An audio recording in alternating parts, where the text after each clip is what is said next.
Audiobook title: The Princess No One Could Seduce Genderbender. Chapters 01 to 269 completed. Original title: As a Princess. There is absolutely no way I could be seduced genderbender. Chapters 01 to 269 completed. Parts 01.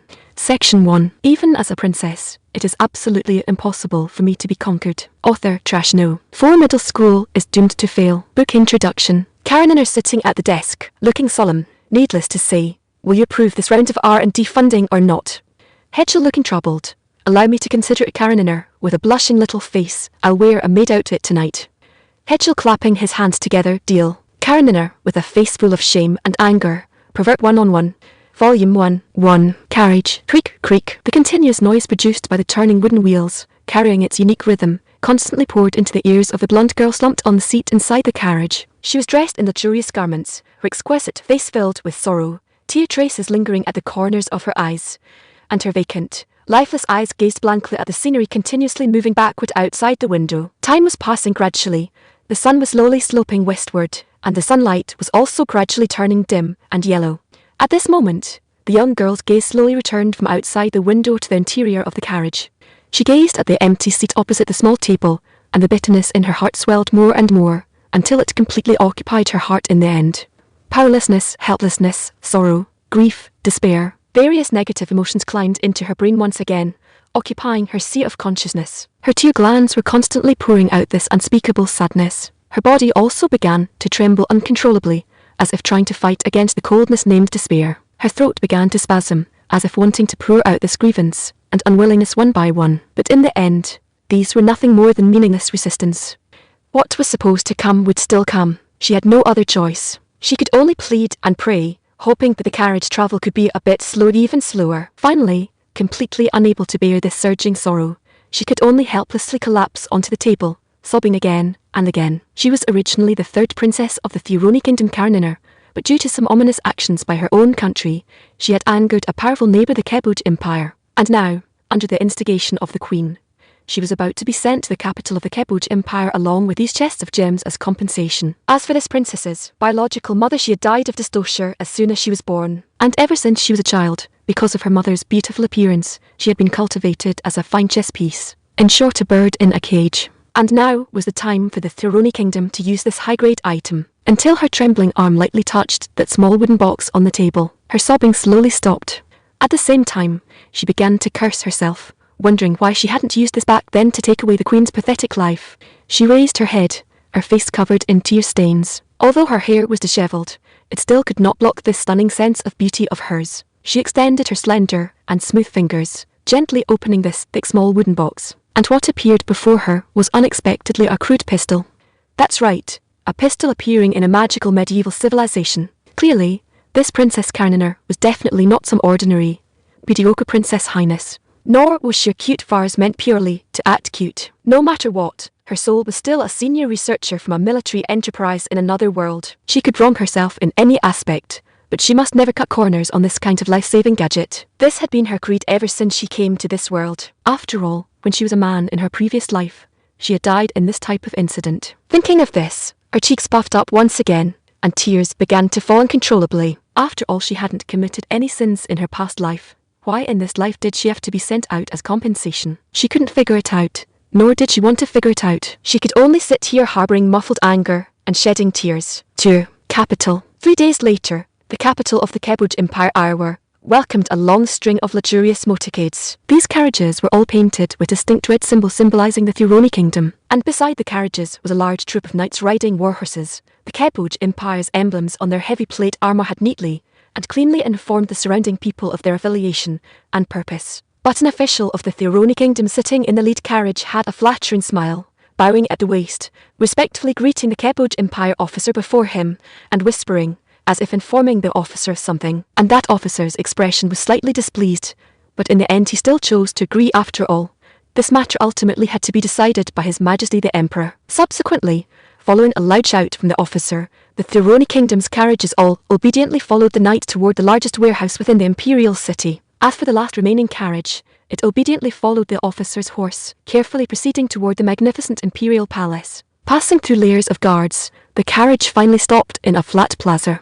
And Princess Karenina, who was fully prepared and had tidied up all the accessories and clothing on her body, walked down the carriage cautiously, with slow yet elegant steps. She raised her head, looking at the majestic palace before her, and her mind couldn't help spinning for a moment, because she knew she was about to spend the rest of her life here as the toy of this so-called emperor. "Your Princess Karenina." At this moment, a low young man's voice suddenly reached Karenina's ears, directly shattering her wild thoughts about her tragic future life. She slowly turned her head aside, and what appeared in her line of sight was a black-haired young man dressed ordinarily. "Yes, may I ask who you are?" she asked cautiously, her large eyes filled with doubt and incomprehension. But she did not get an answer to this question. "All right, except for her who can stay, execute all the other guys." After receiving the affirmative answer, the black-haired young man directly turned his head toward the guards not far away, and said coldly, and following that were the neighing of the horses behind, and the miserable screams of the two soldiers who had escorted her all the way from the Theoroni kingdom to this capital of the Kepoj Empire. Her pupils shrunk, and before her brain had time to process this huge pile of inexplicable information, her small hand was tightly grabbed by the black-haired young man, and he kept pulling Karenina toward his side. Wait, what are you doing?" Karenina was completely unable to adapt to this sudden action, and could only let this unreasonable brute force pull her arm. At the same time, her body also tilted to a fairly dangerous angle. Karenina's body began to obey the call of gravity, tilting forward uncontrollably. The high heels she was wearing could not salvage this terrible situation at all, and instead made it even harder for her to control her body's balance. But just as Karenina was about to stage a good show of falling on flat ground, the black-haired young man, reacting, also realized that things were quite bad, and immediately extended his other hand wanting to steady Karenina. And in the end, luck seemed quite decent. Karenina did not fall, but instead remained standing on the ground in a tilted posture, still shaken. 3. Lament. As for why it was said to be quite decent, because when the black-haired young man reached out to support Karenina, he happened, spot on, to press right onto the 2 mounts of softness on Karenina's chest. That absolute softness that could make one lose their wits even through clothes was so intoxicating. The black-haired young man thought so, but fortunately, he quickly snapped back to his senses, and then moved the thick paw that had been pressing on her breasts onto Karenina's arm, thereby supporting Karenina, who was still in a dangerous posture. But why was there a strange feeling of taking advantage of her twice in a row? As for Karenina, she had already been completely dazed by this series of operations from the black-haired young man before her, until several seconds later, she slightly raised her head, her expression full of disbelief, and her body temperature was also continuously rising. And in the end, she pushed away this inexplicable black-haired man with a face full of shame and anger, and then slapped him hard across the face, not forgetting to shout the 2 words "pervert" at the top of her lungs. The result was that the next second she was pinned to the ground by a guard in black, who appeared from nowhere. "It's fine, just bring her to my room. Also, you don't need to look at me with that kind of gaze. I will remember this slap well." The black-haired young man didn't say much else, just rubbed his cheek with a displeased expression, and then turned to leave. Although before leaving, he also arrogantly pinched the little face of the controlled Karenina right at the spot where he had been slapped. "As you command, Your Majesty." The guard in black emitted a muddy voice, and then controlled Princess Karenina as he walked toward the young man's bedroom. Your Majesty." And Karenina was still in a daze. Rather than saying she wasn't awake, it was more like she didn't want to wake up, because she knew very well what the 2 words, "Your Majesty," meant. That black-haired young man just now should be the true possessor of this item named Karenina. And just moments ago, because a burst of blood rushed to her head, she had slapped him hard. What would the result be? She couldn't help swallowing her saliva. Soon after, the masked guard in black escorted her to the target location, and also presented her with a gleaming silver bracelet. What were you thinking? It was just handcuffs. "You stay here and don't move around blindly." The guard in black dropped this sentence, immediately left the room, and closed the door. Karenina looked around, observing everything in the surroundings. Various items inside this room seemed quite plain, showing no sign at all that this was a room an empress should have. It seemed that besides the large bed in the room, there was nothing else worthy of Karenina's attention. And as soon as she saw that bed, a chill rose in Karenina's heart, because she would probably be pinned down on this by that guy and ravaged tonight, right? And today she had cluelessly slapped him, and he had even stated that he remembered this matter. The more she thought about it, the more Karenina felt that her future had lost all light. Why did I slap him that time? Karenina wailed in her inner heart. Clearly I am already his possession now, and he naturally has the right to do anything to me. Why on earth did I foolishly slap him like that? Maybe originally it could have let me live a bit more comfortably, but now look, it's all over. 4. Flattery. Karenina collapsed onto the coffee table, feeling as though she had already fallen into the abyss. She simply gave up on herself, and chose to curry favour with the young empress so that he would be a bit gentler to her. As for the method of flattery, the only things she could utilize were this delicate appearance and alluring figure. Although she was wearing handcuffs right now, taking off some of her clothes was still something she could manage. She reluctantly took off her outer skirt, leaving only a thin lining and undergarments, and then directly crawled onto the bed, covering herself with the quilt. After that, she could only pray that the Emperor would, for the sake of her being so sincere, so honest, and so useful, spare her a path to survival. Just thinking about his state of decisively executing the guards earlier made Kareninner's back grow cold. Shortly afterwards, with a creak sound, the door opened. Section 2. It should be him, right? Karenina thought to herself secretly. I hope he can let me go. How strange, where is she? The dark-haired young man's voice pierced through the barrier of the blanket and entered Kareninner's ears. Black Blade should have brought her over. Why can't I see her? The young man's puzzled voice sounded once more. Oh no, he actually didn't see where I was. Kareninner screamed inwardly, then tremblingly poked out half of her small head. Then she cautiously said, Your Majesty, I am right here. How did you end up on the bed? Are you that sleepy? The young man's tone was filled with utter incomprehension. No, it's not that. I accidentally offended Your Majesty earlier in the square. Please forgive this humble one's fault. Spare this humble one's life. Kareninner's voice was full of a crying tone and humility as she buried her head in the blanket and loudly begged for forgiveness. This posture looked just like a cute golden squirrel. That being said, why did you stuff yourself into the blanket?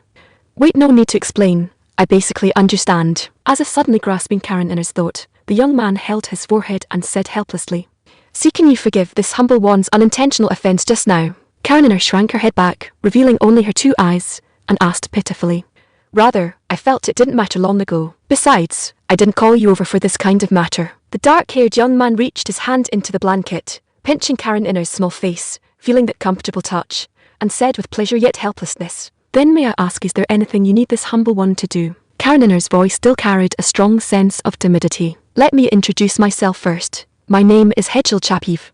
I am the current emperor of the Kebuj Empire. The man who claimed to be Hedgel said solemnly, This humble one is aware of that. Kareninner nodded with slight hesitation, then replied in a low voice, There's no need to use titles like this humble one at a time like this. Don't you find it awkward listening to it? Besides, if you really must use a humble term, shouldn't it be your concubine? What kind of trick are you pulling again? Hedgel smiled and scolded the large bulging fabric bundle on the bed, while taking the opportunity to stroke Kareninner's head again. Fine, what kind of help do you need from me? Speechless, Kareninner could only follow his request and honestly raised her question. 5. Fellow countrymen, then take a look at this thing. As he spoke, Hedgel pulled out a squarely folded piece of white paper from his pocket and unfolded it in front of Kareninner. Upon seeing this unfolded blueprint, Kareninner's expression instantly turned solemn, and her eyes carried a sharpness that had never appeared before. Where did you get this thing from? I clearly remember throwing all of it away earlier. Kareninner immediately broke free from the blanket's restraint, stood up on the bed, and loudly questioned Hedgel in front of her. Hedgel responded with a smile, then pulled out another white paper identical to the previous one from his pocket and folding it once again in front of Kareninner. This time, Kareninner completely lost her patience, directly grabbing Hedgel's collar fiercely, and questioned him loudly with a ferocious expression. Where on earth did you get this thing? Not only that, she was also trying her utmost to shake Hedgel's body with all her might, but the result was that only her own body was shaking, while Hedgel remained motionless. After all, with such thin arms and legs, how much strength could she possibly have? But Kareninner's little face was indeed flushed, her cheeks puffed out, looking like she was about to cry, as she continued to shake Hedgel with her weak little hands, or rather, shaking herself. All right, be quiet for a moment. I'll explain to you why I have this thing in my hands. With that, Hedgel directly subdued Kareninner with one hand, then placed those 2 blueprints on the bedside table, and within those 2 blueprints were drawn delicate little workpieces, along with detailed specifications of the required length, size, and material strength requirements. And if one were to look close, it wouldn't be hard to find that once assembled, this was an artillery piece. Huffing with anger, Kareninner chose to agree to Hedgel's request, sitting obediently on the edge of the bed and waiting for his explanation. This thing was drawn by you, right? With his back to Kareninner, Hedgel asked softly. Of course it was drawn by me. Could it possibly be drawn by a simple-minded guy with developed limbs like you? Kareninner said irritably. That's right, she was currently in a fit of anger. If she were sober, she would probably have knelt directly on the ground to beg for forgiveness. Putting that aside, Shanghai tap water at sea. The language of Hedgel's second half of the sentence suddenly changed. The dog group owner is fucking dogs in the main group. Kareninner replied without any hesitation, known as an instant reply. This isn't this country's sea's language. Karenina complained frantically in her heart. All right, we are comrades now. Hedgel cleared his throat with a pretentious air, his tone solemn yet filled with utmost joy. You're also from country C. Karenina still carried a bit of uncertainty, because she felt this matter was rather unreal, and immediately responded using her hometown dialect, which she had forgotten quite a bit of. Of course, I'm an old party member. Hedgel grinned and said, allow me to slow down a bit. This kind of thing is really too bizarre. Karenina stroked her forehead, seeming to feel that this matter was too uncanny, or perhaps because the feeling of meeting a fellow countryman was too exciting. Fellow countrymen meeting fellow countrymen. Shoot a shot in the back. Very well. After completing the secret code, Karenina finally confirmed that the current situation was real. 6. Chatting and laughing consummately. Can I really trust you now? Karenina asked timidly. Of course you can. After all, when travelling outside, whether meeting a fellow countryman or a compatriot, it's a fortunate event. What's there to trust or not trust? Hedgel said with feigned innocence. Then you are still too young, young man. After confirming that her current condition should be within a safe range, Karenina's tone suddenly became mature and worldly. As everyone knows, the thing least worthy of trust is human nature. And if they are fellow countrymen or compatriots, then your guard must be raised by another layer. Karenina seemed quite experienced in this, and even her tone at the moment carried a sense of lecturing, because there are definitely quite a few people holding the same thoughts as you.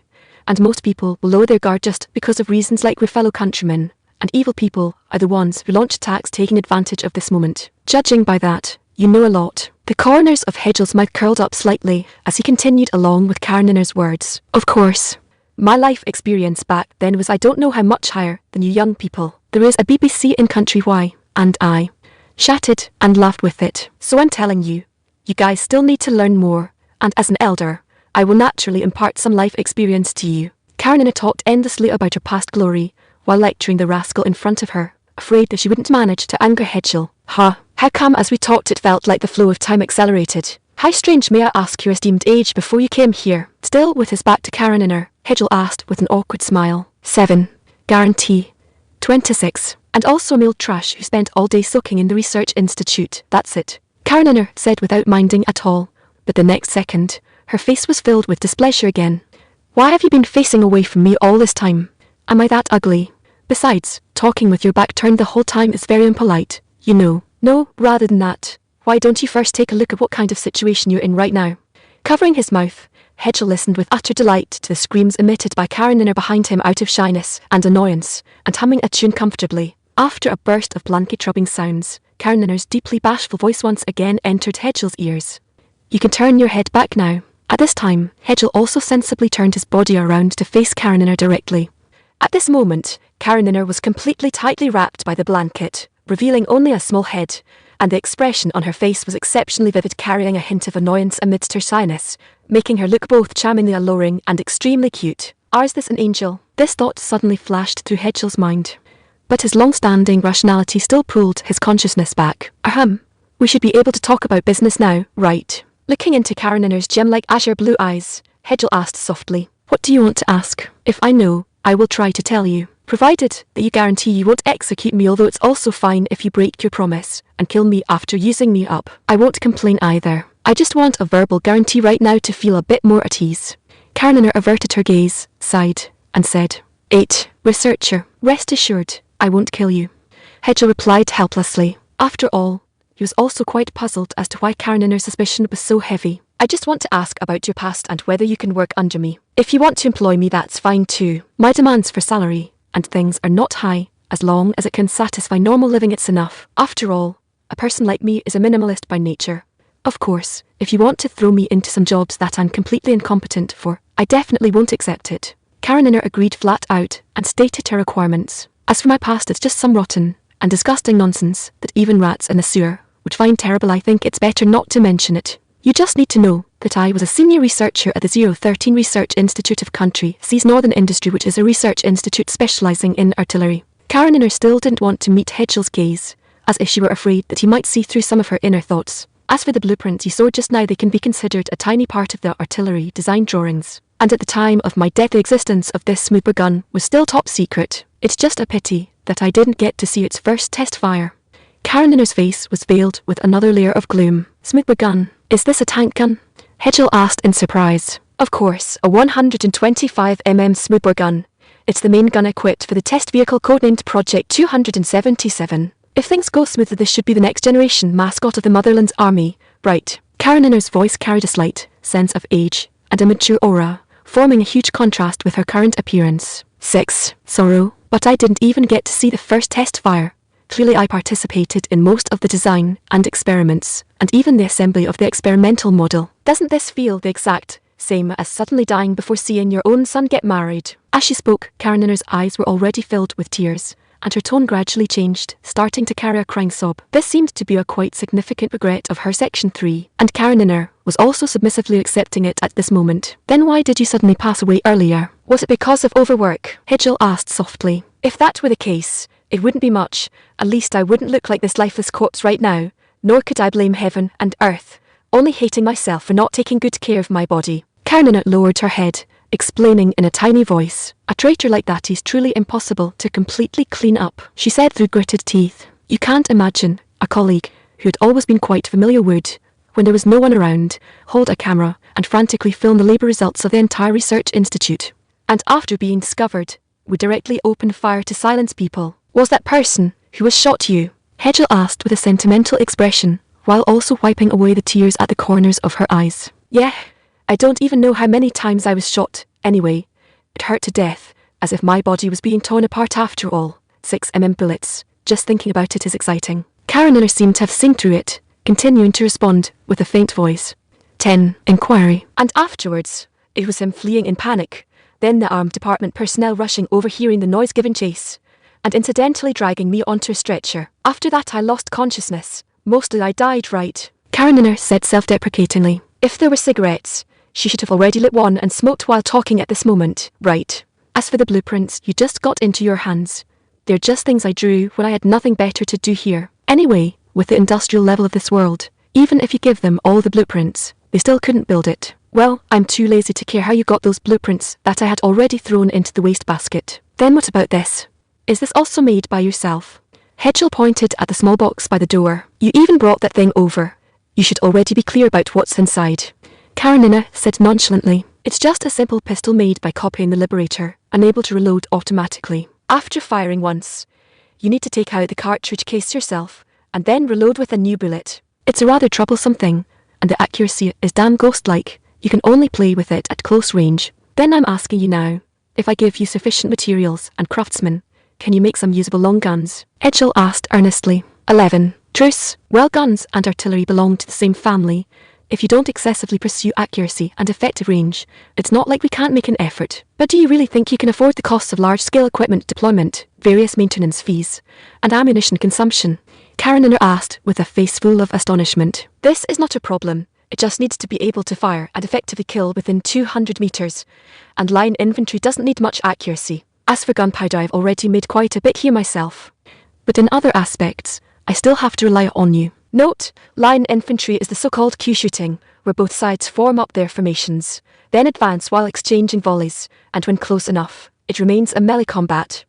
Hegel scratched his head, carefully explaining his requirements. If it's just to meet the needs of line infantry, then that's still relatively simple. As for the charge, doesn't the Coburg Empire produce an abundance of magic crystals? Wouldn't it be good to directly use magic crystal powder as the priming powder? Why must you pursue gunpowder? Kareninner showed a smug expression. After all, inside the bullets of her own small gun, there was fine magic crystal powder. Not only that, in this way, the range will also be considerably improved. Don't ask me how I know.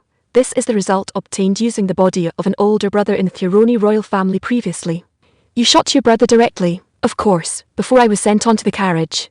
He kept wanting to be hands-on with me, and on the night before getting on the carriage, he directly lost his beastly nature, rushed into my room and prepared to rape me. Kareninner said gloomily. His general meaning was knowing that even if I were sent over as compensation, you wouldn't call a truce, so it might as well be your time to use me for his pleasure, because he had long had this idea. As she spoke, Kareninner wrapped the quilt a little tighter. And just now, when I saw you kill the guard soldiers, I guess I sort of believed his argument.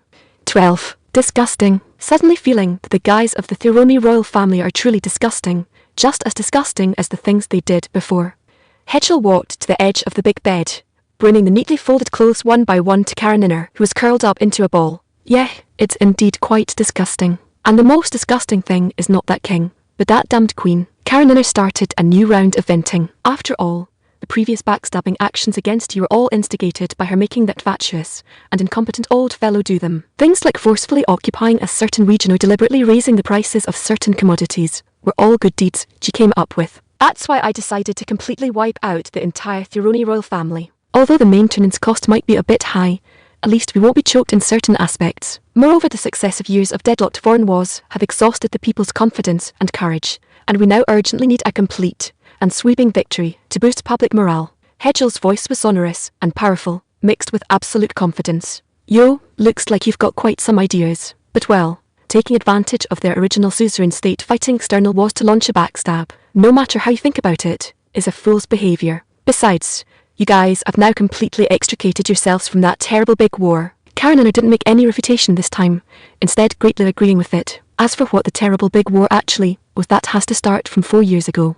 13. History. 4 years ago, or rather in even more distant eras, the current situation of numerous small countries standing and separatist chaotic warfare had already appeared. And the Coburg Empire was one of the major countries that could be considered a regional hegemony among them. 5 years ago, driven by their respective interests and strategic objectives, 8 countries finally reached a consensus, under the so-called reason of mutual aid and assistance, each harbouring ulterior motives to establish an international organisation called the Finthers Alliance, and the Coburg Empire was one of them, and they hoped through this means to confront the Auschwitz Alliance in the north, which mastered quite a bit of technology possibly left over from the previous civilization, while within the Finthers Alliance such relics could be said to be very few. Although at that time the two major camps didn't have the idea of starting a war yet, the gunpowder smell between the two sides was still becoming more and more intense, increasingly suffocating. Until 4 years ago, a diplomatic ambassador of the Finthers Alliance was assassinated within the territory of the Auschwitz Alliance, and the murderer even hung that ambassador's head high on the city wall. This naturally aroused strong dissatisfaction among various countries of the Finthers Alliance, so they used this as a fuse to declare war on the Auschwitz Alliance.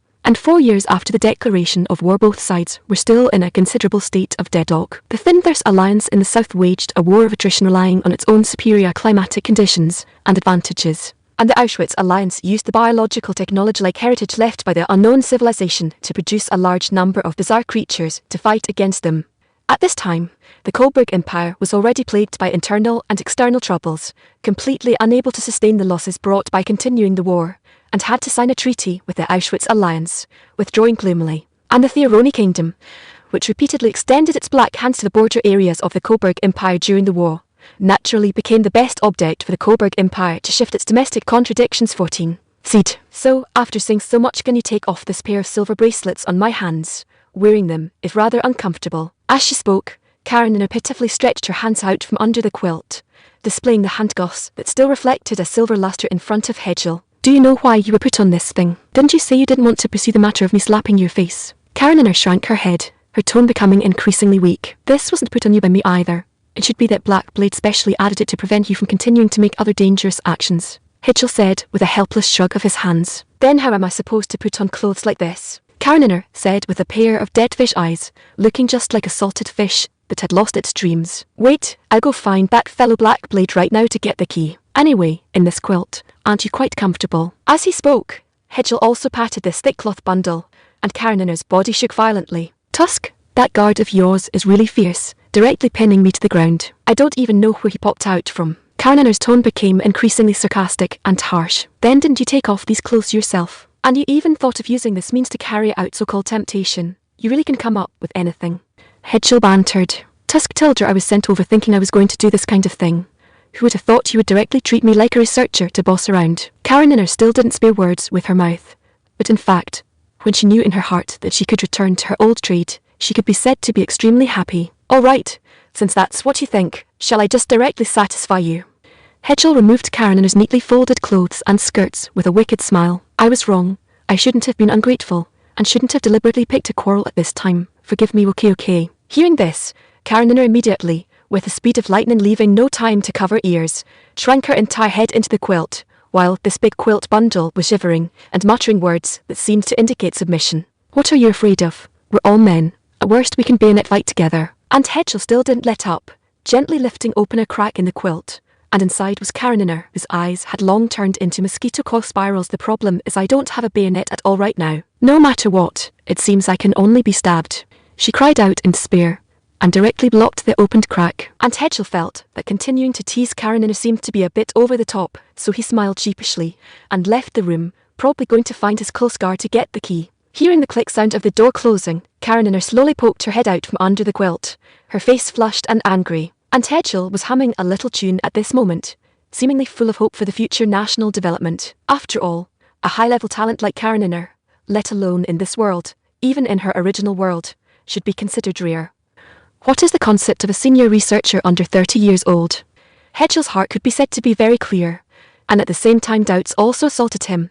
Can this also be considered a gift given by that silver fellow? He was not clear, and a tiny seed was planted in her and his hearts at this moment, absorbing nutrients and waiting to sprout. 15.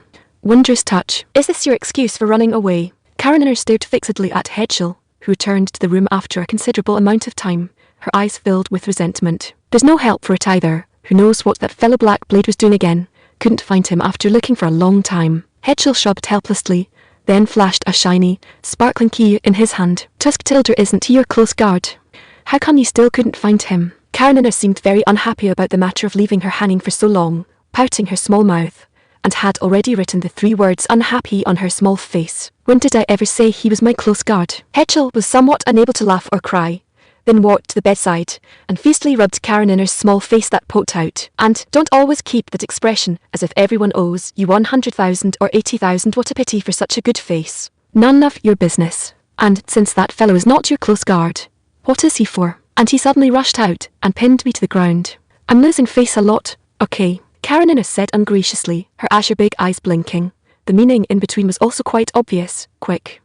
Coax me. The kind that won't work if you don't coax me well. Alright, alright, alright. Next time I will definitely not leave you hanging in one place for a long time. If I have business and skip, I will definitely entrust someone to tell you. Forgive me once, how about it? Hedgel could only hold back his laughter while comforting Karenina, who was still sulking, afraid of angering this little ancestor. Wait, if her previous age was counted she should be quite a bit older than him. A very subtle feeling suddenly rose in Hedgel's heart, but he still didn't stop the action in his hand, continuing to stroke Karenina's soft golden hair. And Karenina also made a comfortable humming sound at this moment, and the unhappiness in her heart quickly disappeared. All right, hurry up and help me open these handcuffs. Karenina, in high spirits, immediately stretched her cuffed hands out from under the quilt. Aunt Hedgel looked closely, only to find that there was suddenly a red depression on Karenina's snow-white arm, probably because the edges of these handcuffs were relatively sharp. Feeling the softness and warmth of Karenina's arm, Hedgel unlocked the handcuffs for Karenina, who was humming an unknown little tune, while silently scolding Black Blade in his heart for why this kid didn't know how to measure his strength. Black Blade, who was shrinking in the dark corner of the palace. Achoo, I reckon this weather isn't cold either. Why did I suddenly start sneezing? Then I'll wait for you outside to get dressed, and in a moment I'll take you to your workspace. After Hedgel helped Karenina unlock the handcuffs, he dropped this sentence and walked straight towards outside the door. So, how did he know I had this knowledge? Can't figure it out. Oh well, what I shouldn't know I won't know. Anyway, as long as I can return to my old trade it's enough. That so-called Vironi royal family can go to hell. A ghost place that made me suffer through hardships. What's there to be nostalgic about? Section 4. Karenina thought to herself inwardly, then began putting on her clothes and outer skirt one by one. Anyway, my job is the same as before, to kill with greater efficiency. Few time to tidy up my mood and do this job seriously. But honestly, this feeling really is quite wonderful. Karenina reminisced about the feeling of having her head patted just now, as if she had awakened some special fetish. 16. Employee. After quickly and neatly arranging her clothes, Karenina immediately walked out of the room wearing her pair of slightly ill-fitting high heels. As for why they were ill-fitting after all, the Queen of Vironi would never be kind enough to provide her with all sorts of brand new clothes, shoes, and socks. Naturally, what Karenina was wearing were actually clothes discarded by her sisters. However, Karenina herself didn't care too much about this, because back then she had a very profound understanding of her own identity and status. If something could be ignored, she ignored it. If she had to endure, she endured. If she had to yield, she yielded. After all, this was the survival philosophy that had accompanied her ever since her past life. Yo, so fast. I thought you'd be like those other fellows, making a big fuss just to fix up your makeup. Hedgel couldn't help but be a bit surprised as he watched Karenina walk out of the room in a crisp and neat manner. I've said it before, I've always been a minimalist. Save where you can, keep it as concise as possible. Some decorations aren't necessary to wear, so naturally I just left them inside. Karenina said unhesitatingly. Aren't you afraid I won't return those things to you later? Doesn't matter.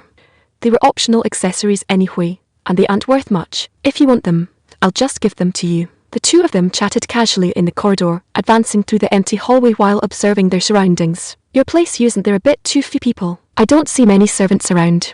Karenina couldn't help frowning and asked quizzically. After all, when the power seizure happened earlier, it could practically be considered a palace civil war. Most of the servants either fled or died in the conflict. Swords and blades show no mercy. Speaking of this, Hedgel sighed, but still gazed straight ahead without looking aside. Indeed, this Hedgel was merely the 7th prince of this Kebuj empire. As for why he was able to kill his eldest brother who had already ascended the throne and take hold of actual power, that wasn't a problem for Karenina to consider. She only needed to follow Hedgel's requests and design killing tools that would satisfy him. The meaning of a weapon can be for defense, or it can be for invasion, and its function is forever to inflict damage and cause death upon the enemy.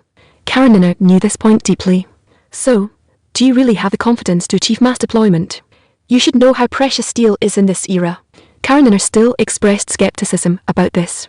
If I say we can, we can. And regarding iron smelting, I think you should understand some theory, right?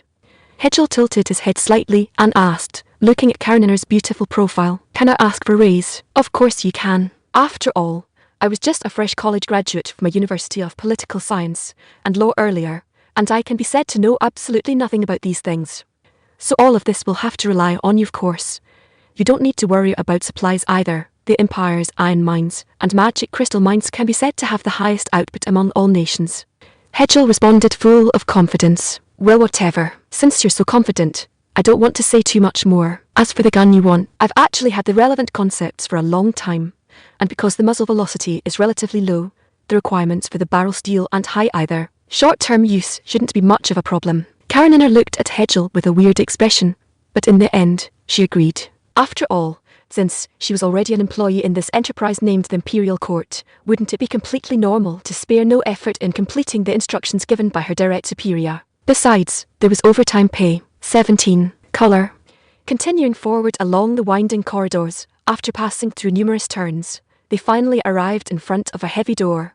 Hedgel took out a long string of keys from his pocket, carefully examined them for a moment, and only then inserted one of them into the keyhole. And when that heavy door forged from who knows what metal opened, a faint fragrance of roses immediately rushed into Karenina's nasal cavity, making her feel refreshed and relaxing her mind quite a bit. Entering the room, one could discover that it resembled a small study, but the bookshelves had all been replaced with long tables. On top of the tables were placed a stack of white paper, ink, and quill pens. Along with a whole bunch of measuring tools. On the balcony near the window sat a large bouquet of roses, appearing exceptionally vibrant under the neon sunlight. Just as expected, it's still a bit crude, but at least it's much more comfortable than my previous setup of blindly drawing blueprints with just 2 rulers and a pen.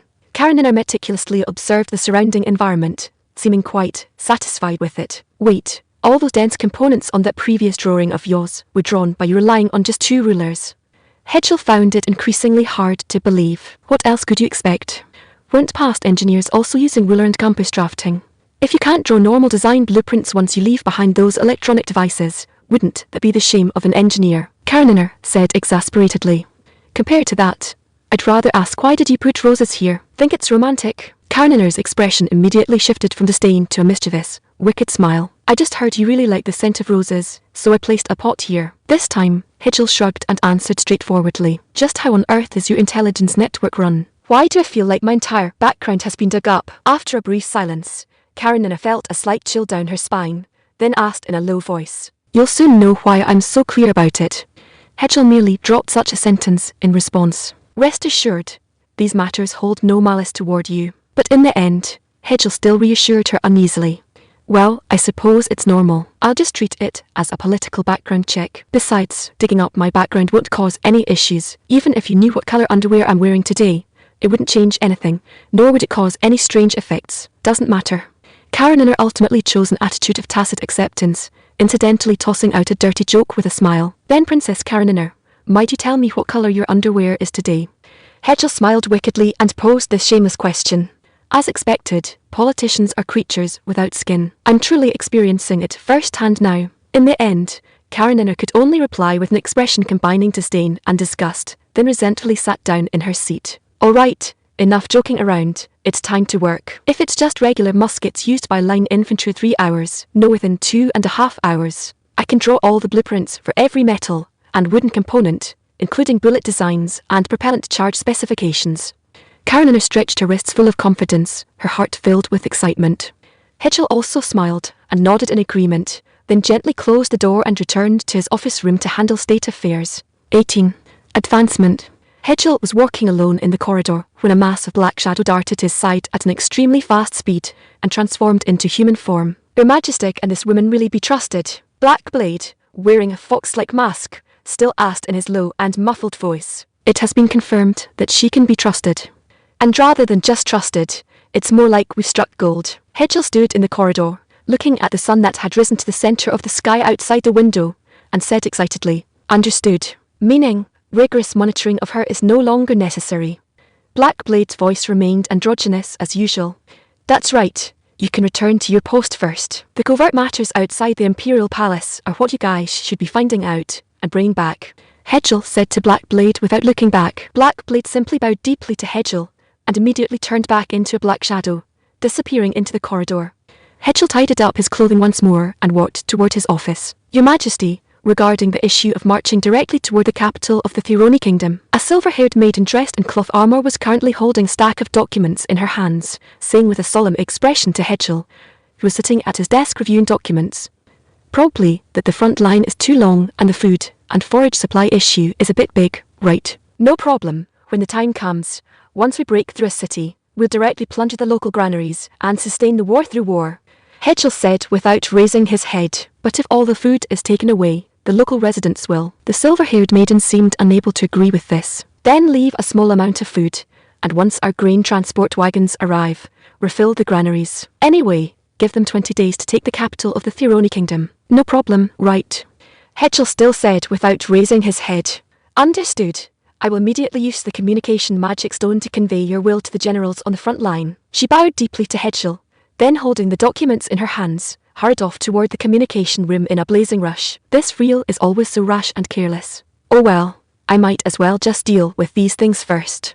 Hedgel looked at the tax reduction notice and the reclamation encouragement proclamation in his hand, feeling involuntarily his already ungenerous finances had been squeezed ruthlessly once again, but these were all necessary. Even if funds were a bit tight right now, the future results would definitely count as an absolute blood profit investment. But after the war, the drawback of insufficient manpower surfaces again, there are still too few able-bodied labourers. Hedgel looked at his army of at least 450,000 men, feeling a bit bitter in his heart.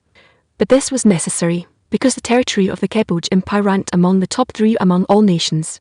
If there weren't enough troops to serve as a defensive shield and an offensive spear, it would ultimately only end up being partitioned by other nations. After all, those so-called non-aggression pacts signed earlier looked quite decent right when they were signed, but once there was enough profit as temptation, they might not even be worth as much as the paper in a cesspit.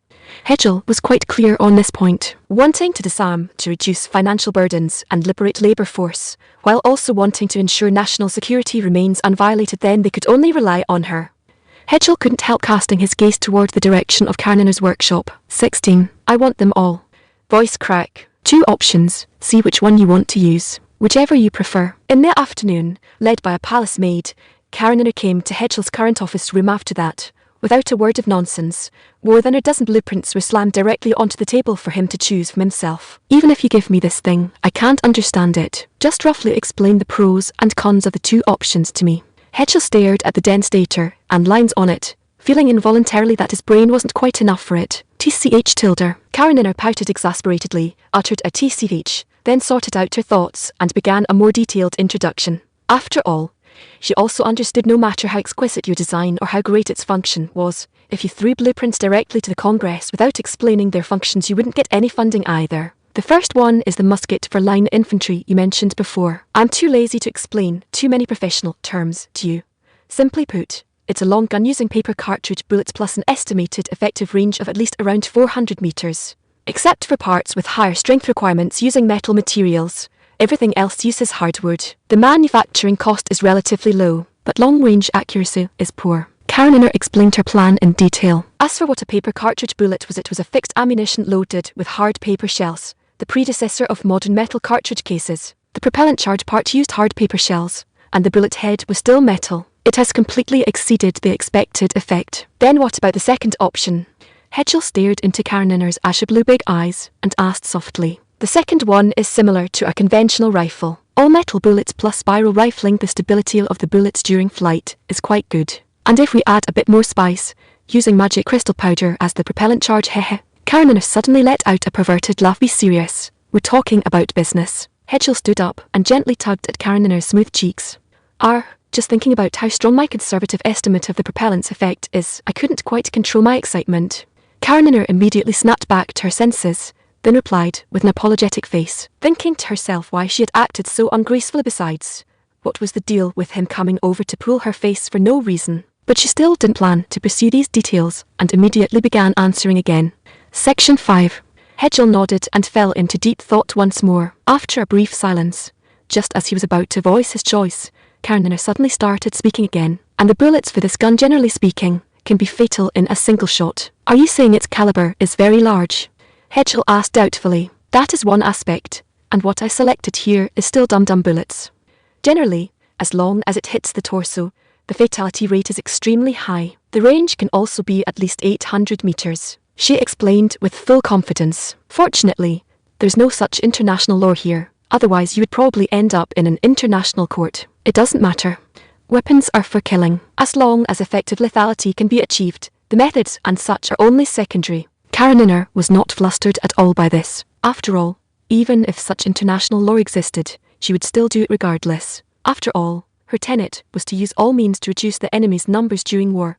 Discussing humanitarianism at a time like this would only plunge oneself into the abyss. Hearing this reply, Hedgel remained silent for a long time.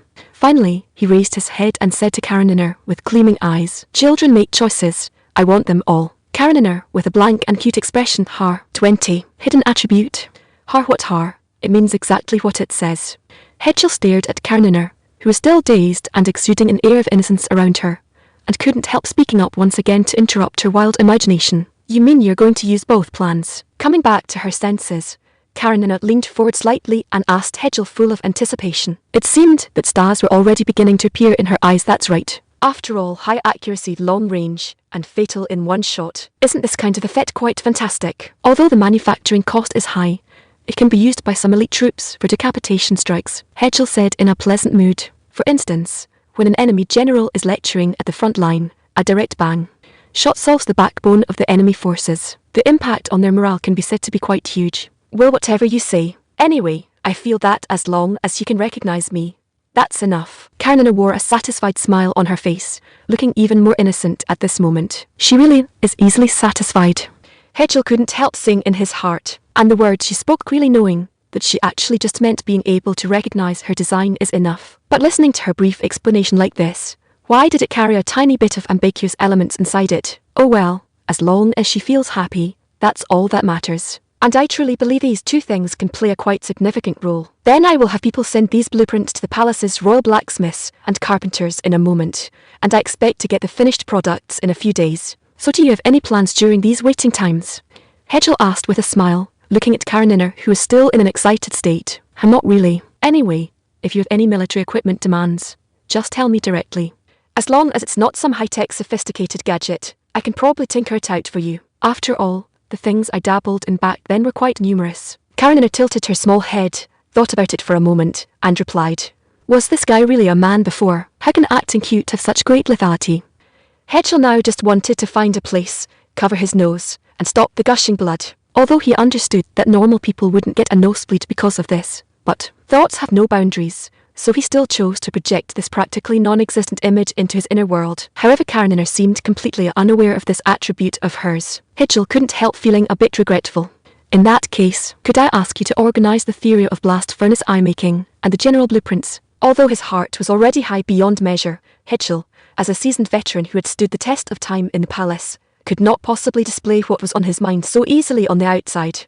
Therefore, he still maintained a poker-faced posture. You really know how to boss people around. Fine anyway, I'm idle anyway. But if there are some errors in the content of the materials, don't even think about chopping off my head. Although Kareninner still wore an expression of finding it troublesome on the surface, she honestly took on the job in the end. Why do you always have beheading or killing you and such things on your mind? I'm not some scum. Hedgel spread his hands helplessly. Besides, if there's an error, just correct it. It's not some heinous crime. Don't take your own life so lightly. I know. Uncharacteristically, Karenina actually turned her head away and answered in a serious tone. 21. Promise, did you think of something? Or is there something on your mind? Feeling that Karenina's current situation was a bit off, Hedgel immediately pressed on with the question. Some things are not necessary to say out loud, right? And this is just some past that is trivial to you. You only need to know that I'm a very easy-to-use tool that you can safely utilize, and that will be fine. In exchange, you must also ensure that my life is not threatened and provide my normal living needs. Karenina immediately refused, and her attitude was quite firm. Hedgel also knew deeply that if he continued to inquire verbally under the current circumstances, it would do more harm than good, and ultimately touch upon her inner bottom line, ending in a bitter parting. Presumably, this was also a part of the past she was unwilling to speak of earlier. This psychological lock could probably only be opened with time or a suitable opportunity. Thus he simply shrugged and decided to change the subject immediately. By the way, was today's lunch somewhat to your taste? If there is anything you aren't accustomed to, speak up immediately. Okay, it's quite good. Actually, it can be considered the best meal I've eaten since coming here. Karenina also smoothly seized the opportunity and immediately picked up on the topic. I remember today the grand cafeteria didn't whip up any particularly interesting or high ingredient value dishes. Hedgel recalled today's noon meal and felt that there didn't seem to be anything special about it. Moreover, the palace cafeteria had tried to reduce ingredient expenses according to his request. Well, I didn't expect that you actually have things you don't know about. Karenina chuckled lightly, as a feeling that she had finally discovered a blind spot in Hedgel's intelligence network. Everyone has things they don't know, alright. Even saints will have some things they miss out on. Hedgel was still searching for information in his mind, trying to determine the reason why she would say this through analysis. It looks like you've never paid attention to how I actually lived in that brutal royal family. Well, whatever. It's all in the past anyway. Karenina, however, smiled at this time and kept him in suspense. But Hedgel could feel the heavy bitterness carried within that smile. Clear water boiled vegetable leaves. Such a term suddenly popped out of the previously silent Hedgel's mouth. Yo, looks like the intelligence network covered it after all. Very good, very good. Suddenly, I feel that the fact I managed to survive is truly bizarre. After all, having 2 meals a day of this stuff is completely lower than the energy a normal person should intake in a day. Karenina said with a hint of self-mockery, but a strong wave of anger was also intermingled between them. I also think it's quite strange. Hedgel recalled the soft touch on her chest when they first met, combining it with her recent remarks and the relevant intelligence he had mastered. Suddenly he felt that this world really lived up to being a magical world, alright. Saying so much is meaningless. In the end, isn't it just playing the pity card? I don't want to play any sympathy card and rely on the sympathy you bestow upon me to eat. Karenina smoothed her smooth, long golden hair and said with confidence, I will definitely make you feel that my being here is a matter of course. In Hedgel's eyes, the golden figure under the brilliant afternoon sunlight was so dazzling, making his heart surge with emotion. He only felt his heart being heavily struck by a warhammer, and the door in his heart, that had long been sealed, seemed to loosen up a bit with this strike. I'll be waiting. He nodded and answered with a smile. 22. Discussion. Your Majesty, why has our compensation already been sent to our city, yet the Keboj Empire still hasn't stopped its attack, and its advancing speed has even accelerated. A heavily made-up, bewitching woman was currently hugging the thigh of an elderly, white-haired, crowned old man on the throne, crying loudly. It looks like the Keboj Empire is dead set on trampling us flat. The old man's mouth opened and closed, and in the end, he could only shout with a sorrowful voice to the bewitching woman still tightly hugging his thigh. We clearly already gave them so much compensation, boo-hoo-hoo, why won't this pack of jackals spare us? And the woman, while crying, cursed the Keboj Empire for lacking integrity. Having received the compensation, they still didn't stop the pace of their attack. But who was the one who started it first? Who threw themselves into the line of fire? Who uttered the remarks that the Keboj Empire was vulnerable? She had completely forgotten everything she had done with her own hands, and said with her own mouth, all the mistakes seemed to belong to the Keboj Empire. Stop talking. Aren't all these the responsibility of you, me, and that group of ministers? If we had behaved ourselves a bit, we could at least have kept this territory. Now look at this. It gave the Keboj Empire a wonderful excuse to directly annex all of us. The old king directly kicked away the clueless empress feastly, and cursed angrily. It seemed that the vibrating air from his rock could be felt throughout the entire palace, and after being kicked away, what occupied the palace were weeping sounds even more piercing than the aged king's wrath. The entire royal palace was in utter chaos at this moment. Tax reduction. What's the use of asking me about these things? I'm not a scholar in economics and politics. What's the use of asking me? Besides, a political science and law university graduate like you definitely understands these things better than me, right? After Hedgel finished dealing with the currently not so numerous affairs of state, he took Karenina for a stroll around the massive palace under the guise of getting familiar with the environment, and asked for Karenina's opinion on a temporary tax reduction. It certainly looks that way. However, most people who study economics and finance actually don't see through these kinds of issues quite thoroughly. Hedgel looked at the slightly aged ceiling and pendants, softly answering Karenina's confusion. Besides, in many large financial groups, the recruited economic forecasters are often not students of so-called econometrics, but high-level talents from the mathematics department. Hedgel turned his head sideways, looked at Karenina's beautiful profile carrying a hint of puzzlement, and continued to explain. Because the current so-called socio-economic models still have many loopholes, even some Nobel Prize-winning models related to economics have similar problems. Therefore, rather than looking for those so-called analysts who blindly forecast holding a model that is likely inconsistent with facts, it's better to look for math gurus and deduce the general trend through practical calculations. Oh, I understand. Karenina seemed to have understood this long string of seemingly inexplicable remarks. As long as you understand. You just want to use me as a coolie again, right? Karenina immediately retreated a few steps to the side, then hid beside a pillar, revealing only half her head, staring at Hedgel with a vigilant expression. This really left him unable to laugh or cry. Of course, in the end, Karenina honestly gave her own thoughts. The history we originally knew has already told us that this direction is right, and this is what a wise regime should do. Then why do you still want my opinion to help you determine whether your own actions are correct? Just go ahead and do it. This was her exact answer. 23.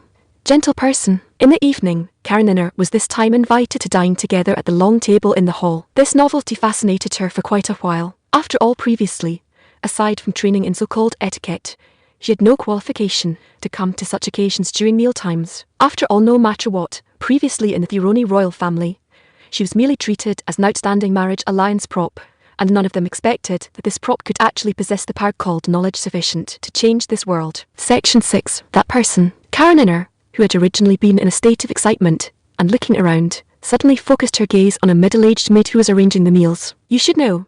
You definitely know her, right? Hedgel turned his head and looked at Karenina, who was sitting on the other side of the long table with a look of shock and suspicion, and his mood could be described as quite complex. Karenina looked at that back and softly called out in a trembling voice. The figure froze slightly, then slowly turned around with a smile. Princess Karenina, long time no see. After hearing these words and seeing that familiar smiling face, her tear ducts reached their banks once again. However, she still held back her sobbing voice and merely used her vision, which had long been blurred by tears, to gaze with all her might at the figure who was likewise damp with tears. Karenina.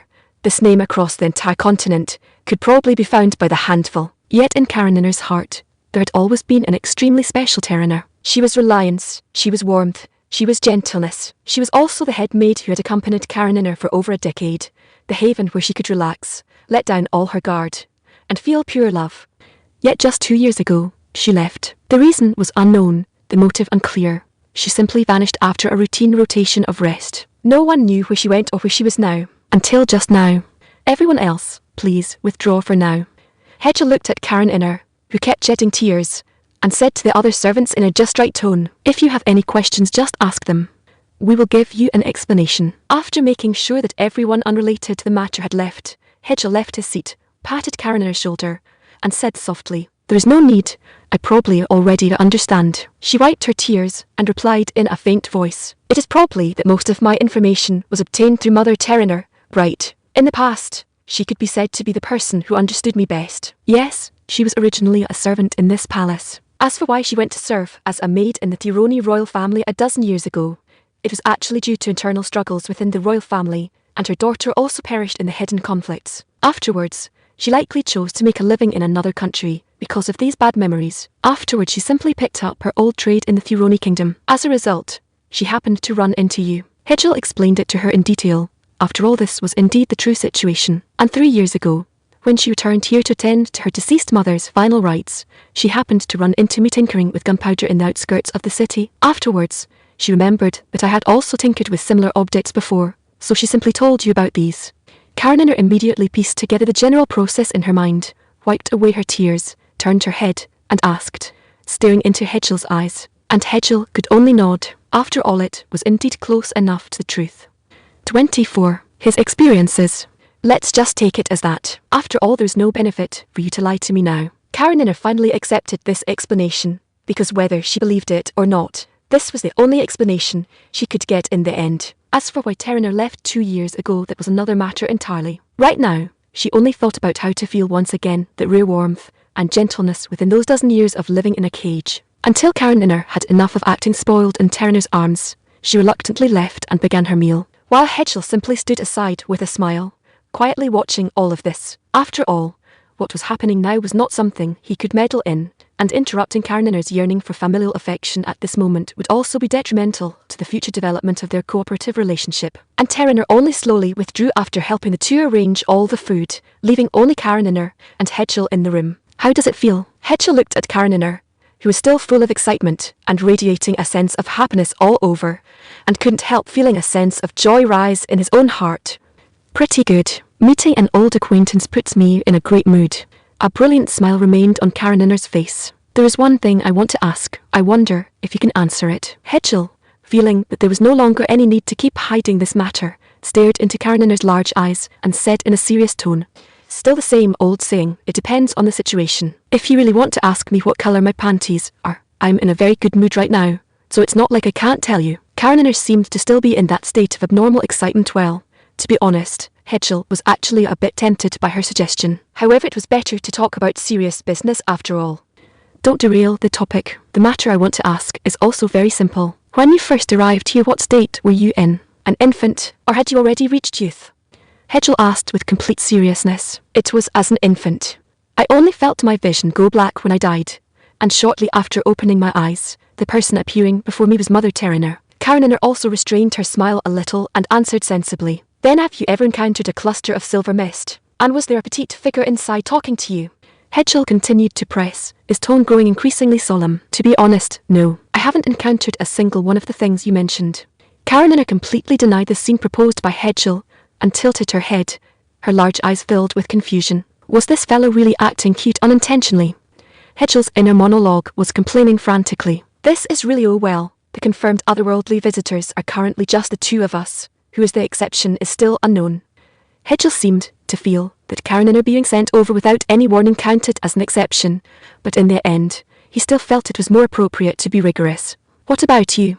What did you see? However, this immediately ignited Karenina's interest. She moved directly to Hedgel's side, little stars flashing in her eyes as she asked excitedly. In short, she was completely treating Hedgel's previous experience as a story to listen to. It was just a large mass of silver mist in a pitch-black and viscous space, plus a silver figure speaking inside the mist. Judging by the voice, it was even a female voice. Hedgel immediately began to recount his experience. Bonus chapter rules short term. 1 chapter equals 15 monthly votes or 1,500 fire tickets, counting from now on Z. Anyway, personally I feel like no one will feed me. This event will probably last until early January. 25. Steamroller. Bonus chapter. This was a pitch-black space, and it felt as though everything around was in the midst of mud and chaos. It seemed everything was so viscous. The air had also turned into a fluid, pouring endlessly into his lungs and causing Hedgel to feel a wave of nausea and breathing difficulty. Yet right at this moment, a mass of mist emitting a pale white light outward suddenly enveloped him. Appearing inside the mist at the same time was a petite figure. After he was completely enveloped by the mist, the suffocating feeling of being choked by the thick liquid also vanished accordingly, and his nasal cavity even perceived a faint scent of roses. You should be very confused right now as to why you are here. Of course, if you are not confused, I will force you to be confused. The voice emitted by that petite silver figure was so crisp and melodious, yet also so unreal, and moreover, it seemed to carry strong mockery and malice. Most importantly, Hedgel found that he still couldn't speak. There is one thing you must know. You are already dead. In common parlance, you are done for. After all, I don't think you're like me, able to reassemble even after being run over by a steamroller. The silver fellow seemed to be mocking Hedgel. However, you're quite lucky after all. I feel that your knowledge and wisdom can be utilized a little bit. Therefore, hold a feeling of gratitude and go begin your next life. Let me see just to what extent you can achieve. If you make me feel bored, then I'll consider myself unlucky for picking up such a piece of junk like you. The voice emitted by that silver thing was exceptionally vicious and unpleasant. If you're fantasizing about some kind of golden finger, then I advise you not to dream. At most, I'll give you some harmless skills, and the rest will depend on yourself. Anyway, I suppose a top student in politics like you shouldn't do too poorly, right? Well, anyway, when the time comes, let's see how far you can achieve. Being able to build a powerful country is best. If you can't, it doesn't matter either. At worst, the three of us will just permanently reside in the plain, managing these trivial matters every day. In short, just consider it for the sake of living comfortably in this life, and not getting blown up halfway through. Work hard. After dropping such a long speech, that unknown silver existence vanished together with this pitch-black space, and Hedgel also fell unconscious. And when I woke up, I was already in swaddling clothes. Hedgel spread his hands, indicating that he had finished saying everything he knew. Do you have any thoughts? Subsequently, he also asked Karenina softly. Regarding such an unimaginable death method for ordinary people as being run over by a steamroller, I think your previous life was really quite interesting. Karenina held back her laughter and said with feigned seriousness, You aren't doing much better either, being shot to death in a hail of bullets. Hedgel also smiled and patted Karenina's shoulder, finally laughing out loud together with her. This hall was filled with the laughter of the two, and the emotions mixed within it were deeply thought-provoking. Speaking of laughter, some people laughed until tears came out, while some people, laughing and laughing, began to cry.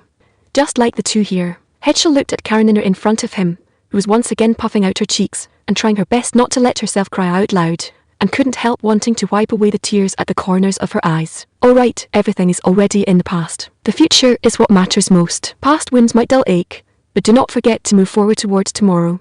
Hedgel looked affectionately at Karenina before him, comforting her softly, unaware that his own eye sockets had already been moistened by tears. I understand. This time she took a deep breath instead, and answered affirmatively. The chapters of the future unfolded right here. 26. Firearms. The next day, the sun had just climbed above the horizon, radiating light in all directions. Yet Karenina had already tidied up her attire at this time, preparing to begin a day's work. Today Amit will probably be going to help him organize those iron-smelting materials or whatever.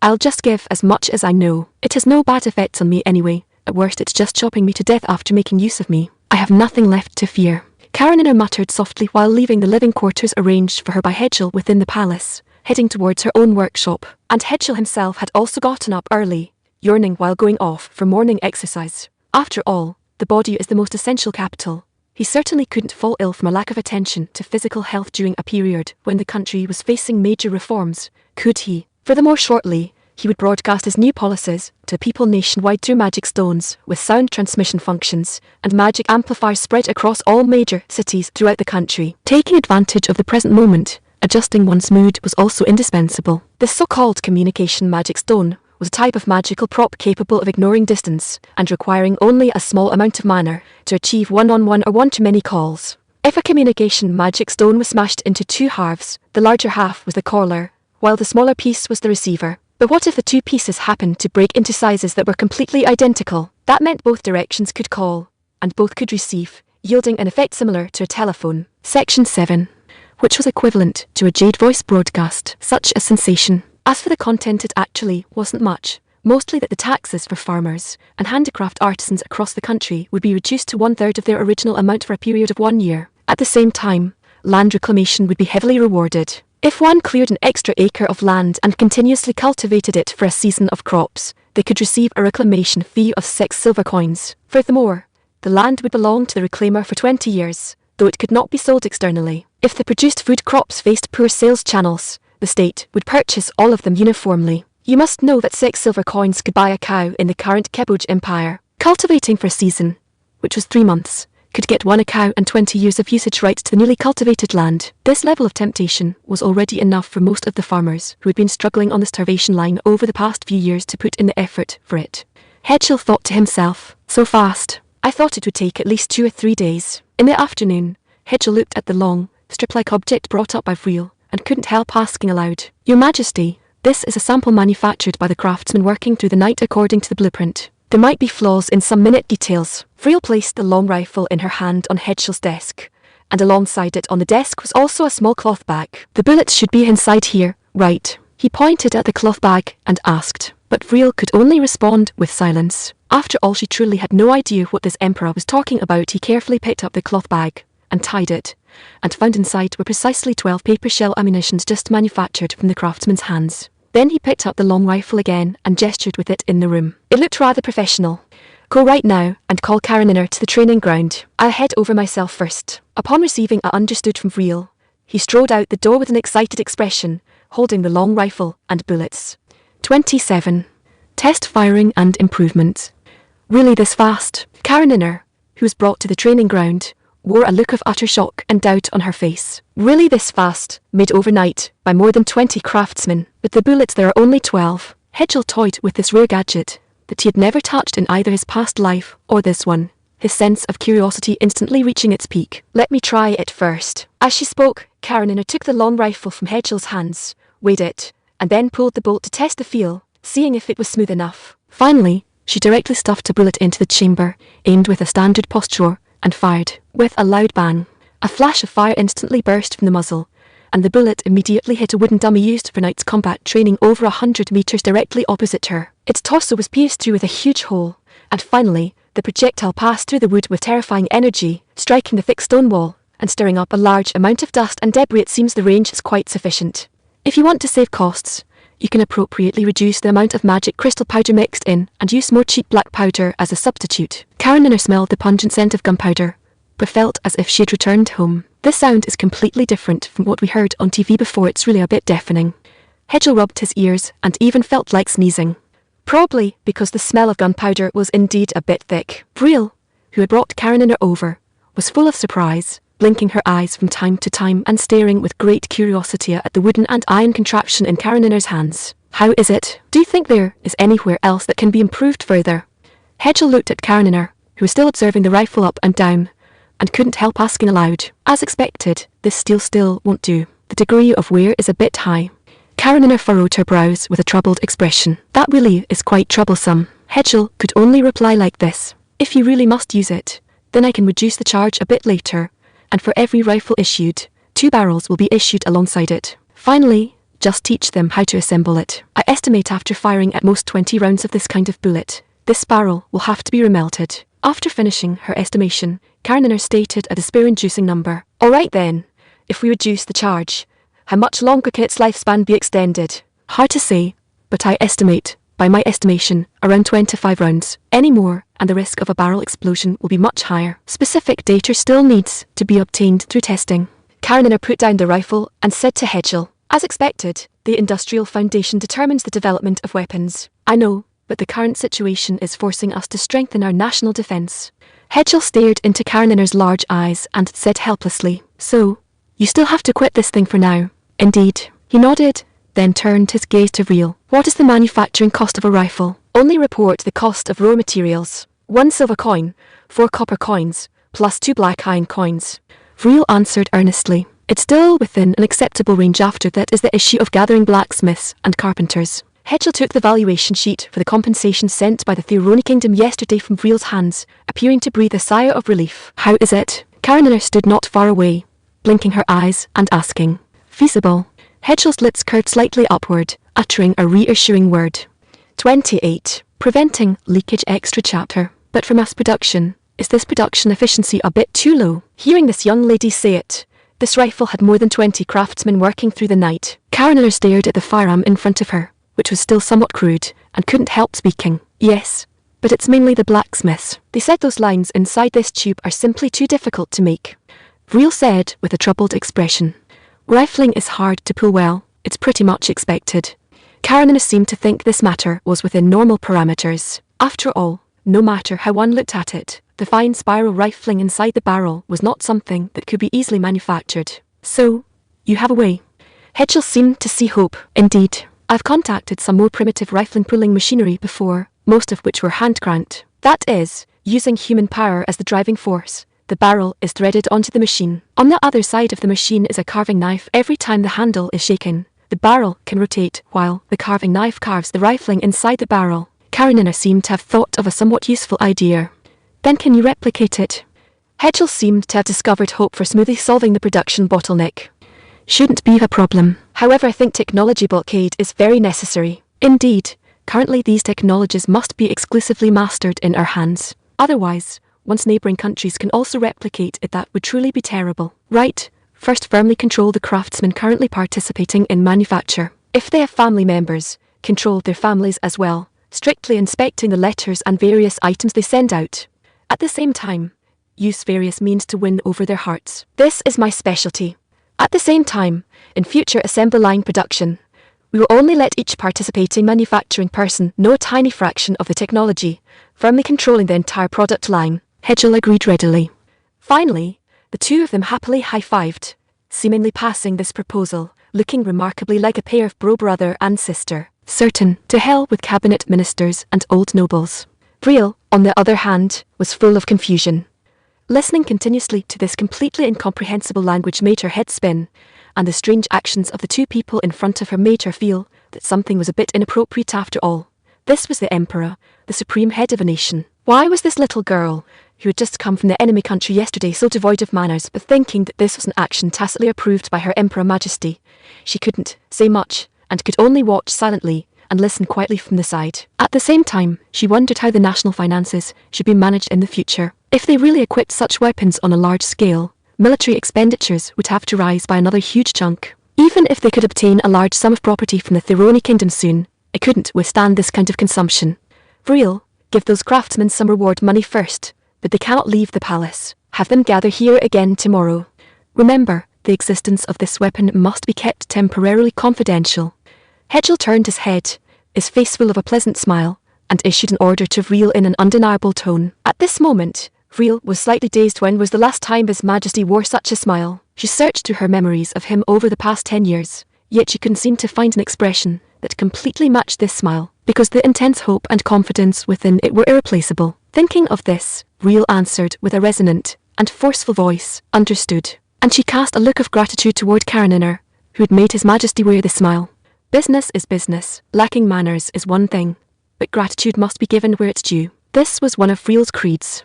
26. The Craftsman Extra Chapter. The next day, the craftsmen obediently followed the demands of Vril, who served as the head of the Ministry of Internal Affairs. They all stood neatly on the training ground previously provided to the knights. The mood should they be apprehensive or happy. Speaking of apprehension, that was true. After all, yesterday they originally wanted to go home to see their wives and children, but instead were told they were temporarily not allowed to step out of the palace gates. Speaking of happiness, that was indeed true too. After all, they had completed a task assigned to them by the emperor.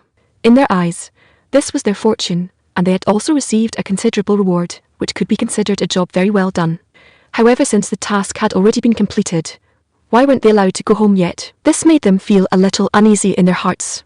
Runes was the foreman among this group of imperial craftsmen. Although he looked less than 40 years old, he was an expert craftsman, whether as a carpenter or a blacksmith. Otherwise, how could he have stood out in this fiercely competitive imperial team? And yesterday, when carving the fine lines inside that metal tube, it was primarily his craftsmanship, although he was also curious about what those components were actually used for after being assembled. He still well suppressed this doubt in his heart, intending to just focus on doing his own work well. What shouldn't be asked shouldn't be asked. It wasn't until the bell symbolizing 10 o'clock in the morning rang that the wooden door at the entrance of the training ground slowly opened. Appearing before them was their current emperor, Hedgel Chabiv. They also very naturally knelt on one knee, paying their respects respectfully, fearing they might offend this young man who held the power of life and death over them anywhere. After all, Runes was quite clear about the various methods he had used when seizing power. He absolutely dared not fool around in front of the emperor. "All right, everyone rise." Hedgel, however, had a troubled and bothered expression, waving his hand to make them get up from the ground quickly. "I suppose everyone rested well yesterday. And you also received your reward money." After they all stood up, Hedgel paced back and forth, speaking in a serious and methodical manner. "As for the purpose of the thing you made yesterday, Kareniner, you can't demonstrate it." As he spoke, Hedgel waved toward the entrance. Kareniner quickly walked over, carrying the rifle, skillfully pressed a bullet into the chamber, and finally aimed at the wooden dummy in the distance that already had a bullet hole, pulling the trigger hard, accompanied by a deafening bang. Sound and the choking smell of gunpowder rapidly spreading in the air. A large bullet hole appeared on the small wooden dummy in the distance once again, and even the wall behind the wooden dummy was not spared, having a large chunk of brick shattered once more. The craftsmen were immediately frightened by this sudden roaring sound, looking around with uneasy expressions. As for Karenina, she rubbed her shoulder, and then placed the rifle on the desktop. "Does your shoulder hurt? The recoil shouldn't be small, right?" Hedgel said with heartache. After all, with such thin arms and legs directly enduring the recoil of this long rifle, no matter what, it would make one feel quite inappropriate and even somewhat painful to watch. "It's nothing. Anyway, the effect demonstration is done, and the rest depends on how you plan to play it out." Section 8. Karenina directly swatted away Hedgel's outstretched rough hand, then said with a look of disdain, HMPH trying to take advantage of me. Not a chance. Karenina thought to herself smugly. 30. Lecture extra chatter. Afterwards, Hedgel naturally explained in detail to the craftsman what the novel gadget called a gun actually did, and how momentous its significance was to the country. The final conclusion drawn was such a major matter concerning the future of the country, and the people must absolutely not be leaked to the outside by important national talents who have previously seen a complete set of design drawings. Even to your own families. You must keep your mouths shut and not be careless or sloppy in the slightest. Hedgel deliberately emphasized the 6 words important national talents. After all, raising their status at this time would make them generate the thought from the bottom of their hearts, I'm a high-level talent of this country, and the Emperor holds high expectations for me. And as long as you abide by the rules and continue to make major contributions to the rise and subsequent development of the country, where benefits and treatments will naturally not treat you unfairly. But at this moment, Hedgel's tone suddenly and sharply changed. And if anyone commits acts that harm the interests of the royal family or even the country, don't blame me for being merciless.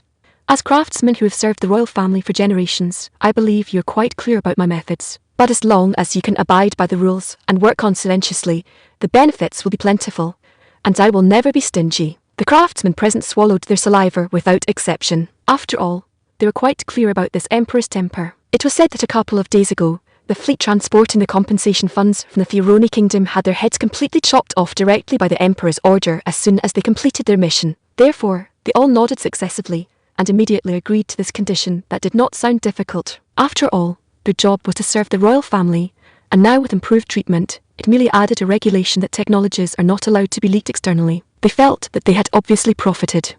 Hedgel himself was quite satisfied with this, while also lamenting that the trick of the carrot and the stick would never go out of style.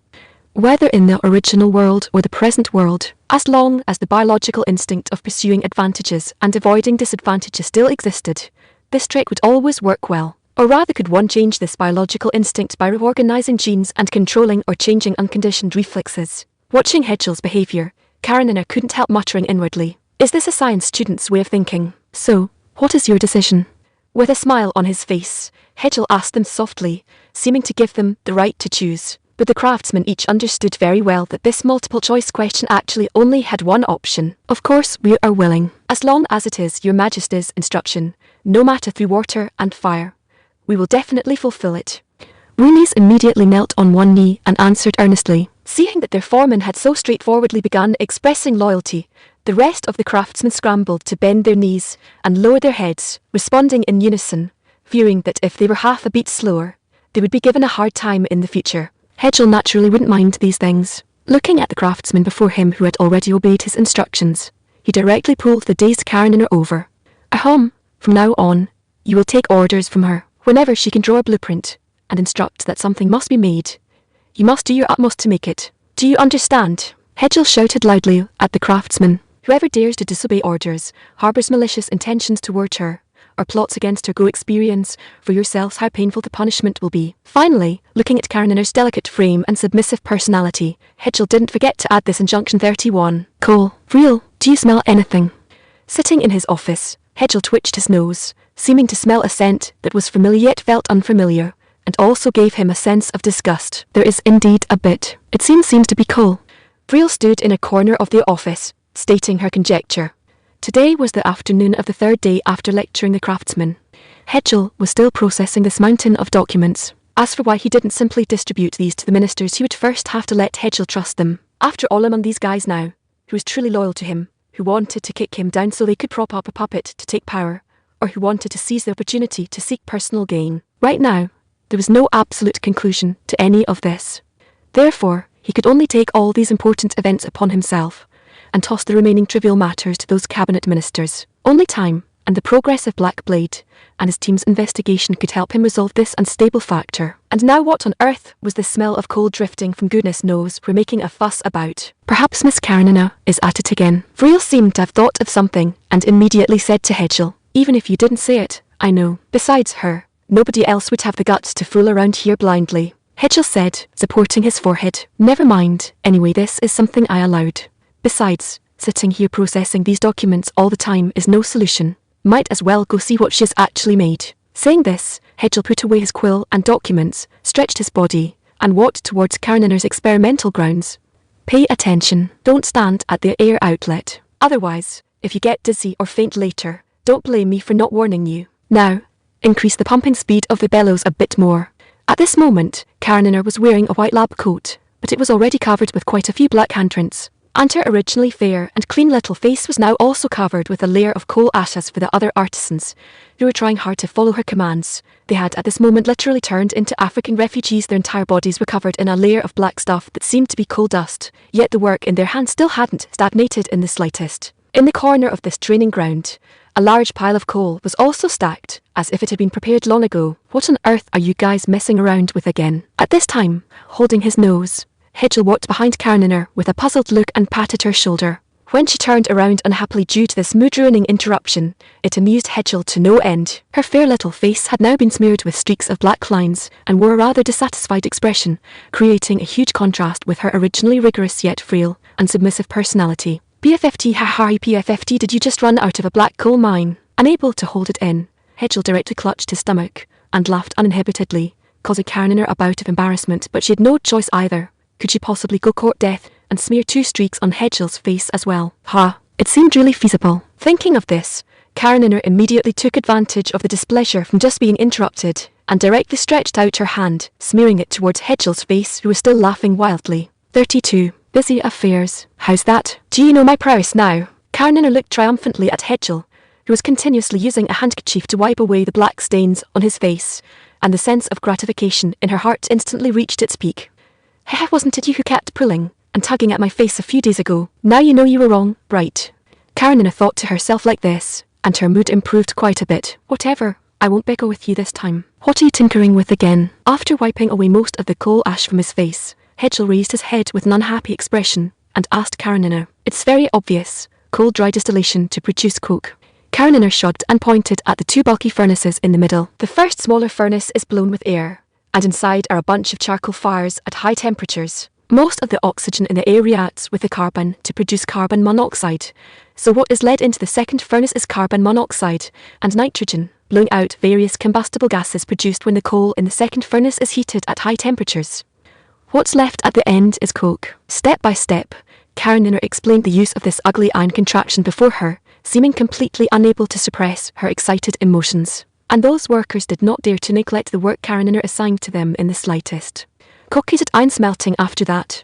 Yeah, blast furnace iron smelting is much more appropriate using coke. If you directly use mined coal, there are simply too many impurities. And that big pile of engineering materials at the back that hasn't been assembled yet is prepared for the subsequent miniature version of the iron smelting blast furnace. Karenina pointed at the large pile of materials in the corner of the former training ground, and the expression on her face grew increasingly excited. Then keep it up. If the experiment here succeeds, a larger factory can soon be built near the iron mine in the suburbs. It should be able to quickly increase iron production. Hedgel stroked his chin, feeling that this seemed feasible as well. Moreover, if iron production could go up, leaving aside military supplies, even farm tools could be completely replaced with iron products. Production efficiency would thus be greatly improved. Right, how's the effect of the rifling engraving machine I got for you the day before yesterday? How many gun barrels can it produce a day? Karenina suddenly spoke up and asked. Not bad, at least 60 or 70 pieces a day. In a couple of days, after selling all the jewellery previously sent by Thironi to jewellers, I will officially open a military factory. Naturally, the buildings will just have to use existing ones for now. It's estimated it might look a bit shabby. Shabbiness doesn't matter. As long as the things produced are usable, it's fine. However, the second firearm scheme you said you wanted to adopt earlier seems to have no movement at all. Karenina asked probingly. There's no helping it either. The artisans who can be mobilized in the palace are all here with you producing bullets and firearms in small batches. There simply isn't enough manpower. Hedgel spread his hands, adopting an attitude of I'm very helpless too, but what other ways do I have? That's true as well. Fine. Then let's wait until I finish handling this matter first. These matters that currently still seem secondary can be discussed then. Karenina nodded non-committally and agreed softly. You've really been a huge help. These past few days, the piled-up matters can honestly be said to be as numerous as seeing a ghost. Hedgel supported his forehead, unable to help feeling a bit physically and mentally exhausted. 33. Golden-haired squirrel. Extra chapter. What's wrong? How many more things can you possibly have? Why do I always feel that you just curl up in the office every day acting as a shut-in, although I was pretty much the same before? Karaninar's mouth was still quite harsh, and she didn't even forget to blacken herself a bit. Could this be the highest realm of foul-mouthedness? Of course it's very troublesome among the so-called cabinet ministers. Basically not a single guy can be trusted. One second they might be grinning at you, and the next second the moment you turn around, they stab you directly in the back. So most of the current affairs are handled by myself. Rubbing his temples, Hedgel couldn't help feeling a bit fatigued. That's true too. If you're tired, just rest for a bit. Where do all these damn things come from? But I don't suggest resting here. After all, look, this place is flying with black dust. She tilted her head, and her tone softened quite a bit. This guy actually cares about people on occasion, huh? Hedgel thought to himself like this, but didn't say it out loud. He knew that if he directly spoke these words out, she would definitely bristle up and flatly deny it. So what are you messing around with again? Blushing, Karaninar wanted to shove away Hedgel, who had already grabbed her arm, but it seemed to have no effect at all. Meanwhile, Hedgel took a handkerchief and meticulously helped Karaninar wipe away the coal ash on her face. A few minutes later, Karaninar, who had been struggling the entire time during this period, was finally let go. You guy, what the hell is the use of helping me wipe off this ash now? Won't it just get dirty again in a moment? Puffing out her cheeks and pouting her lips, she wore a full face of displeasure and shame-anger, as if the next second she would pounce up and bite someone. Tusk, wiping it is still much better than that painted cat appearance from before. Looking at the bristled Karaninar, Hedgel couldn't help showing a smile, while sighing that this face was indeed smooth and soft, just like pudding, and he really wanted to touch and need it again. Of course, this could only be an imagination inside his mind. If he really needed it again, he would probably really get bitten. But being bitten didn't seem bad either. Thinking of this, Hedgel shook his head violently, wanting to shake this ghost of a gentlemanly thought out of his brain as soon as possible. What's wrong? Shaking your head continuously. Did you take drugs or had an epileptic seizure? Karaninar said to Hedgel with a face full of disgust. Section 9. It's nothing. I just thought of some bad things. TCH, damn pervert. What did you just say? I didn't say anything. Really didn't say anything. Realizing that the tone of the man in front of her had changed, Karaninar immediately began to back down. Hey, actually, I have one more thing I want to ask you. Hedgel glared back at the craftsmen who were casting sideways glances, and then asked Karaninar, what is it again? Don't tell me you're going to make me do hard labor again. As she spoke, Karaninar shrank her neck back slightly. Why does she look more and more like a golden squirrel? Hedgel temporarily kept this well-founded thought in his heart, and then said to Karaninar, with a serious expression, if everything goes as expected, tomorrow or the day after, the Empire's army will be able to directly break through the capital of the Thironi kingdom, Friss. If the king, queen, and other members of the Thironi royal family are captured alive, how do you think they should be dealt with? There was no joking component in Hedgel's words this time. 34. XL. Bonus chapter. So fast. Just a few days ago, you guys should have just broken into a few cities on the border. Karanar's heart immediately leapt into her throat. That's right. After all, you should have some idea of how weak the Thironi army is, and what kind of trash they are. They basically met little resistance, and whenever they appeared before the Kebode Empire's army, they were just meat on the chopping board. Hedgel's voice was filled with pride. Then finally if they're caught by you guys, how will you deal with them? Karanar nodded and finally asked in a low voice. Her expression was also quite solemn. It's up to you. Normally, they would be hanged, but now I've decided to leave it up to how you want to deal with them. Hedgel handed this choice over to Karanar, really leaving it to me to decide.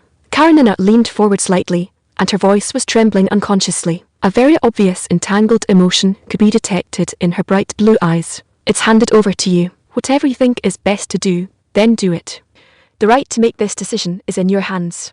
Of course, if you want to let them continue to maintain their privileged status, then I'm sorry, that can't be done. Think about it carefully. If you want to use some extreme punishment like dismemberment by 5 horses, I'm all for it with both hands and feet. However, Hedgel still added an unappealing joke at the end, seemingly hoping to ease the atmosphere in this way. I will think about it carefully. Karanina lowered her head and replied softly. At that time, I will have people escort them to the dungeons of the Imperial Palace. After you figure out how to deal with them, just tell me. I will respect your opinion as much as possible. Hedgel also sighed, then patted Karanina's shoulder and comforted her. After all, no matter what, they were the ones who raised her for more than 10 years, even though her life during those times was indeed bad, and could even be said to be painful. But this feeling of executing familiar people was indeed unpleasant. If I want to let them live, can this be done? Karanina suddenly spoke up.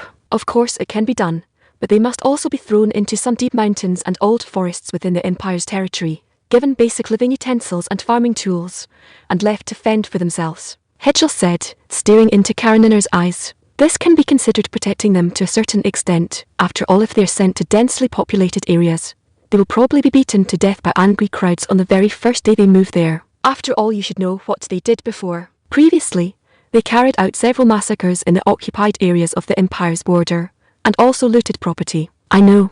Karenina nodded heavily. So I think this is enough. Exiling them to an uninhabited jungle, letting them labor and produce with their own hands, this can already be considered supreme mercy.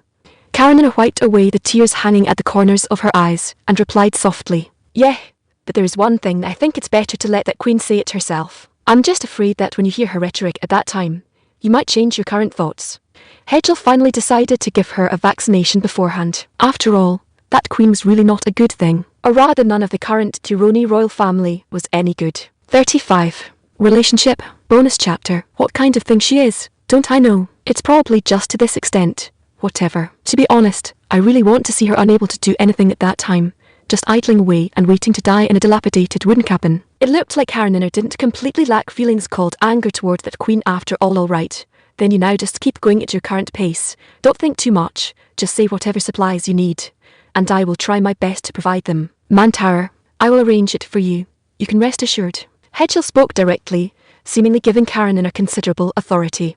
Okay, give me a couple of lathes first. Karenina reached out her hand with a grin, looking cute yet asking for a beating. For things that don't exist in this world yet, you'd better not make things difficult for me. Hedgel directly pressed down Karenina's outstretched paw. Then don't come here to visit in the future. It's quite disruptive to their work. As she spoke, Karenina immediately glanced back at the craftsmen behind her who had slowed down their work and kept glancing over here. Although they couldn't understand what this emperor and their current boss were talking about, from the unkind gazes of the two, they could only draw one conclusion: if they dared to gossip blindly again, they would probably be done for. So they immediately drove their bodies and honestly refocused their attention on the iron guy in front of them. All right, is it fine now? Besides, isn't it normal for the immediate superior to come over from time to time to confirm the progress? Hedgel asked Karenina with a smile. TCH, forget it. As long as you aren't afraid of getting dirty, just come. She curled her lips and finally relented. Even you aren't afraid of getting dirty. What would I be afraid of? Don't I want any face? Although I don't know why. I just had a feeling that you treated me as a petite, fragile, and bullied weak woman. The more Karenina chewed on the meaning of these words, the more she felt something was wrong. Aren't you already one right now? Hedgel spread his hands and said directly, "Get lost. I'm not that kind of person in your mouth."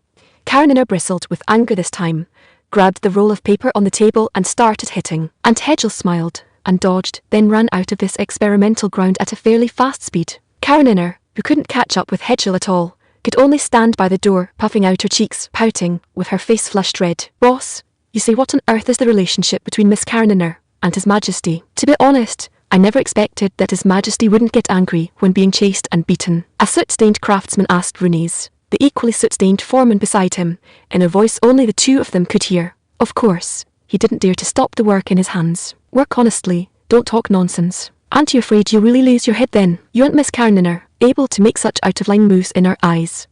Runes warned the young craftsman in a low voice. "Actually, I'm just curious. Curiosity won't do either. Even if Miss Karenina and His Majesty's relationship really is like that, if we slip our tongues and spread the word, wouldn't we also lose our heads? Don't say what shouldn't be said, and don't do what shouldn't be done." In the end, the young craftsman could only obediently shut his mouth. 36. General. TCH couldn't even stop the first round of cavalry charge. They really are a bunch of trash. A middle-aged man with a mustache, dressed in the uniform of the Keboj Empire, was looking with disdain at the flag of the Thoroni kingdom being lowered not far away, while spitting a mouthful of saliva onto the ground. "General, the news of our victory has been transmitted to the headquarters via magic stones. His Majesty will surely know about this joyous event soon, right?" A young man who could be told from his appearance alone to be much younger than the mustached man reported with a happy face. "It's not much of a big deal. After all, this level of enemy is simply too unchallenging. I think His Majesty shouldn't be too surprised at this either." It seemed that the general's mustache was not quite satisfied with this. "Forget it.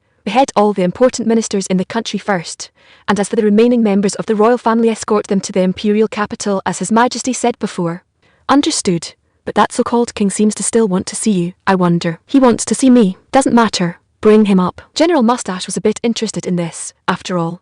He really wanted to see what kind of capability this group of stray dogs still had, and what kind of drama they wanted to stage in front of him. Not long after, an old man with greying hair, along with a heavily made-up woman with dishevelled hair and messy clothes, were brought into the military tent in shackles. Report, they previously wanted to escape through the tunnels in the city, but were captured by the dark guards deployed in the city beforehand. The young man who seemed to be the adjutant stood firmly in front of the general and said in a sonorous voice, "TCH, you can tell from these guys' clothes that they definitely went to crawl through dog holes." General Mustache did not forget to humiliate these two things kneeling on the ground at this moment. "As the two of you can see, I am Shiboter Hall, the general of the 7th Army of the Keboj Empire, the person who trampled your capital to the ground." He walked up to the two people kneeling on the ground and fiercely pinched the nose of the old king who was still glaring at him angrily. "Recognize your current status. The moment the flag of your royal city was lowered, this place no longer belongs to the Thuroni kingdom, and you are no longer so-called members of the royal family. You are mere prisoners. Do you understand?" Shiboter roared at the old king's ear at the top of his lungs. This rough voice suddenly echoed in the not-so-large military tent, making people feel a wave of fear from the bottom of their hearts. The old king was so scared by the shocking voice that he almost passed out. And that flashy, gaudy bitch cried ying ying ying at this moment, until Shiboter gave her proud, powder-covered cheek a heavy punch, and she finally quieted down completely. "Speak, old fellow. What on earth do you want to say to me?" Until both of them maintained silence and humility, Shiboter sternly asked them, "It's just can you let my children be able to. The old king opened his mouth, and before he finished speaking, he was interrupted by Shiboter. "Are you asking me to spare your children?" Shiboter's gaze grew increasingly cold, carrying the unique murderous intent of a veteran seasoned in battle. The old king nodded slightly. "Then when you previously gave your youngest daughter to His Majesty, did you ever think of pleading with us to give her a good destination? Or rather, why did you send your youngest daughter to His Majesty as a so-called compensation item? Or are you saying that only the children court now are human, and your youngest daughter is not a human, but a tool?" Shiboter directly grabbed the old king's greying hair, lifted him up from the ground, and sternly interrogated him. 37. Sweet THSII. The old king was badly frightened by this sudden shout, his whole body trembling, even his upper and lower jawbones were chattering, his teeth knocking against each other, making a dull sound. He completely lost the majesty he had when he was glaring death at Shiboter earlier. TCH, as expected, just as His Majesty said before, they are just two pieces of trash. Being able to train such a vulnerable army can be considered your ability. In front of the regular army you're timid and submissive, but facing ordinary citizens you throw heavy punches. His Majesty's description of you two beasts is really quite accurate. As he spoke, Shiboter also spat heavily onto the already unconscious queen who had taken a heavy punch. Then he heavily threw the old king onto the ground. Hearing the falling sound mixed with a crisp crack, the old king howled in pain, clutching his shin. It seemed that the fall just now happened to break this bone of his, but Shiboter didn't care about this at all, and just told the soldiers to put him and the queen on a prison cart, and after returning to the country right now, this place already belonged to the territory of the Keboj Empire. Thinking of this, the anger in Shiboter's heart was diluted a lot by joy. As for why he flew into a rage just now, it was simply because he also had a lovely daughter. But unlike the old king with the broken leg, he would never, for any reason, give away his daughter as a tool. Absolutely never. He affirmed this to himself in his heart. Therefore, he looked down exceptionally upon this old bastard who casually gave away his daughter. Section 10.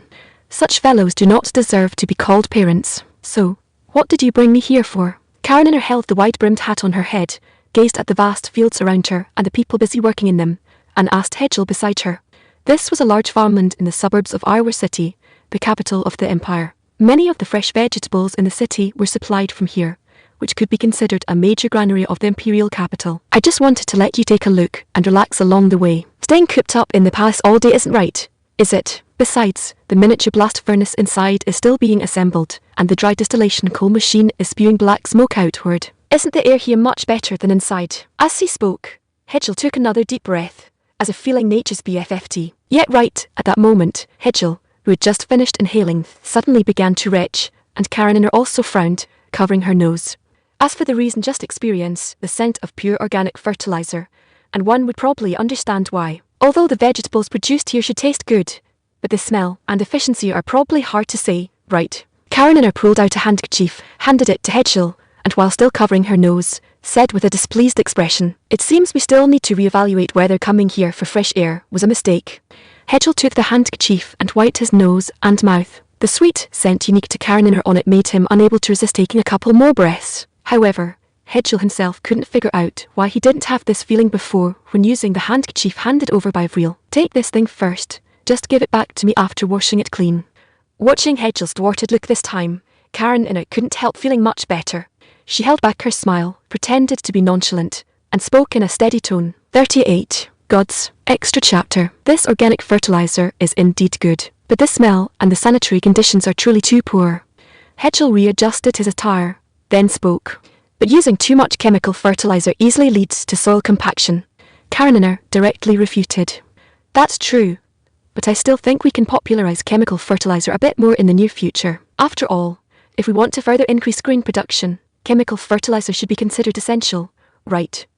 Hedgel still held onto his own thoughts, seemingly still wanting to use chemical fertilizer to carry out the so-called agricultural reform. Whatever you want. Anyway, I'm not clear about the specific situation at home and abroad. It's enough for me to honestly be a scientific and technological personnel. Karenina pouted, ultimately thinking it better not to meddle in these matters. Actually, there's nothing much, just that the recent situation has been a bit unstable. Ever since we withdrew our troops from the front line, the war situation in the Finthers Alliance, where we previously stayed, has begun to deteriorate rapidly. The Auschwitz Alliance countries, which were originally on the defensive, are now all turning to an offensive posture. I can only hope they can hold on for a few more years to buy time for our development. Hedgel looked at Karenina's beautiful profile at this moment and softly explained to her. And the Riston Church Papal State on the high mountains in the northwest corner, although superficially always maintaining a so-called neutral attitude, has actually been intervening in the affairs of various countries long ago. However, due to its powerful religious influence and numerous paladins, no country dares to be the first to launch an attack against it. Tusk, aren't these so-called religious beliefs just a bunch of scum fooling the masses? True gods do not exist. Karenina sneered at this. Even if so-called gods exist, how many divisions does he have? How many cannons does he have? One tungsten core armor-piercing shell down, and he should be able to cry for a long time, right? Well, we still can't jump to conclusions about this kind of thing right now. Otherwise, how should that silver guy I encountered previously be accounted for? Hedgel showed a wry smile at this and then continued. Furthermore, the largest sect in the country is still the Goddess Church, not the Riston Church, and the Goddess Church is quite moderate, with no items like purging heretics in its doctrine. So for now, the religious situation in the country is still relatively stable. Are these damned matters of numerous sects good or bad after all? Karenina couldn't help wailing about this. As long as religion is not extreme, it's good. And do you have any thoughts on the current agricultural reform project? As expected, you're going to treat me as a coolie again, right? Whatever. I think the farm tools can be modified a bit more. And as for chemical fertilizer, just take the saltpeter you used earlier for gunpowder, grind it into a fine powder, and then mix it with water and sprinkle it into the fields as potassium fertilizer. Karenina tilted her head and replied unhappily. This can be considered. As for the rest, forget it.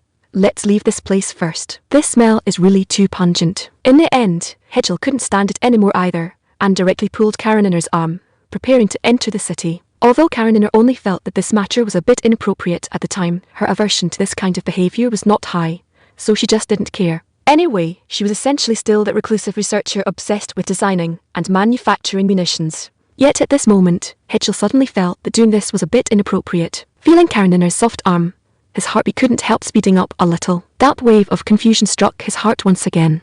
When did I become so sensitive? 36. Land Reclaimers Extra Chapter. Meanwhile, at the edge of the forest in the suburbs of the imperial capital, a large group of ragged farmers were vigorously digging up the ground with hoes that already looked somewhat worn and covered in mud. Dad, come, have a sip of water. At this moment, a similarly ragged young fellow was wiping the sweat beads on his forehead with a coarse cloth towel, then handed a worn wooden kettle to a grey-templed middle-aged man who was hoeing the ground. Good too, it's really rare to have such a heartwarming thing. He took the kettle, poured a big mouthful into his mouth, and then said as if letting out a long sigh of relief, "Yes, this is also thanks to His Majesty the Emperor's new policy." The young man, who seemed to be the son, immediately chimed in. "Heartedly, let's knock off after a while. Tomorrow we'll dig out those big tree roots, and that piece of wood after a while we'll drag it back and sell it to the village carpenter, and we can make a profit again." The middle-aged man stretched, and the remaining muscles on his frail body stretched against his rough skin, making it look somewhat fierce, but comfortable. A warm smile on his face as he looked out at the crowds of land reclaimers around made people feel cheerful. Soaring trees on the neighbouring grassland was Carol from the head of the village, weeding and turning the soil. In the upper right corner was Surtur's family from the tail of the village, and their family was tying up the chopped-down big trees with thick ropes, preparing to drag them back to sell to the carpenter. You must know that this large forest used to be the Emperor's private hunting ground, and these farmers were completely forbidden to enter. If they broke in willfully and were seen by the on-duty guards, their property would be confiscated. Therefore, just a few days ago, they were still living that kind of life where clearly the land was right in front of them, but they couldn't reclaim it or use it, having to guard only their tiny plots of land, bearing high taxes, and living meal by meal. And now, everything had changed. Taxes were reduced to only a third of the original, and large-scale reclamation of forest land was also allowed. Even such royal hunting grounds were within the permitted scope. And on the very day the Emperor issued the announcement, the guards guarding the hunting ground all withdrew, and they were able to immediately enter the site and start working. What's more, for every move land reclaimed, as long as it was continuously farmed for one season, one could get 6 silver coins and 20 years of use rights. Such a good thing had tremendous benefits for both himself and his son. And very soon, they wouldn't have to suffer from hunger anymore, as long as they were willing to put in effort and use their hands. They would definitely be able to fill their stomachs. Thinking of this, the frail middle-aged man's smile became even brighter. This was a clean, plain, non-malicious smile full of hope. If Hedgel could see it, he would definitely be glad for this decision of his. Old man, I've already drawn the lines marking each family's boundaries on my side.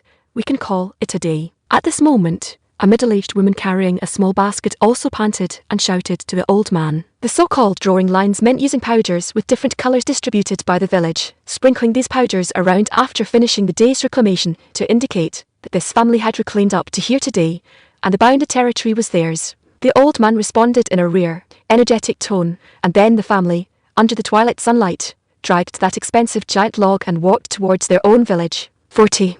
Headache Extra Chapter. And on the morning of the second day, the blast furnace was still not fully completed, and Hedgel also had to handle government affairs, so Karen Inner started walking around and wandering inside the palace. After all, she'd been here for a few days, but she basically cooped herself up in her office or experimental site.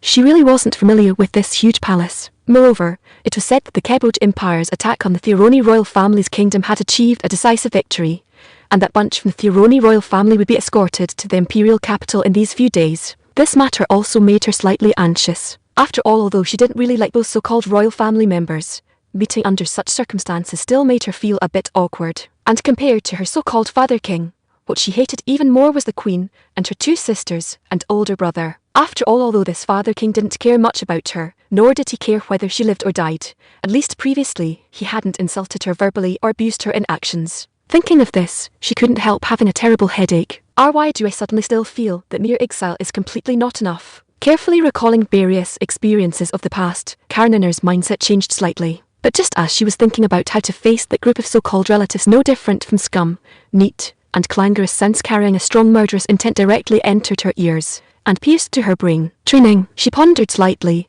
seemingly remembering what Real had said previously. First train a small batch of gun-wielding soldiers. Afterwards, when this weapon is used in large quantities, they will serve as instructors to conduct education and guidance. And not far away seemed to be the large training ground used by the Imperial Guard. Thinking of this, Karen Inner regained her interest. After all, she was very willing to see soldiers holding the weapons she designed conducting training and fighting. This could be said to be her supreme glory as a designer, and the training instructor was naturally Comrade Vril. After all, previously she had even spent an evening teaching Vril how to use firearms and how to maintain them. Moreover, this gun also had a special feature. That was, the bullet primer did not use mercury fulminate from the rifle bullets she had seen before, the magic crystal powder. As for why, it was purely due to manufacturing efficiency issues. The detonation of magic crystal powder required the injection of external magic power, so before pulling the trigger, soldiers needed to mobilize the tiny magic power in their bodies, inject it into the trigger, and then pull it to fire. Although it was a bit troublesome,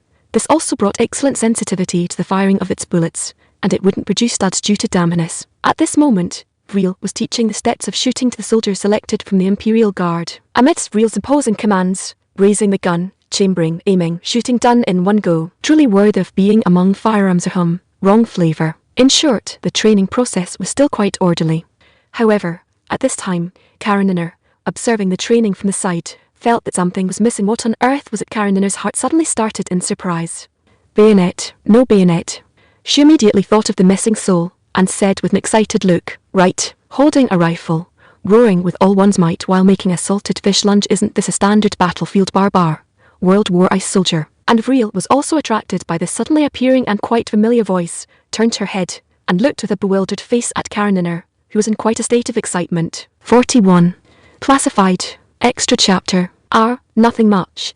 just thought of some equipment improvement measures. Karenina, noticing Vriel's puzzled gaze, immediately shrank next to a huge stone pillar beside her, revealing only half her face, and said cautiously. Karenina inexplicably held a sense of fear towards Vriel because she always carried an aura of stern killing intent from time to time, making Karenina feel completely uncomfortable all over. And during this training, the richness of that aura soared to its peak. Miss Karenina, you've been watching over there just now, right? May I ask if there is anything in the movements that needs improvement? Vriel asked Karenina seriously. The movements are quite standard. Moreover, the long-range accuracy of this thing is not high, so there's no need to aim too accurately. In the future, it will all be large-format actions and large-scale volleys.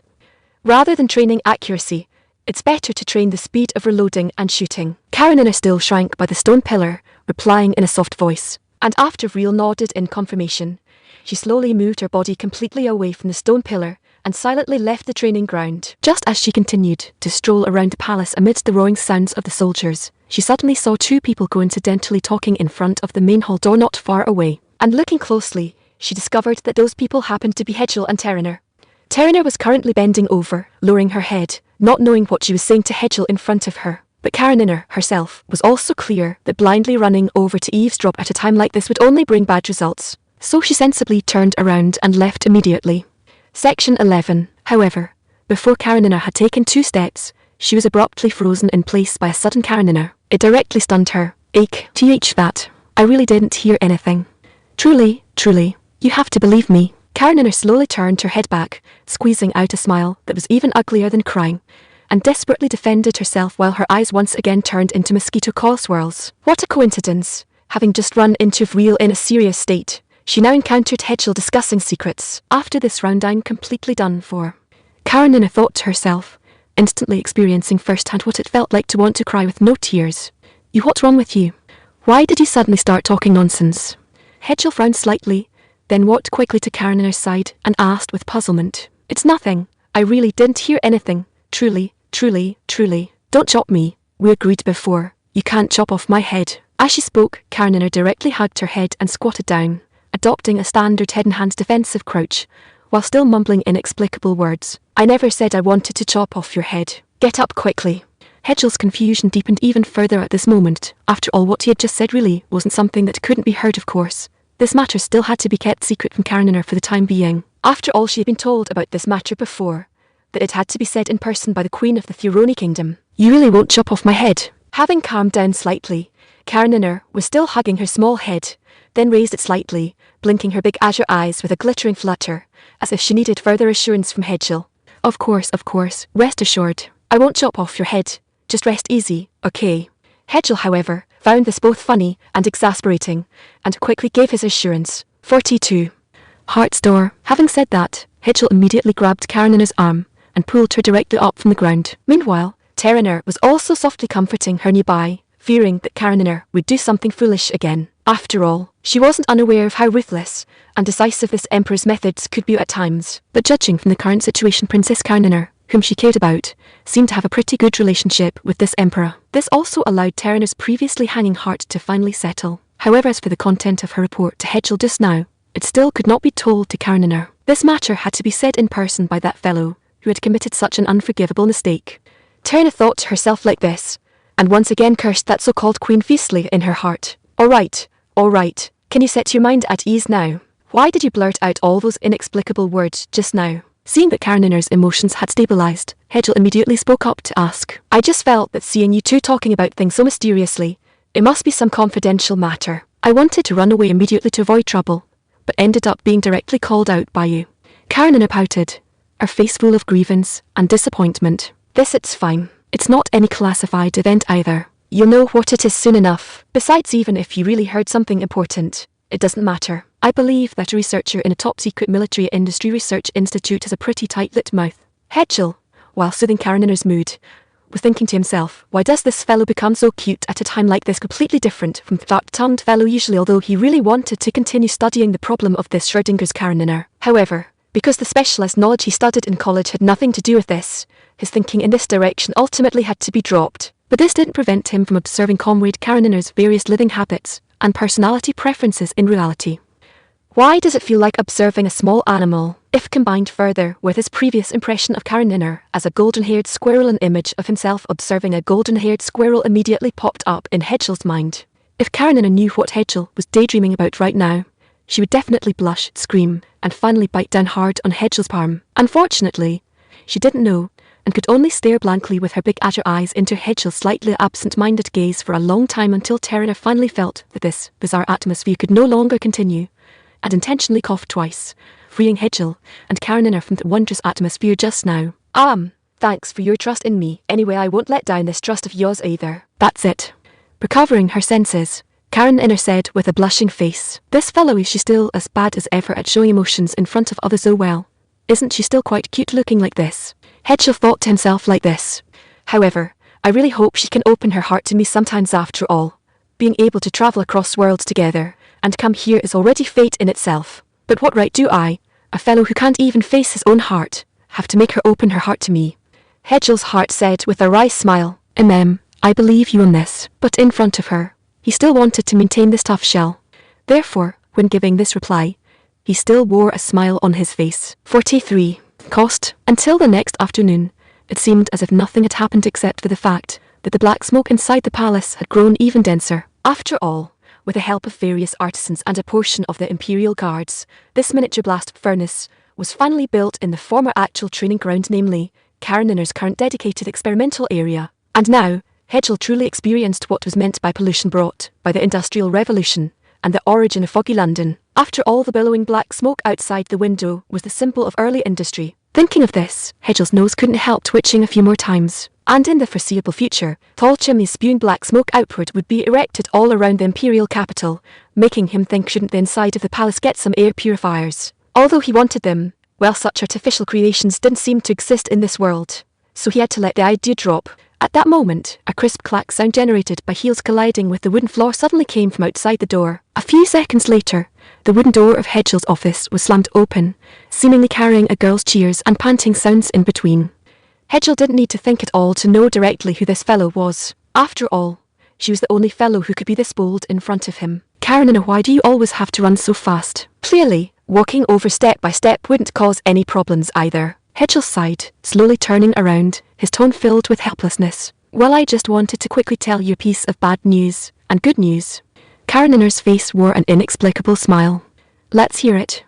"Guess first. Take a guess, Tilda." Karenina's mood seemed unusually good, and she even started acting playful directly. "Your blast furnace had a major error and needs to be remade," Hedgel said with a face full of uncertainty. After all, if this fellow had messed this thing up, she definitely wouldn't have come over smiling like this. Nope, completely wrong." Karenina directly denied it, and the smile on her face grew even brighter. "If you have something to say, just say it directly. Don't mess around here." Hedgel, however, directly grabbed Karenina's cheeks, wanting to make her submit honestly. Hey, don't use force. I just suddenly wanted to keep you in suspense." But this time Karenina immediately raised her hands in surrender. "Then I'll say the good news first, Tilda." "As you like, but I always feel like you're plotting something." Hedgel stared into her big, seemingly smiling eyes, as if wanting to discern some clues from them. The good news is the miniature blast furnace, at least in terms of results, is a success." She cleared her throat with affected pretense, then said rigidly, "What do you mean by success in terms of results? What about during the process?" Hedgel immediately spotted the problem in that sentence. "This is the bad news I want to mention. Mainly if we really want to build a large-scale iron smelting plant, then this cost." Speaking of this, Karenina scratched her head as if feeling embarrassed. "If it's just that the plant construction cost is high, well, there's no help for it. It has to be built anyway. Furthermore, after building the first one and gathering sufficient experience and lessons, we can build the second one faster and better. Actually, this shouldn't count as bad news, right?" Hedgel, however, thought this kind of problem wasn't very big. Character design, as shown in the figure, but currently there's only Karenina's draft. As for Hedgel, is there any need for him to exist? Merciless PVS, a quick word beforehand. It's a private commissioned artwork. Others must not copy it without permission. Certain. rss./web/novels/images/upload pic/201,440-21d6-4078-b73e5.jpg/m. 44. Effect bonus chapter. Yo, how rare for you to be so generous. Clearly before it was so-called fiscal austerity, and even the standard issue firearms looked like they were peeling a layer of skin. Karenina looked at Hedgel with a hint of surprise. After all, she had put in a lot of effort previously to minimise the construction budget of the iron smelting plant. I'm just a bit paranoid about production. An iron smelting plant can achieve generating money in the short term, but the role of guns is to protect property safety. Although both are indispensable, mentally it always feels a bit uncomfortable.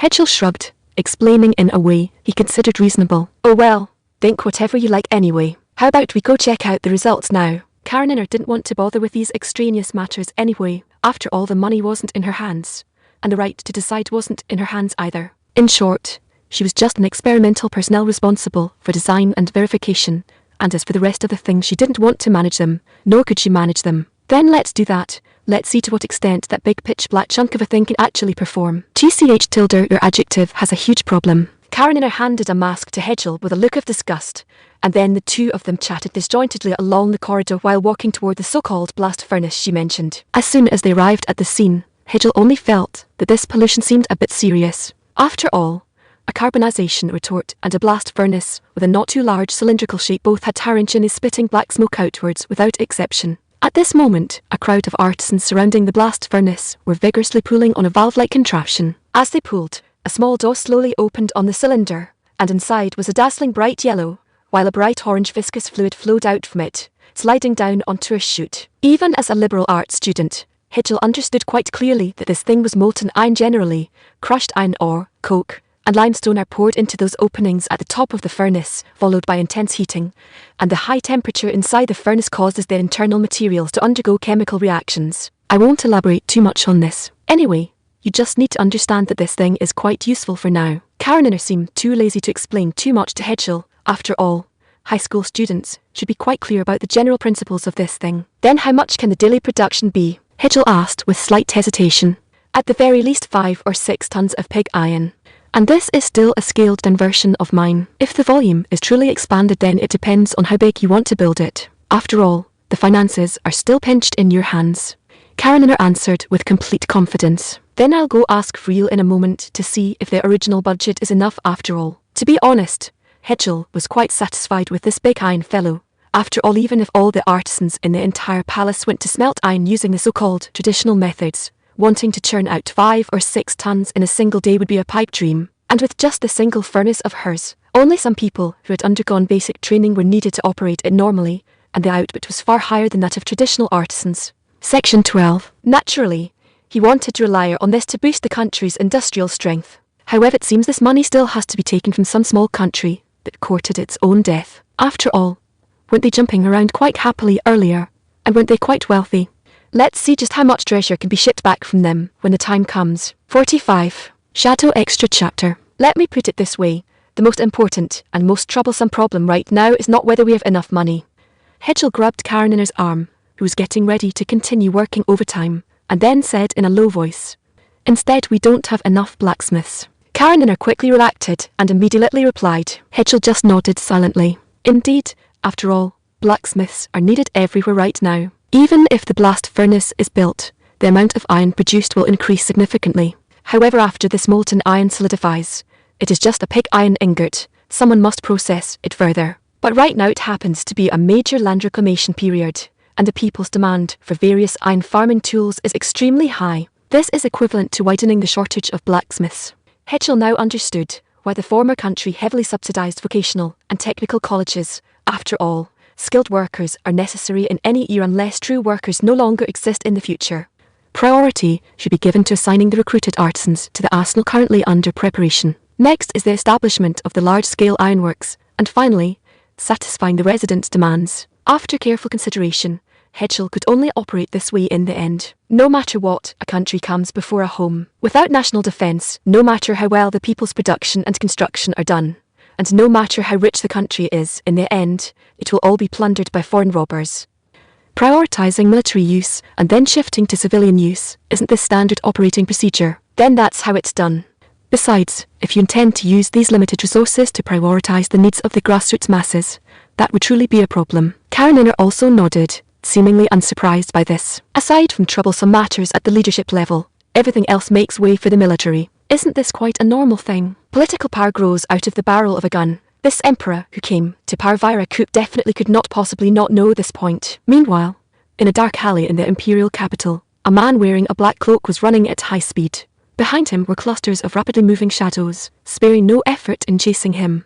Har. However, the man in the black cloak suddenly stopped his steps and took off his hood, his dark green eyes staring fixedly ahead. And right at the end of the alley, a cluster of shadows that had originally been completely inconspicuous was now twisting and writhing. Then, the shadow quickly transformed into a human shape, finally turning into a sturdy person in black wearing a fox mask. Be honest. If you truthfully report your purpose for sneaking into the imperial capital, there might still be a possibility of leaving you alive. Blackblade's voice was still so muffled that it was completely impossible to tell whether it was male or female. And the shadows behind the cloaked man, just like Blackblade, quickly transformed into human shapes, wearing masks, holding sharp blades, exuding an aura of killing intent all over, staring motionless at the cloaked man in front of them. No, impossible. This is a prophecy issued by our great lord. It is absolutely impossible for me to be caught or killed by you. Absolutely impossible. A purple dazzling light suddenly began to emanate from his bosom, and his expression became increasingly painful, but his face still bore that unerasable fanaticism. But the next second, this light was directly pierced through, and the magic crystal embedded in his body was directly shattered, naturally preventing the self-detonation, replaced by a pitch-black long saber. No need to guess. It's a guy from the Riston Church. You guys, tidy up this thing, sort it out, and see what intelligence he managed to get. Return to your unit immediately afterwards. Blackblade looked at the cloaked man who had already fallen to the ground, and said in a calm tone. After that, he once again melted into the shadows. P.S. 13 extra chapters remaining say. 46. Recruitment. The extra chapter. 4 days after Hedgel decided to prioritize opening the arsenal, a proclamation regarding the conscription of young and middle-aged labourers was posted inside our city. The proclamation clearly stated the requirements and compensation for entering this manual labour office, attracting a crowd of onlookers. Can someone help us read what is written on it? An old man in fairly normal clothing asked a young fellow who looked somewhat cultured, and the other people around chimed in agreement. After all, this literacy rate really had some issues, but this didn't affect them performing basic and repetitive manual labour. Cough cough. The young fellow cleared his throat with a pretentious air, and then began to speak. It's just that His Majesty the Emperor wants to make some devices, but lacks manpower, so he posted this proclamation here, saying he wants to recruit some young and middle-aged men to do the work. Yo, isn't this pretty good? It's equivalent to eating the imperial stipend. A rather sturdy and reckless young man suddenly said loudly, completely not caring what others thought. Hey, don't you kid really think this imperial stipend can be eaten so casually? The young fellow directly pointed at the reckless youth and said, then what other conditions are there? The crowd was full of confusion, continuing to ask this young man who liked to keep people in suspense. It's just that room and board are provided inside, but you're not allowed to leave the workplace casually, and you can only come out once every 5 or 6 days. Moreover, whatever you help make inside, you're not allowed to reveal a single word to the outside, including the people in your own family. Then how much wages can one get a month? The crowd swallowed hard. Their original enthusiasm and intention to apply had receded by more than half. After all, being able to come out only once every 5 or 6 days, isn't this courting suffering? 4 silver coins. As soon as the young man said this sentence, everyone else immediately exploded into a commotion. They were all chirping and discussing whether to go apply. After all, how much is an ox nowadays? Working under the Emperor for 2 months can directly buy a big ox for the family. Who wouldn't be willing to do this? I'm going. Isn't it just staying inside a little longer? It doesn't matter. It doesn't matter. The reckless youth from earlier immediately scampered back to his small roofed house to pack his things. Seeing the reckless youth being so proactive, the others couldn't help feeling that not going would be a massive loss. Forget it. In a moment, I'll tell my wife, pack my things, and go apply directly. A stubbly, bald-headed uncle muttered to himself. Heh. Since that's the case, you go work, and I'll go to your house and hug your wife. As an old neighbour living next door made a dangerous remark at this moment. If you bastard really do that, when I come back, I'll definitely skin you alive. The stubbly uncle directly grabbed the neighbour's back collar and said unpleasantly. In the end, he still obediently went home to pack his things. Seeing such generous treatment, coupled with these 2 extremely enthusiastic people, the surrounding people all thought about whether they could get in and make more money. So they scattered in a huddle, running home with various thoughts to pack their clothes and luggage, preparing to go see if they could sneak into this so-called manual labour office. After all, this kind of quota must be limited. First come, first served. As for not leaking information, and such compared to money, How could such a small problem matter? If they agreed, they agreed. 47. Triumph. 705u.com, first published by the Reading Club. And on the second day after starting external recruitment, most of the residents of our city gathered on the main thoroughfare directly leading to the imperial city. In their hands, some held bouquets of flowers or woven wreaths, while others held baskets of rotten vegetable leaves. As for why there were no rotten eggs, because they weren't worthy. And as the city gate slowly opened, tall armoured war horses carrying plate-armoured knights strode proudly into the city. The crowds lining the streets suddenly burst into cheers. At the same time, they threw the flowers they had prepared long ago, which were emitting a unique fragrance, entirely toward the heroes who had just achieved that great victory, thereby expressing their praise for these heroes. Meanwhile, Gibraltar in the middle of the procession felt a little uncomfortable. After all, this kind of battle, which could only be considered bullying noobs, had no qualification whatsoever to receive such a grand triumphal ceremony. It seems this is because previously, when we squared off against those guys from Auschwitz, we failed to achieve effective results, leading the people to be disappointed in us. This battle now is equivalent to regaining the nation's confidence in us. Your Majesty's analysis really was not wrong. Gibraltar rode on a tall steed, watching the residents whose faces were already brimming with proud smiles, and suddenly felt a myriad of emotions. At the same time, he also felt admiration for his emperor's previous decision to immediately attack the Tyroni kingdom. And when the procession of expeditionary soldiers completely entered the city, a melodious sound of horns also slowly blew. The residents seemed clear about what this melodious horn sound represented. Thus, their facial expressions rapidly shifted from initial joy to disgust, and the hands that previously held flower bouquets now reached into the rotten vegetable leaves. Soon, under the escort of several soldiers wearing black robes and holding sharp spears, wooden cages pulled by horses slowly filed in through the city gate. Inside those cages were the former king and queen of the Tyroni kingdom, who had already changed into prison clothes, along with one prince and two princesses. At this time, they were still cowering timidly in the centre of the cages, terrified that if they got close to any corner, they would be directly battered senseless by the angry residents near that corner using all kinds of thrown items. The old king's broken leg still had not received any effective treatment. It was just crudely secured with two wooden sticks. As for the queen, who had suffered a heavy blow, half her face was swollen and bloated, and it also had heavy purple bruises. Not only that, Gibraltar's punch also shattered 3 or 4 of her teeth, causing her speech to be slurred now.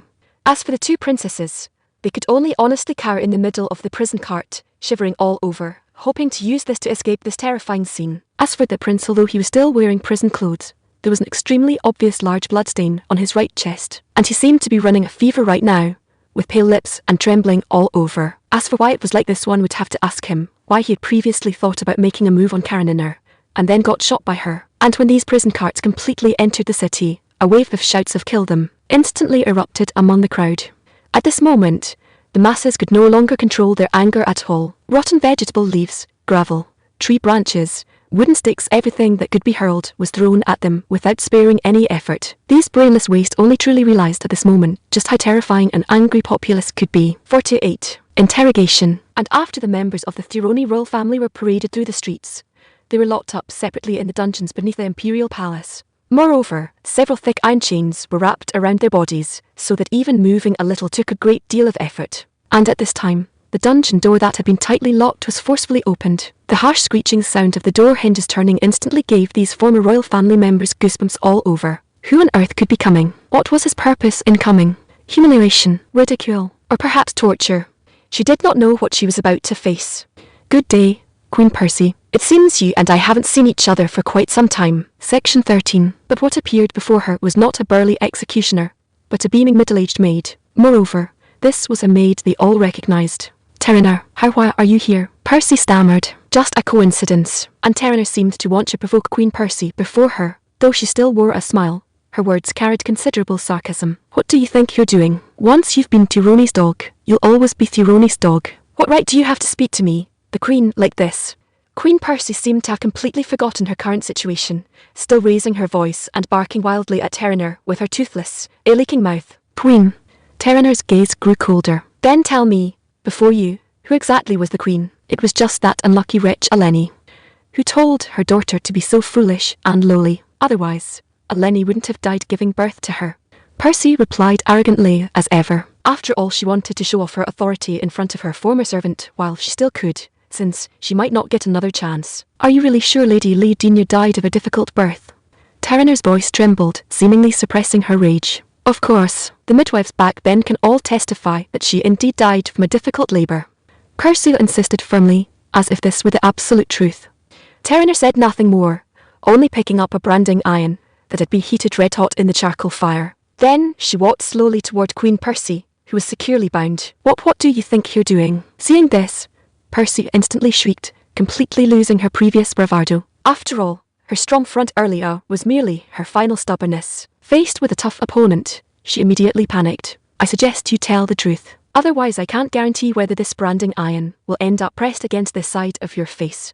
Taranor suppressed her temper, gesturing near Percy's face with a trembling voice, as if she would press it down at any second. Feeling the intense heat radiating from the red-hot iron, Percy broke into a cold sweat. If she really was that ruthless, and pressed it directly onto her face, just thinking of the sizzling sound of skin meeting hot iron made her heart spasm, and her face suddenly turned deathly pale. Anyway, there's no harm in saying it now. Less pain is better than more. With this thought, desperate to avoid such torture, Percy immediately shrieked at the top of her lungs. I'll tell you everything I know right now." 46. The Process Bonus Chapter. As long as I tell you everything, why you won't use the thing on me, right?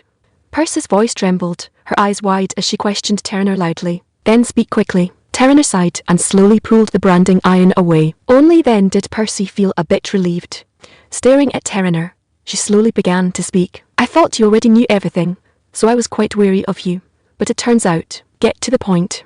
Taranor immediately cut her off, bringing the branding iron close to Percy once again. Feeling the scorchy air around the iron once more, Percy nodded frantically, her face pale as she spoke. It was when Eleni was giving birth I bribed those midwives, and then we drugged her to kill her," she stammered in terror, terrified that the branding iron would be pressed directly onto her swollen, purple face. "Why did you do it?" Taranor lowered her head and demanded loudly. I was clearly the one who gave birth to more children earlier. Not only that, she only had a daughter. Why was that guy Rouge always so obsessed with Eleni?" Percy roared and growled like a madwoman, her eyes bloodshot, and her face twisted in rage. Indeed, Percy was originally just a concubine. Karaninar's biological mother was the true queen, and the reason Percy entered the royal family from a prominent noble family of the former Thuroni kingdom was also because Queen Eleni had not yet given birth to an heir. Therefore, for the continuation of the royal family, a breeding machine was urgently needed. Percy was chosen at that time. At first, she thought entering the royal family would be like entering heaven, but that was not the case. The king would only occasionally share a bed with her, as if it were merely a duty he had to perform, while spending most of the rest of his time clinging to Eleni. This fueled her jealousy. After all, back at home, as the legitimate daughter, she naturally got whatever she wanted. But now, her favour was stolen by the legitimate daughter of a ruined family. If it were a family more powerful than hers, she might have accepted it, but she had absolutely never heard of this family called Anglia. Having her favour stolen by such a low-class existence, she naturally would not let it go. But she didn't have overly extreme thoughts yet, because she believed she held a trump card: children. She believed that as long as she had children, the king's favour would naturally lean toward her. But reality slapped her hard in the face once again. Children. She had already given birth to 1, 2, even 3. One of them was even a boy. But the king still paid her no mind, continuing to be deeply in love with Eleni without the slightest rift. At that moment, she understood that she was merely a breeding machine brought in to avoid gossip from the ministers and citizens. At this point, her thoughts became increasingly extreme, and not long after, Eleni showed signs of pregnancy. This sounded like an alarm bell in Percy's head. If she really gave birth to a child, perhaps her own value would, she thought to herself, her reasoning becoming more and more irrational. Then I can only resort to the final method. This was the process and the reason behind her committing such an utterly despicable and foolish act. 50. Tepani Aki Bonus Chapter. And the reason the king ignored Princess Karaninor was most likely because of your instigation, right? Taranor stared at Percy and couldn't help but ask. Though I did do that back then, the main reason really wasn't me. This time, Percy wore a bizarre smile. It was clearly that old geezer who felt that his beloved Eleni was killed by that stupid thing, Karaninor, so he always harboured resentment toward her. He didn't need my instigation at all. I really didn't expect there to be such a father. In the end, Taranor could only let out a long sigh, then turned to bow toward the doorway, calling out loudly, Your Majesty, she has confessed everything. After a brief wait, Hedgel walked out slowly from the doorway, one of his arms still supporting Karaninor, whose eyes were already drenched with tears. At this moment, Karaninor's eyes were filled with rage and grief. Her anger was due to Queen Percy's ruthlessness. Her grief was due to the profound malice her so-called father held for her. But there was really nothing she could do right now. Should she beg Hedgel to kill this wicked woman? It was pointless. If it was just killing her, that would be too easy on her. In Karenina's heart, a dark emotion was spreading.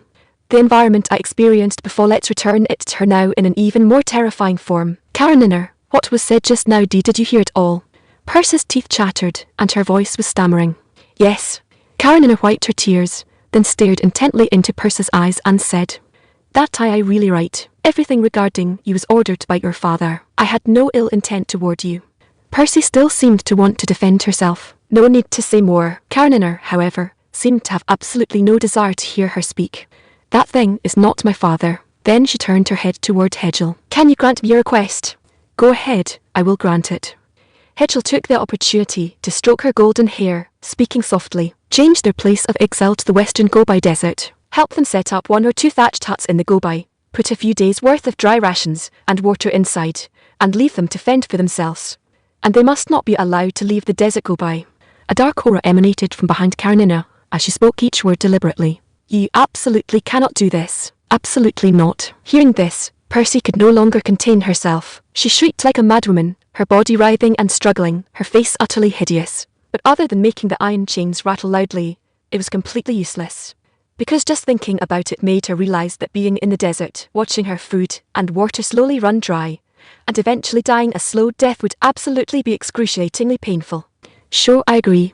Hedgel completely ignored Percy struggling and howling, readily agreeing. After all, he knew that Karenina would surely have some thoughts after learning everything, so he had already prepared himself mentally.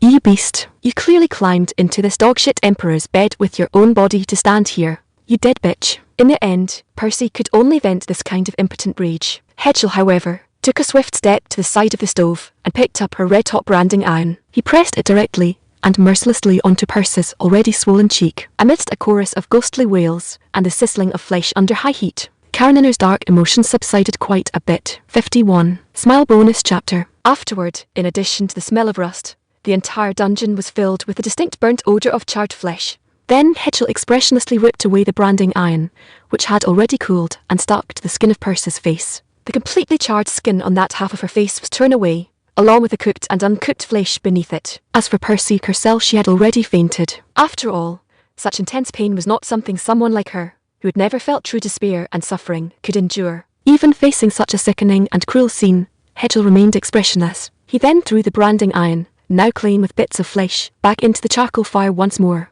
Section 14. Alright, this gal has finally quieted down. Afterwards, just bandage her up a little to ensure she won't die of wound infection before being delivered to the place of exile.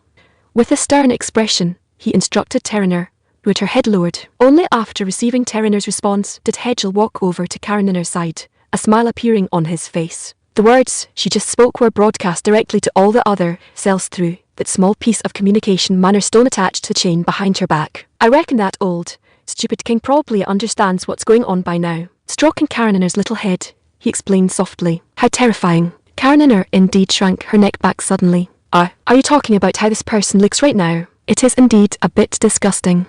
Hedgel looked completely baffled. No, I mean, what you just did was a bit terrifying. Karenina pouted, still seeming shaken. This is merely the punitive measure taken after she spouted a bunch of indescribably filthy words. Hedgel shrugged, explaining helplessly. I think I now roughly understand why you were able to reach this position. Karenina recalled Hedgel's decisive and cold eyes when dealing with Percy, who had been spouting filth earlier. She felt more and more that his ability to sit in this position now was by no means an accident. What had he gone through before? Why did he have such mental fortitude? Was he really just a fresh college graduate in the past? These questions inevitably filled her mind, but it wasn't appropriate for her to just ask them directly. What's wrong with you now? It was not until Hedgel uttered a sound of confusion that Karenina snapped out of her earlier reverie. What's wrong? Coming back to her senses, Karenina couldn't help blinking her eyes, staring at Hedgel in front of her with an utterly bewildered face. Looks like you're tired today. You should go back to your room and rest early. Looking at Karenina's cute and dazed expression, Hedgel couldn't help stroking her head once more. But this time, she slapped Hedgel's hand away directly. Be reasonable. I allowed you to touch my head earlier only because I was mentally shaken, and it was fine for you to comfort me. Now while I'm basically back to normal, if you mess with my head again, I'll bite you. As she spoke, Karenina pouted and placed her hands on her hips, assuming a posture of never compromising. This caused Hedgel to chuckle. Naturally, the result was being chased and hit by Karenina, who was turning red from embarrassment and anger. Terriner, who was bandaging Percy to the side, saw this scene and merely showed an understanding smile, feeling glad that this incident hadn't affected Carininer's mood too much. 52. Hand. Today is the official first day of operation for the manual labour workshop. I hope everyone will embrace the noble spirit of devotion to the nation and contribute to building our country. For the country. For their imperial family. For the Emperor. By now, 6 days had passed since the war criminals of the Thironi kingdom were escorted to the imperial capital. During these few days, the recruitment and training of personnel for what was written as the manual labour workshop, but read as an arsenal, had basically been completed. And now, it was time for official operations to begin. As the current head of the workshop, Runis naturally had to be the first to take the stage to give a speech, inspiring the drive and passion of the workers below. As for why only a few days of training were needed before entering the factory, it was simply because they had recruited ample manpower. Every task that originally required skilled craftsmen was broken down into fine details, with each step assigned to one or a few workers to form an assembly line operation. Not only did production efficiency increase, but the technical knowledge each worker acquired was also quite minimal. Therefore, even if a few fools or dishonest individuals leaked the few production steps they knew, it wouldn't pose any problem. At this moment, Hedgel and Carininer stood in a corner of the hall, silently listening to Runis' speech while keeping an eye out to see if any flaws would arise in the production process. From the looks of it so far, though Runis hadn't climbed to the top of the Imperial Advisory Body purely on good luck, he indeed had some serious skill when it came to communication. Carininer also believed he had the ability to lead this group of workers well. After all, his communication skills were on an entirely different level compared to hers. She was the type of person who, even when wronged, wouldn't cry on the spot, but would muffle herself under the covers and cry silently. She was also quite untruthful with her words, rarely offering praise straightforwardly in front of others. A boss like this probably nobody would like, right? Carininer thought with a hint of self-mockery. Do you think this guy is suited for this position? Carininer nudged Hedgel's waist with her elbow and asked softly. I think he should be fine. He had some capability in the Imperial Palace before. Otherwise, I wouldn't have shoved him into such an important position now. Hedgel answered softly, his head staring straight ahead in Runis' direction without turning. And what about you? Me? I personally think Runis has strong operational capabilities. Back at the testing ground, he took on a lot of work, Carininer answered frankly. It seemed Carininer had a pretty good impression of him. Then let's leave it at that. Since neither of us sees any problem, there's no need for us to keep wasting time here. Hedgel nodded, then grabbed Carininer's small hand and turned to leave. Hey.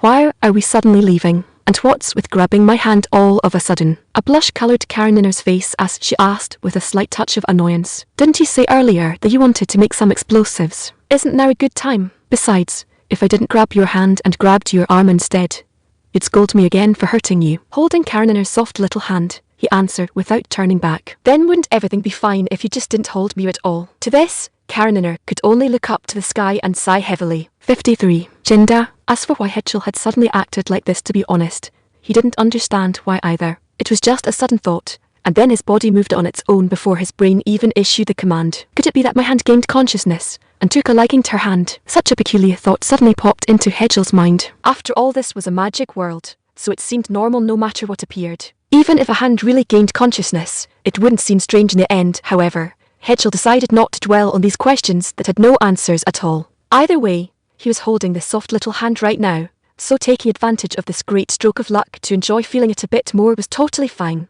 He'd never lose out anyway. But what was with this bizarre thought of taking advantage of her?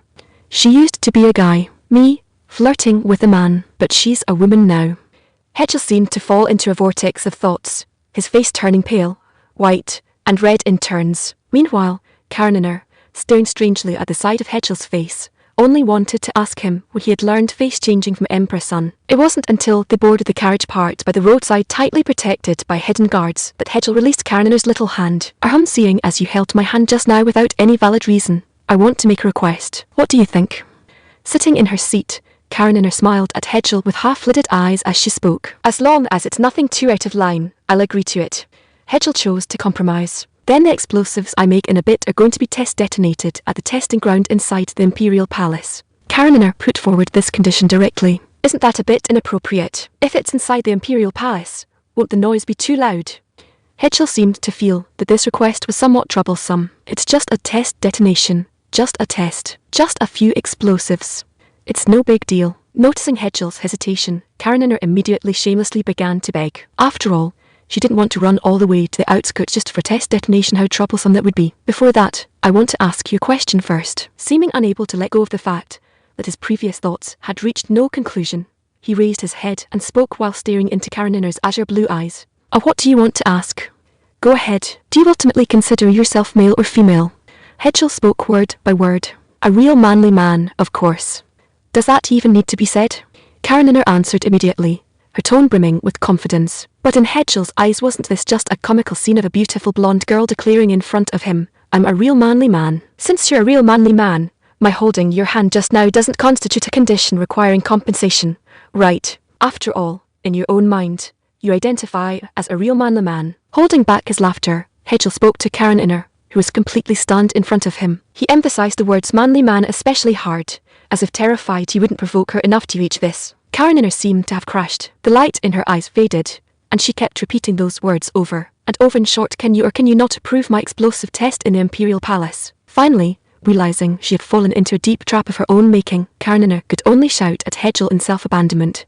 Character concept art. Female lead concept art, square root private commission. No unauthorized reposting. Full version if you want to see it. Join the group. SF limits image size to 500k rss.sfac.web/novel/images/upload pic/2016/12/136 A135 F84A370-0Fa440 D6E77.gpt/im 54. Investigation bonus chapter. Of course, in the end, Hedgel didn't make things difficult for Karenina any further and approved her idea, but when the test began, he felt a bit of regret. Is this fellow making explosive charges or what? Are they trying to shake the entire palace down? Your Majesty, is this really fine? Thoroughly frightened by the loud bang just now, Real, holding documents with a pale face, asked Hedgel.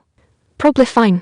Besides, if nothing goes wrong, there won't be any shortage of sounds like this on future battlefields. Hedgel scratched his head, uttering a tone of extreme uncertainty. This made Friel's heart suddenly chill. After all, what she found most terrifying was precisely this kind of sudden, immense blast of sound. Setting that aside, for now, about the spies sent from the Papal State earlier, has that been investigated thoroughly?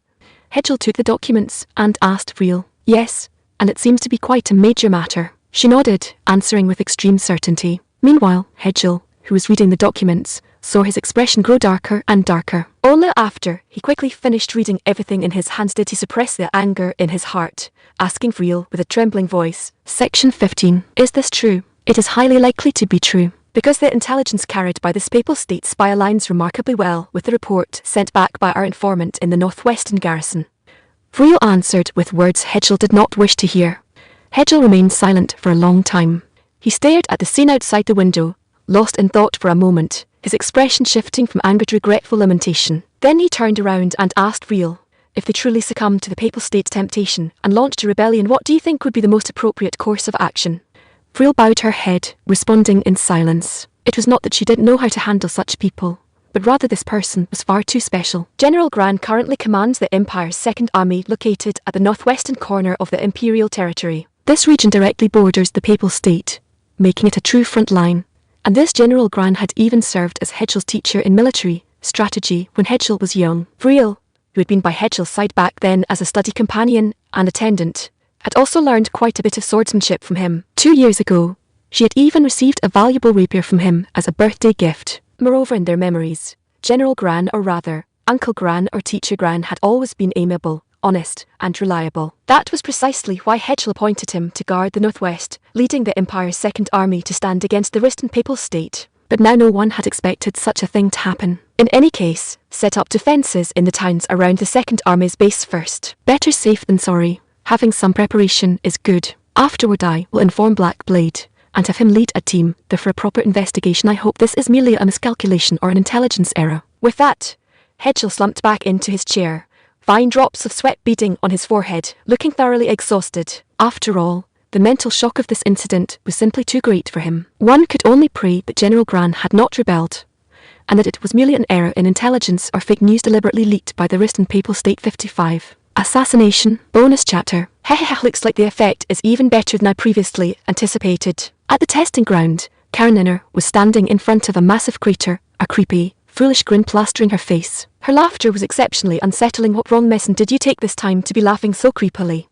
Hedgel's voice suddenly coming from behind instantly shattered all of Kareninner's fantasies and dragged her back to reality. What do you mean wrong medicine? I'm just a little excited. Thoroughly displeased that her daydreaming had been interrupted, Kareninner turned around with a sour face and snapped, "All right, fine, whatever you say." Hedgel didn't bother bickering with Kareninner this time, giving a perfunctory reply instead. "What's wrong? Did a wire cross in your head again?" Kareninner suddenly felt something was off. Normally, wouldn't he piss her off to the point of wanting to hit him every time he ran over? Why wasn't he bickering with her this time? Something was wrong, very wrong. Kareninner couldn't help falling into deep thought. Could this guy be planning something again to harm me? Just so he can come laugh at me making a fool of myself at the first opportunity. At that thought, cold sweat broke out across Kareninner's back. After all, if Hedgel truly started pulling antics, Kareninner feared she'd be toyed to death by him. Power really could do anything, couldn't it? Definitely. As for why he came over to see her at this time, was it mostly because those explosions just now were too loud? So Hedgel came up with a scheme like this to make her lower her guard, followed by a combo to finish her off completely. The more she thought about it, the more plausible it seemed. Her expression grew increasingly grim, and cold sweat kept dripping down her back. What else could she do then? Hurry up and beg for mercy, admit defeat, and run away. Then this, I'll pack up all the experimental equipment right now. Don't mess with me. Really, don't mess with me. Kareninner stammered incoherently, her legs trembling and her forehead drenched in sweat.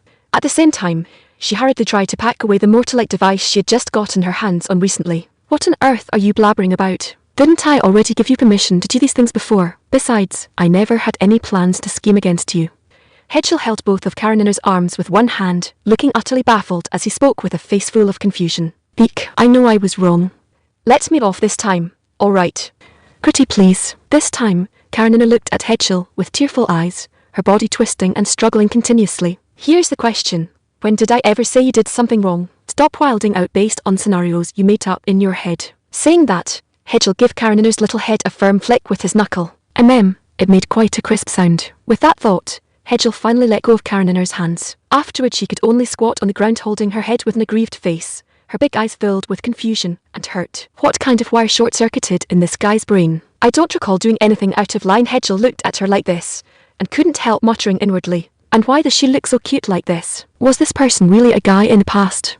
Hedgel complained furiously in his heart. 56. Serious bonus chapter. "I'd told her so. What on earth did you come over here for?" In the end, Kareninner puffed out her cheeks, glaring resentment at Hedgel in front of her. "I just came out to blow off some steam. Nothing else." "TCH Tilda, you call that nothing? Even I can tell you're definitely feeling troubled right now." Kareninner pouted, directly piercing through Hedgel's disguise, with a displeased expression. "Is it really that obvious?" "Of course. The moment you said you didn't come here to cause trouble for me, it was as good as telling me something was up." Kareninner put her hands on her hips, replying triumphantly, "It seems you've always had some misunderstanding regarding my motives for coming here." Saying that, a darkened smile appeared on Hedgel's face as he reached out both hands and began pinching and pulling Kareninner's cheeks at will you were. I'm sorry.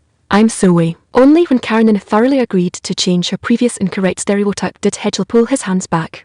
"So what's bothering you then? If it's about boosting armaments, this thing is still in the experimental stage, and mass production would be pretty difficult." Kareninner rubbed her reddened cheeks and nudged the mortar-like device on the ground with her foot. "If someone you trusted deeply and looked up to suddenly betrayed you, what would you do?" Hedgel looked into Kareninner's eyes and asked in a serious tone. "Betrayal by someone trusted, if it were someone close, and they only betrayed me personally, it wouldn't matter much. I'm used to it by now. A clean break would suffice.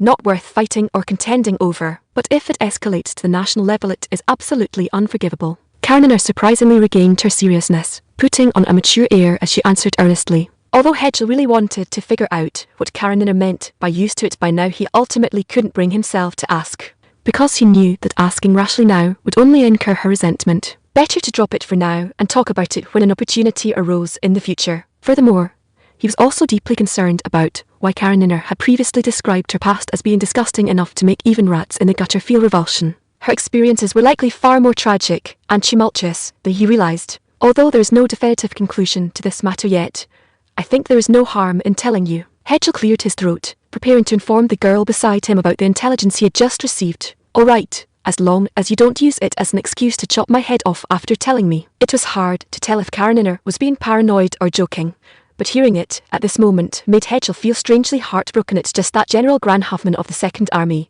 whom I previously assigned to the northwestern corner of the realm, is rumoured to be colluding with the Riston Papal State. although the accuracy of the intelligence hasn't been verified yet no matter how you look at it. This is definitely a major affair. Hedgel decided to temporarily refrain from dwelling on what emotions were contained in Kareninner's words. After all, they were currently discussing serious business. If he kept probing, it would likely devolve into their usual squabbling again, and General Gran is one of the teachers I trusted deeply since childhood. He stared into Kareninner's eyes, speaking word by word. 57. Lesson. Trust is an elusive thing to begin with, so my view is that the only person in the world you can trust is yourself. Other people, including me, who's talking to you right now, cannot be fully trusted either. Kareninner's gaze remained fixed on the crater in the distance, yet her words were extraordinarily unusual. Rather than pessimistic, it was more like numb. On a national level, if he betrayed you, just kill him. If his soldiers mutiny as well, executing them all on the battlefield is enough.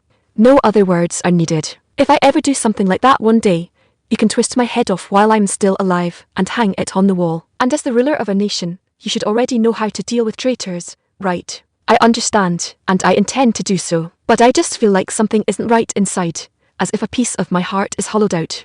Hedgel fell silent for a long time before slowly uttering these words. Well, that's pretty normal. Even a person with a heart of stone would feel a bit of heartache when faced with a situation like this. Kareninner expressed understanding. All right, why don't you get more rest today? Or come play with no test this thing with me. Watching explosions often eases your mood, you know. Realizing her slip of the tongue, Kareninner hastily changed her words. You just said you came to play, didn't you? Hedgel pinched her cheeks, and then slowly let go until she began begging for mercy again. Phew, actually, besides this, there's another thing I wanted to ask you. Hedgel suddenly looked up and asked her. What is it? She tilted her head, looking utterly bewildered. Do you trust me? Hedgel stared into Kareninner's deep blue eyes, asking word by word. To be honest, not really. After all, you always loved teasing me. Besides, like I said before, I won't trust anyone other than myself. After all, the lesson back then was quite painful, and I won't be foolish enough to get tricked again. Although Kareninner's tone carried a hint of playfulness at first, it turned completely serious toward the end. Hedgel merely nodded, then followed up. Then, what was that so-called lesson of yours? Is there any need to answer that? Are you my mother? Everyone has a few things they don't want to talk about. If you insist on forcing me to say it, I guess I could. But doing so won't do you any good, right? Kareninner answered unflinchingly. It seemed she kept this matter shrouded in secrecy. Judging by what she just said, her affection level still wasn't high enough to touch upon this issue. Need to grind it up some more, eh? Why do I feel the need to grind her affection level anyway? Even if I don't know about this, it wouldn't be a problem. As long as she can be of use to me, these matters are secondary. But what is this feeling of wanting to uncover her veil layer by layer? Pure curiosity. No, this feeling is definitely stronger than mere curiosity, yet I completely fail to comprehend why that is. He stared into Kareninner's eyes in astonishment, while Kareninner looked back at Hedgel's black eyes with an equally bizarre expression. The atmosphere suddenly turned exceptionally strange. Tusk, why is there even a nauseatingly sweet vibe of romance in the air? Section 16. 58. Truth. Forget it, there's no point in talking further. All in all, I will conduct a thorough investigation to confirm whether it's truly a rebellion. If it is, it will be an opportunity for the new army's first actual combat. But this target is really the last one I wanted to face. At this point, Hedgel let out another heavy sigh. There's no helping it, then. In any case, we have to deal with internal issues before we can confront external enemies. Besides, betrayal is truly quite disgusting. Kareninner echoed in a quiet voice. Though I don't know what you encountered or experienced before, I feel that sometimes there's no need to constantly hold on to such a perpetually suspicious attitude. Hedgel stood up, dusted off his clothes, and spoke softly to Kareninner. It's just instinct. I can't change it. Kareninner responded in kind. If we are to cooperate deeply, offering each other sufficient trust is also necessary, isn't it? Hedgel walked behind her and patted her shoulder. The subtle fragrance of her hair couldn't help but improve Hedgel's mood a little.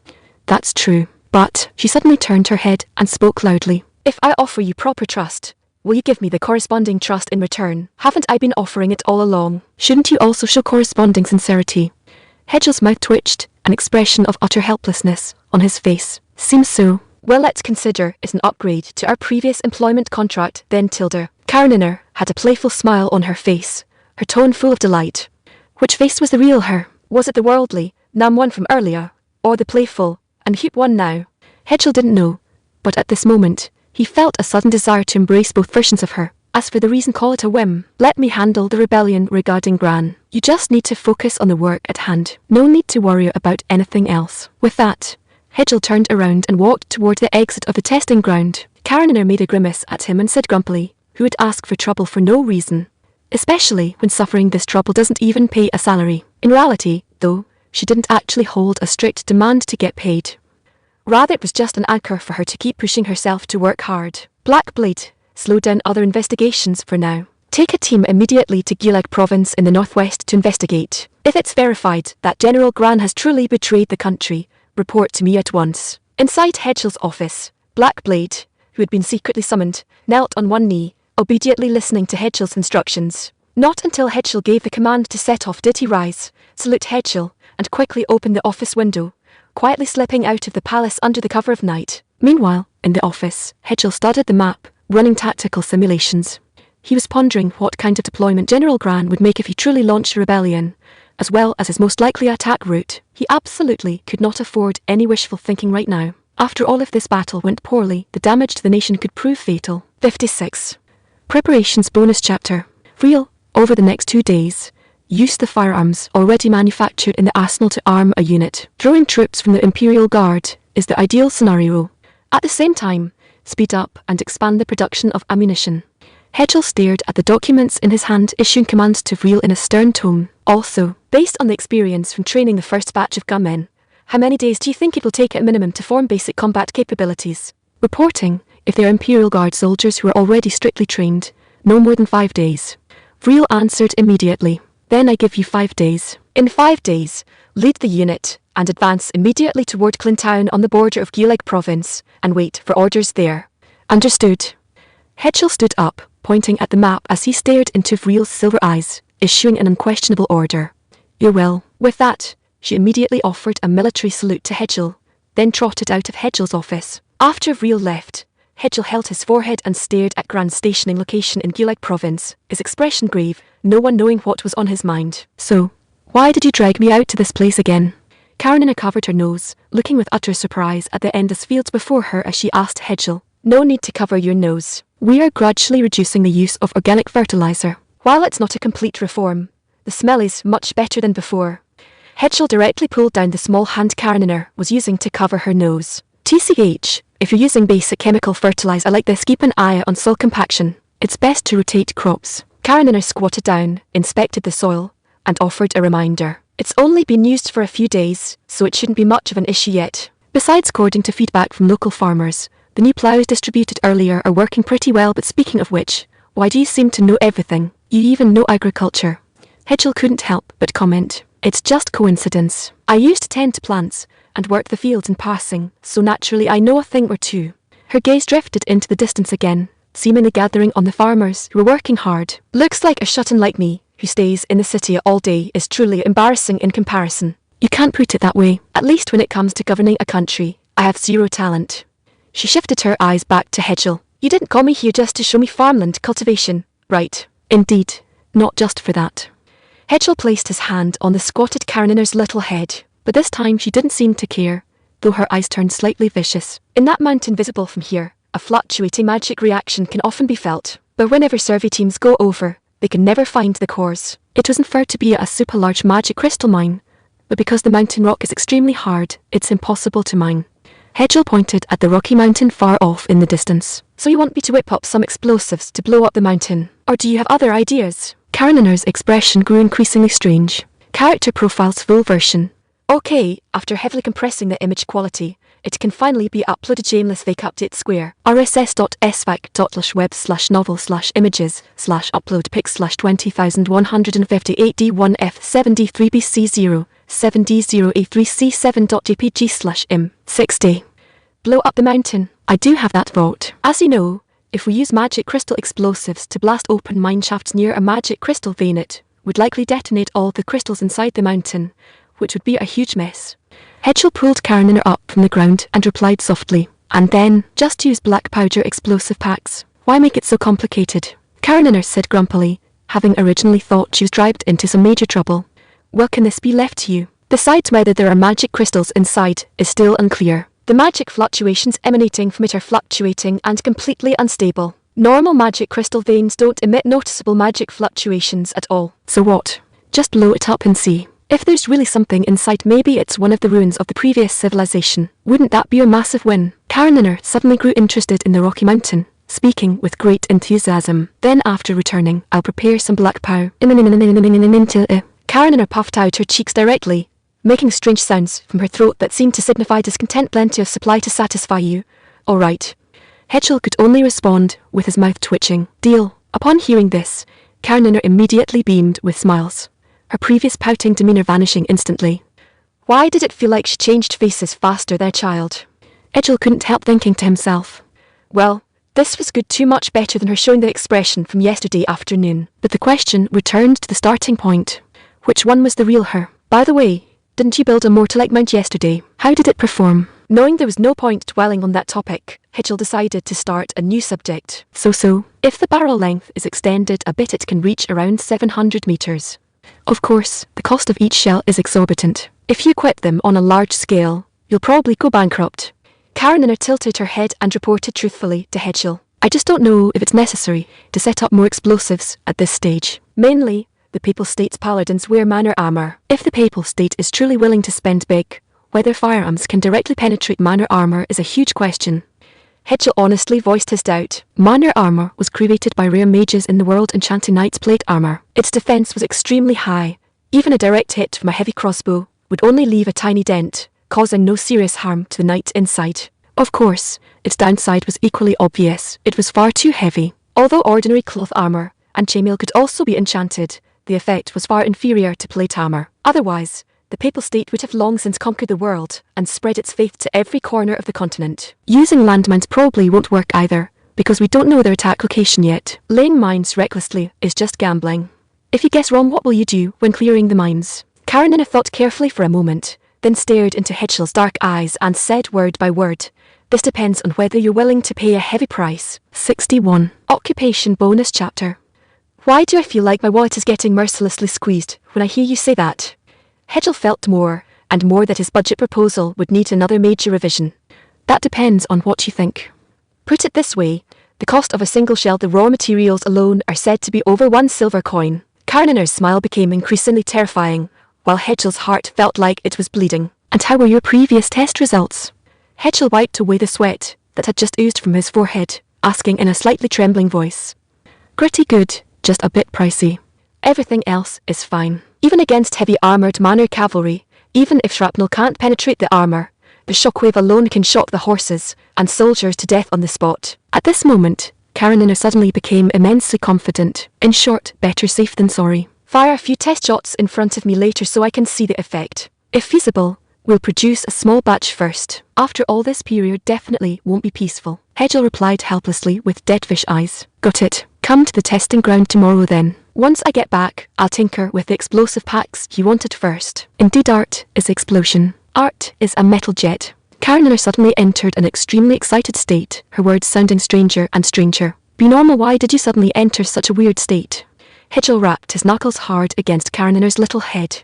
A crisp sound of knuckles colliding with a head resounded, followed by the girl's whimper of pain. Karenina squatted back down on the ground, clutching her head, her eyes filled with resentment.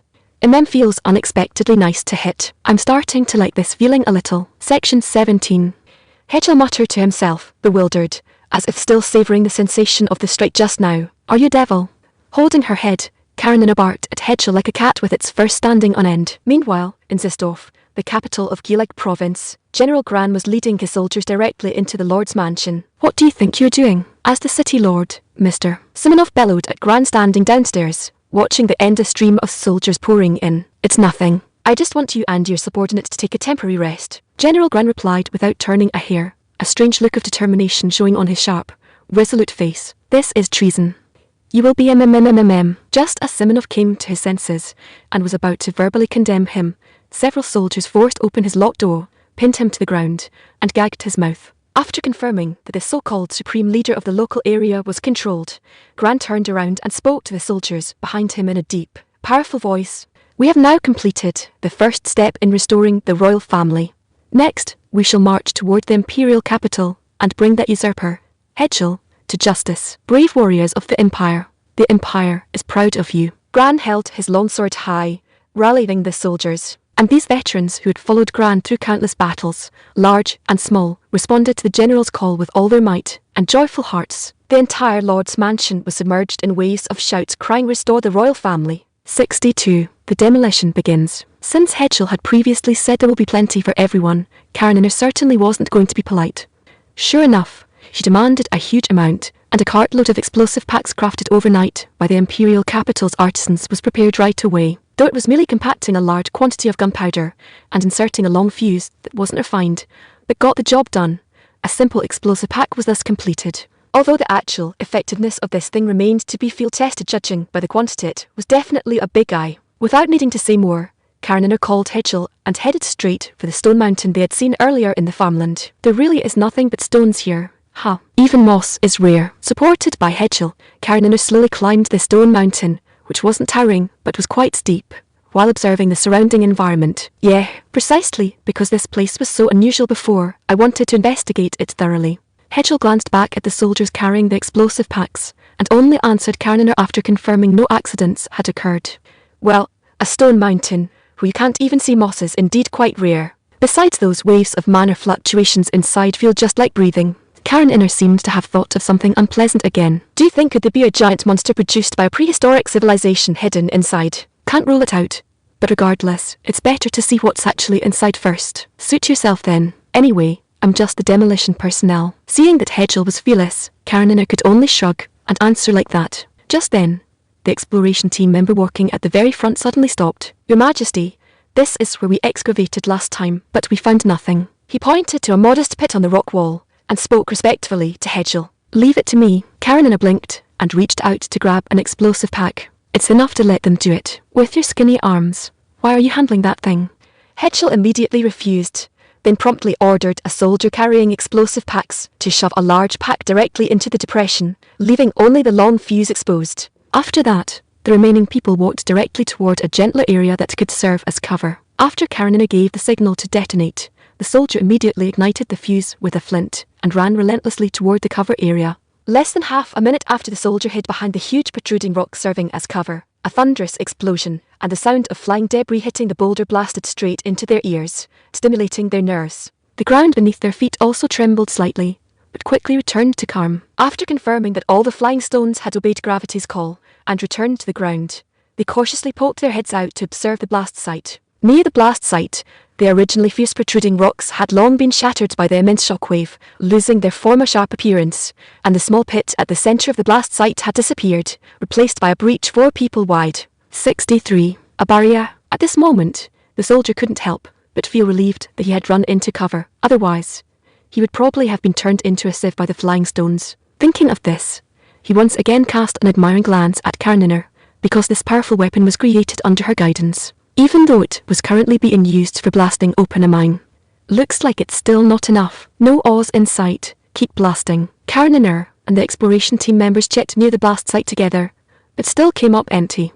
Hedgel merely nodded and ordered the next explosive carrier to go and plant the pack. Just like that, loud explosions echoed through the mountains no fewer than 6 times. Just as Karenina was losing her patience, and even thinking about going back to make some TNT, she suddenly noticed that this blast site seemed to have opened into a hole. As if she had discovered something interesting, Karenina completely ignored Hedgel's calling out to stop her and rushed straight to the edge of what appeared to be a hole. "Stop shouting. It seems it's hollow inside." After confirming whether it was indeed a breach, Karenina immediately turned her head and shouted happily to Hedgel, who was running over anxiously. "Hollow." Realizing that this was becoming increasingly interesting, Hedgel also hurried over. Taking a look, he saw that sure enough, it really was a breach, and the air wafting out from within carried an indescribable sense of integrity. "Exploration team, quick. Bring your pickaxes over. Time to get to work." After confirming the truth of the matter, Hedgel immediately called over several members of the exploration team and ordered them to dig away all the remaining rock at top speed. 1 blow, 2 blows. As the team members swung their iron pickaxes forcefully time and again, the originally rock-hard surface crumbled into fragments under the fierce strikes, flaking off layer by layer. Finally, what appeared before them was a rock cave 2 people wide and less than 1 person high. "Do you think this cave could be naturally formed?" Karenina nudged Hedgel's side with her elbow and asked in a low voice. "I don't think so. Moreover, in such a hard rock layer, the probability of such a large and neat cavity forming naturally is very low." Touching the relatively smooth rock walls around them, Hedgel felt an indescribable sense of anomaly growing stronger. Are we going in? Let's go take a look. After some thought, Hedgel decided to go inside and investigate. Thus, organised with soldiers and exploration members forming the vanguard, Hedgel and Karenina in the middle, and the soldiers carrying explosive packs bringing up the rear, the team walked downward along the slope of just the right roughness. After walking less than 40 metres forward, the short-sword-bearing soldier at the very front of the line let out an exclamation. Hearing this, Hedgel couldn't help but frown. However, out of caution, he didn't call out directly. Instead, he stopped and passed his inquiry down line by line to the first soldier, having the reply passed back the same way. After all, in a weird place like this, it was better to be cautious. A super large magic barrier glowing with a strange faint red light. Hearing the words passed back from the soldier head, Hedgel's frown deepened. Could it really be some ancient relic? Karenina asked with concern. 64. An anomaly bonus chapter. I'm not sure, but we have to check it out, right? Otherwise, having something like this exist near the imperial capital, no matter how you look at it, it should be dealt with immediately. Hedgel swallowed hard and ultimately decided to go down and see. Besides, even such loud demolition blasts earlier caused no issues, so if they were just going in to take a look, nothing major should happen, right? Though the most important point was, could whatever was hidden inside be put to their own use? This action might carry some risk, but the potential benefits behind it were very likely to far outweigh the risk. That was precisely why speculative capital existed. Receiving Hedgel's order, the soldiers in the front row moved forward step by step, slowly marching toward the giant hollow area at the bottom of the passage. Soon, Hedgel and Karenina saw with their own eyes the massive barrier the soldier had spoken of, or rather, a cluster of barriers. Because it was literally layers upon layers of barriers nested inside each other, the barriers flickering with faint red light seemed to breathe, dimming and brightening, while the shocking manner fluctuations between them caused everyone present to feel a sudden tremor in their hearts. The pale red light seemed to hold a soul-captivating power, and the densely packed, dizzying array of strange magical symbols on the barriers made them feel that this was definitely not something they should tamper with. As they drew closer to the barrier, their steps grew heavier and their nerves pulled tighter. What on earth is this thing? Everyone couldn't help but ask themselves this question in their hearts. Originally, they thought there was merely a super large magic crystal mine beneath this stone mountain, but looking at it now, the intensity of the magic emanating from within far exceeded any mine they had ever seen. Keep this news strictly under wraps for now. All members who participated in this operation are to remain inside the royal city temporarily and may not leave without permission. Later, I will send people to seal off this area. Hedgel swallowed hard and spoke in a trembling voice. Meanwhile, Karenina's eyes were fixed intently on the barrier, her expression eerie, leaving one to wonder what she was thinking. Did you discover something? Hedgel tugged at Karenina's arm, seeming a bit worried. Looking at this thing, I have a strange feeling, but I don't know what kind of feeling it is. Familiarity? Affinity? I'm not sure either. Staring blankly at the extremely eerie barrier, Karenina responded in a dazed voice without turning her head. Sensing that things were taking an increasingly bizarre turn, Hedgel immediately covered her eyes and made a move to pull her back. But the corridor through which they had entered underwent an astonishing change. At this moment, a blood-red vortex had completely taken over their exit, which hadn't been very wide to begin with. Moreover, the sound of armor clashing rang out from within it, sounding particularly chilling inside the cave. The Imperial Guard that Hedgel brought along had already tightened their grip on their short swords. Although they were unsure whether they could handle such a situation, their duty was to protect the Emperor.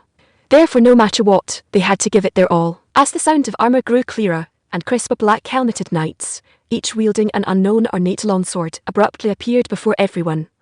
What on earth is this? Is it a defense mechanism of this facility?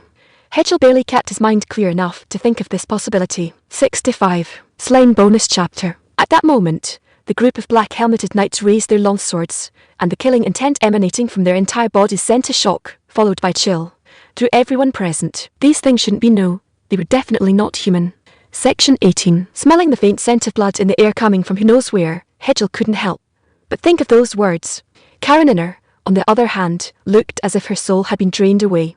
Her eyes were hollow, and her naturally fair face had completely lost all colour, turning deathly pale. Damn it, Hedgel cursed inwardly, then once again covered Karenina's eyes with his large hand. He didn't know why Karenina was acting like this either, but as things stood, this group of black-armoured knights clearly came with ill intent. In a place like this, there seemed to be no choice but to clash head-on. Standard formation. Begin the attack. Clear a path. He roared, shouting orders to the Imperial Guard soldiers who were already lined up in front. Just as the soldiers, acting on reflex, swung their weapons with all their might at those black figures, they discovered that all those black figures had completely vanished. What followed was an excruciating pain, after which their consciousness faded into nothingness from Hedgel's perspective. However, it was a total one-sided slaughter. The Imperial Guards were completely helpless against them. They couldn't even manage to touch the knights' black armor with their swords. The black-armored knights, who had previously appeared clumsy, now twirled among the soldiers like graceful ballet dancers, weeping lives. Every swing of their long swords sent blood flying and cleanly sliced through the royal short swords. These bastards lacked even a shred of mercy. They were pure, utterly terrifying killing machines. In moments, all 40+ Imperial Guard soldiers ahead were slaughtered. Before they could even utter a scream, their bodies were severed, reduced to a pile of organic remains. The knights then pounced mercilessly toward the last 2 people remaining. What to do? These guys are total monsters. Such agility and monstrous strength, combined with its sturdy armor. Defeating them head-on is completely impossible, and we just tried the barrier earlier. It's impossible to pass through. Every time I touch it I get an electric, numbing shock. Damn it, those guys are charging right over. Seeing a black-armored knight lunging toward Karenina, Hedgel immediately yanked the still-dazed girl aside, but the blade still cut ruthlessly into her arm. We're screwed. Hedgel cried out in his heart, using his body's momentum to pull her back with all his strength. In that instant, Hedgel grabbed Karenina and hugged her tightly, rolling several times across the uneven ground before finally coming to a halt. Tusk of all things, we had to mess with such huge trouble. It's an open question whether we'll even see tomorrow's sun. Hedgel lay on the ground, muttering to himself in his mind. Yet the expected barrage of sword strikes never came. Those armoured knights suddenly froze. One by one, they obediently stopped, sheathed their long swords, and finally dropped to one knee, lowering their heads towards the 2 in utmost deference. Chapter 66, Baffling Bonus Chapter. What is going on now? Hedgel looked at the scene before him, his face filled with shock. After all, the knights, who were killing indiscriminately just a moment ago, suddenly knelt down so respectfully no matter how you look at it. This is an extremely weird sight. Meanwhile, Karenina, seeming to have regained her senses, clutched her head and stood up wobbly. The wound on her fair arm, previously slashed by the sharp blade, was healing at a speed visible to the naked eye. Not even a single drop of blood had spilled. Hedgel was completely stunned by the supernatural scene before him. Scrambling up from the ground, he grabbed Karenina's arm to inspect it from left and right, even pinching the area around the former wound. But it seemed no different from normal skin, apart from being very smooth and elastic. But he knew in his heart that now was not the time to be thinking about such things. So he quickly asked Karenina, who was already giving him a look of disgust, "Do you know what's going on here?" "You're asking me. How should I know? The moment I saw this barrier, it felt like my consciousness cut out. I don't remember at all what happened in between." She held her head with her other hand, recalling. "Besides, why did you grab my arm the second I stood up? Don't you think that's inappropriate?" Saying this, Karenina shook off Hedgel's hand with an expression of revulsion, brushing off the dust on her clothes as she did so. Hedgel resentfully straightened his messy clothes, then pointed at the motionless knights kneeling on the ground and asked Karenina, "Do these guys look familiar to you? Have you seen them somewhere before?" "I've never seen them before, but there's a weird sense of familiarity, just like the feeling this barrier gives me. It's really strange." Karenina scratched her head and answered softly, "Also, what is this?" She pointed at the kneeling knight, and then ignoring Hedgel's warning once again, she walked right up to the black-armoured knight. The knight lowered his head even further. His humble, submissive appearance was completely different from the emotionless killing machine he had been just moments ago. Hedgel thought to himself. At the same time, one of the black-armoured knights suddenly raised his head and spoke to Karenina in an extremely stern, raspy voice. Unfortunately, neither Hedgel nor Karenina could understand what language he was speaking. Perhaps it was the language of some ancient civilization or race. Once he finished, the knight suddenly began to glow with a dark red light, transforming into a large swarm of bats that vanished into thin air within the cavern, leaving behind only the 2 of them, still completely baffled. "What did he just say?" Hedgel asked with a blank expression, looking at the stunned Karenina. "You're asking me. How should I know? I've never heard this language before either." Karenina replied testily. "By the way, where are the others?" "They're all over there." Hedgel's eyes dimmed, and he pointed toward the giant splash of red and yellow mixture near the entrance. Seeing this scene, Karenina felt a wave of nausea, but she managed to suppress the discomfort. "The black-armoured knights did all that." "Indeed. Pretty much everyone was killed. Only the 2 of us are left." Saying this, Hedgel turned his head back toward the barrier. "And this barrier, that's still glowing." Chapter 67, Analysis. "Then why did those knights stop and kneel?" Karenina swallowed hard and asked Hedgel in astonishment. "I'm not sure either. At that time, your arm was slashed by a knight's sword, but the wound healed instantly, and right after that, those knights became abnormally respectful." Hedgel sorted through his thoughts, feeling that this whole affair was getting weirder and weirder. "I was slashed, and the wound healed," Karenina's expression grew even stranger, filled with total perplexity. She then inspected her arm up and down, but found no visible wound whatsoever. "I told you it healed. Why else would I have held your hand and felt around like that earlier?" Hedgel had a helpless look on his face. To these CH tilde, let's just say that's the case. Though Karenina said so, deep suspicion remained in her eyes as she turned her head away. Hey, that really happened, even though feeling it was indeed very smooth and comfortable. I didn't have any perverted thoughts at all. Hedgel muttered bitterly in his mind, though he kept it to himself. Well, setting that aside, I'm more curious about why that guy behaved so meekly right after cutting me. From what you said, weren't they killing machines earlier? Karenina couldn't help but feel that this was far too abnormal. Didn't you say earlier that you felt a sense of familiarity toward those guys and the barrier? Maybe that's a clue. Hedgel looked at the still flickering barrier and said, "It's just a feeling. Honestly, I have no real clue." But nights turning into bats. Karenina's eyes widened, as if she had thought of a potential possibility. Could it be because the knight's sword touched my blood? Blood, that's not impossible. That brings up bloodlines and stuff again, but isn't your father? Hedgel frowned, thinking deeply. Who said anything about that damn father? It's my birth mother. Didn't we hear Mother Terina mention before that she belonged to an ancient family named Anliadina maybe? Karenina swallowed hard, stopping short of continuing. Following that logic, it's indeed possible. This place might be a treasure trove of the Anliadina family, and those black-armored knights were its guards. They thought all of us were intruders and wanted to slaughter us all. But when they encountered you, they happened to identify you as a family member, bending the knee and vanishing obediently. Hedgel racked his brain, analysing rapidly, though most of it was based on guesswork. That doesn't sound entirely unreasonable. Then what about this barrier? Did you touch it just now? Karenina tilted her head and asked Hedgel in a low voice. But no one knew what was actually going through her mind. When we were being chased by those black-armored guys earlier, I wanted to head inside, but no luck. This thing is like an electrified barrier. The moment your hand touches it, it goes numb immediately.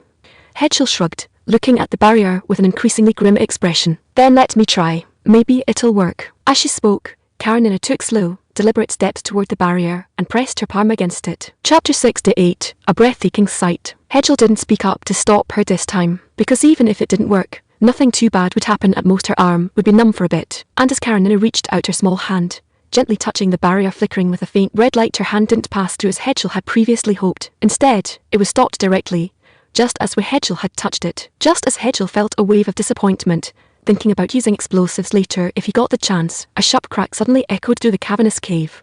Karenina hastily yanked her hand back from the barrier, which was covered in dense magical runes, staring in panic as the magical barrier's brightness suddenly surged. As crisp sounds reminiscent of shattering glass echoed through the empty cave one after another, the radiance emitted by the barrier grew brighter, yet it wasn't blinding. It was a comforting, warm, bright glow. Finally, the barrier shattered directly into pieces of magic, which drifted in the air before transforming into glowing, light blue particles that filled the entire cave. And Karenina stood right at the center of this sea of star-like magic particles. Section 19. Although her face was filled with surprise and bewilderment, her exceedingly beautiful features appeared so sacred, gorgeous, and captivating under the glow of this wondrous magical radiance. The rise and fall of her chest with every breath, the flutter of her eyelashes with every blink, and the slight tilt of her head whenever she expressed her doubt to Hedgel, all of it was fully captured in Hedgel's view at this moment. Beautiful, sacred, proud, perfect. In Hedgel's heart at this moment, only these 4 words existed. As he admired this strange and brilliant unique beauty,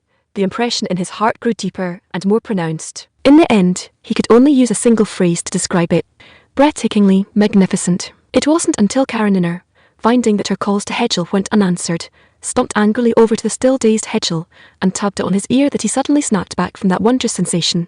Turning his head, right before him was that pretty face, both familiar and surprisingly novel, that he had just been staring at, and he couldn't help but give a silly chuckle. Seeing Hedgel like this, Karenina leaped away from him without hesitation. She stared in astonishment at Hedgel, who was still foolishly grinning, even wondering if he had suffered some shock and lost his mind. I'm fine. I'm fine.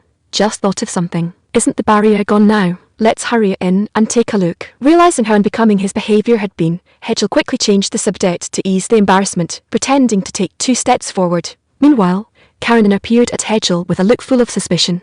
She only quieted down once Hedgel mercilessly pinched her cheek. As expected, is this the only way to get her to behave for a little while? Hedgel couldn't help but mutter to himself. And what was up with that vision I saw earlier? Impossible, impossible. How could someone like her turn into what I just saw? It was probably just my brain tricking me. he thought self-deprecatingly. Although Hedgel thought this way, in his heart, that seed had already sprouted before Kareninner's had. 66. White Wands. After the barrier was disarmed, the two proceeded directly toward the area previously blocked by it. As they drew closer to the center, the heart palpitating, intense magic fluctuations continually shook their perception. Hedgel could bet his life that even if all the mana crystals were dug up from every mine in the entire country and piled together, it wouldn't match even half of the magic intensity he besides based on the deduction just now if this really was a treasury belonging to its so-called Anliadinia family. What kind of entity was this family, exactly? But reality did not permit him to keep letting his thoughts wander. Ahead of them, there were no more paths, leaving only a small, two-person wide hole leading underground. Looking inside slightly, they discovered a ladder inside that appeared to be made of metal, and on the ladder it was covered in pure mana crystals formed from an overabundance of magical energy well. Going down, Kareninner gazed at the mana crystals radiating a marvelous luminescence, and asked Hedgel, "Let's go down. We have to check it out." Hedgel swallowed hard, and then carefully made his way down the ladder. Kareninner followed right behind him. "Be careful. The surface of these crystals is extremely slippery. Don't slip and fall," Hedgel warned Kareninner as he continued his descent. All right, I know, Tilda, I'm not a 3-year-old. Kareninner dismissively brushed off Hedgel's warning. Just as Hedgel looked up to check if Kareninner was moving safely and remind her to be careful, he immediately lowered his head, his face flushing crimson instantly, terrified that he might accidentally or impulsively look up again. W.H. Whitehand with garters, too. Hedgel thought silently to himself, while inwardly lamenting why Kareninner was in such a rush that she ran out wearing a skirt. A skirt, panties, and white thigh-high garters, truly the most wonderful combination in the world. Hedgel praised sincerely in his heart. Afterward, to avoid another embarrassing situation like that, Hedgel picked up his pace, climbing rapidly down the crystal-encrusted ladder until he reached the bottom. When Kareninner climbed down after him, she looked at him with a face full of surprise. "You were just telling me not to go too fast, so why didn't you slow down yourself? There was just a tiny unexpected situation. You don't need to know." At this moment, Hedgel seemed a bit afraid to look Kareninner straight in the eye. Kareninner shrugged nonchalantly and decided not to push further, completely unaware of what had just happened. Hedgel couldn't help but feel relieved otherwise. He really wouldn't have known how to coax her currently. They stood on a small platform. In the center was an unknown object enveloped in a black, opaque barrier. On the surrounding cliffs were magical crystals radiating gorgeous light like countless small lamps. "So these are pure mana crystals. To be honest, it's my first time seeing one so pure." Hedgel couldn't help sighing inwardly. "Then let me try and see if I can break this barrier." Kareninner walked up to the black barrier and reached out her hand. 70. A huge harvest. Just as Kareninner's right palm gently touched the pitch-black cubic barrier, everything around them plunged into pitch darkness. The mana crystals, that had been radiating a soft blue glow, lost their luster. Then, the stone wall behind the black barrier began to flicker. That's right, not peeling away, nor collapsing, but flickering. The frequency of the stone wall's flickering grew higher, and the black barrier vanished completely, revealing beneath it a pure mana crystal shaped like an octopus tentacle. The stone wall gradually became translucent, and finally it became completely transparent like glass. Rather than transparent, it would be more accurate to say it had vanished completely. An illusion, making us think there was a stone wall behind it, when it was actually just a trick. Kareninner asked as she stared at the cliff wall that had completely disappeared. "No, look at the mana crystals on the ground that fell when the wall vanished. It really existed just now. It wasn't an illusion." Hedgel felt more and more that the scene before him was utterly incomprehensible, because this was definitely beyond the realm of magic reachable by people today. "Why don't we go inside and take a look? Standing here won't yield any answers anyway." Saying that, Kareninner eagerly walked into the area that used to be a cliff face. Hedgel immediately followed her, and what appeared before them was a blinding radiance, but this wasn't treasure in the conventional sense. Instead, it was vast clusters of giant mana crystals. Squinting with effort, they observed the objects around them. They discovered many mana crystals shaped like the octopus tentacle from earlier, and they were massive, thicker and longer than the marble pillars in the royal palace. The suckers on them were meticulously detailed, looking almost identical to real living creatures. Not only that, but there were also various giant mana crystals shaped like human arms, heads, or torsos, as well as ones resembling the dense compound eyes of insects. It seemed as if the inside of the entire mountain had been prepared solely to preserve these items. "Are these all handicrafts?" Hedgel asked Kareninner in a trembling voice. After all, these things completely exceeded the common sense of both Hedgel and Kareninner. "How should I know? I'm not an ancestor of the Anliadinia family. I have no idea what on earth they did here." Kareninner couldn't help swallowing hard, her expression growing increasingly solemn. There were so many pure mana crystals. If we actually used them, we wouldn't have to worry about depletion at all, right? Indeed, unless I'm mistaken, the inside of this mountain is hollow. If the entire cavity is filled with these large mana crystals, then in a sense, we really won't need to worry about consuming mana crystals anymore. Hedgel immediately replied, a tinge of joy creeping into his voice. Let me lead us out of here first. Afterward we'll temporarily seal this place off. The rest will depend on how far we can develop and exploit it. Sounds like a plan. Anyway, I think as long as we put them to good use, hehe. Karenina seemed to be daydreaming once again. Hedgel could only look at her profile with a helpless, gentle smile. Ha! The place where I stored the remains of those otherworld monster gods was opened by someone bearing my bloodline. At this moment, in a small villa located in some unknown corner of the continent, a silvery figure suddenly let out a weird exclamation. Whatever, let them be. So much time has passed anyway. Those things have probably turned into pure magic crystals. Doesn't matter. If it's useful to her, all the better. Finally, she stretched lazily and plopped back onto the lounge chair like a salted fish. 71. The journey back. Your Majesty, may I ask if there is something inside this mountain? Hedgel helped Karenina down the rocky mountain. Their faces bore both exhaustion and joy, but the numerous scratches on their clothing filled the soldiers guarding the carriages below with worry. There are good things. But the other warriors suffered an attack and gave their lives to protect us. Have 2 squads escort us back to the city first. The rest of you must immediately enter the opening on the mountainside and retrieve all the remains of our fallen heroes. Do you understand? Hedgel looked at the soldier standing before him with bowed head and a worried expression. Recalling the 40+ soldiers killed by the black-armoured knight, his mood turned somber. But their sacrifice was worth it, because this massive treasure trove would bring abundant energy to the Empire. By the way, double pensions will be issued for the soldiers who died in the survey mission. No delays permitted, and no one is allowed to enter any other part inside the tunnels. Before getting into the carriage, Hedgel turned back and shouted to the squad commander. Double pensions, huh? Not bad. Inside the carriage, Karenina seemed to be in a splendid mood. After all, this meant the mana crystals required for her various experiments would definitely be in abundant supply. Regardless, those soldiers gave their lives for us. Besides, being sliced in 2 by a sword is truly horrific. Hedgel looked at the scenery passing by outside the window, seemingly remembering something. That's true, but still just thinking about those pure, transparent mana crystals puts me in such a good mood. Karenina seemed to be indulging in extremely dangerous fantasies once again. To be honest, I have no idea where those mana crystals came from, and being so pure, there's no way they could have been naturally formed. The more Hedgel thought about those transparent, exquisitely sculpted handicrafts, the more uneasy he felt. After all, it was simply too bizarre. Normal, naturally occurring mana crystals were mixed within rock layers, and every single piece had a considerable amount of stony impurities. Even after meticulous filtering, it was difficult to achieve complete removal of impurities. Although crystals with impurities could still be used, low purity made them quite troublesome to utilize. Section 20. And now all these problems are readily solved. He sincerely thanked the ancestors of the Anliadenia family for leaving such a huge and precious fortune for him, although he didn't know this was just treated as a landfill by some extremely mischievous fellow. And besides, what scheme are you up to now? Don't tell me you want to make another big firecracker. Hedgel looked at Karenina, who once again wore a strange smile, and his hand unconsciously reached out. Then he gave her head a solid flick, but this time, instead of behaving herself as usual, Karenina lunged straight over, trying to bite Hedgel's outstretched hand. However, she was directly blocked by Hedgel. After that naturally came the routine scene of Hedgel continuously coaxing Karenina, who had entered a withdrawn state well.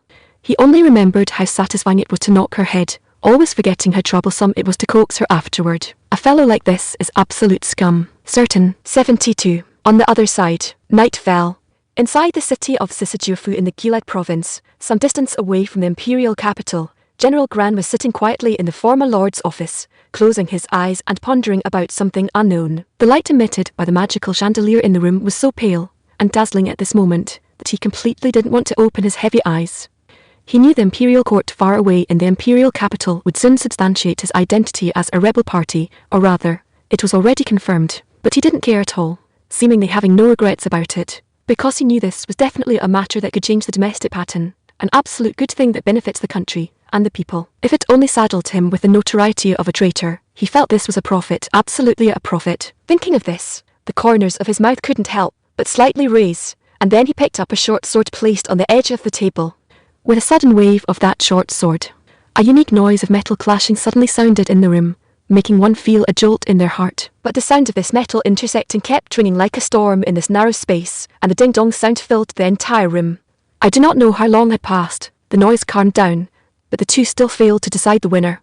But obviously, General Gran still had more leeway. He shook his short sword in his hand and said to a massive dark shadow in the corner, "Black Blade, your progress in sword techniques is still not enough. If it's only to this extent, assassination is barely passable, but a frontal duel is still too poor." And that massive dark shadow also shuddered slightly, and finally immediately turned into a human form, holding a long saber, appearing in front of General Gran. "Now you have occupied the city lord's mansion of the main city of the Gilag province, and your rebellious heart has been completely exposed. Do you really think you can lead just one legion out of the Empire's 14 armies to fight against the remaining 13 armies, and the Imperial Guard?"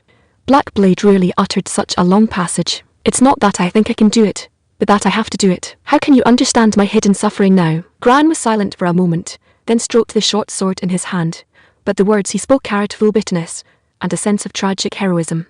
There was no longer the imposing majesty when he was just teaching Black Blade. But this, Black Blade wanted to ask something more, but was directly interrupted by Gran. "The specific situation you don't need to know yet. By then you will naturally understand the reason why I did this. You hand this thing to His Majesty to consider it as the last gift given to him by an old subject," Gran said with a firm expression, and then took out a piece of letter paper tightly sealed with wax from his inner pocket. The Black Blade did not dare to accept it. "Rest assured, there is no poison inside, nor is it any magic curse. It's just this is an old subject's gift to His Majesty upon his official ascension to the throne." Saying that, he sighed heavily again, and the sense of tragic heroism in his words increased more and more, and Black Blade finally believed the rhetoric of this former teacher, safely put away this letter, and then sneaked out of the city lord's mansion under the cover of night. General Gran looked at Black Blade sneaking out. A bitter smile couldn't help but carry on the corners of his mouth, and then it turned into a kind smile. As if watching a child grow up, he looked in the direction of the imperial capital, silently praying for happiness and well-being for his emperor in his heart. Tonight's night was so cold, and also so warm. 73. Unhealthy tendencies. 2 days later, on a seemingly calm morning, Karenina was suddenly dragged into the office from the testing ground by Hedgel. Looking at Karenina in front of him, who looked displeased and kept puffing up her cheeks, he couldn't help but let out a bitter smile from the bottom of his heart. "It's just letting you leave for a while. There's no need to be so angry, right?" Hedgel squeezed out a smiling face, seemingly wanting to make her feel a little better. "Yikes, Tilda, your smile really looks uglier than crying." A bit of attention. Karenina showed full disgust towards this, without any of the feeling of a cat meeting a mouse when she first encountered Hedgel. This made Hedgel wonder if he had been too good to her recently, causing him to lose all majesty in her heart. Thinking of this, Hedgel's expression changed again, and Karenina, whose ability in reading people's expressions was immense, naturally wouldn't stupidly wait to be dealt with by him. She immediately stood honestly in the corner, and the expression of contempt and disgust on her face instantly disappeared, replaced by a warm and sincere smile. But the more Hedgel looked at her current expression, the more wrong it felt, and the original plan to properly discipline the unhealthy tendencies on Karenina felt like punching cotton, suddenly feeling so boring. "Never mind, as long as she doesn't make a fool of me in front of other ministers, it doesn't matter. Who told her to have a special status? You don't need to put on this kind of appearance in front of me. Do you think I have no idea what you're really thinking?" Glaring with dead fish eyes, Hedgel couldn't help blurting out as he looked at Karenina's inexplicable smile, "I hate Tilda." Karenina tilted her head and smiled, seemingly thinking that this would let Hedgel let her off. Hedgel, however, stared at Karenina expressionlessly, his face turning increasingly unkind. That, I know I was wrong. Can you let me off this time? Knocking on the head hurts a lot." Seeing that acting cute was ineffective, Karenina immediately started Plan B. Anyway, can dignity be more important than personal safety? Besides, ever since the first day she met this guy, she had long lost things like dignity. Tusk, is this what a frenemy is? But looking at it, it's not too bad either. Karenina thought to herself like this, but her face was still piled with a smile, starting to beg for mercy with earnest words. Fine, whatever. As long as you don't make a fool of me in front of the ministers later. When you should be serious, and when you can fool around, you should have an idea in your heart." Hedgel held his forehead and replied to Karenina with a helpless face. "Got it. Then during this time I will behave obediently. I will definitely not bring you trouble." Karenina raised her head, patting her chest, or rather, her justice, and responded with full confidence. "I'm good now." Hedgel stared at those two bouncing big white rabbits. Although he still looked expressionless on the surface, in reality his soul had already flown out of the sky, and just a few minutes later, the heavy wooden door was suddenly knocked. After Hedgel's shout of "come in," A black-haired man dressed in formal attire walked in quickly, honestly saluted, and greeted. "Carls, has the matter entrusted to you been properly handled?" Hitchell raised his head and asked the guy who seemed to be called Carls. 74. Silly fufu. It has been processed completely. The external debts previously borrowed from various countries within the alliance have also been completely repaid. The relationship between our country and other countries has been completely severed. Carls lowered his head, his voice steady and powerful, but without the slightest fluctuation and without any emotion. In short, it was a flat reading. This way of speaking made Karenina, standing aside, feel very awkward. But given the current situation, she wasn't very comfortable asking. "Karenina, let me introduce you. This is currently our country's Minister of Foreign Affairs, Kalsuj. He was previously sent to deliver the external debts previously lent to our country by various alliance nations, so you haven't seen him."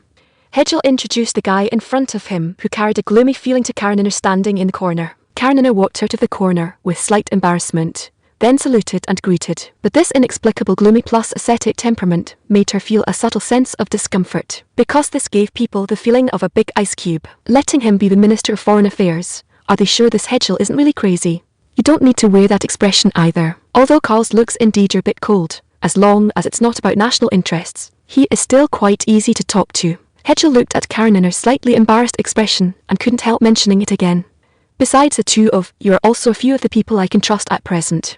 Letting you meet and get to know each other now is also to facilitate cooperation in handling matters in the future. Hello, Mr. Carls. My name is Karenina Karman or Karenina Ranlyadinia. Currently by His Majesty's side as a weapon research and development personnel. Please take care of me in the future." Karenina was serious for once, honestly making her self-introduction. Carls just nodded, then replied with that icy voice without any fluctuation, and as Hedgel just said, introduced his name and position to Karenina. Hedgel seemed to feel that the atmosphere now indeed seemed a bit awkward, so he directly let Karenina return to the testing ground by herself. After all, his purpose, which was just to let these two meet and cooperate well in the future, had already been achieved.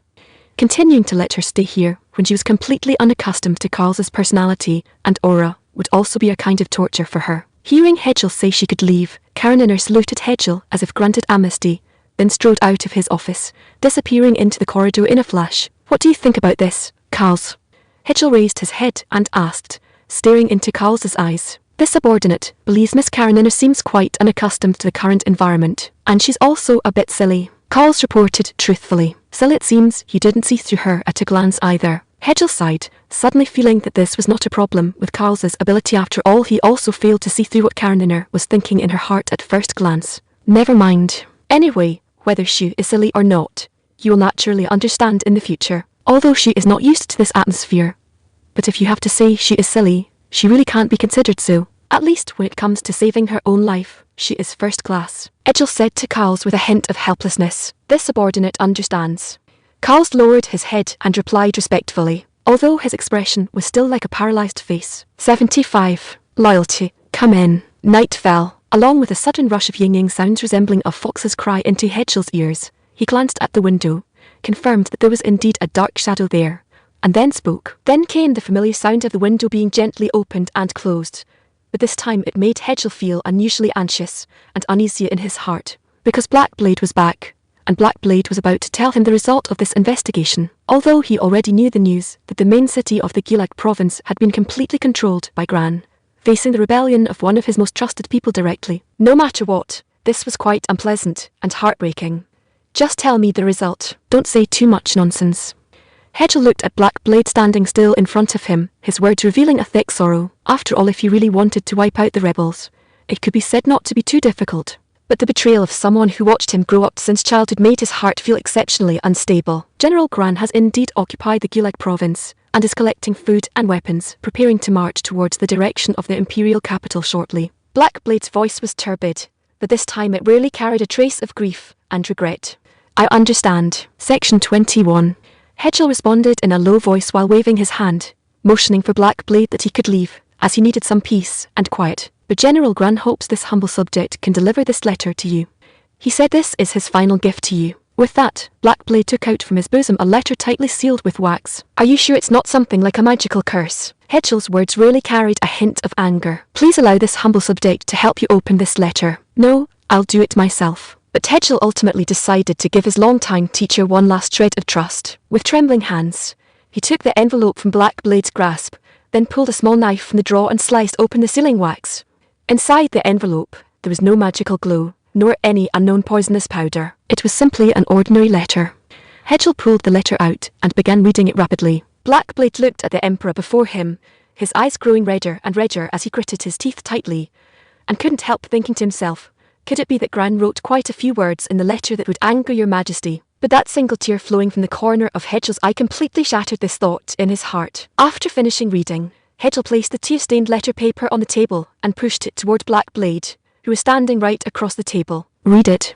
Hedgel turned his head away, gazing at the moon outside the window, and said in a hoarse voice. Black Blade picked up the letter paper on the table and began reading earnestly. In the end he, too, could only follow his Emperor's example, tremblingly putting down the letter paper, and then bowed deeply in the direction of Gilek province where General Gran was located. This is truly a loyal subject of the state. After a long while, Hedgel slowly uttered these words. We must definitely not let down Teacher Gran's kind intentions. We must absolutely, firmly, and surpassingly complete this final assignment he gave us. Understood? Hedgel stood up and roared at Black Blade.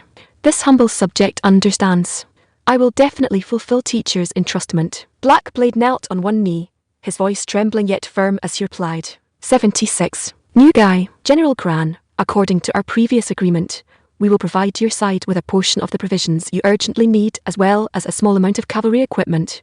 We hope you will achieve victory upon your first battle, bring that preposterous, usurping Hedgel to justice, and restore justice to the people of the entire Keboj Empire. A young girl in flowing white robes, holding a silver-white cross with her face tightly concealed, spoke earnestly to the tall General Gran before her, while not forgetting to hand the cross in her hand to him. Understood. This old man will definitely keep his promise. After the deed is done, I will persuade the new emperor to designate your church as the state religion of the Keboj Empire. General Gran respectfully received the cross into his hands, knelt on one knee before the jade-carved true god's figure beside the young girl, and crisply lowered his head. Then, the white-robed girl took from the hands of another cultist dressed similarly to a nun a finely carved knightly longsword exuding a strong religious aura. General Gran also respectfully raised both hands, keeping his head lowered deeply, and cautiously received the longsword from the white-robed girl's hands. Finally, Gran stood up, and the young girl helped pin a white cross carved from jade onto his chest, bringing these tedious procedures to a tentative close.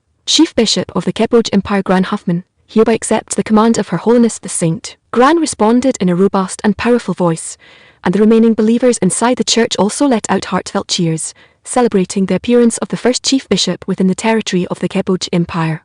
Miss Real. At this moment, within the imperial capital of Arwa City, Karenina was hiding behind a stone pillar, poking out half her head to speak to Real, who was inspecting the soldiers. Miss Karenina, is there something you need right now? Real glanced sideways slightly and asked Karenina, but the biting aura she had not yet had time to retract still made Karenina's heart tremble slightly, before Karenina finally opened her mouth to reply. I have some new style weapons here that should make dealing with heavy cavalry much easier. Could I trouble you to bring a few people over to take a look? Karenina shrank her neck and asked in a soft whisper. If she were just talking to Real alone, that would still be fine, but right now there were no fewer than 100 fully armed soldiers by her side. Who could possibly withstand this ghost-like, intensely murderous gaze? A new style weapon. All right, we'll head over now.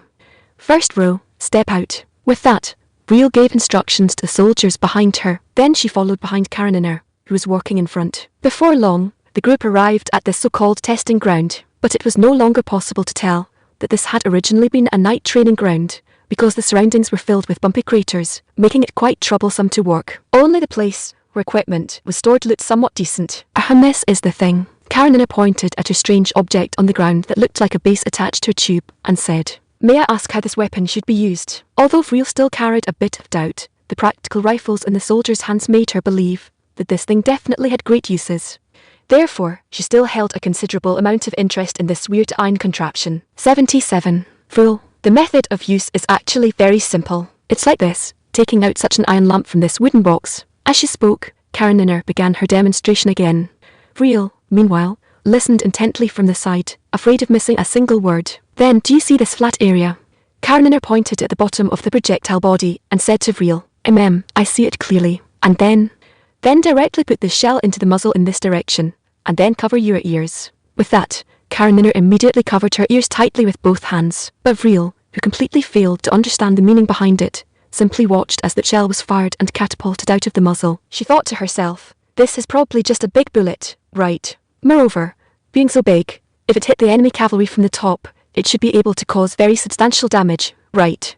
As expected of the talent favoured by His Majesty. Vril thought this in her heart, and then watched as that mortar shell landed in the distance with a graceful arc. Finally, along with a sudden flash of dazzling orange, red and light blue light, a shocking explosion struck straight at the brains of everyone present, and Vril, who had always been quite afraid of such sudden, huge noises, went soft in the legs and collapsed straight to the ground. The other soldiers were also extremely flustered, seeming completely unprepared for this thing to have such immense power. I said before to cover your ears. Why didn't you listen? Karenina stood up and said with a wronged expression, while not forgetting to pull up Vril, who was collapsed on the ground. Perhaps because the thunderclap just now had directly stripped away more than half of Vril's imposing aura, Karenina's sense of fear toward her also vanished without a trace. During this period, you've been manufacturing these things. Vril swallowed her saliva, her face pale as she softly asked Karenina. It seemed she had already developed psychological trauma, but it looks pretty useful. Even if it doesn't blow people up, just the sound wave from this explosion alone is enough to scare them off. Karenina said with full confidence. Indeed, even a mage couldn't achieve an explosion of the scale just now. May I ask what that was just now? Vril's silver eyes blinked and blinked, seeming quite puzzled.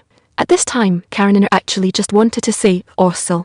At the same time, her guard level toward Vril dropped quite a bit. However, current business was still more important. It's just stuffing magic crystals and gunpowder into the shell, while the front end of the warhead and the bottom of the shell used scrapped magic crystals, re-injected with external magic power. Then, when colliding with normal magic crystals, the external magic power is introduced, launching the shell, or causing an explosion upon touching the ground. The blue color during the explosion you just saw is the result of the magic crystals exploding. Karenina explained in detail, and even wanted to demonstrate it to Vril once more. Fortunately, Vril timely stopped her action in short. The explosion generated by this gadget is enough to overturn the knight's horses completely onto the ground, rendering them unable to rise again. The specific user manual will be distributed to you shortly. You just need to fire according to the guidance on the manual and the angle marked on the cannon barrel support. In short, even a fool can do it. In the end, Karenina did not forget to bite down hard on the two words fool, and Vril could only nod heavily after all. She had said that even a fool could do it well. 78. Bizarre. Although from the current perspective, General Gran was at an absolute disadvantage in terms of troops. If looking at the overall force deployment, that might not necessarily be the case. The territory of the Keboj Empire was vast, and to the north was the Gers Duchy belonging to the Auschwitz Alliance, which had just ceased hostilities. To the east was the Kevlar Empire, which currently possessed the strongest military power within the Finthers Alliance. To the west were large expanses of desert and go-by. In the northwest corner remained the Riston Papal State perched atop the high mountains. No matter how one looked at it, this household could definitely not be considered well-behaved. Only the south could still be considered safe, since the former backstabbing expert, the Thironi Kingdom, had already been annexed, which could be considered having a fairly decent outlet to the sea. Therefore, the forces Hedgel could currently mobilize were definitely not many. After all, those sheets of non-aggression pacts were basically just sheets of toilet paper, perhaps even worse than toilet paper, because they were too stiff. If elite forces were truly withdrawn from the various fortresses in the border regions to deal with the rebel faction, then it was truly impossible to guarantee that other countries wouldn't take advantage of the situation to make a big score, just like the previous backstabbing expert. In summary, what could currently be actively mobilized was only the 7th Army and the Imperial Guard that had returned to the capital for recuperation not long ago. And if the Papal State were truly willing to provide a large amount of cavalry equipment, then the problem would become even more troublesome. After all, against that damned Magitech armor, only shells with sufficient firepower could cause effective lethality. If the 7th Army were sent over, it would probably be like throwing eggs against a rock. Hedgel paced back and forth inside the office, seemingly pondering related countermeasures. And after thinking it over and over, he also discovered that unless, like in the past when facing Magitech cavalry, they utilized terrain advantages to pour hot oil and throw boulders at the cavalry, otherwise they would truly have to rely on piling up human lives. But at this moment the office door was quietly opened again. Karenina, it's you, right? Hedgel didn't even need to turn his head to know that the fellow opening the door was definitely her. After all, besides her, no one dared to enter directly without knocking. Sorry. Having ability and being heavily trusted really lets you do whatever you want. JPG. Of course it's me. Just now, I already handed the experimental model mortar over to Vril, with about a few dozen soldiers taking the easy-to-understand manual I wrote earlier, and training for a day. They can be deployed into this low-intensity combat. Karenina put her hands on her hips, her head tilted slightly upward, looking immensely proud, with a posture of praise me quickly. Praise me quickly. All right, all right, all right, well done. I'm still pondering if we don't use these artillery weapons. How should we deal with the majestic cavalry? Because they are simply too troublesome. In the future, we will likely go to war against the Papal State. If it's in places where current artillery cannot effectively cover, then the problem will be huge. Hedgel looked at the map detailed with military deployments and couldn't help feeling somewhat powerless. If we don't use cannons, it's not impossible. You know. Karenina pondered slightly, then with a bizarre smile at the corner of her mouth, she opened her mouth to reply. Huh? What crooked idea do you have this time? Sensing that Karenina's aura had undergone a rather large change, Hedgel immediately pressed on, and he felt that this gadget was definitely not any good idea. Well, didn't I say it before? As long as we can cause effective lethality, severely reduce the enemy's numbers, we'll use any means necessary. Karenina exercised her wrists and said softly to Hedgel, 76. Radical. So, your idea is, aren't poison gas and poisoning the best options? She walked over to the coffee table, poured herself a cup of water unceremoniously, and drank while speaking. Section 22. You really are something. So what do you plan to do? Hedgel lowered his head in silence for a moment, then continued to press on. Well, cyanide plus lime powder. Mix them evenly, and then blow the mixture out through a blow. It counts as a small-scale poisonous gas, right? But this way is not mature. The practical value is too low. Karenina told Hedgel her thoughts one by one. The safest way is poisoning the wells. Generally speaking, cyanide ions only need 24 hours to decompose under oxygen-rich conditions. But the conditions in the well, do you think it is oxygen-rich? Moreover, even if it is oxygen-rich, 24 hours is completely enough, right? After all, who doesn't drink or use water for a whole day? Karenina smiled, looking as warm as an angel, but the words she spoke were like the whispers of an evil spirit. You really are good at physics, chemistry, and biology. Hedgel couldn't help asking her, is this normal? If I couldn't even figure out these three most basic things, what the hell was I doing in the research institute before? Karenina rolled her eyes and replied angrily, of course, if you want something more conventional, things like incendiary bombs should be better. It's a pity that there are no good raw materials at present. Alcohol, maybe it can still be used, but judging by your current grain reserves, I think you'd better stop thinking about these nonsense things, for now. As for grenades or individual grenade launchers and the like, they are currently in the sample production stage. You can look forward to getting the finished product soon. Let's solve the matter of the rebels first. This time let real command on the front line. All right, before they leave the imperial capital tomorrow, how many mortars and how many shells can be rushed out? Hedgel suddenly remembered this extremely important matter. No big problem. If you add the 2 prototype models from my place, there should be no less than 10, and as for the shells, around 60. Anyway, we can only do this for now, and then let the transport carriages transport more over later. Karenina seemed particularly confident about this. However, the total number of the new army is currently only about 3,000, while the second army has a total of up to 30,000. Comparing this, it's a ghost-like force ratio. Hedgel still maintained considerable concern about this. There's no other way. If all else fails, you can just mobilize another batch of regular troops to prop up the facade. Forget it, then let the 7th Army stand by behind the new army. If they cannot withstand the impact of the rebels, the 7th Army will immediately step up. And if they really win, we just need to carry out large-scale propaganda of such a battle. Case of winning fear with more, and the people's hearts in the country can also be encouraged and solidified to a considerable extent. In the end, Hedgel still decided to use this relatively aggressive plan. What about you? Are you going to listen to battle reports here these few days? I have more important things to do rather. This matter is directly related to the future direction of the country. Hedgel, who was lowering his head earlier, suddenly raised his head and said to Karenina with bright, burning eyes, and I think this matter can also more or less change your previous understanding of the word trust. All right, then I'll wait and see. Karenina was silent for a while. Although her eyes still carried doubt, at least verbally, she agreed. 80. Hand feel. The next morning, in the huge square in front of the imperial palace, more than 3,000 soldiers wearing cloth armor were all solemn, holding steel guns, neatly arrayed on the field, seemingly waiting for something. And when the crisp and melodious bells rang 6 times in a row, Hedgel also appeared on the high tower of the imperial palace. He glanced over the neat ranks of soldiers with a strong aura of killing, and a heartfelt sense of pride was beyond words. Brave warriors of the Empire, listen up.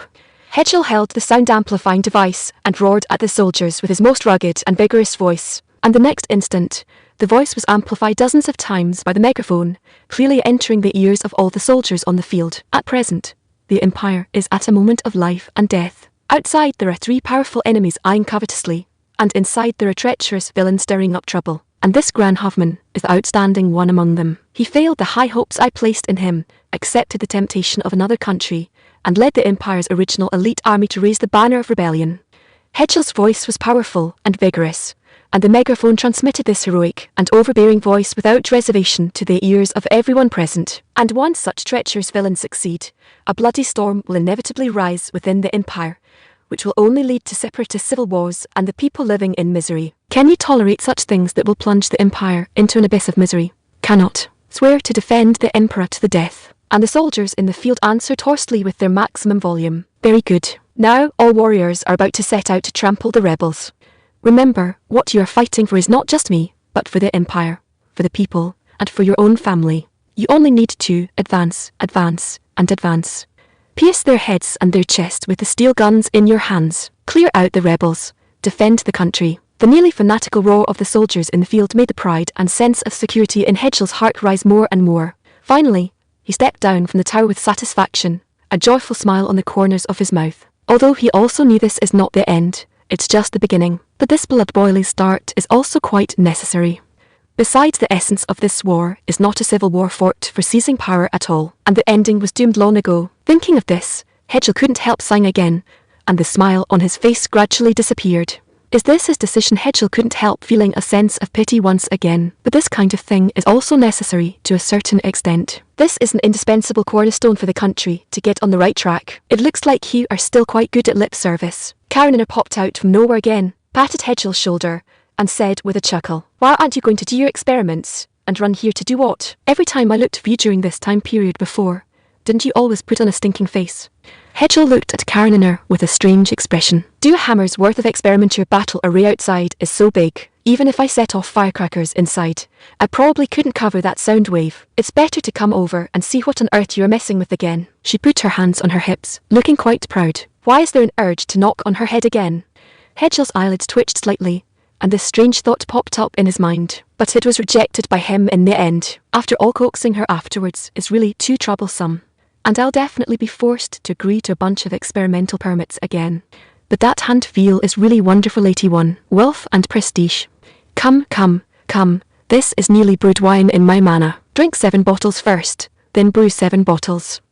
While it's iced, drink up quickly. At this time, in a large manor in the suburbs of the imperial capital, 2 plump middle-aged men were sitting in front of a large table in a pavilion, with bottles of wine placed on the table, plotting something unknown. All right, all right. All right, Prime Minister, so much money, where did you take it out from? Saying that, a bald man with a ferocious face poured himself a glass of wine on his own accord. It's all deducted from the former Emperor's loans. Another man with all-white beard, called the Prime Minister, rubbed his hands and replied immediately, "Yo, then this has enriched your treasury a lot, hasn't it?" "Hey, not much, not much." The Prime Minister waved his hand and also poured himself a glass of wine. "Lord Prime Minister, this time you helped me get rid of a few strong enemies in the imperial court. I must repay it. Let me also help you deal with some trivial matters." The ferocious-looking man put down his wine glass and said solemnly, "Don't talk about this. Don't talk about this." But the Prime Minister waved his hand and refused immediately. "Just deal with some honest people for fun." 705u.com First release of the Reading Club. The ferocious-looking man put on an honest and naive posture and said, "Then you help me lay off a minor official." The Prime Minister suddenly spoke. "Ha ha ha. This is too simple for me. You tell me how many to deal with." The ferocious-looking man laughed happily twice, then asked, "1." The Prime Minister took a sip of wine and raised one finger. "1. Tell me the name," the ferocious-looking man said confidently.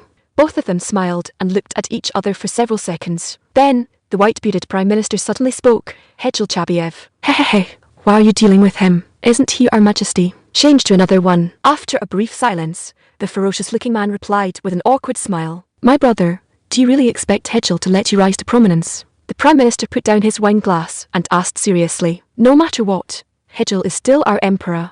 Aren't you working under him now?" "I have to remind you." The Prime Minister took another sip of wine, put down the glass, interrupted the ferocious-looking man, and said earnestly, "This Hedgel is just a lunatic. What the hell does he know about the imperial court? He is crazier than me. When the matter of General Gran comes up, sooner or later, he will make the 2 of us take the blame. Then Hedgel is unreliable. So who can I rely on? Rely on the Pope next door. That's even more unreliable. Saying that, the Prime Minister shook his head. A person who is good at brainwashing. What decent person does brainwashing? That's right. Do you like brainwashing? I don't like it. Do you like brainwashing? What are you talking about? I am the backbone of the empire. What a coincidence. I'm also the backbone of the empire. Professional. Then Hedgel is unreliable, and the Pope is unreliable. Who can we rely on?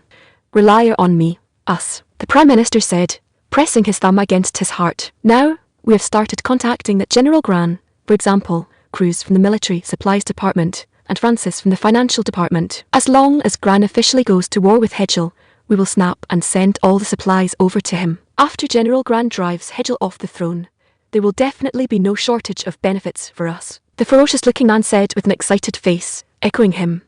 Prime Minister, chatting with you makes my heart clear and bright. That is naturally the case. Do you know why it's bright? Section 23. With only our colleagues in our hearts. Only the wealth and glory of our colleagues. A great enterprise. The two of them smiled and spoke in unison. At the same time, their wine glasses collided once more, and the crisp sound resounded through the small pavilion once again. 82. Discovery. Just as the troops dispatched by the imperial city arrived at the periphery of Gileb province after a 2-day trek, reaching Clintown, one of the transportation hubs, Gran had already completed the occupation of other small towns within Gileb province, just as the intelligence indicated. Currently, inside Clintown, aside from the newly arrived troops led by Vril, there were only less than 200 local militiamen left. Naturally, these fellows, who could not form sufficient combat effectiveness, could only temporarily serve as labourers to transport supplies. Due to time constraints, among the troops led by Vril, each soldier was equipped with only 30 rounds of ammunition and 1 spare barrel. To put it bluntly, after firing all these bullets, there was no other way except to wait for the arrival of the transport convoy. At this moment, Vril was sitting in the temporarily requisitioned mayor's office building, pondering in which direction she should begin to make a breakthrough. However, judging from the current situation, it was most likely that they would launch an attack from Clintown here. Because the widest and flattest main road leading to the imperial capital passed through this Clintown, it was also for this reason that Hedgel prioritized sending Vril here. What if they flanked through the side paths? This possibility was not non-existent. After all, General Gran's strategic planning had always been like a ghost. Previously, she had also asked Hedgel for instructions on whether to take the initiative to attack, but Hedgel told her to wait for them to come to her in Clintown. However, thinking about it carefully, it made sense. Even if Gran really let small squads flank through the side paths, the transport convoy definitely had to take this kind of main road, otherwise the transportation time would be greatly prolonged. Even if she didn't encounter his main force, intercepting the transport convoy could actually be considered a pretty good start. My lord, according to news from the scouts less than 30 li away from the town in Carber village, a troop spearheaded by heavily armoured cavalry has appeared, but no military flags can be seen in that cavalry formation, and there are no badges on their armour that can represent their affiliated forces. Behind the cavalry are very clearly the archers and spearmen belonging to the Second Army. At noon that day, a soldier wearing the standard uniform of the Imperial Guard reported to Vril, raised the alert level to the highest, and at the same time prepare the nearest weapon called a mortar, because that group of unidentified knights is very likely to be magic-guided cavalry provided by the Papal State. We must not lower our guard. Vril made a prompt decision, and immediately gave the order. If nothing unexpected happened in the afternoon, the two armies would officially begin to confront each other. In the end, was the so-called magic-guided armour invincible, or were these steel guns and cannons more powerful?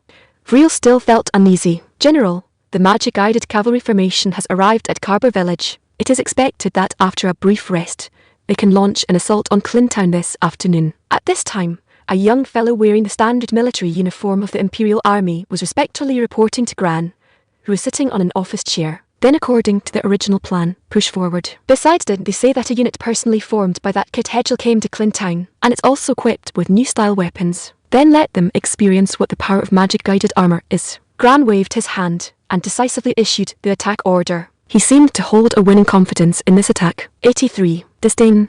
Colin, according to what is said in the manual that Miss Karenina sent us previously, as soon as you can see the long swords in the hands of the charging cavalry, immediately fire all these shells out. Understood. Vril pointed at the 10 mortars and 15 boxes of shells on the ground and ordered her adjutant beside her. Although there were only 60 shells in total, however, if it was just to deal with this cavalry, the problem shouldn't be big. As for the conventional troops behind the cavalry, they would simply rely on these steel guns to rout them. At this time, Vril had already led the new army to form up in front of the short city wall of Clintown. The formation was a fairly standard line formation. All the soldiers were arranged in a wide and shallow line, just waiting for the enemy to appear before them so they could pierce their chests with these scorching bullets. The advantages of line infantry were obvious: concentrated firepower and relatively sufficient lethality. But the disadvantages were also huge, which was that they could only confront the enemy in open areas. Although conventional line infantry required artillery cover to advance better, but since the only thing the enemy could threaten the new army with was that magic-guided cavalry, as long as all the cavalry were killed, they wouldn't have to fear the remaining rebels at all. My lord, scouts report that the enemy's vanguard is already less than 10 lie away from us. And now, that Imperial Guard soldier reported the current position of the enemy to Vril again. It seemed the speed was faster than expected. Mortar operators, get ready.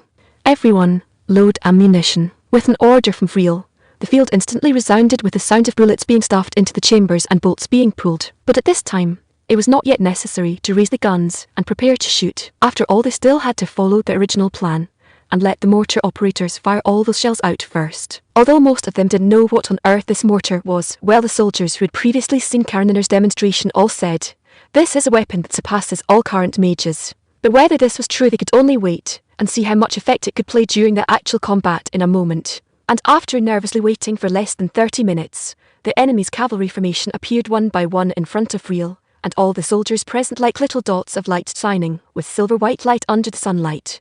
They were not in a hurry to charge, because the other troops behind them still needed a brief rest, and Vril was not in a hurry to fire the cannons either, because the enemy had not yet entered range. Both sides, just like an ordinary wars, confronted each other in front of the battle line. At this time, a young male wearing silver-white knight armor, who was the commander-in-chief of the current cavalry unit, was gazing contemptuously at the distant, so-called new army. "Look at that. Those guys are said to be the so-called new army. I can't see anything terrifying about them at all." He laughed loudly, patted the back of a knight beside him, and said loudly, "Indeed, they don't have heavy armor on their bodies, and they are all in cloth armor. They don't have cold glinting sharp swords in their hands. They are all dark, ugly things. What use could that kind of thing be?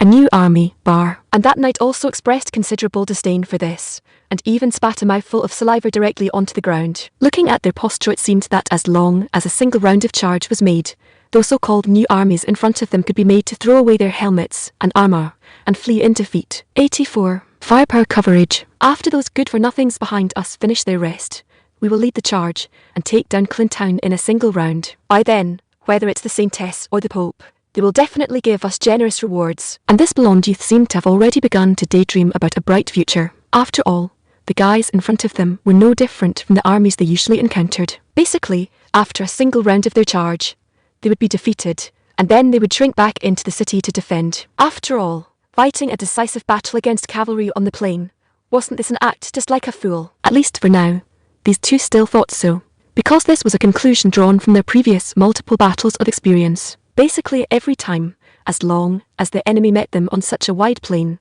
they only had a share of running for their lives. Where would a counterattack come from? Keep dreaming. Lord Knight Commander, Archbishop Grant's troops have finished resting and can launch an attack at any time. At this time, a knight suddenly reported to the two chatting officers, "Then everyone get ready to attack with me. For the Pope, for the true God." Hearing this, the blonde youth directly pulled the knight's long sword out of the scabbard, and then with an order, all the knights let out earth-shattering roars and charged fiercely towards the direction of Vril's army. "The enemy has launched a charge, requesting instructions." Colin knelt on one knee, right beside a mortar adjusted according to the scale given by Karenina. She requested orders from Vril in a hurried tone. "Wait a minute, a little closer, just a little closer." Vril stared fixedly at the little dots in the distance shining with silver light under the sunlight, muttering softly in her mouthful, "Right. Mortars ready, fire." After confirming that the enemy had entered range, Vril made a prompt decision and immediately issued the firing order. And the dozens of operators did not dare to delay at all, directly sliding those mortar shells down base first into the barrel according to the instructions. After that, they immediately covered their ears with both hands just like in their original training. Upon hearing a muffled sound, what appeared in everyone's ears was a burst of whistling sounds as the shells glided through the air. Finally, those shells landed directly in the center of the charging cavalry formation, along with bursts of spine-chilling, huge explosions roaring from the landing points of the shells. The orange-blue magic crystal flames and the horrifying explosion instantly swallowed everything around, and the cavalry and armoured warhorses affected by that explosion were blown directly to heaven without any suspense. Even the magic-guided armour was shaken with cracks, let alone what kind of shape the fragile little people inside had been ravaged into by the shock. With this first round of shelling was just the beginning. But the warhorses, that had never experienced such terrifying explosions, lost their footing one after another, starting to whinny out of control and jump around wildly. It seemed they had been scared out of their wits by this huge blasting sound. No matter how the knights on horseback pulled the reins and whipped the horses' buttocks, it was of no use. They could only watch helplessly as they were shaken off the backs of their mad and beloved horses, and even heavily trampled by the hind hoofs of the warhorses. And after that was even more intense artillery fire. The landing of each shell would take away the lives of no less than 4 knights and their warhorses, or shatter their limbs, which was extremely tragic. The explosion of each shell would cause multiple knights to be thrown off their horses by their beloved mounts and feel the hardness and strength of the hoofs. 85. Sending reinforcements one by one to die, and the blonde knight commander, who was originally complacent and held extreme disdain and contempt for the so-called new army, finally realized his mistake now. But it seemed this was of no use. Those terrifying exploding missiles flew mercilessly from the sky in a graceful parabola towards the ground, towards the knights they were so proud of. But they had no power to fight back at all, because the enemy was completely out of the range that their long swords could sweep. What if they ran away? They would still need these heavily armoured warhorses to obey commands. Seeing the knights, who were not affected by the explosion, but were thrown to the ground because their horses went crazy and were trampled multiple times, the knight commander's heart had long gone ice cold, let alone asking the Pope and the Saintess for rewards. Whether he could save this life right now was a big problem. The knight commander had long been thrown to the ground by his own horse, but he was considered lucky not to have been heavily trampled by those hoofs. He was only injured from the fall, and the problem shouldn't be big. But when he saw the several black objects flying towards his direction, symbolizing absolute death, he despaired. Thorough and complete despair, because how terrifying this thing was. He had deeply understood through the lives and blood of the knights beside him, but he didn't have any way to stop this kind of thing, and could only watch helplessly as that thing flew towards him as he collapsed on the ground. Boom. Hearing several loud noises no different from the previous explosions, this young knight commander's life could be considered to have come to an end. Buried with him was this entire cavalry brigade, completely destroyed by artillery fire. Have they all been fired out? Vril looked at the cavalry troop in the distance that had suffered devastating blows, couldn't help swallowing her saliva, and then asked Colin in a trembling voice. Yes, my lord. The shells have all been fired out. Colin's heart was also full of shock. After all, continuous firing of this scale could completely not be seen in that short one day of training. Section 24. Moreover, this was the first time they had ever witnessed such a devastating blow. The magic-guided cavalry, previously invincible on the plains, were reduced to nothing more than a flock of lambs waiting for slaughter before these tiny shells and the seemingly crude mortars, completely powerless to fight back. Everyone, attention. Quick march. However, Vril also knew that now was not the time to marvel at how powerful the destruction effect was. Instead, she should take advantage of this momentum to launch a fierce attack against the enemy army. As soon as her voice fell, the soldiers, who were still in shock, immediately snapped back to their senses, and their fighting spirit surged dramatically. After all, having just eliminated the enemy elite forces, now was the perfect time to launch an offensive. Thus, just as they had been trained, they began a slow advance towards the enemy formation. Lord Grido, the Knights of the Papal State, seemed to have already. A middle-aged man dressed in the standard military uniform of the Empire said to the short officer beside him. He lowered his head, his words stammering and hesitant. You do not need to tell me, I know. Oh well, those guys looked down on us anyway, and now look what happened. They have suffered for it. Then we will show those fellows from the Papal State that even without their assistance, we can still achieve our strategic goals. Grido let out a cold snort, and then decisively issued the order. 86. Salvo. Now, they have begun to advance. Furthermore, this kind of magical explosion certainly cannot be released continuously for a long time. Therefore, we will take advantage of the time when their mages are exhausted to launch a charge. Annihilate them. Grido held his command sword high in his hand, encouraging the dense crowds of foot soldiers behind him. For General Koran, rout them. At the same time, the adjutant was commanding the archers, getting their arrows ready to prepare for a round of arrow rain attacks before launching a decisive assault. However, Vril's troops suddenly stopped. They clearly had not entered the range of the arrows yet, had they? Or could it be that they were cowardly and did not dare face this dense rain of arrows? Just as everyone in the Second Army was feeling puzzled, a series of explosive sounds suddenly pulled them back to reality from that unrealistic thought. And after that dense and deafening sound, the first row, and even the second row of archers arrayed at the front, inexplicably collapsed to the ground. Moreover, some soldiers were wailing in agony. The scene was utterly terrifying. Before Grido could even react to what had happened, an explosive sound identical to the previous one struck his brain once again. And this time, just like before, rows of soldiers fell. On their bodies without exception, There were one or several bleeding, bloody, mutilated small holes. The soldiers groaned in pain, as if the pain caused by these small holes was piecingly agonizing. Just as Grido realized something was wrong and prepared to change tactics, another burst of desperate explosive sound suddenly rang out, startling his heart and making his legs tremble. After all, just their first attack had already severely damaged the original Archer force, and this second round of attacks could be considered to have directly crippled the Archer formation. And it had been less than a minute. How could the Archer formation have collapsed directly? This was something he had completely failed to anticipate. Of course, the result after the third explosion could be considered well within expectations. The Archer lines directly scattered, and the adjutant was frantically requesting to immediately launch a charge, using numbers and equipment advantages at close range to rout them. Having never seen such a formation, and already panicked, Grido also directly drew his command sword, shouting, "Spearmen, charge!" The soldiers who received the order from the highest battlefield commander naturally did not dare to delay even a bit, and could only brave the dense rain of bullets and rush forward desperately. "Milady, the enemy spearmen have begun to charge. Should we?" Colin gazed at the armoured foot soldiers charging passionately in the distance, a trace of pity inevitably flashing in her eyes. Have the soldiers in the first row fix their bayonets first, maintain the firing frequency for now, and try to inflict sufficient damage on them at long range. The bayonets on the first row were just to clear out any fish that slipped through the net. In Vriel's eyes, apart from indifference,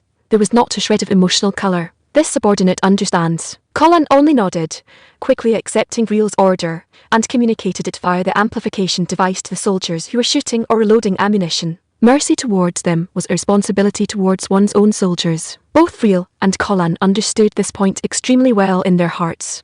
Watching the foot soldiers desperately charging in the distance, Vriel couldn't help but feel a trace of bitterness in her heart, because she knew clearly these charges would ultimately all be in vain. 87. Phobia, these past 2 days you seem uncharacteristically busy.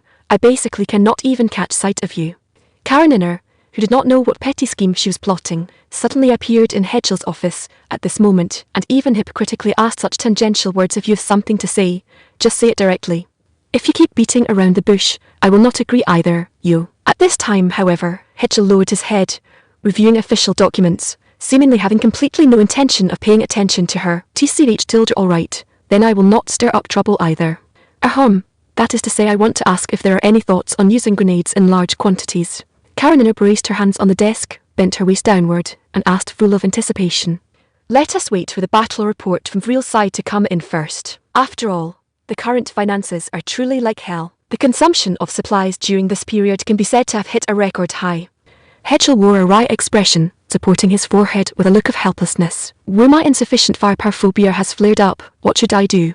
Just watching the soldiers' firepower is completely not enough, and I cannot even help out. This feeling is truly too uncomfortable. As soon as Karenina heard this answer, she immediately deflated, half of her body collapsing directly onto Hedgel's desk, looking just like a salted fish that had lost its dreams. Although she said that, those two rounded spheres did not seem to show any signs of deflation at all. Instead, they deformed due to the squeezing between her body and the desk, making them look even plumper. Squeeze a little, and there will always be some. Towards this sentence, Hedgel seemed to have gained a deeper understanding. Indeed, the best way to enhance a person's understanding and memory capacity was to demonstrate it with real objects. Hedgel suddenly felt that he had grown up a lot once again. Do you not have any thoughts? Just nodding inexplicably. What is that supposed to mean?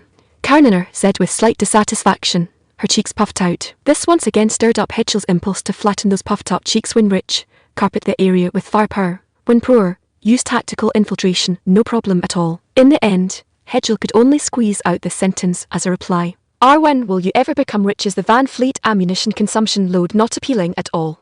Karenina let out another wail. If we really had to fight according to that kind of Van Fleet consumption pattern, the country would go bankrupt in 2 days unless productivity increases significantly in the future. Otherwise, you might as well stop dreaming. P.S. Van Fleet consumption refers to disregarding ammunition consumption to completely cover the enemy with firepower, achieving the effect of rapidly annihilating the enemy's living forces. Hedgel seemed to have cast a bait for Karenina. No problem, then I will shift the focus of my work to productivity recently.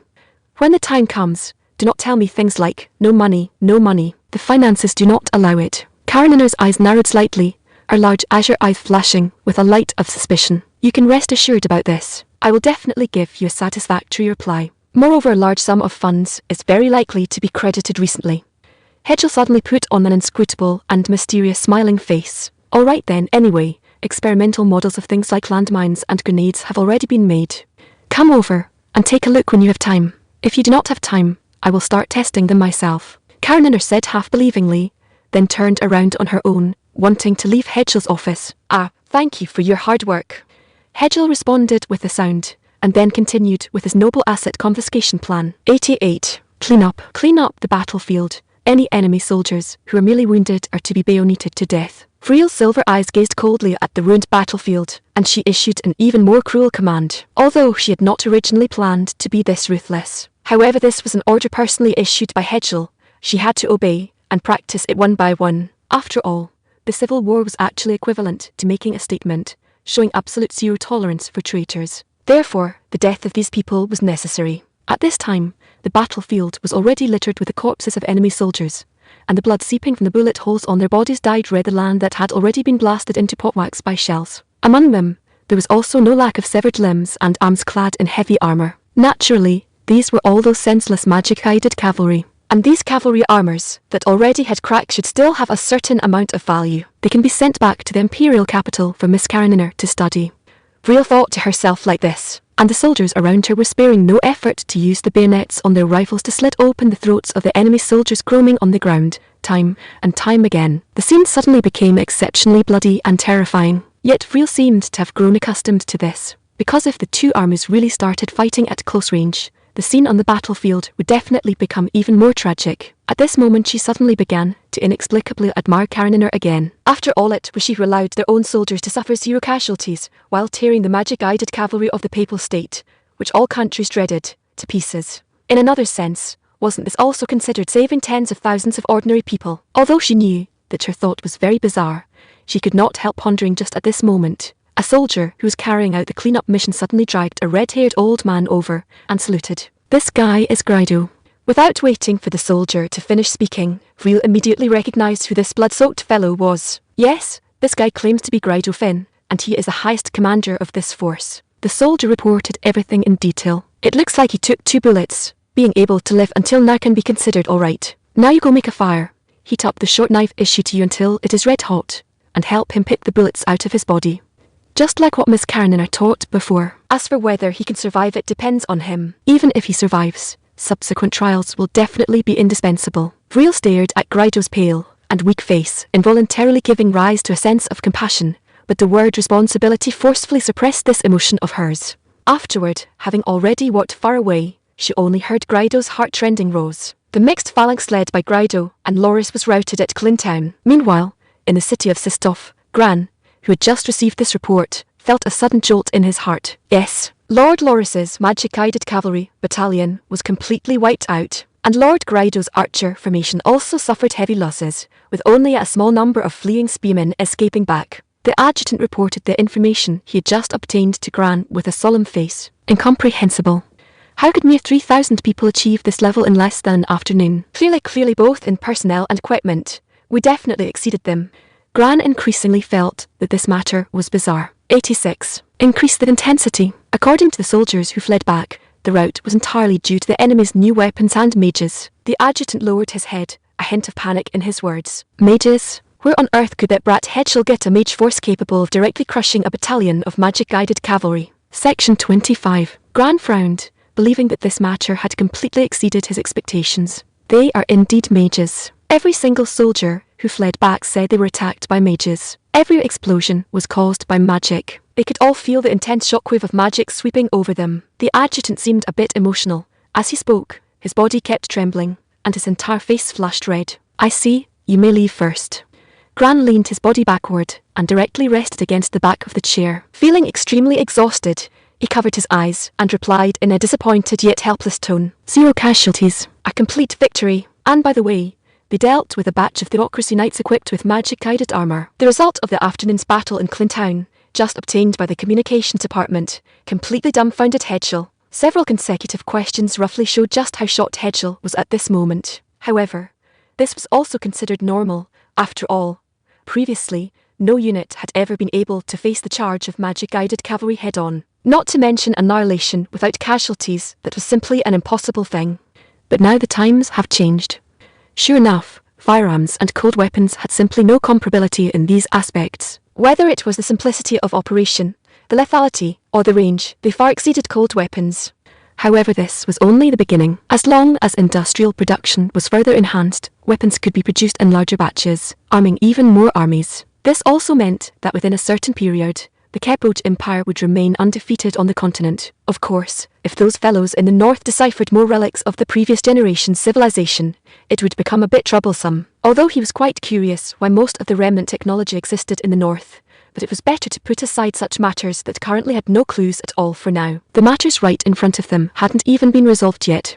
However, this only further strengthened Hedgel's resolve to deal with most of the old nobility. After all, he now had the ability to openly challenge these parasites hiding in the dark.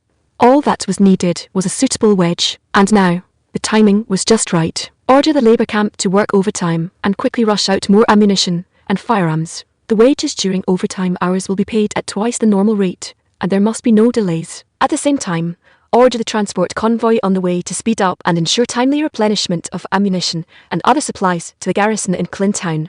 With a wave of his hand, he decisively issued the order. After all, the best strategy now was to strike out rapidly once again while Gran hadn't figured out his trump cards, catching him off guard. It could only be said, fortunately, the terrain in the northwest of the empire was relatively flat, allowing infantry to deploy quite easily. In the border areas of the Papal State, however, the terrain would become exceptionally steep. How on earth was this ghost-forsaken terrain ever created? However, he was too lazy to act as a geologist right now. He might as well honestly finish dealing with this mess left him by the previous two emperors first. 60. Fear. Knight Captain Loris and his Knight Brigade have been completely annihilated. At this moment, inside the central Grand Cathedral of the Papal State, a woman dressed in white robes with a veil over her face let out a strange cry. Yes, Lady Saint, it has been confirmed through Grand Archbishop Gran's intelligence officer. Knight Captain Loris has been summoned away by the Lord. A man dressed in clerical attire was kneeling on one knee, respectfully reporting the news he had just received to the saint before him. Which unit was it that annihilated Loris? After recovering for a long while, the saint slowly spat out this sentence. It is said to be a new army personally established by Hedgel, Emperor of the Keboj Empire. It is deduced that a large number of top-tier mages should be deployed within this army, because they can quickly cast a large number of explosive spells. Knight Captain Loris and the knights under his command were all defeated by these spells falling from the sky. The priest reported the known situation mechanically in a voice completely indistinguishable from just now, seeming to have no ripples in his heart at all. Top-tier mages. How did they obtain so many excellent mages? No, this is absolutely wrong. The saint paced back and forth inside the cathedral, racking her brains to think, but she still could not come to any conclusion, because mages capable of releasing this level of explosive magic were rare in the world. Even in the Papal State, which ranked first in the number of mages across the entire continent, there were no more than 4 of them domestically. Moreover, they could release magic at such a terrifying frequency, not even a single such freak could be found in the entire Papal State. Yet they were able to organize them into an army. Thinking of this, the saint could not help swallowing a mouthful of saliva with full of fear. Temporarily slow down the aid to General Gran, because whether he can win has now become an unknown. A mage unit of this scale could definitely not be formed in 10 days or half a month. It must have been premeditated. The saint turned around, with her back facing the priest, and issued the order. Although wearing a veil, she was still afraid that her expression of facing a formidable enemy would be seen by her subordinates, damaging her majesty. As you command. Yet the priest had no feelings about this whatsoever. He replied with no difference from normal circumstances, then stood up, bowed respectfully toward the saint, and left the cathedral step by step without any impatience, to complete the task assigned to him by the saint. However, the saint remained in a state of extreme unease, because she was clear that if they could really form this level of mage unit, the prestige of the Papal State would be greatly damaged. Because as long as there were sufficient mages, rushing out armour with defensive capabilities equivalent to the Papal State would be a piece of cake. If they really armed an army with those armours, then they would truly be helpless. Because even the 4 strongest mages in the country could at most release a scale of explosive magic equivalent to what was described once a day, and afterwards, they would naturally be in a state of exhaustion. But calculated this way, 4 people could only release it 4 times a day. How could this possibly block these warriors armed with armor? The more she thought about it, the colder her heart became, but she didn't know that the reality was far worse than she imagined by 1,000 or 10,000 times. Because in terms of ideology, the high-level officials of the Papal State had already lost miserably. 61. Understood. In a mere 2 days, carriages carrying large batches of ammunition and replacement barrels appeared in Clintown. This could only be described as day and night non-stop transportation to achieve such efficiency. Every time they reached a large post station, the mules or horses of the transport convoy were completely replaced with energetic ones, and even when night fell, they were still rushing on the road. When people were tired, they swapped people.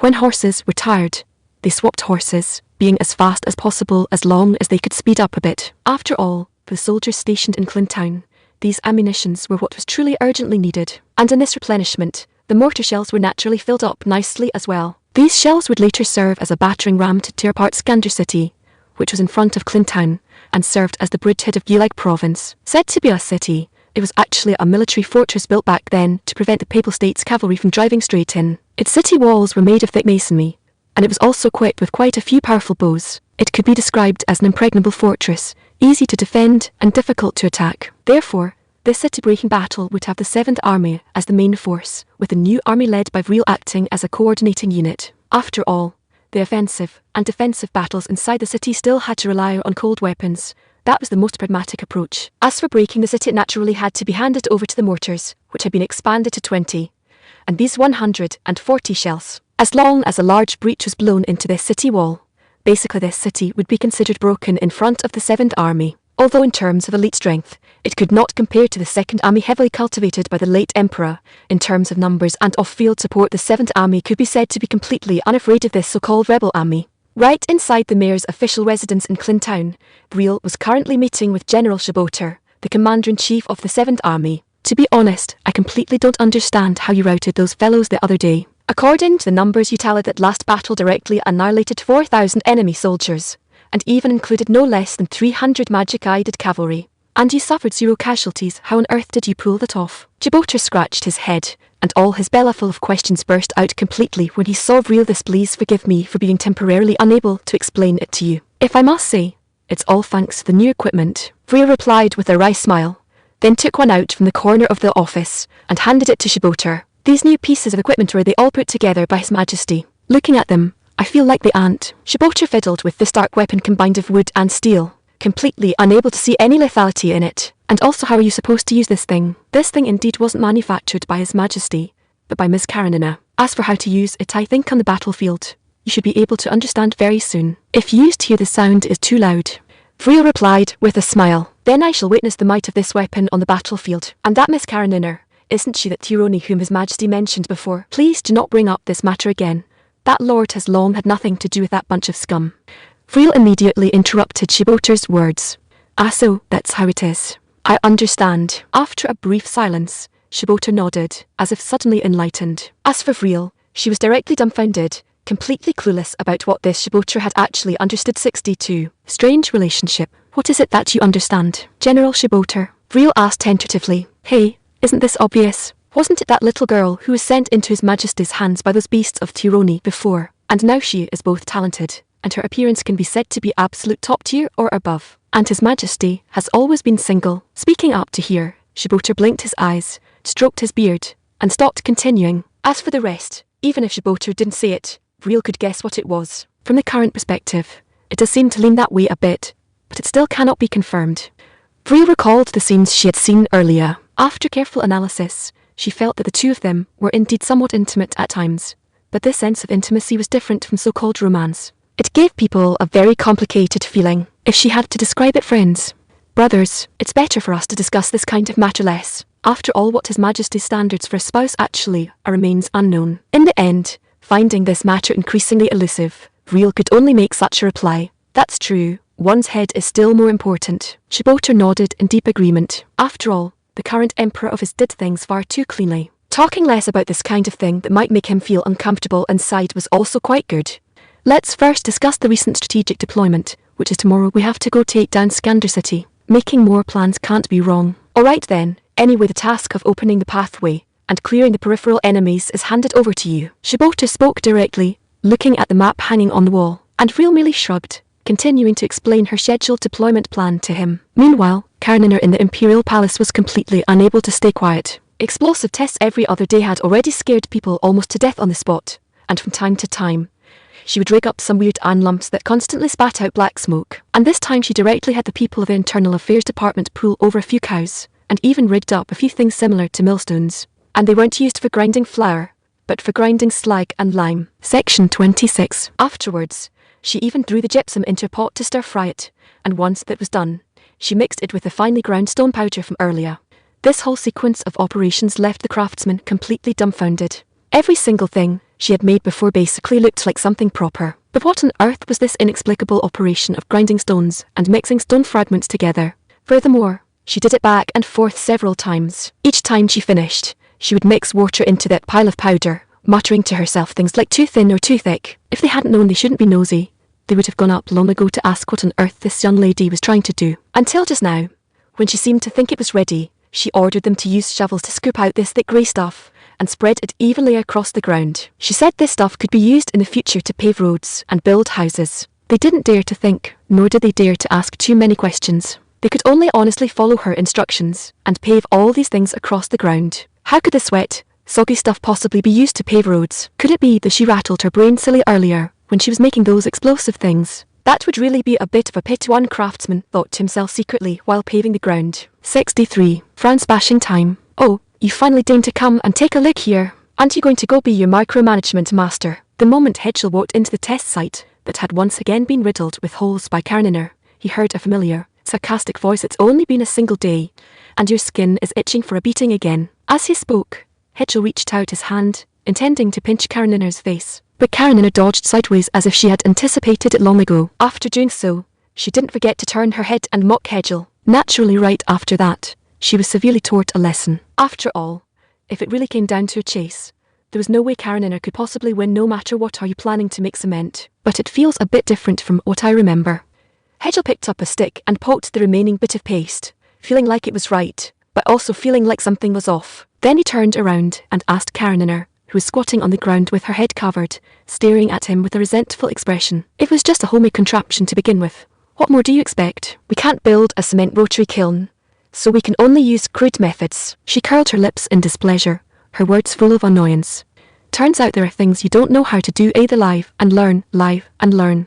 Hedgel smiled and warded off Kareniner, who had suddenly lunged forward wanting to bite him. It seemed she was extremely dissatisfied with that remark. Even Superman can't be good at everything, let alone the fact that I'm not Superman. Kareniner complained to Hedgel with a bared fangs and brandished claws posture, seemingly thinking that this appearance of hers could intimidate him. But in Hedgel's eye she probably just went from a shivering golden squirrel to an angry golden cat. However, he naturally didn't dare say this aloud, otherwise Kareniner definitely wouldn't let it rest easily. It would probably just result in his body gaining some bite marks labelled, "Please cut," along the dotted line. But compared to being able to see her get deflated and then retreat into her shell, this wound seemed like a total steal. Thinking of this, Hedgel's eyes seemed to flash with light, feeling that this approach was viable. What are you up to again? This gaze is way too creepy, isn't it? Kareniner only felt as though she was being locked onto by a superior apex predator. Her body shivered violently, and then she nervously shuffled over to the corner with small steps. It's nothing, I just felt that maybe I've been treating you too well lately, and whether I should impose a certain degree of restriction and management on your words and actions. Hedgel explained to Kareniner with a straight face, but his inner thoughts were actually entirely different. I surrender. I admit defeat. Okay. She raised both hands, gave a standard fascist military salute, and begged pitifully. When it was time to cave, she would cave. To save her life, she could do anything. But in certain specific occasions, such as when it involved not just herself, but a group or a country, she would risk her life to protect and defend it. This fellow is really quite interesting, Hedgel muttered inwardly. All right. The surrender pose of yours, you'd better not do it in this kind of setting. After all, the fascist salute really doesn't look good. Hedgel walked over to her side and effortlessly pressed down her high-raised arms. Still as soft as ever. 63. Toy. Then what on earth do you want me to do? You want me to be all soft and squishy, yet you don't want me to show weakness and surrender. This is too hard for me.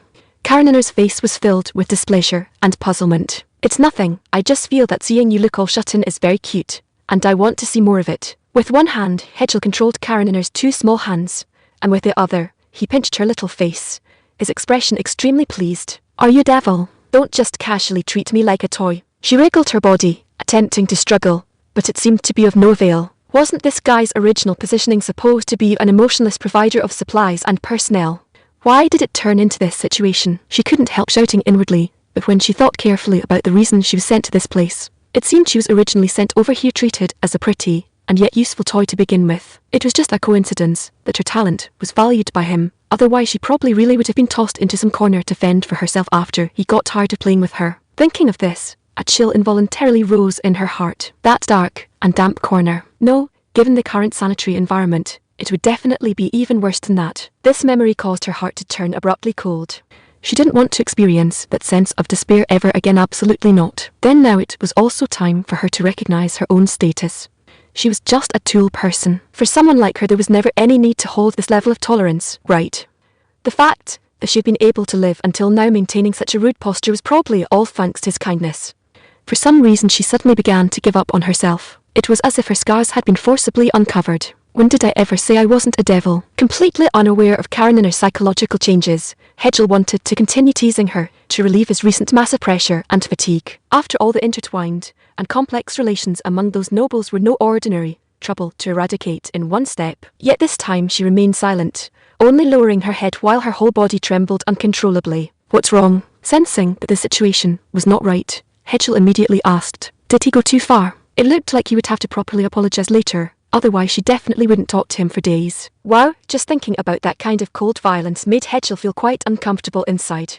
But it seemed he hadn't said anything out of line just now. Just as he thought of this, Karenin's leg suddenly went soft. If Hedgel hadn't been holding her arm, she probably would have dropped straight to her knees on the ground. This completely caught him off guard. Are you feeling unwell? I'll take you to see the imperial physician right now. Realizing that something was wrong with Karenina, Hedgel spoke up immediately, and then tried to help her up. Don't throw me away, I'm very useful. In every sense of the word, I'm very useful. I have value in staying here, and I won't be so rude in the future. I'll be good. So please don't throw me away. So she suddenly began to plead with Hedgel in a voice tinged with crying, her head lowered, while her tears burst forth like a string of crystal clear beads, pattering down onto the ground. Yet Hedgel was completely unable to understand why she would suddenly say such words. Therefore, he could only support her while wiping away her tears, waiting for her to vent her emotions before making further plans. 64.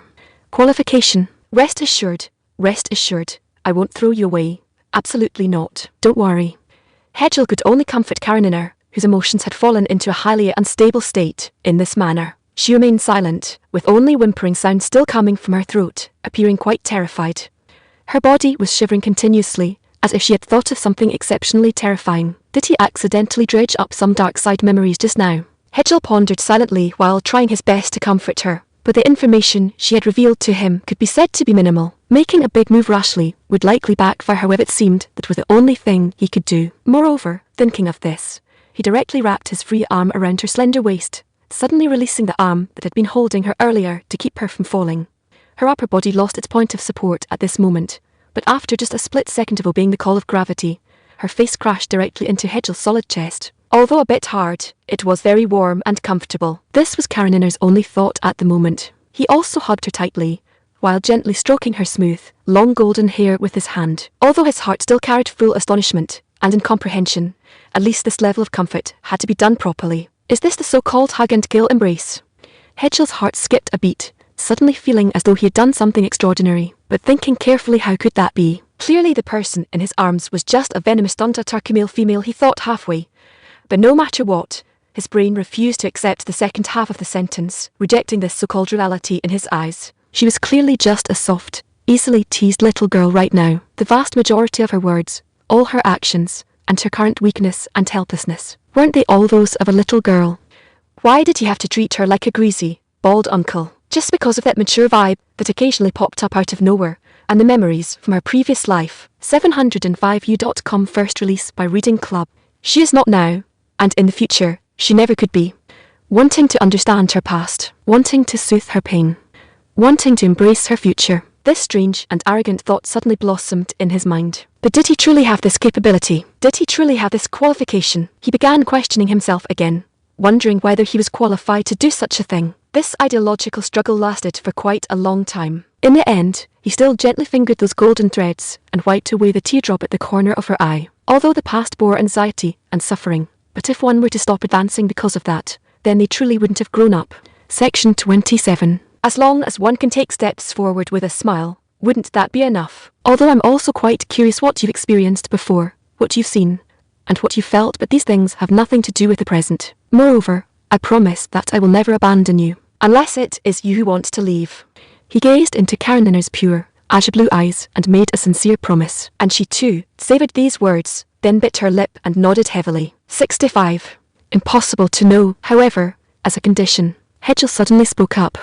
I will agree to it, all of your demands. She pondered for a moment, then, as if having made up her mind about something, readily agreed. Is there really any need to make such a big resolve? Looking at Karenina's current appearance, Hedgel couldn't help but respond with a wry smile.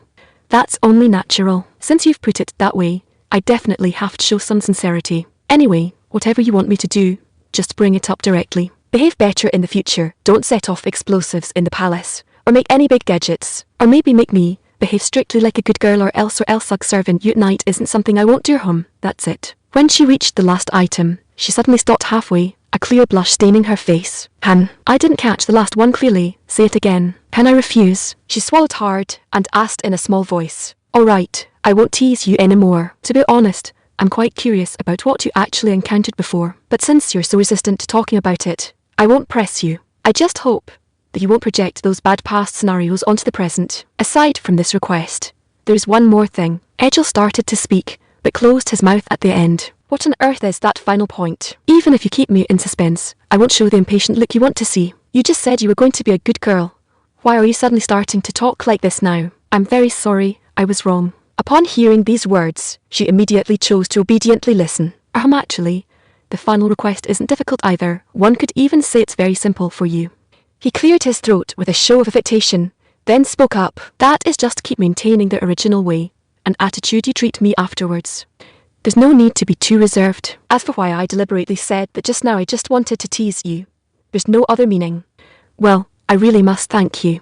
Karenina puffed out her cheeks and answered angrily. Right. That's just the feeling. Hedgel, however, praised approvingly with a solemn air. In that case, Mr. Hedgel, shouldn't you loosen your pores just a little bit? You've been holding me close for I don't know how long. As she spoke, Karenina smiled and gently pulled away Hedgel's arm. Hedgel, however, rubbed his shoulder as if he had breathed a sigh of relief, muttering under his breath, You're finally willing to let go.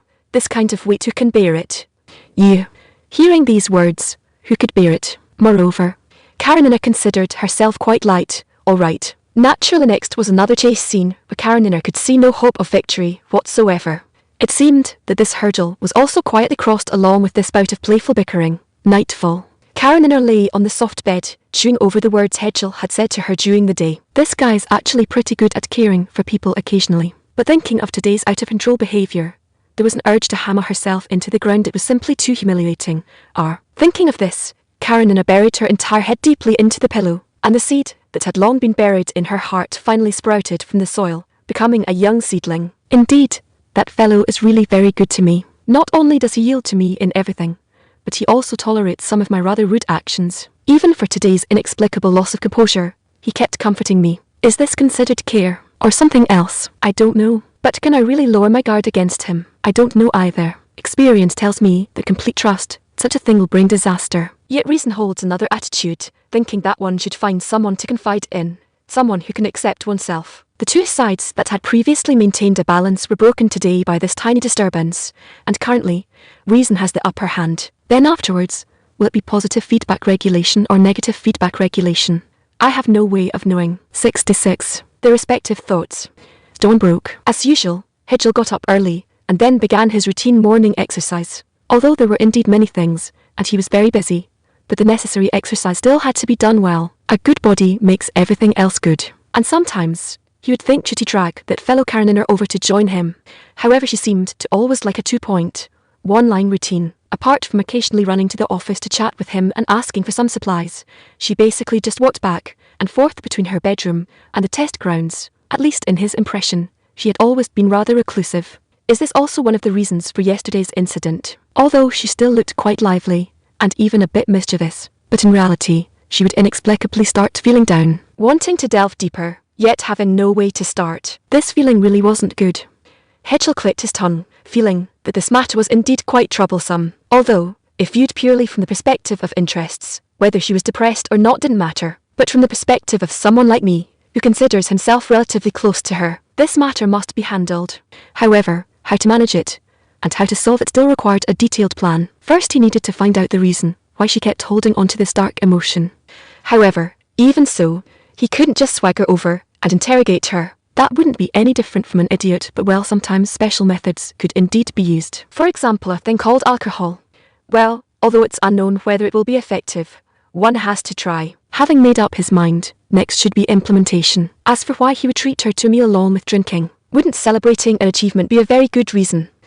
Why did I suddenly feel a chill again, even though I'm dressed warmly enough, and there's neither wind nor rain? At this moment, Karenina, who was walking on the way to the test grounds, shuddered all over, and could not help muttering to herself with a look of astonishment. However, this feeling, why do I feel like I'm being targeted by that guy again? But, judging from the current situation, it seems I don't have much left to fear. Things have come to this. I don't know what he wants to do, but since he could treat the completely self-abandoned me so well yesterday without making excessive demands, isn't it normal for me to make a corresponding response? This is definitely not because I trust him. Absolutely not. It's just courtesy calls for reciprocity. She thought silently in her heart, seemingly feeling that this was enough, because she had long realized that she had nothing left to lose. And yesterday's loss of composure rather than anything else, it was an obsession of not wanting to be deceived again and then abandoned. Since an opportunity to get rid of or face this obsession head-on had appeared before her, why not be decisive and grasp it directly? Whether for her or for him, this should be a good thing, right? She could let go of everything and throw herself into her current life. Isn't this an extremely great thing? And he had previously told her that she should let go of past hurts and look forward. It was also time to make a certain degree of change, right? To say a complete change would still be too early, but just consider it for her own sake, so that her future work and life could go smoothly. Some things were still better said straightforwardly. At worst, she'd just be wildly mocked by him. What big deal was that? It looked like so far, positive feedback regulation had the upper hand, but she didn't know yet that it wasn't just this matter that was positive feedback. 67. Dinner gathering. The entire day remained filled with a scalp-tingling pile of information and dirt on various major nobles gathered by Black Blade. These materials had only undergone a small amount of filtering. The specific collation and screening had to be done by Hedgel himself. Whether it was trivial, petty matters or major cases that had already damaged the fundamental interest of the country, they were all sorted out one by one. Afterwards, anyone colluding with General Gran was recorded in a little notebook. Once the rebellion was successfully suppressed, he could directly settle accounts with these inhuman, ghost-like fellows. Swift and resolute executions, along with a list of all their crimes, could also serve as a great deterrent to those wavering fence-sitters, and the subsequent implementation of policies would also become much easier. Today's frontline battle reports were still within expectations. Roughly speaking, with the assistance of the troops led by Vril, the 7th Army broke into Skander City in just one afternoon. This also proclaimed that knights and castles had already been abandoned by the times. Armour that could fend off swords and arrows became vulnerable in front of bullets. The solid city defences previously considered the enemy's nightmare were now merely shattered rubble under artillery fire. This time, the times have truly changed. As for remote command, there was no need. It was only necessary to give the direction of attack and propose strategic objectives. The rest would all depend on the planning of the frontline commanders. After all, excessive intervention from superiors brings 100 harms and no benefits. Hedgel stretched lazily, loosening his somewhat aching neck and body.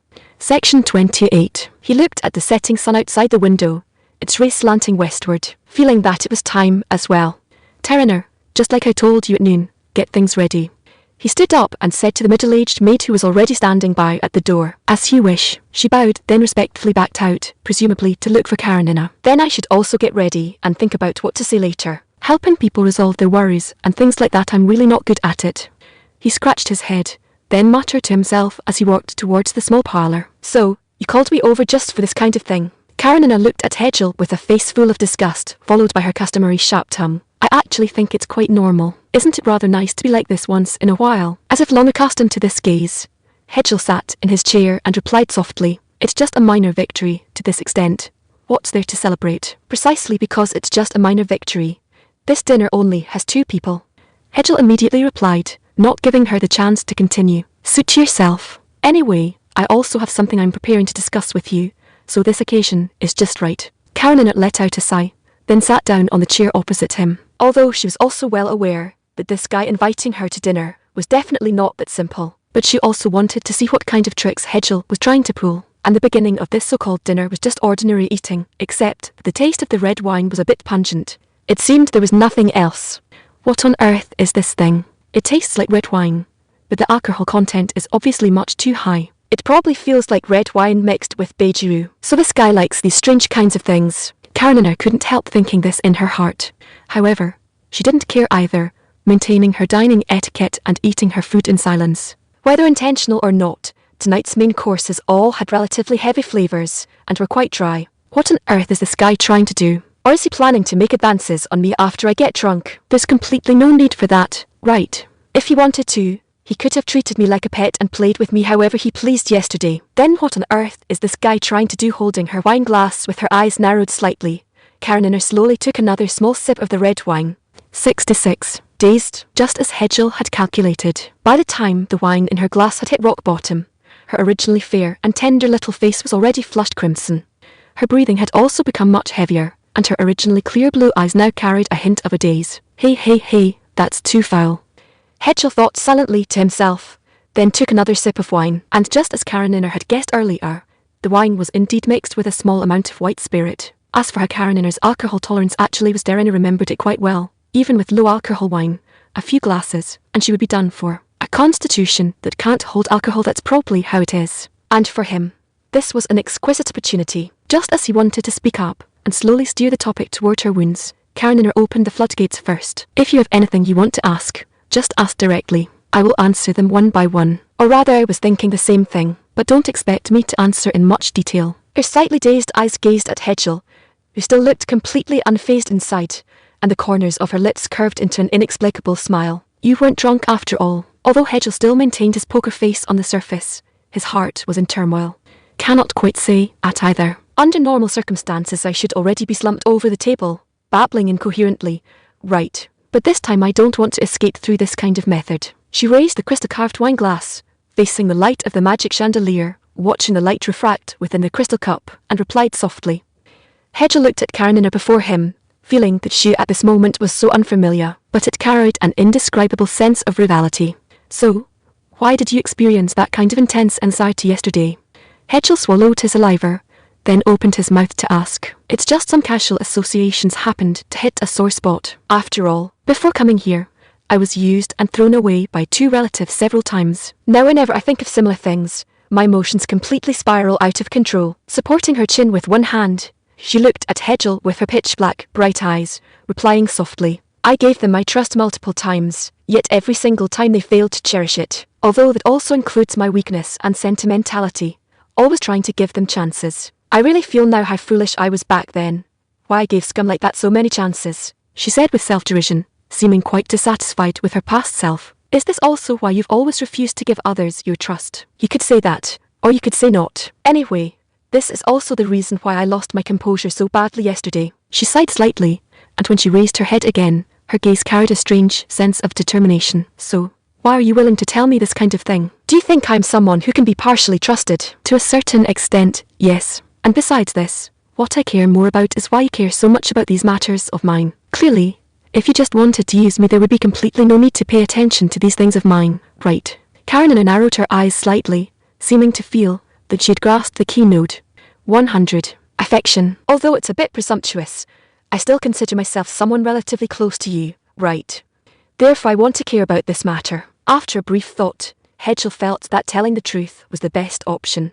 Because since she was quite sensitive to the word trust, being completely frank with each other was best. The two locked eyes, neither seeming willing to yield to the other, both feeling that if they made a concession here they would lose something very important. Is there really any need to be so persistent? Clearly this won't cause you any loss at all. There's completely no need to care about me like this. This has absolutely no meaning to you. Yet Karenina was utterly puzzled, completely unable to understand why this guy was biting onto this matter, and refusing to let go. I just feel I can't leave you alone like this. What specific meaning there is I don't understand either, but I just want to do it. Hedgel answered sincerely, because if he had to delve deeply into the reason he himself couldn't explain why this was either. He wanted to help her, didn't want to see her in pain, wanted to see her smile, and didn't want to see her tears. It was just that simple. I have nothing to say. After a long silence, Karenina finally conceded defeat. Supporting her forehead, she replied helplessly. Then, she extended her hand. What are you standing there frozen for? Have you forgotten how to shake hands? Karenina said with a strange expression. As for Hedgel, completely unaware of what she actually wanted to do, he simply listened to her words, extended his large hand, and tightly grasped her small hand, the touch warm and soft, quite comfortable, the kind of feeling where once you hold it, you don't want to let go. Yet she smiled happily, then nodded heavily. This smile Hedgel felt his heart being tightly gripped. Is this her most authentic smile? Pure, flawless. So that's how it is. At this moment, he finally understood why he cared about her so much, why he wanted to protect her and help her. Looking at Karenina's wonderful smile, that doubt, which had always lacked an answer, finally found its home. Is it affection? So that's how it is. He couldn't help slowly uttering this sentence. Ha, you figured it out too. Karenina's eyes suddenly lit up, and her tone rose by a few degrees. Yeah, I figured it out. Hedgel directly nodded and said, Great, then we'll be brothers from now on. She forcefully shook Hedgel's hand, vigorously shaking it while laughing loudly, looking just like a half-grown child. Upon hearing these words, Hedgel instantly fell into a state of bewilderment. Didn't you just say figured it out? Karenina slowly stopped her movements, then tilted her head in confusion and asked, I just feel that sentence coming out of your mouth sounds weird. Hedgel swallowed the word stuck in his throat, then avoided the heavy and chose a secondary issue to speak out. Well, after all, the current situation is indeed a bit wrong, but anyway, even so, I still consider myself a normal male. She puffed out her chest and said smugly, the shaking of those two soft mounds has absolutely no persuasiveness at all. Hedgel was frantically complaining in his heart. That is to say, if you have any grievances in the future, or want to discuss something with someone, you can come to find me. Yep, that's it. Saying this, she even nodded solemnly. 101. Biding time. Speaking of which, rather than me grabbing you to pour out my grievances, isn't it more like you grabbing me to vent your grievances from time to time? Yet Hedgel once again took the opportunity to tightly grasp that soft little hand, his mood growing increasingly joyful. Tilder, that's hard to say. Tilder, being overly confident is not a good thing, you know. However, Karenina completely failed to notice Hedgel's little action, still preaching her set of grand principles. Well, no matter what kind of person, no matter how high their status or how great their power, there are always bound to be some annoying troubles. Consider it as compensation for you acting as my tree hollow this time. She blinked, a playful smile hanging on her face. You say acting as a tree hollow, but in reality you didn't really tell me much of anything at all, did you? It was just that tiny little segment. Hedgel replied with a slight sense of helplessness. Because it's already enough, stopping at the right point is best. Saying too much will only turn into a crying farce. Or are you saying you want to see my pathetic look again? Section 29. And Karenina pulled her hand back, crossing her arms, and responding with a hint of dissatisfaction. Fine, as long as you're happy. Hedgel, holding back his amusement, and a sense of regret, thought to himself, how did this fellow suddenly become like a child again? But isn't she quite cute like this? But then again, given your status, if you still want to do meddling actions like this now, it's not a good thing. After all, most of the time, doing things unrelated to interests is not a good thing. Because the things you do involve more than just your own interests. I have my own sense of measure about this. You just need to understand that you are special, that's all. Hedgel answered without a moment's hesitation. Tilder. Which point does this special refer to? Karenina narrowed her eyes slightly, her tone full of playfulness. Just because you and I are companions from another world. Is that enough? In the end, Hedgel still didn't say the words that had been stuck in his throat. After all, no matter what, it was still too early now. Moreover, if it were her, unless he used coercive means, it would be impossible for her to obediently agree. And if he used force besides getting her body, what else could he get? Even if her soul later acknowledged this reality, it would only be a modified soul that was no longer interesting. Therefore he still decided to wait for an opportunity. Although he always regarded being prompt and resolute as the optimal style of action, he still knew what to do and when to do it. It seems to be enough indeed. Then let's just take it as that. She pondered for a moment, and finally, as if agreeing with this statement, she stared into Hedgel's eyes and nodded.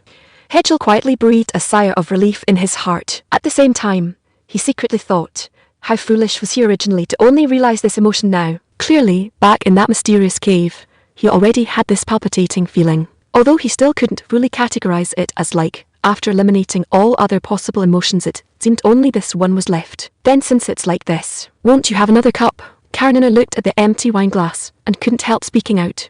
Hangovers are quite troublesome things. If it's just occasionally, it doesn't matter. She replied like this. 102. The final attempt. Things like wine are sometimes really a bit magical. Returning to her bedroom and having cleaned up simply, Karenina lay prone on the bed, muttering to herself involuntarily. Obviously, words that I originally had no courage to say at all, words that were extremely shameful, can all be poured out with the unique magic of ethanol. She wriggled her body, slowly curling herself into the quilt, looking very much like a golden caterpillar. However, trust him, ha. She curled up in the quilt, savouring these words carefully. Let it be my last attempt. I hope he can give me a satisfactory result. In the end, she still decided to believe Hedgel's rhetoric. When exactly had he started developing this emotion? He couldn't remember. He only knew that the strongest moment was when the barrier shattered, and her peerlessly beautiful posture, and that clean smile when she was half drunk and held his hand.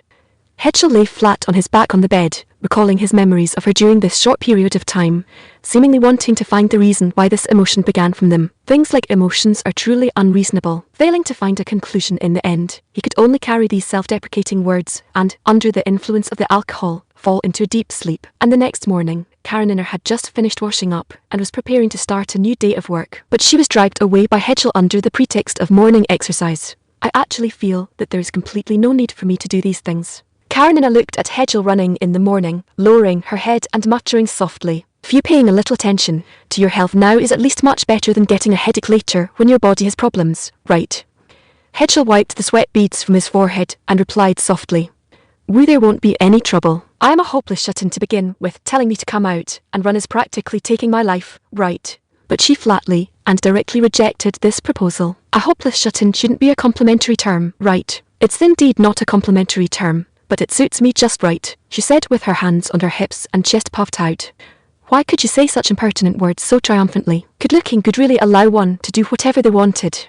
Hedgel couldn't help muttering in his heart, "Forget it, I'll find an opportunity to make you obediently run out and exercise."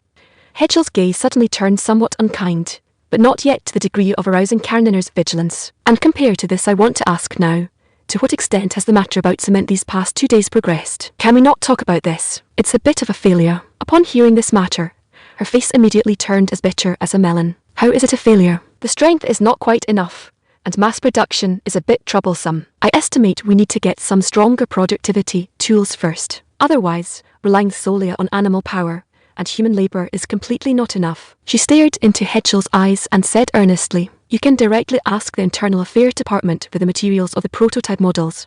And as for building large factories, we can only talk about it after this major operation of mine ends." Hedgel, who had already heard the subtext, fell silent for a moment, and then answered with a heartbroken expression, He Tildred, then I'll go all out and do it.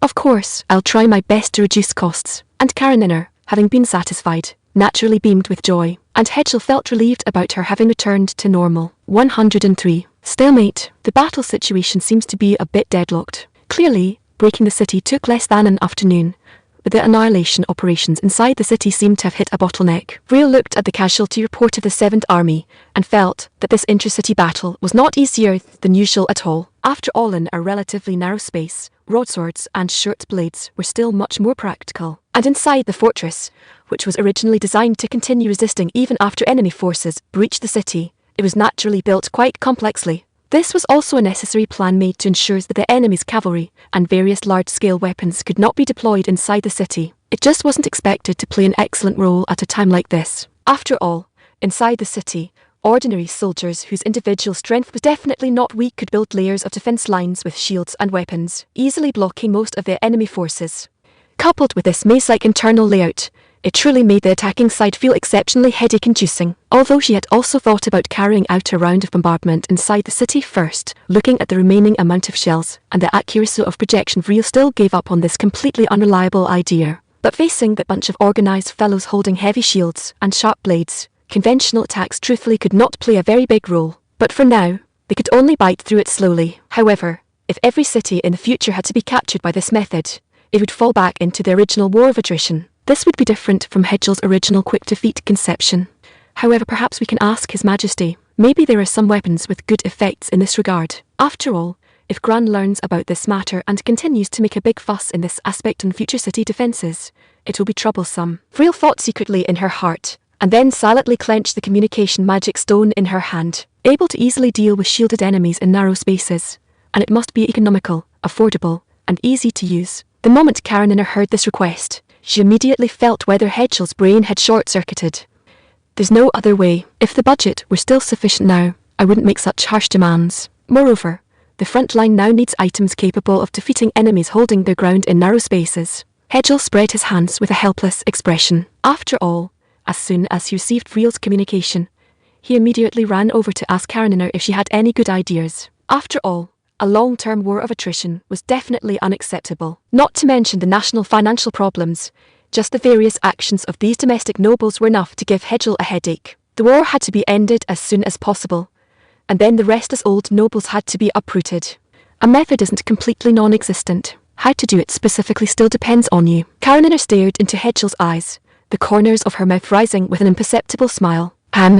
What method? If the stock of high-strength liquor in your wine cellar is still sufficient, it should be relatively easy to do, right? Alcohol incendiary bombs. Hedgel seemed to have already guessed what this fellow wanted to do. That's right, it's this gadget. If we use magic crystal grenades, the cost is too high. In a moment, I'll first try distilling your wine and then add some quicklime to see if I can separate a relatively high concentration ethanol solution from it. Generally speaking, there shouldn't be any problem. Then let's do it this way for now. I'll immediately have people provide you with the required raw materials. Hedgel nodded and accepted this plan.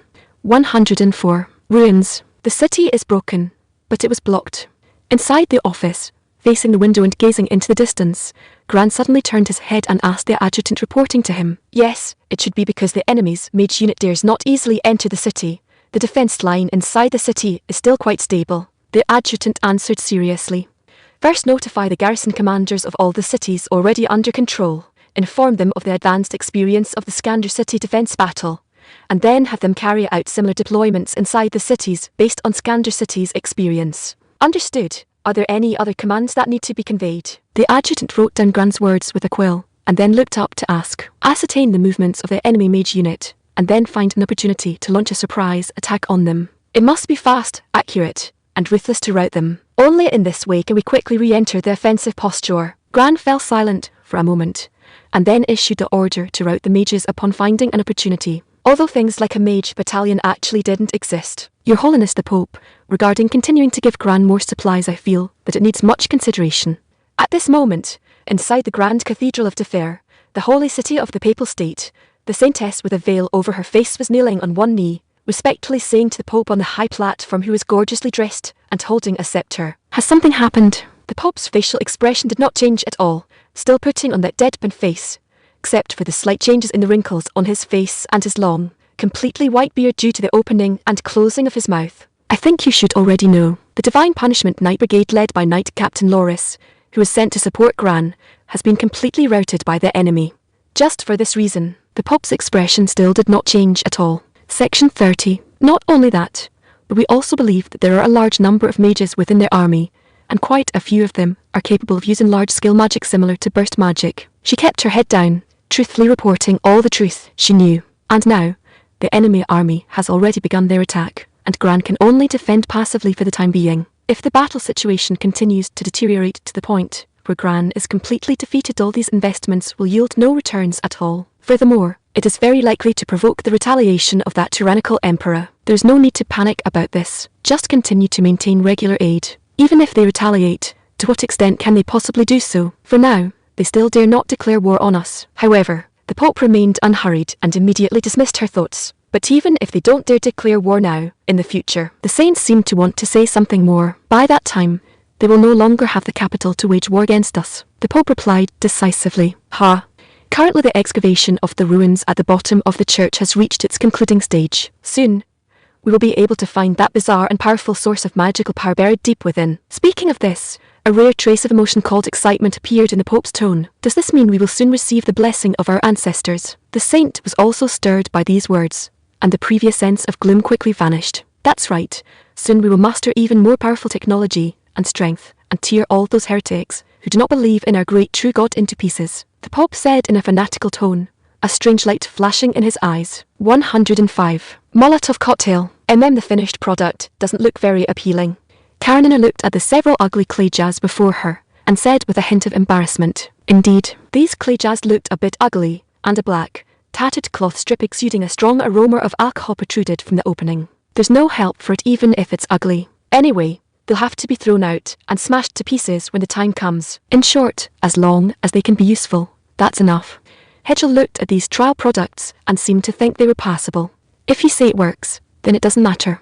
Well then, Let's first test whether this gadget is actually useful. As she spoke, Karenina took out 2 pieces of flint from her tool bag and struck them hard. The splashing sparks immediately ignited the black rag on the clay jar. Afterwards, Hedgel held the clay jar and threw it hard towards the distant ground. The thing that looked much like a burning spirit lamp spun directly in the air and crashed heavily onto the hard ground in a perfect parabolic arc. The crisp sound of shattering was also clearly transmitted into the ears of everyone present. Following that was the scene of the splashing ethanol being ignited by the flames. The raging flames continuously spread outwards along with the flowing ethanol solution, quickly forming a large area of extremely high temperature no-pass zone. If 2 such things were thrown in a narrow space, just thinking about this scene, Hedgel couldn't help but swallow saliva. He seemed to have already imagined the painful and desperate screams of the enemy amidst this fire. Hee. Looks like the effect is pretty good. If it can create such a large area of flame, it's definitely enough. Karenina rubbed her hands, seemingly quite satisfied with the power of this Molotov cocktail. Besides, when they encounter this situation, they most likely use water directly to put out the fire. The result naturally can only expand the flame area even further. She put one hand on Hedgel's shoulder and said enthusiastically, "Looks like this effect is still pretty good. Since you yourself are satisfied." Hedgel also seized the opportunity to put one hand on her shoulder. Not bad, very soft and comfortable. This was his highest priority thought at the moment. Yet Karenina didn't care about this matter at all, because she seemed to think this behaviour was still normal. Well, so-called brothers, this level of physical contact is completely normal, right? Yeah, mainly because the cost is still relatively low, since all the wine used is from your cellar, so there's no need to go out and purchase any. She replied with a confident look. It looks like I should still have someone purchase a batch of cheap wine in the city. Otherwise, if all these fine wines are taken by you to make Molotov cocktails, that really would make my heart ache a bit. Hedgel pinched Karenina's shoulder, and even through her clothes, he could feel that softness and suppleness. And Karenina naturally pinched back without noticing the slightest abnormality. Is this bad or good after all? Hedgel couldn't help thinking silently in his heart. Well, we'll take it one step at a time. Since I can already get close to her and touch her now, that can already be considered half the success. After that, I just need to slowly bend her No, I just need to find an opportunity to make him thoroughly acknowledge the objective fact that he is now she. He looked at Karenina's profile and thought to himself like this. 106. Supplies. Shiboter.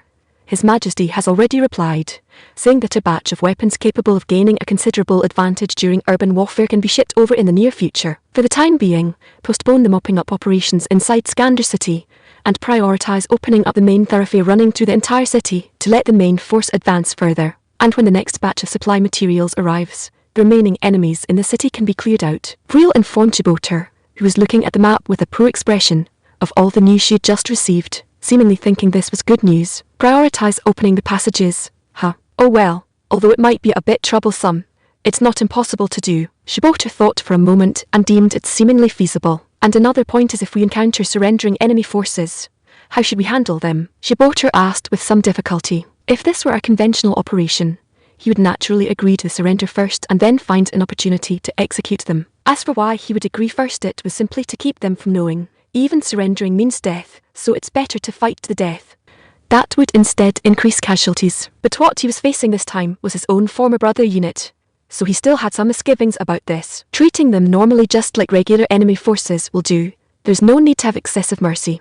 Since they chose to rebel, all that remains facing them is death. Vril answered without any hesitation, seeming to have thought about this for a long time. All right then, because this is also asking for it themselves. Shiboter sighed, then put his gaze back onto the inner city map of Skander City, seemingly carrying out the next step of strategic planning. And Vril watched from the side, seemingly without any other thoughts. Then these supplies are delivered to your army. It is hoped that Grand Archbishop Gran can step up the pace of the attack and swiftly bring that false emperor who usurped power to justice. I believe the gods will bless you all. At this moment, in the border area between the Papal State and the Keboj Empire, a blonde woman wearing heavy knight plate armor was shaking hands with a middle-aged man wearing an imperial military uniform, her mouth seemingly still speaking words of blessing. Thank you for your blessing. We will definitely do our utmost to end the war as soon as possible and give an account to the people of the whole country. He also tightly grasped the female knight's hand, although what he felt was still the hard and cold knight armor. If you don't mind, Knight Captain Nastafen, I think the saints of the Holy See can all rest and recuperate in Wearsea town closest to here. That won't be necessary. Our provisions are still very ample. Furthermore, we have other missions to carry out right now, so we won't trouble your side.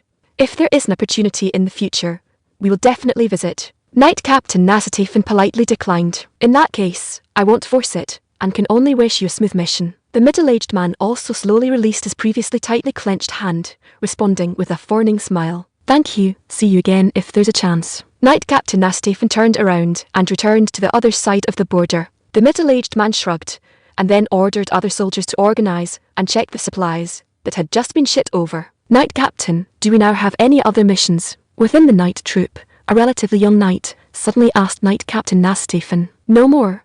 Just need to return to the holy capital. But why did you just now? Just an excuse to leave. It's better to go to their territory as little as possible. Knight Captain Nasatafan answered without looking back. 107. Idle chatter. When night fell, inside the fortress in the center of Skander City, two soldiers resting against the wall gazed at the stars in the sky, seemingly deep in thought. Tell me, can we win this battle? Suddenly, a young soldier spoke up and asked. Hard to say, anyway I hope we can win. Otherwise, we'll probably be blasted into pieces by that magic. Another bearded soldier leaned on his spear, sighed, and replied with a hint of helplessness. His spear was still stained with blood at this moment, seemingly having just gone through a fierce battle during the day. To be honest, yesterday, when I saw that bizarre magic on the city wall, I really felt we were done for. Because how could anyone possibly block an explosion that can directly blow a hole in the city wall? The young man gazed at the stars in the sky, recalling the scene at that time when gravel flew everywhere, heat waves assaulted people, and limbs of comrades scattered around. He couldn't help feeling a wave of nausea, and his tone carried full-blown fear. But now don't they still have to engage in close combat with swords and blades against us bit by bit? Those cowards who only know how to cast magic from afar naturally don't dare to enter the city. We just need to wait for Lord General's reinforcements, and that's enough. The words spoken by the bearded man were still relatively optimistic in content, but the emotions contained within, well, that remained to be savoured carefully. That's true. I just don't know where Hedgel recruited so many top-tier mages, and every single one of them is at the level of using forbidden spells without even needing an incantation. This couldn't be the credit of those ruins of the Northerners, right? Hard to say, but I think it shouldn't be. Recalling the Northern army he had once seen, the bearded man shuddered all over, seeming to feel quite terrified of them. Because those things are much more terrifying than mages. Can you tell me about it? The young soldier suddenly became interested. I have no way to describe in detail what kind of things they are. If I really have to say, it's a large group of huge bipedal lizards flowing with green slime. It takes 5 or 6 people cooperating with each other to control just one. Moreover, their shells are also very hard. Ordinary swords cannot even cut through them, and you can only cut slowly along the gaps in the scales after controlling them. Quite troublesome things, the bearded soldier replied with a trembling voice, as if these lizard men were the root of his fear. Although it might not match mages in pure destructiveness, what if you end up alone in front of that group of lizard monsters? Then you can only prepare yourself to be torn apart while still alive, and watch your own body being eaten. The scene can be said to be exceptionally disgusting. By comparison, the magic of these mages is still too merciful. Just what on earth did the Northerners get their hands on? How come they all look like monsters? The young soldier swallowed his saliva, couldn't help feeling that this gadget was quite abnormal. Who says they aren't monsters? I really don't know what on earth the ancestors in the north dug up, and it was even discovered by the bunch of animals now. The bearded man's emotions suddenly became exceptionally agitated. Forget it. Fortunately, what we are facing right now are mages. Hopefully they won't enter the city, otherwise we really won't have any way out. These stone walls are also completely unable to block the bombardment of that horrifying magic. The young soldier suddenly felt that his future was pitch black, and even the stars in the sky dimmed quite a bit. 108. Powerlessness. Think on the bright side. Maybe reinforcements will arrive soon and be able to drive them out of the city. The bearded man seemed to want to encourage this young lad. I actually hope they won't be driven out if they really leave the city.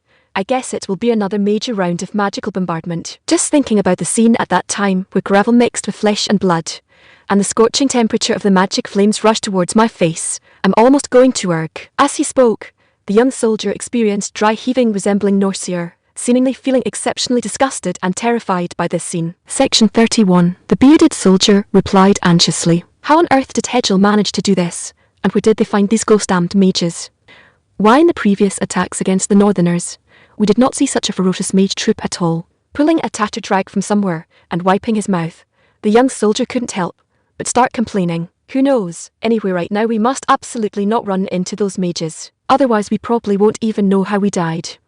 We should rest a bit more first. Tomorrow should be another time we have to face the sudden assault of those damn guys. The bearded man patted the young man's shoulder the sound of armor colliding appearing exceptionally pleasing in this slightly narrow corridor. The young soldier also gradually calmed his mood, but his face carried an unhideable gloom. In this battle, facing such terrifying guys, can we really win? Meanwhile, in the temporary command post at the center of the city, Budozlak, the supreme commander of the Skander city garrison, harbored the exact same thoughts as the young man. As the supreme commander of the front line, the information he grasped was naturally much more than what the soldiers had, and this also deepened his sense of despair. On the first afternoon of the enemy's attack, piles of unknown objects carrying intense magical fluctuations mercilessly fell onto the thick city walls that had previously given them a great sense of security, tearing those thick and hard walls, along with the soldiers on top of them, completely into pieces and debris. And following this astonishing explosion, throngs of soldiers rapidly poured in from the breach. At that time, there were completely no effective defensive means recalling the scene he had witnessed from the watcher back then.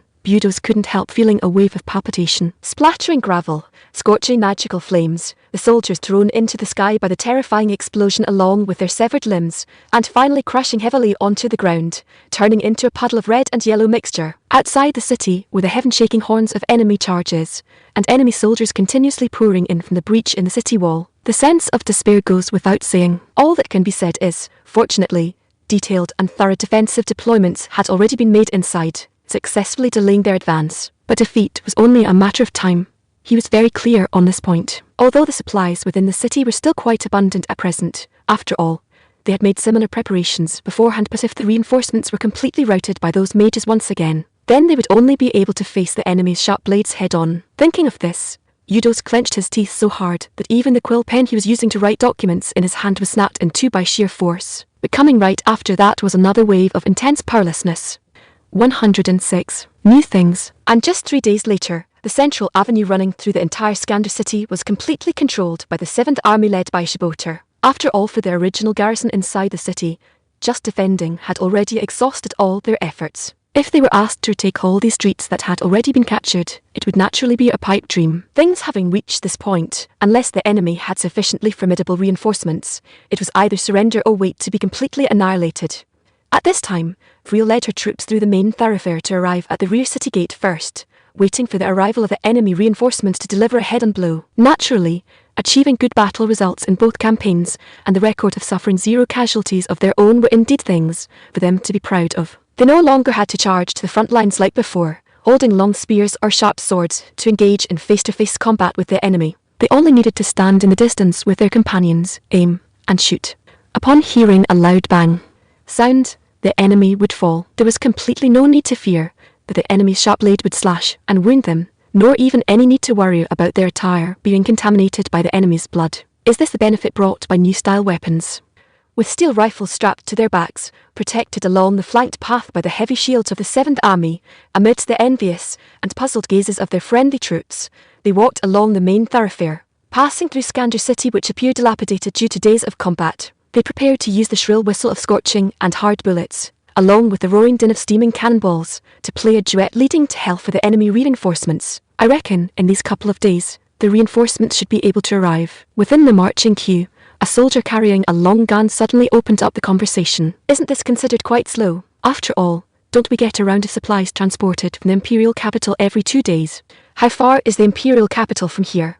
And how far is Sisadofri city from here? A short soldier beside him voiced his response. Look at you saying that. Can these be compared? When we get supplies, those carriages are reportedly travelling day and night without stopping. Why don't you try walking non-stop for 2 days yourself? Will you still have any combat effectiveness when you reach the battlefield? The taller soldier rolled his eyes. Still, it shouldn't be this slow. The war has been going on for several days, and they still haven't arrived yet. Anyway, we don't know if something happened inside those guys' ranks again. In short, we just need to know that these guys won't live much longer, because it's said that the new weapon specially designed to deal with this bunch of turtles hiding in their shells arrived yesterday, and we can start using it this afternoon. The taller guy's news seemed to be quite well informed. His fast. The short guy's head tilted slightly, his small eyes revealing doubt and astonishment. Of course, they say it's just a bunch of crooked clay pots, and a strong smell of alcohol drifts out from inside them. Just don't know how these things are actually supposed to be used. Could it be that they were all filled with wine, and we use the wine to get all the city defenders drunk, then seize the opportunity to attack? The short guy blinked his black bean-like small eyes. Why was the plan he blurted out so interesting and clear? According to the brother who hauled the supplies, the entire carriage had a strong smell of alcohol. He said, He, a person who had been driving the carriage for half a day, was almost getting drunk. It might really be just like he said. Frowning and thinking for quite a while, without coming up with any logical conclusion, he could only reply like that. 110. Cute. Who threw Tilda finally comfortable? At this time, Karenina was by a windowsill in the palace, stretching lazily with a blissful look on her face. Looking at your appearance, you certainly haven't stayed up late any less these past few days. Hedgel, holding a teacup, stood behind her with a face full of helplessness. So what if I stayed up late? The more I stay up, the more energetic I get. And you shouldn't have the right to lecture me, right? Your dark circles aren't much lighter than mine. Karenina took the teacup handed over by Hedgel from his hands, and took a small sip. But my work for today has temporarily come to an end, and you still look like you can't idle down. Hedgel rubbed his eyes, gazing at the faint black rings around Karenina's eyes, and couldn't help feeling a bit of heartache. Just minor matters. Besides, if we do a bit more work now, won't we have to do less later? That's what you say, but this still isn't a reason for your lamp to stay lit all night, right? Hedgel said with twitching corners of his mouth, while simultaneously pouring a cup of tea into an empty cup on the tea table beside him. What do you mean it's not a reason? Those captured magic hiding armors are absolute good stuff. And if this technology can be applied to production and the manufacturing of other weapons, hehe. Speaking of this, Karenina once again revealed a dangerous, a Tark-like weird smile, and unconsciously emitted bursts of spine-chilling laughter. Hedgel silently put down the teacup he had just picked up, then rubbed his fists, thinking to himself, how does this fellow always become so bizarre whenever this aspect of things is mentioned? After that, well, only a crisp sound of a head colliding with knuckles was heard. Following closely behind was Karenina's signature whimpering sound, when suffering pain echoing in this not-so-spacious room. Why are you hitting my head again? Clearly I didn't do anything at all. Karenina, who was originally squatting on the ground holding her head, immediately stood up huffily after the pain eased, wanting to grab this Hedgel to question him. Yet Hedgel nimbly dodged Karenina's capture while holding the teacup, even wanting to turn back around to mock her around. Of course, it's better not to do that. After all, making her mood too bad wouldn't be good either. But that aggrieved look when she was sulking in self-absorption was truly great. That pitiful yet quiet and cute appearance. Hedgel fell into tangled thoughts once again over this strange point. Meanwhile, Karenina quietly sneaked over at this moment, and stood on tiptoes, and stretched out her hand, giving a knock right on the head of Hedgel. He was in a daze. Afterwards, she triumphantly tilted her head up, crossed her arms, and struck a posture of a victor. After all, this was also the only time she successfully knocked Hedgel on the head. Yet seeing Karenina's current posture, Hedgel's two hands involuntarily reached out. No matter what, this level of knocking completely didn't feel like anything but an opportunity to reasonably educate her. How could this be let go? Woo. Don't pull. Really don't pull anymore. Until Karenina made a crying face and began to beg for mercy did Hedgel gently loosen his hand, letting go of that small face which had been pulled slightly red. His mood was naturally exceptionally great. After all, this smooth, tender, and soft tactile sensation was indeed superb.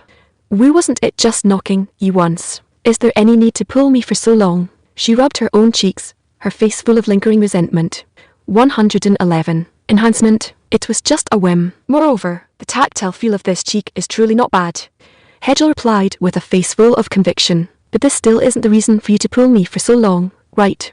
Karenina puffed out her cheeks, put her hands on her hips, and assumed an angry look. Yet Hedgel didn't make any further explanation regarding this behavior, only placing his hand on her head, gently stroking and rubbing it very well. Karenina finally flipped her lid this time, directly chasing after Hedgel to beat him, while Hedgel was leisurely dodging inside the room, looking like he still had a considerable amount of leisure. He even wanted to find another opportunity to touch her head. In an instant, the room was filled with joyous air, along with the young girl's slightly annoyed panting and cute cries, until Karenina ran out of breath and slumped in a chair like a salted fish that had lost its dreams, panting. Only then did this room finally return to its original tranquility. It looks like you still have quite a lot of spirit. Hedgel was still holding his teacup, expressionlessly looking at Karenina, although inside he was already delighted beyond measure. When it was time to put on a poker face, he still put on a poker face. If he really laughed out loud in front of her, she would probably never let it rest. This isn't a question of whether I have spirit or not. Who told you to go too far just now? Running fast and having good stamina makes you amazing, huh? Slumped in the chair, Karenina panted and shouted unhappily. Sorry, running fast and having good stamina truly allows one to do whatever they want. Although Hedgel had already rejected the proposal of continuing to irritate Karenina in his brain, his body always wanted to continue teasing her uncontrollably. Forget it. I can't win against you in banter, and I can't beat you in a fight either. Karenina pouted her lips, seeming to feel that if this continued she would only suffer more and more losses. Rather than continuing to bullshit with you here, it's better to talk about something meaningful. Yet Hedgel nodded, sitting down on the chair beside her. Hey, let me ask first, the production of this magic guiding armor, what does it mainly rely on? Karenina, having already sorted out her mood, also slowly resumed a proper sitting posture, asking Hedgel in a serious manner. According to the information obtained previously, it is obtained after enchanting ordinary armor, and if it's not enchanted, it's just ordinary knight plate armor. Section 32. Hearing this, Karenina's tone immediately raised by a few notches, seeming full of interest. I'm not too sure about that. Things like magic enhancement should naturally be known only by insiders among mages. As for the number of mages currently existing in the country, you should know as well. Hedgel seemed to feel a slight sense of helplessness about this. How many are there roughly in the imperial capital? If we count those registered, there are only 7. Their specific abilities don't seem very strong, because according to what they said, most areas in the country are thin in magic, making them unsuitable for mages to live and work. Hedgel answered truthfully. That's strange. Clearly, such a large cave storing a massive amount of pure magic crystals was discovered originally, and the country's magic crystal mines are quite numerous. How did it suddenly become thin in magic? I completely don't get it. Hearing this, Karenina couldn't help falling into deep thought. 112. Attitude. According to them, it's just like that. But we can't figure out the exact principle either. If you really want to find a mage, then we can only temporarily see how the ones in the city are, right? Watching Karenina, who was already caught in a dilemma, Hedgel couldn't help speaking up. Ugh, the performance of this magic material is indeed not bad. If it can be used to make cannon barrels or gun barrels, the effect will definitely be fantastic. But it looks like there's still no way for now. Karenina sighed in the end, feeling that her wonderful vision had once again turned into a bubble. There really isn't a good way right now, however. I think there will be in the future. And it will be soon. Hedgel's face carried a strange smile, and there was also a strong sense of confidence. Then at most we can only tinker with low chamber pressure cannons right now. Otherwise these cannon barrels will be ruined after just a few shots. The same goes for gun barrels. Without suitable materials, everything is in vain. Karenina seemed to have lost her dreams once again. Compared to this, didn't you say before that you were going to shift your focus to productivity construction? Realizing that the topic was straying further and further, Hedgel still decided to immediately pull the topic back. Otherwise, if she were to propose some weapons with high wear and tear, but little actual use at present, it would be a bit troublesome after all. Right now we still have to make way for productivity construction first, and only later will there be more leeway to handle these armaments. It's already been arranged. If I have to say, it's just internal combustion engine powered by magic crystals, and then relying on wheel axles to link and drive the operation of other facilities. Karenina tilted her head slightly, staring with deadpan fish eyes, and answered quietly. Won't ordinary magic crystals explode when used? How do you achieve long-term magic power output? Hedgel seemed to think this matter might not be very reliable. This thing depends on how you operate it. The main thing is to first grind the magic crystal ore into fine powder, and then add it into a modified bellows. Inside the internal combustion engine, there are several magic crystal stones that can continuously provide external magic power. As long as the magic crystal powder is blown in with the bellows, the small-scale explosion generated can drive the rotating shaft inside the machine. The general situation is about the same as the principle of the internal combustion engine you learned before. She explained meticulously, fearing that Hedgel wouldn't understand, and would then start docking her funding. Doesn't everyone say that the production progress of human civilization is just the continuous changes in the ways of boiling water? It's fine with you going straight to an internal combustion engine. Hedgel suddenly felt that he had picked up a freakish genius once again. After all, if we really were to tinker with a steam engine, to say the least, single-digit energy utilization efficiency is enough to make people feel uncomfortable. Besides, now that there is clearly a better and pollution-free energy source, why can't we use it? She slowly straightened up from the chair, akimbo with both hands, seeming exceptionally confident in what she said. To be honest, we don't know how much longer the currently discovered and mined magic crystal mines can be used. Although there are still quite a few magic crystal mines that cannot be mined due to terrain and mining difficulties. But this stuff will eventually run out. Hedgel said with a hint of worry. What other way is there? We have to satisfy current needs first, right? We found a more reasonable way to use magic crystals, and descendants should also look for better energy sources themselves. This doesn't conflict. Karenina, however, held a different attitude towards this. 113. Sleeping. Alright, just mention the supplies you need to the Department of Internal Affairs. We will try our best to satisfy you. Are there any other matters for which you want to obtain corresponding support? Hedgel seemed not to want to express too many opinions on this, only smoothing out Karenina's golden hair, and then asked softly. Nothing much, The things I generally need are already able to get a very good supply. The only thing needed is time. Karenina, however, completely ignored these little actions of Hedgel, seeming completely indifferent to them.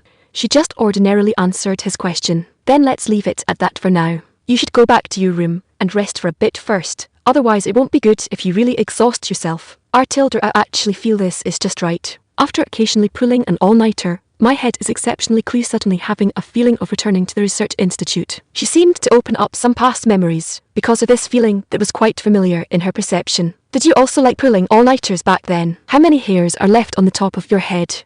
Hedgel asked teasingly. Listen to what you're saying. Is it even human speech? And what do you mean by liking all-nighters? At most, it was when there was a major breakthrough in the project, unable to suppress that wave of excitement, tinkering for a whole night. And the probability of major breakthrough, think about it yourself, and you should understand. She was still slumped in the chair, just like as if her whole body was weak.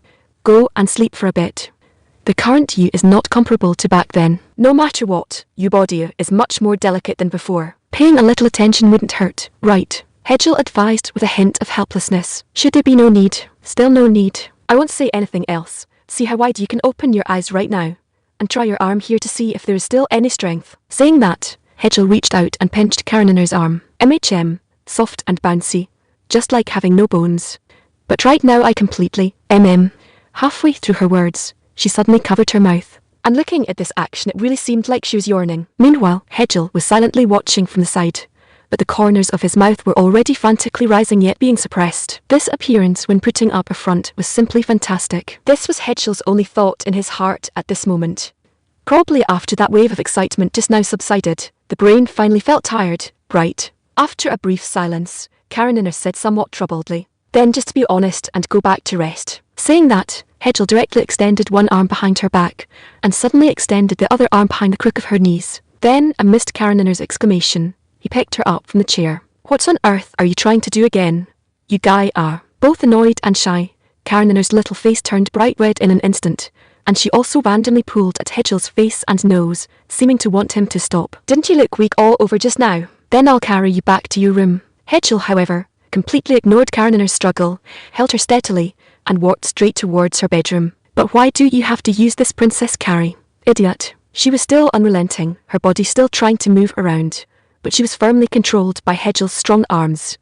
Weren't you a princess some time ago? Hedgel, however, put on a poker face, holding back his laughter, fully experiencing her soft body and this refreshing, captivating fragrance. But this is still no reason for you to carry me like this right now. You damn pervert. The hallway was instantly filled with Karenina's screams. 114. Incomprehensible. And after Hedgel helped her pull the curtains tightly shut, instructed her to rest well, and helped her close the door, Karenina at this moment buried her entire person inside the quilt. The trace of redness on her face still hadn't dissipated. This guy is incomprehensible. She angrily hammered the soft quilt with her small fists, full of displeasure.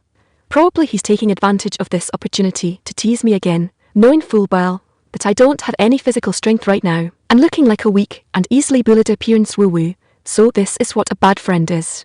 Thinking of this, she swung her small fist again, slamming it hard against the quilt, but in the end, the sense of powerlessness and lack of strength from hitting the cotton quilt pulled her back to reality. Next time he does this again, I must make him suffer a bit.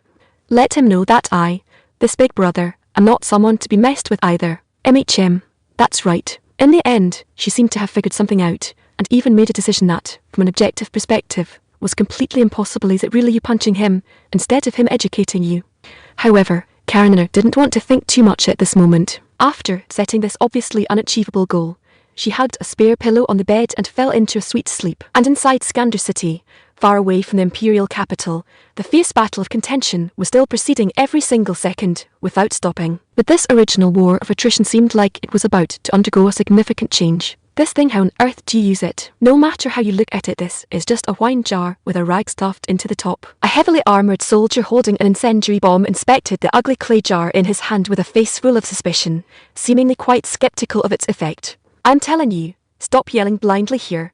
Just try it according to the usage the quartermaster taught us first. Meanwhile, a scruffy bearded middle-aged man next to him was holding a pair of fire starters, looking eager to try. Alright then, anyway it's just throwing it over. We don't have any nosses either. If it has no effect, let's just treat it as sending a pot of wine to that group of beasts on the opposite side. And this heavily armoured soldier seemed broad-minded, immediately handing the clay jar rich with the smell of wine to the middle-aged man. As soon as the fire starter struck, the splashing sparks immediately ignited the tattered cloth strip. The soldier didn't even have time to marvel at why this thing was so easy to ignite, and directly threw it with all his might toward the opposite side of the high wall. That clay jar engulfed in flames drew a perfect parabola, crashing straight into something unknown on the opposite side, accompanied by a crisp shattering sound. Following closely behind were the heart-wrenching wails of the enemy soldiers. Such behavior was being staged in various combat zones throughout Skander City. Put out the fire. Put out the fire. Take out all the canteens. Put out the fire. After the soldiers were hit by the incendiary material falling from the sky, and various liquids carrying fierce flames splattered from the broken clay jar, the commanders at the front line all panicked, randomly directing the soldiers present to carry out firefighting. They roared, commanding the soldiers to use all the water in their canteens to put out the fire. But just as they poured the water all at once onto the flowing flames, what they saw was not a gradually extinguishing fire. Instead, it was a fire that burned even more fiercely, and whose flowing speed was rapidly increasing. The air gradually filled with the despairing wails of the soldiers and the pungent, sickening odor of burning flesh. The moods of the commanders also gradually plummeted to the bottom of the valley. A sense of despair was spreading. 115. Despair. What on earth are these? They completely defy common sense. Menon's heart was roaring in despair. As a minor commander on the front line, in these days of combat, he had seen too many scenes of soldiers being cut down, and had grown accustomed to the smell of blood gradually dispersing in the air. These were all daily occurrences to him. In his ears, what usually filled them were the roars of soldiers from both sides engaged in combat, the fighting spirit they poured everything into for the victory of their respective sides. And definitely not this kind of wailing and moaning symbolizing death and despair. The previously brave and formidable soldiers had long since lost any formation shape at this time, scurrying around in this narrow space like a large swarm of headless flies, with no discipline to speak of. Section 33. Even though Memnon squeezed out the very last bit of leeway in his throat, and roared with all his might to reorganize the ranks, yet there was no response at all. Not only that, but various clay jars emitting flames were also constantly being thrown from the air. Inside those clay jars were flowing flames. Furthermore, even if water was poured on it, the flames would absolutely not go out. Instead, they would flow faster and swallow up their defense line even more quickly. And the sound of those clay jars breaking on the ground was even more capable of commanding these battle-hardened soldiers than the roaring of a minor commander like him. Because whenever they heard this sound, they would instinctively dodge in the opposite direction. Once that terrifying liquid flame got onto someone's body, it symbolized pain and death. It would ruthlessly ignite all the clothing on the body, and then completely turn him into a human torch. The smell of burning grew stronger in the air, and the wails of the soldiers gradually diminished. This was not because their enemy's attack had slowed down. It was because our soldiers no longer had the strength or the life to continue their groans if something like hellfire truly existed. It must surely be what we are encountering right now. He, who originally did not believe in deities, now only thought of praying to the goddess, begging her to bring all these demons of hell to justice, to send this group of demons all to the gallows, and pay the price for their despicable actions. But Memnon would no longer be able to witness this scene, because right beside his feet sounded the jar-breaking sound resembling the grim smile of an evil ghost. The terrifying tongues of fire instantly crawled up his boots and trousers, and then ignited them all. At this moment, Memnon also joined those soldiers, becoming one of them. He screamed, wanting to run towards the area around him without flames. But this intense fear originating from the bottom of his heart made the soles of his feet slip, causing him to fall directly onto these scorching flames. And the next second, Memnon's whole body experienced what it meant to feel a scorching and heart-piercing excruciating pain. He rolled on the ground, screaming, denouncing the enemy's despicableness and brutality. And in this process, his consciousness was also constantly blurring, and the magnitude of his rolling was continually decreasing. Finally, just like the soldiers under his command, he turned into a large, charred corpse, lying quietly in this area. It had long been swallowed by the flames. This scene was likewise being played out in every garrison position within Skander City. Until the flames exhausted their fuel and gradually extinguished, the soldiers of the 7th Army also held heavy shields and short swords, slowly exploring inward, until they saw this large expanse of stone wall still retaining a scorching residual warmth, smelled the air permeated with the scent of burnt meat, and saw the pitch-black objects and broken jars all over the ground. They couldn't help but shiver all over, and cold sweat involuntarily seeped out from their backs. In their hearts, they silently rejoiced that they were not His Majesty's enemies, but rather loyal defenders. 116. Anger. This new weapon provided by His Majesty is really the soldiers of the 7th Army who came to clean up the aftermath looked at the scene before them, all involuntarily feeling a chill. Densely lying all around were humanoid objects that had turned charred black, and some were leaning against the stone walls that still retained residual warmth, their palms already shriveled and deformed by the high-temperature roasting. However, the black streaks scraped out with fingers on those stone walls vividly demonstrated their intense desire to survive at the time as well as the cruel reality. They struggled, wanting to escape this zone even more cruel than hell. They screamed, wanting to use this to vent the fear and pain within their hearts. But in the end, they could only feel the pain as tons of fire lit their skin and flesh over and over again, along with the despair of being unable to escape and having to watch helplessly as their own bodies continuously turned charred black amidst these raging flames. All the soldiers of the 7th Army present fell silent at this moment. There were no cheers of victory, nor curses directed at the enemy army. There remained only fear and astonishment.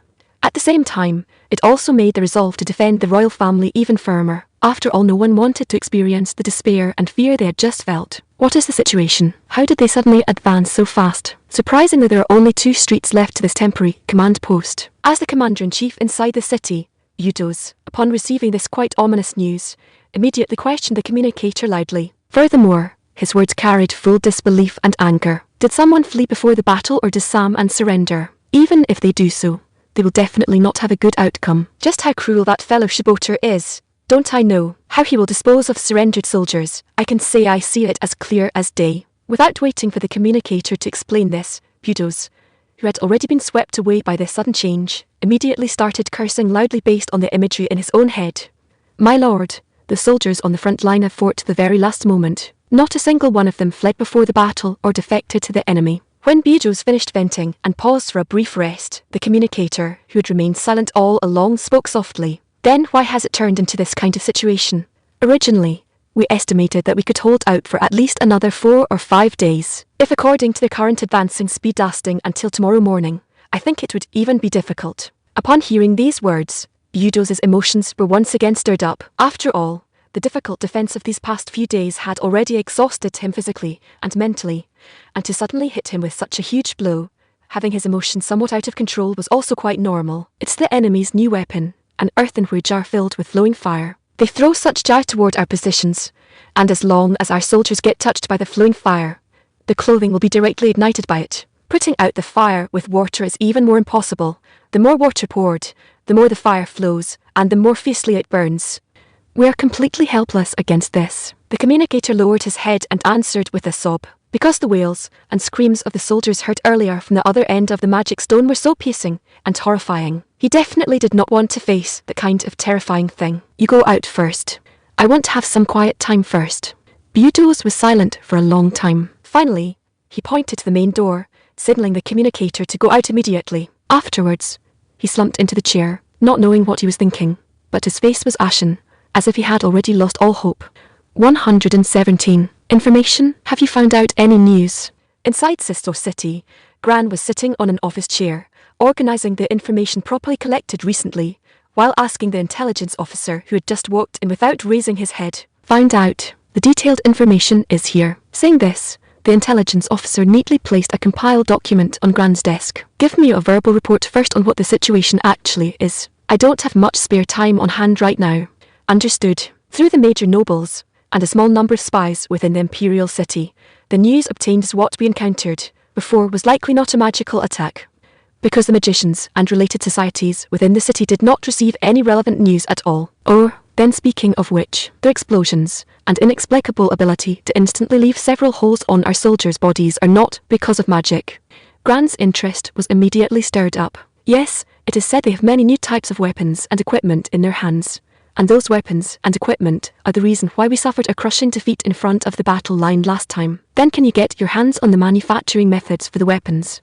Gran immediately spoke out to ask. Sorry, it cannot be done, because its related manufacturing is mastered in a concealed building next to the imperial city, and the workers inside rarely go out. Even if we use money to tempt them, it is hard to see results, because those workers either directly refuse or the clues they provide are of no use whatsoever. It seems as if the manufacturing of those weapons and equipment is all completely scattered. The intelligence officer had a look of uncertainty, while feeling somewhat ashamed of his own professional ability. You have already done very well. At least we already know the general situation.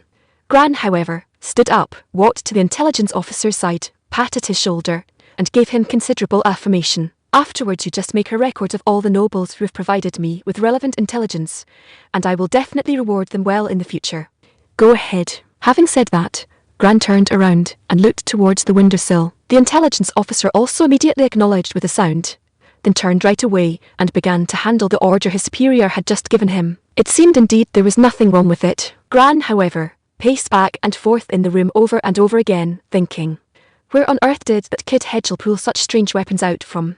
Previously, he had never been seen to have such signs. Originally, he even purposely made the troops supporting Skander City slow down their pace to find an opportunity to deal with their magicians. As a result, this was entirely the credit of weapons and equipment. This time wasted was undeserved, and judging from the current battle situation, Budos's side should still be able to hold out for a few more days. Persisting until reinforcements arrive shouldn't be much of a problem. TCH, I didn't expect to miscalculate after all. However, isn't this also pretty good? This at least shows that he already has the ability to shoulder the capability of defending the security of the country's territory. Whether it is the innovation of weapons or the enhancement of troop quality, these are all good things. Then let me contribute another bit of effort for his growth. Gran thought to himself, and at the same time, a trace of an imperceptible smile rose from the corners of his mouth. Alright, it's also time to replan the subsequent various actions. Although it might be a bit troublesome, the assistance from the Papal State can be said to not have been skimped on at all. This is getting a bit interesting. It's completely different from that old fox previously. What on earth is the problem within this? Gran couldn't help falling into deep thought. It's the beginning of the month. A trash writer shamelessly begging for monthly tickets. Z 118. Dinner. Until the afternoon, Karenina languidly stretched, crawled out of bed, and began to wash up. It looked like she was truly exhausted these past 2 days. After all, this sleep directly lasted through the entire day. After tidying up her attire a little, she stepped out the door with an empty stomach. She had slept through the entire day, and apart from that cup of tea in the morning, she hadn't eaten a single thing. Just after passing 2 corners, she saw Hedgel instructing Karenina about something again. Out of conditioned reflex, Karenina first hopped, shrinking behind a pillar, wanting to wait until they finished talking before coming out. But thinking of the things from these past few days, she still decided to walk straight out and listen to what they were actually talking about. Carrying curiosity, she crouched down and silently approached Hedgel, just wanting to suddenly pat his left shoulder, then shrink to his right side and tease him thoroughly. But Hedgel caught her by surprise and struck first. Before Karenina's small hand could touch his shoulder, he directly stretched out his hand to press down on her head. "You fellow, you're already acting up right after getting up." Hedgel turned his head sideways, a strange smile of obscure meaning hanging on his face. This directly startled Karenina, who was planning this micro-prank operation. She wanted to stage the same head-holding squat defense as before once more, but her head was held fast by his broad palm, completely unable to move. And nothing at all. "Seeing you guys talk about matters so seriously, I just wanted to come over and see what you were talking about." Karenina hurriedly began to cover up her original illegal act. "You wanted to run over and listen to what was being said. Is there any need to be so stealthy?" "Really?" Section 34. Karenina hesitated slightly, then immediately replied, Hey, can't you even lie? Your hesitation just now basically told me what you were thinking."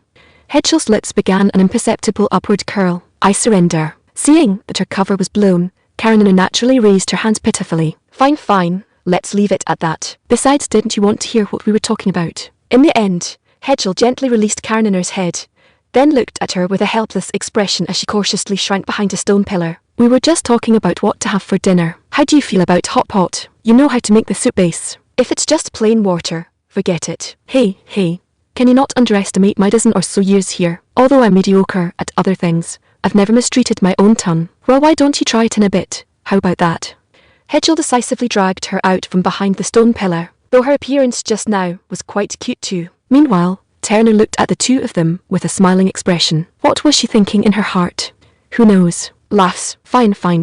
Anyway, my stomach is empty now. Do whatever you want. Besides, I'm easy to please, as long as the food is edible. In the end, Karenina gave up struggling, and like a salted fish that had lost its dreams, she stared with dead fish eyes and said listlessly, Hey, can you not turn into this look? Do you have that little confidence in me? I just ate food cooked by a colleague before, and then I developed psychological trauma. Karenina still maintained that dead fish-eyed expression, replying with a numb face. Just how terrible must that have tasted? Hedgel couldn't help muttering in his heart. 116. The banquet on the other side. Meanwhile, at a large estate in the suburbs of the imperial capital, a grand banquet was also underway in full swing. Pavements paved with jade, giant statues carved from entire pieces of natural crystal, accessories embedded with countless dazzling gems, and those glittering pure gold goblets. All of this showcased the luxury and extravagance of the place. In the corridors, by the staircases, and beside the doors, without exception, stood several charming and sweet-smiling reception women. They were scantily clad, generously exposing their fair skin. At the same time, they carried the fragrance of various flowers, adding a decadent atmosphere to the luxury here. Walking within this extremely luxurious hall, aside from the well-dressed and gracefully moving servants, were also various gorgeously dressed, plump guests. If Hedgel were here to recognize them, he would definitely discover that these people were, without exception, court officials. At this moment, they were all dressed in gorgeous garments woven alternately with gold threads and silk, and every single accessory they wore was worth a fortune. Holding wine glasses and chatting with each other, their entire bodies exuded a strong scent of money. It seemed they were not from the imperial court, but rather wealthy merchants who had just closed a few big deals. Prime Minister, long time no see, long time no see. Your complexion has really been getting better and better lately. At this time, an invited middle-aged noble held a wine glass with a beaming face, speaking to the Prime Minister who had just finished his previous exchange of pleasantries and was currently free. Not at all. It's just that I've been reading few documents lately, but earning more and more money. With a good mood, naturally the complexion won't be bad. The Prime Minister didn't avoid it at all at this moment, directly stating the reason behind it. Heh, this new emperor is really capable of stirring things up. As soon as he took the throne, he directly chopped down that tyranny and even wiped out their entire royal family. Now look, General Gran has started another rebellion, and now he's scrambling to suppress it. Suppressing the rebellion is fine, but he won't let us get involved. Isn't this just asking for suffering? The tone and expression of that middle-aged man were gradually filled with disdain and contempt, as if he completely regarded Hedgel as a fool. Since he doesn't let us get involved in these matters, isn't that even better? If I'm not mistaken, he'll definitely find an opportunity to get rid of us altogether. So a way out must be thought of in advance. What the Prime Minister said made sense, but his tone was quite strange. It seemed to carry full mockery towards someone. Prime Minister, regarding this so-called way out, have you thought about how to handle it? In my humble opinion, we should strongly support General Gran at this time and let him help us out. By then Hedgel won't be able to avoid relying on us. In this way won't the court return to our hands just like before? In the nobleman's eyes, there were 6 parts of fawning, 3 parts of greed, and 1 part of pleasure. He leaned close to the Prime Minister and said softly, "Without you telling me, we have already arranged it. Anyway, there are still quite a few supplies left in the military supply warehouse, and the other dozen legions don't need them temporarily. So, we'll secretly ship them to Gran in batches. Then he still has the Pope behind him, so at least this can drain Hedgel's already small treasury." The Prime Minister said triumphantly, seemingly plotting this for a long time. 120. Flattery. The Prime Minister is still the far-sighted one. I am truly full of admiration. This banquet must have cost you a lot of money, right? The middle-aged noble asked with slight reverence. It doesn't cost much, just that the ingredients are a bit expensive. The Prime Minister merely took a sip of wine, and then responded in a low voice. Then these women, looking at the smiling reception girls all around, the noble seemed to feel that something wasn't quite right. His small eyes were filled with huge doubts. They were all bought from slave traders. You have connections here, isn't that obvious? Several slave traders in the city are on good terms with me. First-hand sources are prioritized for me. The Prime Minister seemed to feel that this matter gave him a lot of face, and answered without any evasion. Thinking back, it was the former emperor who entrusted you with the task of wiping out slave traders. Who would have thought you could use this to get even more benefits? I admire you endlessly. Naturally, the noble took the opportunity to flatter him for a round. After all, he could already tell that the Prime Minister cared a lot about this matter. Earning a bit more benefit didn't hurt. Rather than saying this was a banquet, it was more like a flattery convention for the Prime Minister. After all, this guy loved hearing all these flattering remarks, but at the same time, his heart was as clear as a mirror, sorting out the stakes and relations with absolute clarity. This could also be considered his cleverness. Next came the routine eating and drinking segment. The entire hall was filled with the sound of clinking wine glasses and men chatting and laughing. On the small stage in the centre of the hall, several pretty-faced women, wearing revealing yet elegant gorgeous garments, began their long-practiced dance. Graceful dance steps, soft yet somewhat decadent singing, and the cheering and applauding of the crowd appeared one after another. A scene of peace, prosperity, and extravagance appeared unmasked before everyone's eyes. These slaves, most of them were originally just low-class existences born from a bunch of lowly fellows, and only a portion of them are children of indebted merchants, so their appearances are not too bad. You can just play with them however you like later on, even if you play them to death. It's not a big deal.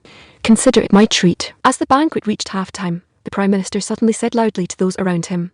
Rather than saying this was addressed to the guests present, it was more about making the surrounding female waitresses realise their own identity and status. And those women who had been doing the work of serving tea and water still wore their unchanging smiles on their faces. But in their hearts, cold sweat was already pouring down. After all, some perverted nobles really did use quite terrifying methods for so-called training, and if they couldn't endure it, they would probably end up in a mass grave in the wilderness. But there was no other way. At least serving them offered a glimmer of hope. Perhaps the one they met happened to be a normal person, and if they suddenly showed fear here, there was a high probability they would be treated as defective goods and disposed of directly. After all, in this era, where even humans didn't have human rights, let alone expecting them, who were commodities, to enjoy the rights that humans should possess. Although their hearts were bitter, they couldn't show the slightest bit of it. This was probably a kind of tragedy, right? And those nobles, after hearing the Prime Minister's speech, stared uninhibitedly and directly at their bodies, but they could still only respond with smiles, fearing that they would anger them and bring about fatal disaster. 121. Sudden desire. This colour looks not bad.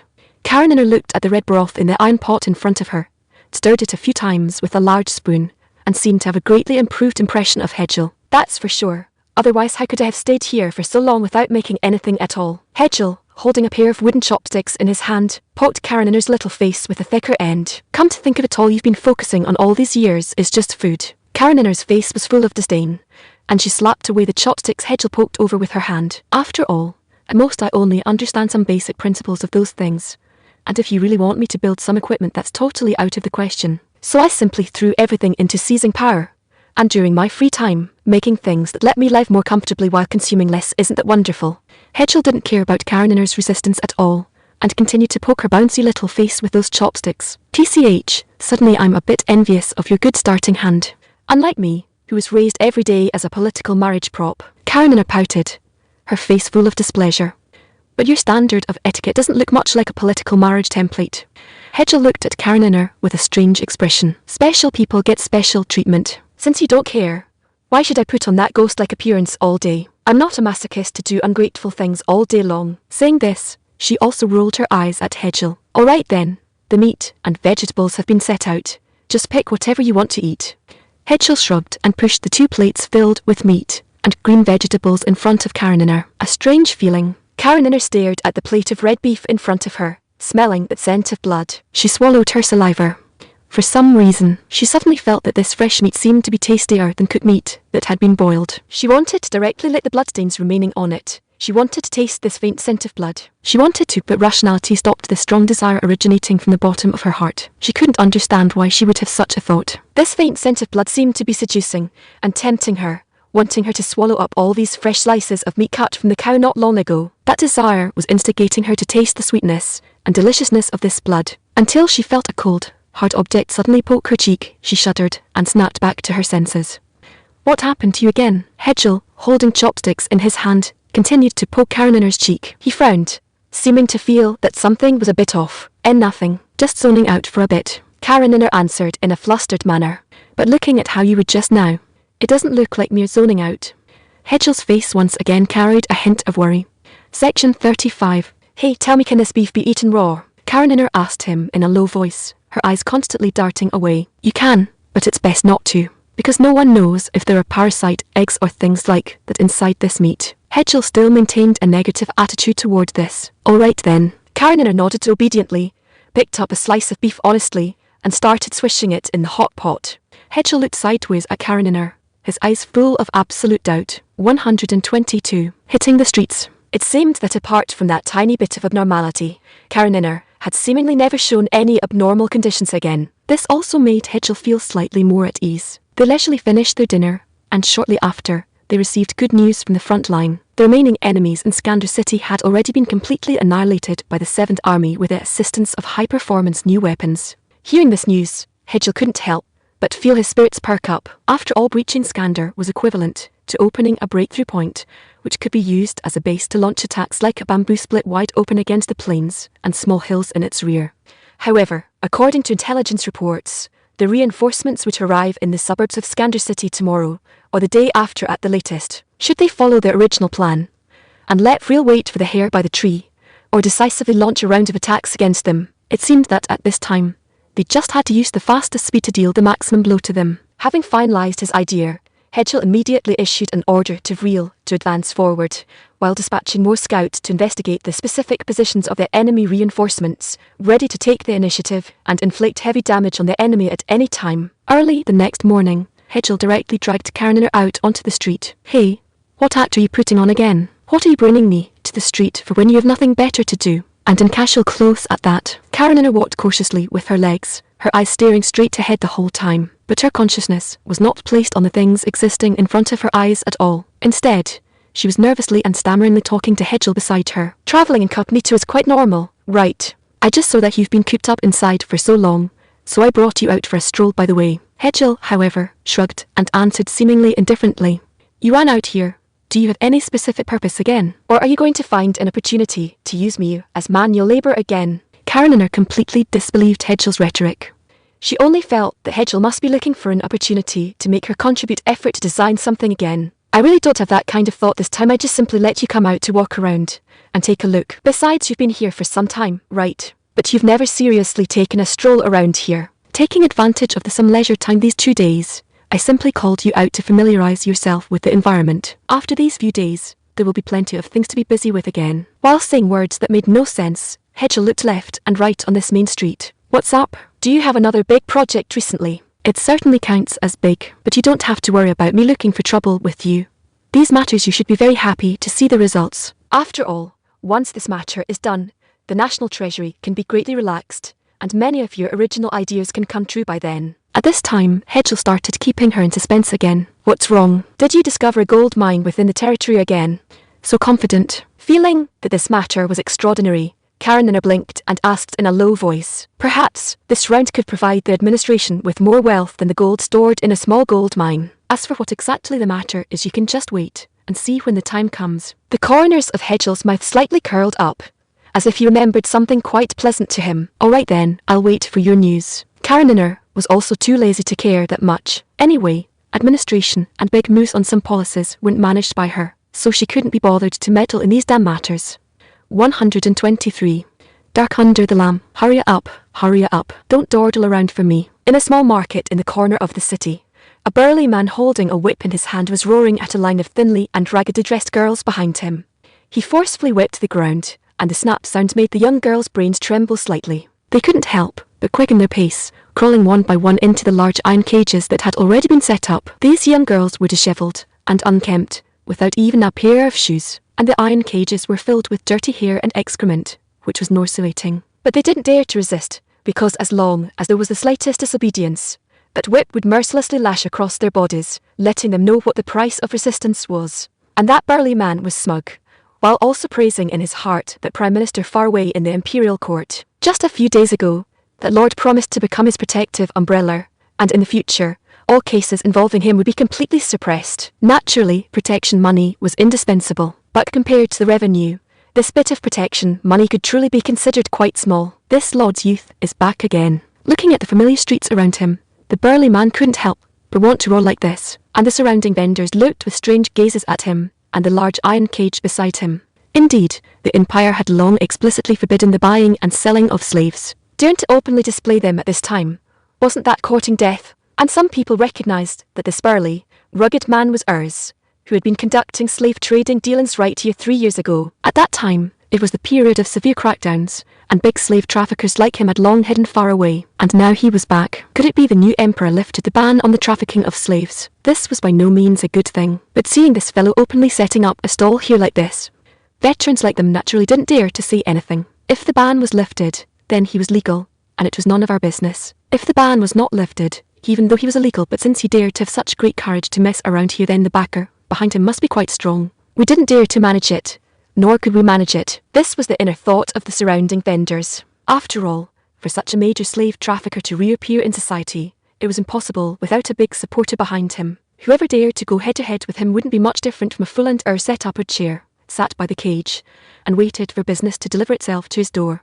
He was also clear that today there definitely wouldn't be any customers. But the tongues and mouths of these vendors and passing women were his best promoters. With the personality of these gossipy fellows, the news of his return would naturally spread throughout the entire city at the fastest speed. By then, the local gentry and nobles would naturally run over here to buy goods from him. By then would be the time to bring up all the top-tier goods. He rejoiced inwardly, and then wondered whether the pricing for a top-tier good now should follow the previous price or be raised a bit higher. He was even planning a regular customer discount event, not to mention how good his mood was right now. Anyway, the management of all matters in the city was now controlled by the Prime Minister. He just needed to boldly and assuredly do business, and that was it. Having a big supporter means you can do whatever you want. Who does the Emperor think he is? Dark under the lamp is the best. 124. Illusion. The streets of the imperial capital were still bustling, roadside vendors were shouting and hawking loudly, and the people walking on the road had no abnormalities whatsoever. Today's weather was also quite wonderful, with the sun hanging high in the sky, broadcasting light and warmth to this world. It seemed everything was so taken for granted. And the two of them, Hedgel and Karenina, were strolling on the street, especially this Karenina, who seemed exceptionally excited, darting to this stall for a moment to see what novel objects were being sold, and then running to the booth to see what interesting trinkets the shopkeeper was selling again. There was completely no such sense of caution as when she first came out. Looking at it, as long as she familiarized herself with the environment or entered the state, her personality would suddenly become quite lively and unrestrained. Although Hedgel still didn't show any expression on the surface, he had long been overjoyed in his heart. After all, this appearance of hers was really quite rare. Naturally, if she wanted to buy some small items, Hedgel would definitely agree without hesitation. But at least up until now, she still only looked, but didn't buy anything. Even when Hedgel actively proposed it, she refused them one by one. Was there nothing that caught her eye? Hedgel couldn't help muttering in his heart. At this time, Karenina ran back from the small vendor just now, her mood seeming unusually good. How is it? Is there anything you want? Hedgel asked her this sentence once again. No. And hey, how many times have you asked me this question already? I'm not one of those little girls who like to keep buying. She had a face full of disgust, staring at Hedgel. Then why did you keep running to the stalls to look around just now? Aren't you afraid they'll say you only look and don't buy, affecting their business? Hedgel still maintained that poker face, and then taking this opportunity, he rubbed Karenina's little face again. You were told, or do you think I'm like you? The sense of disgust on Karenina's face became more and more obvious. Not to mention anything else. That uncle just now said I was cute, and even wanted to give me a pendant. Probably only someone like you with a deadpan face all day long would be directly driven away by stall owners, right? Give you a little sunshine, and you get so brilliant you can't even recognize who you are. Hedgel's eyes instantly turned extremely dangerous. Please raise your hand high out of mercy. I know I was wrong. This whiff of dangerous aura directly touched Karenina's warning line, and naturally, it was followed by the long-accustomed routine of backing down. Knowing you're wrong, will you dare to do it next time? Hedgel smiled while pulling her little face, but in Karenina's view, this was pretty much the same as the King of Hell's smile. Woo, I don't dare anymore. I don't dare anymore. She struggled left and right, but her cheeks were still pinched tightly. Until Hedgel had kneaded her face enough and felt satisfied, did he slowly let Karenina go. Daily quest completed. In the mind of Hedgel, who felt much more comfortable all over, a strange sound effect seemed to involuntarily appear, but he didn't want to care about it. And after this, Karenina also became a lot more well-behaved, pouting her lips and following closely behind him, with full vigilance within less than half a step. Why did it feel like the surrounding gazes had warmed up a lot? Maybe it was an illusion. Hedgel felt the gazes of the uncles and aunties around him, and couldn't help feeling a bit bizarre. Section 36. But in the end, he still didn't take it to heart. 125. Rumors. Currently, there are still no enemy reinforcements found. Even after letting scouts feel out 40 miles ahead, no trace has been found. Vril said with a hint of doubt, Shiboter beside her, seeming to feel that this matter was quite strange. I actually think it's not a big deal. Maybe once they learned that Skander City had been breached, Hran felt there was no point in coming anymore and simply headed back home. Shiboter, however, did not think so. After all, his current line of reasoning did make sense. Anyway, let's follow His Majesty's decision first and continue pushing forward. Eliminating the rebels as soon as possible and recovering the lost territory will also lighten the burden on the country. After a brief consideration, Vril still decided to temporarily put aside her doubts and advance forward. Alright then, I'll leave some men to guard this Skander City, and the remaining troops will advance with you. Same old rules, you're responsible for heavily damaging the enemy in open areas, and leave all the remaining cleanup and siege operations to us. Although what Shiboter said was fairly normal, his tone was sour. Rest assured, His Majesty said that these weapons will be equipped across the entire army in a while, and you definitely won't be shortchanged. Sensing Shibota's petty emotions, Vril helplessly comforted him. To be honest, these things are really useful. Not only have the casualties of the soldiers decreased significantly, but the speed of breaking city walls and internal cleanup is also several times faster. His Majesty has really struck gold this time. Shibota chuckled, scratched his head, and replied with a hint of embarrassment. Indeed, if it were done the traditional way, we should still be sieging the outer perimeter of Skandar's city right now, and there would be no possibility of breaking the city and continuing to advance. To a certain extent, it can indeed be said that Miss Kareniner has saved the lifeline of the Empire. Vril replied affirmatively, seemingly holding the same thought in her heart. I'm really starting to feel more and more that those guys from Turonia are trash. Such a great talent, yet they just used her as a political scapegoat. Incomprehensible. Stroking his beard, Shibota increasingly felt that anything could happen in this world.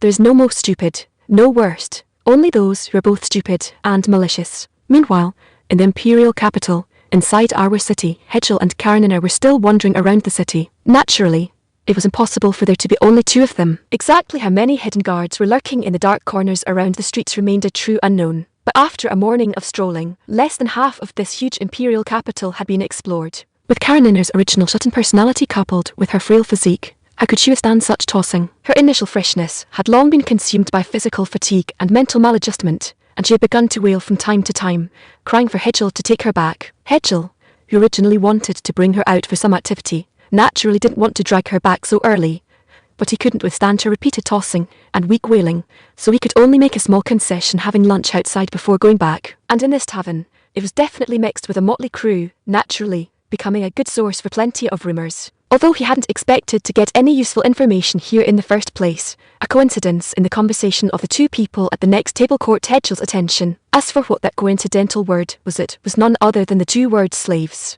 126. Heading out. What are you thinking of again? Why are you suddenly smiling so terrifyingly? Karenina, who was slowly finishing the meat sauce mixed noodles in front of her, looked at Hedgel's gradually chilling smile and couldn't help shrinking her neck. I just heard some interesting rumours, and I want to go check if they're true in a little bit. Do you want to go together? Interesting ones, maybe we can go check it out. Karenina hesitated for a moment, but recalling Hedgel's extremely rare and eerie smile just now, she still felt this matter should have a certain level of watchability. If we don't go look, wouldn't that be a loss? Holding this thought, she finally nodded and agreed to the matter. All right then, once you finish eating, we'll go take a look. Although Hedgel's sentence was ordinary, but Karenina could feel a piercing chill, though it wasn't directed at her. Meanwhile, Urs in the corner of the city was also happily preparing his lunch. To celebrate today's grand opening, his lunch was prepared without any flours, of course, ignoring the phrase old Urs' secret meat bun. He chewed heavily on the meat pie in his hand, juice overflowing from the corners of his mouth, looking quite unseemly and disgusting, but in the eyes of the slaves in the iron cage, this was a completely untouchable and unattainable luxury enjoyment. Their saliva secreted uncontrollably, and their throats involuntarily convulsed, making swallowing motions. But all they could enjoy were the disgusting leftovers from other restaurants thrown into the slop bucket. After all, they were just the lowest grade cargo, and the living standards of high-end goods would naturally be much better than theirs. The people passing by also casted pitying glances at them, but they didn't dare to make any moves. After all, let alone the fact that Urs was strong and sturdy, covered in bulging muscles. Just considering the forces behind him, it was definitely not something these commoners could mess with. Naturally, avoiding trouble is better than looking for it. Even if they felt pity, they couldn't make any rescue attempts. And Urs swallowed the meat pie in his hand without any scruples, then glared fiercely at the slaves in the iron cage as if looking at garbage. And they tactfully shifted their gazes, looking toward the gloomy sky or the stain-covered streets. It seemed as if they had completely lost hope for the future. Or rather, they had already lost something to look forward to long ago. It should be around here, right? Hedgel looked around, wanting to find the major slave trader he had heard about earlier. These guys really know how to play. Who would foolishly set up a stall so blatantly? Being a bit more covert wouldn't have led you over here. Karenina's gaze could be described as quite complex. After all, she had truly never seen such a foolish fellow. Them being foolish, isn't that just a good thing? Saves us the trouble of catching them. With a full look of amusement, Hedgel briskly looked around the bustling small market. There are still quite a few people inside that big iron cage. Those should be people, right? Karenina seemed to have found her target, but her tone carried complete doubt. That should be it. Slaves are locked up and sold this way. Let's go closer and take a look first. Saying this, Hedgel seized the opportunity to pull Karenina's arm, weaving through the dense crowd and approaching the iron cage. 127. Conversation. 2 guests. Is there anything you'd like to buy? If you want to buy a couple of slaves as servants, these are definitely the best choice. As soon as he saw someone approaching, Urs immediately stood up from his chair with a start, wearing a flattering smile, and asked them. The black-haired youth in front of him looked ordinary in appearance, and his clothing was quite plain, but very well fitted, and the blonde woman beside him top-tier merchandise. If she could fall into his hands, she must be sold for a good price. But thoughts aside, this clearly looked like the young lady of some prominent family. It's better not to touch her. Better not to touch her. If something really happened, he wouldn't even know how he died when the time comes. Your place sells slaves? The black-haired youth asked tentatively, seeming somewhat puzzled. Of course it is. Look at these fellows. They're all the lowest grade merchandise. If you want better ones, wait until tomorrow, when quite a few good items will be brought up. But I think you probably won't need them. Saying this, he also cast a greedy gaze, sweeping over the young lady behind the black-haired man. Meanwhile, he was screaming in his heart what a pity it was. If this great clan's family had also gone bankrupt, that would be wonderful. This discordant thought suddenly appeared in his mind. However, buying and selling slaves is a very serious crime within the empire. Getting caught means going to the guillotine. The black-haired youth said righteously. Heh, look at what you're saying. Urs was immediately amused. As long as you have people at the top, no one dares to touch you. Isn't it just buying and selling slaves? It can be easily suppressed.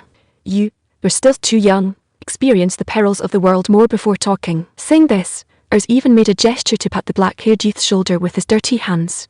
But the youth dodged. Although Urs felt a bit displeased, he didn't flare up and still maintained a smile. Then what if I directly look for the local sheriff here? Will you be driven away or handed over to the disciplinary office? Maintaining his poker face, the youth spoke out and asked Urs. What do you mean by this? If you want to report it, go ahead and report it. By then he will end up getting a layer of skin peeled off because of this is truly anyone's guess. Hearing this, Urs's expression immediately darkened quite a bit, and his words carried full of threats. What if I really reported it? Would you feel scared? Or rather, would you still act willfully and continue doing illegal business here? After hearing Urs's statement, the corners of Hedgel's mouth couldn't help but rise into a tiny arc, seeming like mockery, and also seeming to ridicule his humility and overestimation of capabilities. The surrounding peddlers had long been attracted by this rare sight. They were all chattering and discussing how this matter would end. Young and vigorous, he definitely doesn't know what kind of beast Urs used to be. Daring to bring his own woman to cause trouble for him, does he think he's living too comfortably? A scruffy, frail pedder muttered to himself, looking at the scene before him. Exactly, these things aren't something he can manage. Who doesn't know that Urs used to be notoriously ruthless? Now look, he's run right into a greenhorn. Not only is he going to get beaten up severely, but he's also going to drag his woman into it. Isn't this a literal fool? And I heard his backer is the Prime Minister. Unless the Emperor steps in to protect him, he's bound to be completely finished. Another peddler selling small accessories nearby took over the conversation and spoke out, but none of them dared to step forward to dissuade them. After all, if they went up to help, they probably wouldn't be able to do business here anymore. Their future livelihood would be lost. 128. Fantasy and reality. Little fellow, you look like you really don't realize what kind of person you've provoked. Urs raised his head, veins popping out on his forehead, his clothes bulging from the muscles underneath. He looked like a ferocious, vicious beast overall, yet the youth wasn't flustered at all, still maintaining his original posture. There was no fear or shock in his black pupils. Could this guy also be the direct descendant of a major noble? This thought suddenly flashed through Urs's mind. After all, this guy was completely unafraid of his current appearance, and if he had the qualification to go out shopping with that kind of top-tier merchandise, his family status must be quite substantial. If he went too far, he feared he'd be in deep trouble himself. After all, the Prime Minister wouldn't fall out with those noble lords just for him. Thinking of this, the fire in his heart directly subsided by more than half. Oh well, anyway, he didn't come to smash his place, and besides, there definitely won't be a shortage of similar greenhorns in the future. Better let him off this time. Considerate giving face to the noble behind him. Having sorted out his thoughts, Urs was just thinking of tidying up this tense scene a bit, then finding an opportunity to chase this clueless young man away. But he didn't expect that in the next second, he would feel a piercing, agonizing pain coming from his abdomen. Before he could react, a heavy punch slammed fiercely into his face. Urs staggered, stepped back a few steps, and felt as if all strength had drained from his entire body. Section 37. Afterward, he heard the black-haired youth click his tongue in dissatisfaction and scoff. He wasn't knocked out cold with the very first punch. That's a bit of a failure. With these 2 punches, Urs was completely enraged. Roaring with absolute fury, he took a heavy step forward and threw a vicious punch. Yet the black-haired youth neither dodged nor parried, maintaining his poker face and standing in place with an indifferent expression. HMPH, I originally intended to spare some face for your father's generation, but you refuse to appreciate it. Now I'll use this fist to teach you what worldly logic is all about. He roared inwardly, bringing down his fist without the slightest hesitation. The black-haired youth was struck hard on the cheek by that heavy punch, which carried a gust of wind, spinning half a circle in place before slamming face first onto the ground. He lay on the ground wailing and crying, looking entirely like a child who had been severely beaten by his father. Meanwhile, stood on the ground like a victor, fiercely spitting a glob of phlegm at the youth lying on the ground. That was how it should have gone, but reality was just as the punch was swung halfway, it was suddenly blocked by a small, narrow, unknown black object. When the fist collided with this strip-like object, it emitted the crisp yet harsh sound characteristic of metal. The onlookers couldn't help letting out an exclamation. Iris's fist was left aching intensely from the sudden appearance of the black strip-like object. He withdrew his arm chagrinedly, wanting to see just who lacked tact so badly, only to discover a fellow dressed entirely in black and wearing a strange mask appearing before him. What he held in his hand was a pitch-black long saber. It must have been the flat of this blade that blocked his punch just now, right? Iris tried to readjust his posture and thoroughly demand what on earth they were trying to do, but he only discovered that right at his own throat, a pitch-black long saber with a blade gleaming with a cold light had already been propped up. 126. Who is scaring whom? Let's talk this out nicely. It was your young master who came to disrupt my business first, and I only wanted to scare him a little, nothing else. Realizing that these men in black were likely the guards of the youth before him, he immediately raised both arms high and began to defend himself. At the same time, he silently cursed inwardly. He should have anticipated long ago that this fellow would definitely bring along some guards. It was impossible for the legitimate son of a high noble to foolishly bring his own woman and run to a place like this. Yet the man in black before him remained unrelenting. He raised his saber and thrust it fiercely.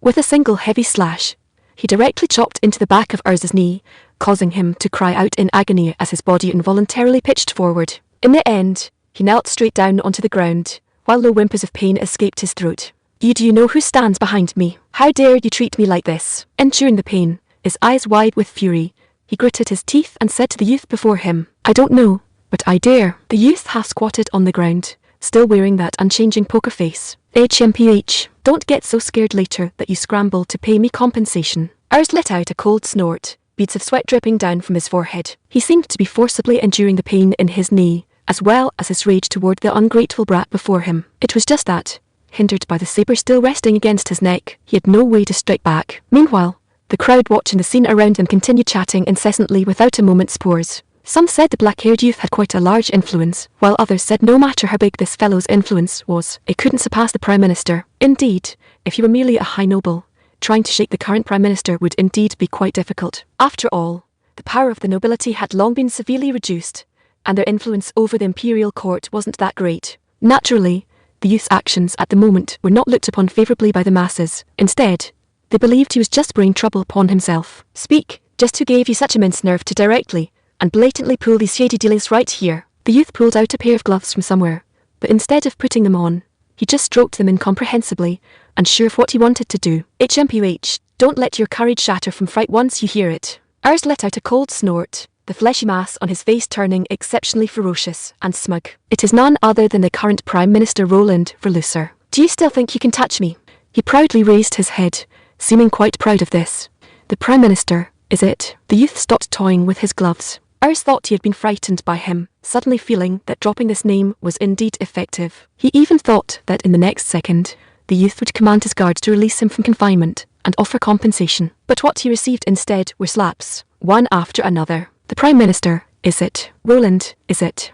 Unexpectedly, upon hearing this, the youth grew even more irritated. Using those gloves, he struck Urz's face viciously, over and over again, the crisp slap sounds mixed with screams even overriding the chattering discussions of the crowd behind him. Or rather, upon witnessing this scene, the crowd couldn't help but stop what they were doing. In the end, the youth threw several more fierce punches at Urz's cheeks, only stopping when that head was swollen no different from a pig's head. Throw him into the imperial prison and await sentencing. Hand the slaves over to the local security officer for proper handling. With those final words dropped, the youth strode away quickly. As you command, Your Majesty. The two men in black replied respectfully. Imperial prison, Your Majesty. Urz's brain which had grown groggy from that severe beating, suddenly gave a start and cleared up considerably. That meant the one he had just been facing was the Emperor. No, that couldn't be right. This was definitely impossible. Right. Yet the fact seemed to be just like this. Before his brain could react to what on earth had happened,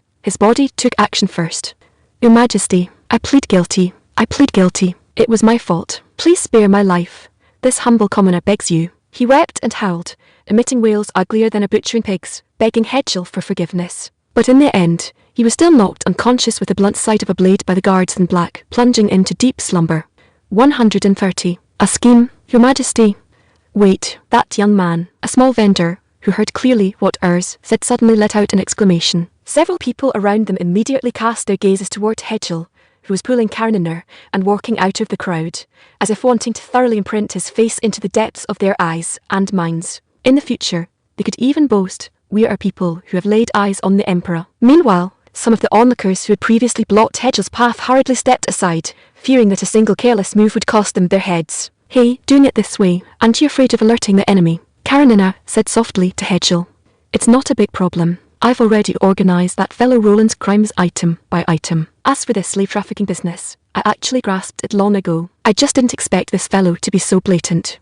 Hedgel's complexion was livid, and his mood seemed quite poor. Well, there are always a few simpletons around. Besides, he probably still thought his backer was invincible under heaven. Only now does he know he was wrong. Anyway, you've already seized most of Roland's handles. Dealing with them should just be a matter of time, right? Karenina blinked her azure eyes, seeming full of curiosity about Hedgel's possible subsequent actions. You'll find out when the time comes. They will pay the price for this. The corners of Hedgel's mouth curved into an eerie smile. This chilling sensation caused Karenina to involuntarily swallow her saliva. Just how is this guy planning to deal with these national parasites? Karenina's curiosity grew increasingly stronger. Kals, long time no see. How have you been lately? Inside the Imperial City, Roland suddenly intercepted Kals, who was holding a large stack of documents and preparing to return to his office for review. Lord Prime Minister, it truly has been a long time. I've been doing very well. If there is nothing else, I will take my leave first. Yet Kals didn't want to give Roland an ounce of face, directly taking a detour and walking past Roland. Although not the slightest trace of anger appeared on Roland's face, inwardly he had already begun to feel displeased, blaming Kals for not understanding the atmosphere of officialdom. Still, he wasn't the kind of fool who would start biting wildly like a mad dog just because one plot failed. Well, this fellow had entered the Imperial Court only recently, so naturally, he was unclear about who was truly the boss in this court. Then during this period, as long as he tripped him up a few times in his work, and then stepped forward himself to help him solve it, throwing him a tiny bit of benefits along the way,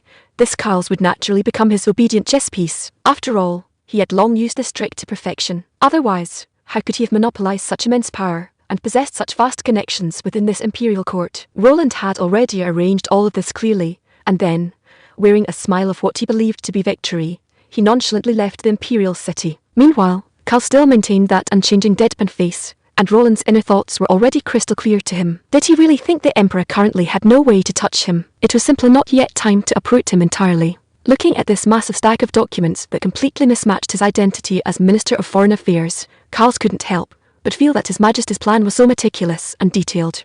131. Decision. Within a month, flatten all territories currently occupied by Gran, and capture the mastermind alive. Are you sure you aren't dreaming? After returning to the Imperial Palace, Hedgel roughly explained his general plan for this period to Karenina. But upon hearing this, Karenina felt that this matter was quite unreliable. There's nothing that won't work. According to recent news obtained from the neighbouring Kevlar Empire, they will be making a certain degree of posture adjustments recently. Because without our military strength, the various nations of the Finthurst Alliance have shifted from offence to defence, and right now they have to pull out all the stops just to deal with those fellows over in Auschwitz. Judging from the current situation, they have no opportunity to launch a large-scale raid against us.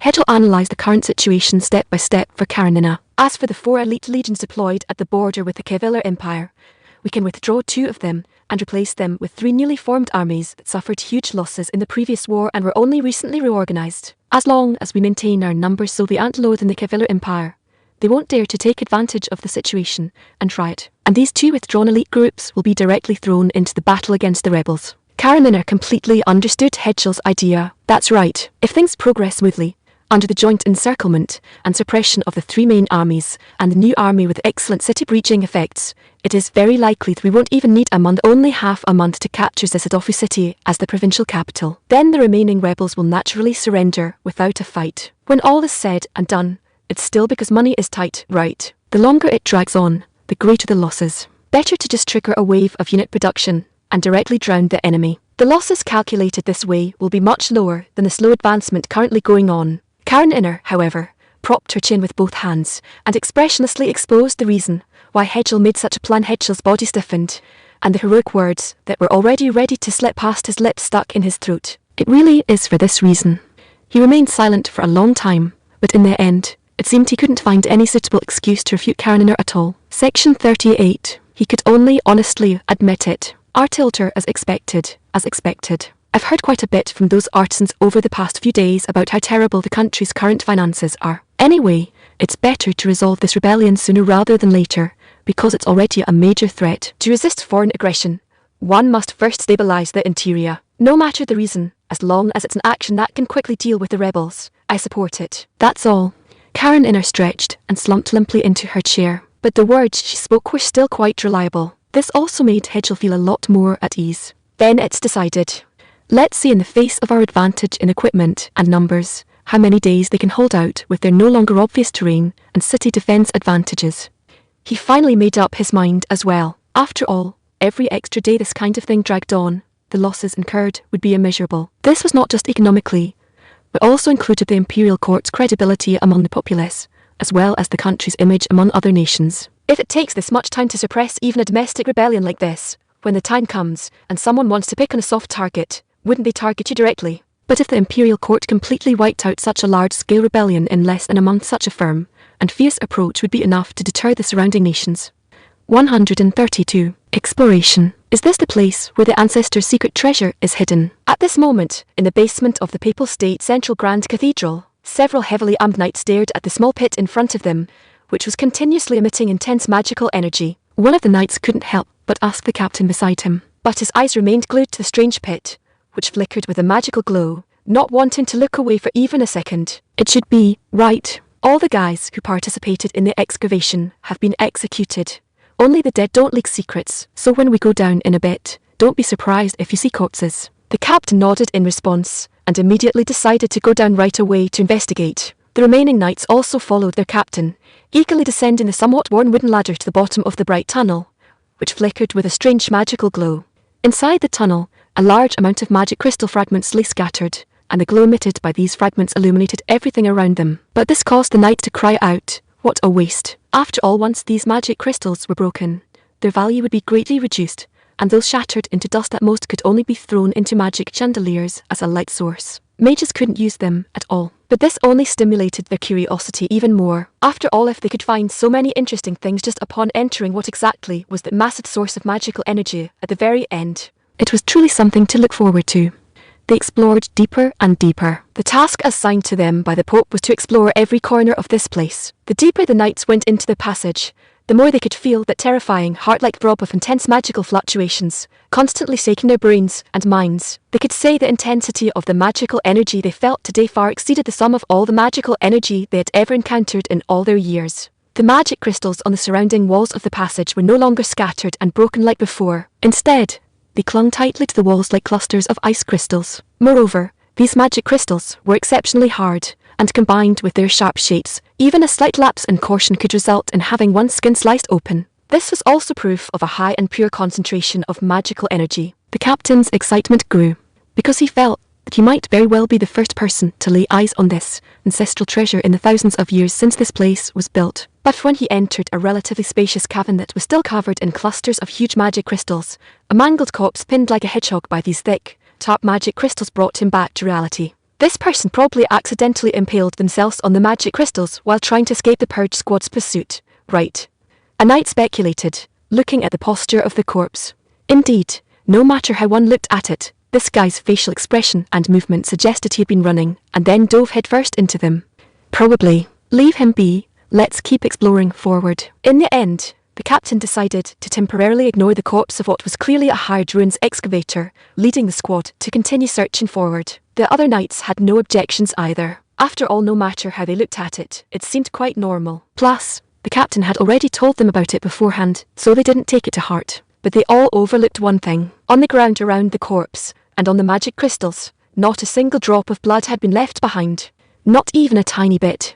133. Eerie. The knights continued deeper into the passage filled with brilliant, dazzling magic crystals. At this point, although they felt the thrilling source of magical energy getting closer and closer, there was no sign of reaching their end. Instead, they felt as if they were constantly walking in circles. But they all assumed it was an illusion caused by the surrounding scenery being too similar. They continued to march forward, on and on. They felt that the source of magical energy was right within their reach.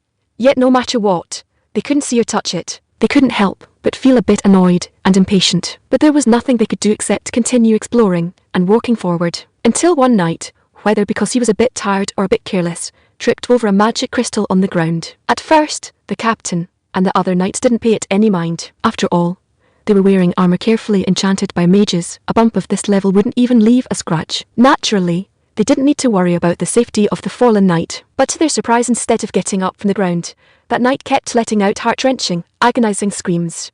Needless to say, this certainly caught the captain's attention. "Evik, what is wrong with you now? It was just a fall. Did you actually break a bone from that?" The captain seemed a bit dissatisfied, while also cursing Evik fiercely in his mind. "No, it's not, Tug, it's the crystals. They've pierced through." Enduring the intense pain, he managed to squeeze out these words before sinking back into agonizing wails. Seeing that something was wrong, the two knights beside him immediately tried to help him up, but Evik seemed to be pinned firmly to the ground, unable to move even an inch.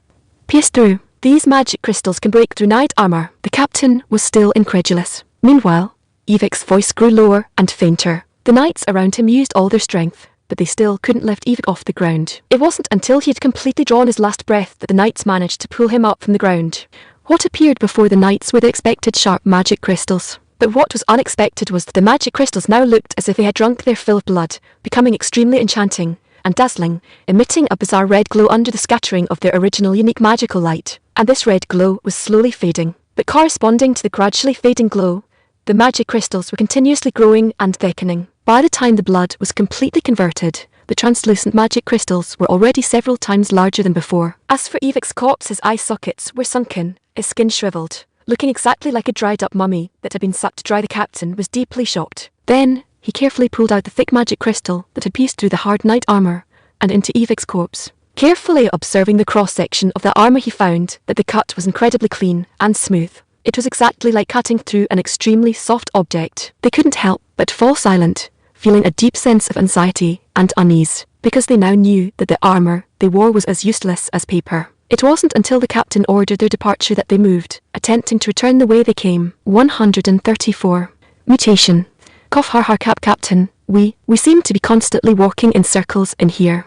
At this moment, a knight who was already physically exhausted was leaning against the passage wall, panting heavily as he spoke wearily to their dear captain. "I've noticed that too." The captain bent down and picked up a thick, sharp magic crystal from the ground, his expression becoming increasingly grim. They had been walking here for who knows how long, surely far exceeding the time they had spent coming in, yet there was absolutely no sign of an exit. Only these increasingly familiar and increasingly terrifying walls of magic crystals. "Let's take a short break, otherwise our physical strength won't hold out." Saying this, the knight captain leaned gently against a rock wall where few magic crystals clung. Indeed, if they continued running or walking with such high intensity, and then collapsed from exhaustion, repeating Evik's tragedy, that would truly be too tragic.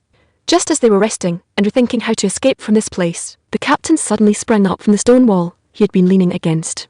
"Captain, WH, what's wrong?" Did the magic crystals start snapping again? The remaining knights hurriedly gathered around him, asking in a panic. After all, this captain was currently their backbone. If something happened to him, the chances of escaping this place would decrease significantly. But the captain made a shushing gesture, his face exceptionally grim. Although they didn't know what the captain had discovered, seeing his serious expression and stiff movements, they knew that he must have discovered something extremely terrifying, so they obediently did as told, not daring to make the slightest sound, all focusing their attention on the slightly curved passage behind them. "It's close, even closer." There was obvious panic in the captain's voice. "What is close?" That massive source of magical energy is getting even closer to us." He swallowed hard, seemingly finding this matter utterly unbelievable. After all, they weren't moving at all right now, yet that source of magical energy was constantly drawing closer to them. Does that source of magical energy possess consciousness, or is it alive? The squad members couldn't help but let their imaginations run wild, but they didn't dare to make any unnecessary movements or let out the slightest extra sound, until a series of harsh scraping sounds of magic crystals rubbing against the ground suddenly echoed.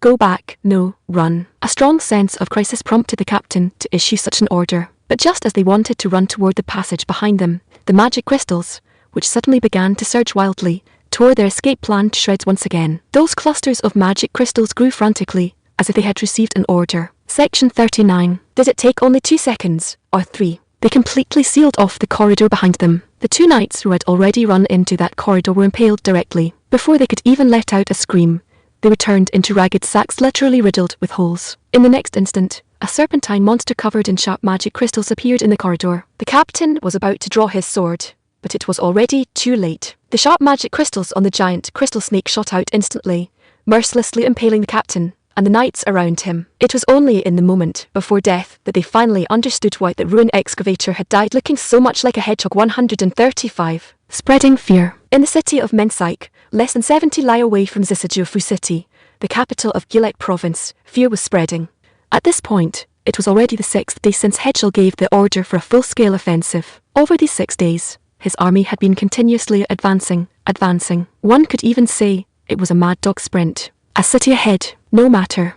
Blast a huge hole right through the city walls, throw in Molotov cocktails, and clear out the city's main thoroughfares. After that, leave a portion of the army to wipe out any remaining enemies in the city, while the rest of the troops march out along the main road toward the next target. They completely disregarded conventional rules of engagement. It was a mad dog charge assaulting, pushing forward endlessly. But the problem was these so-called city walls were utterly vulnerable before them. These robust city defenses, seemingly like a maze, were equally useless against their flames, serving only to intensify the defenders' suffering. After all, in such cramped spaces, escape was impossible. They could only watch helplessly as the flames licked their pant legs, crawled up their trousers, and dragged them entirely into an abyss of fire. These novel weapons were likely one of the reasons they could secure rapid victories and advance so quickly. And the brother, who had brought them all this crucial intelligence, a lucky survivor, who fled from nearby Kilioiki City, had also just lost his life to the burn injuries he sustained. Everything extracted from his mouth about the enemy army had become the source of terror for all the defenders in Mensk City. Strange weapons capable of instantly collapsing city walls,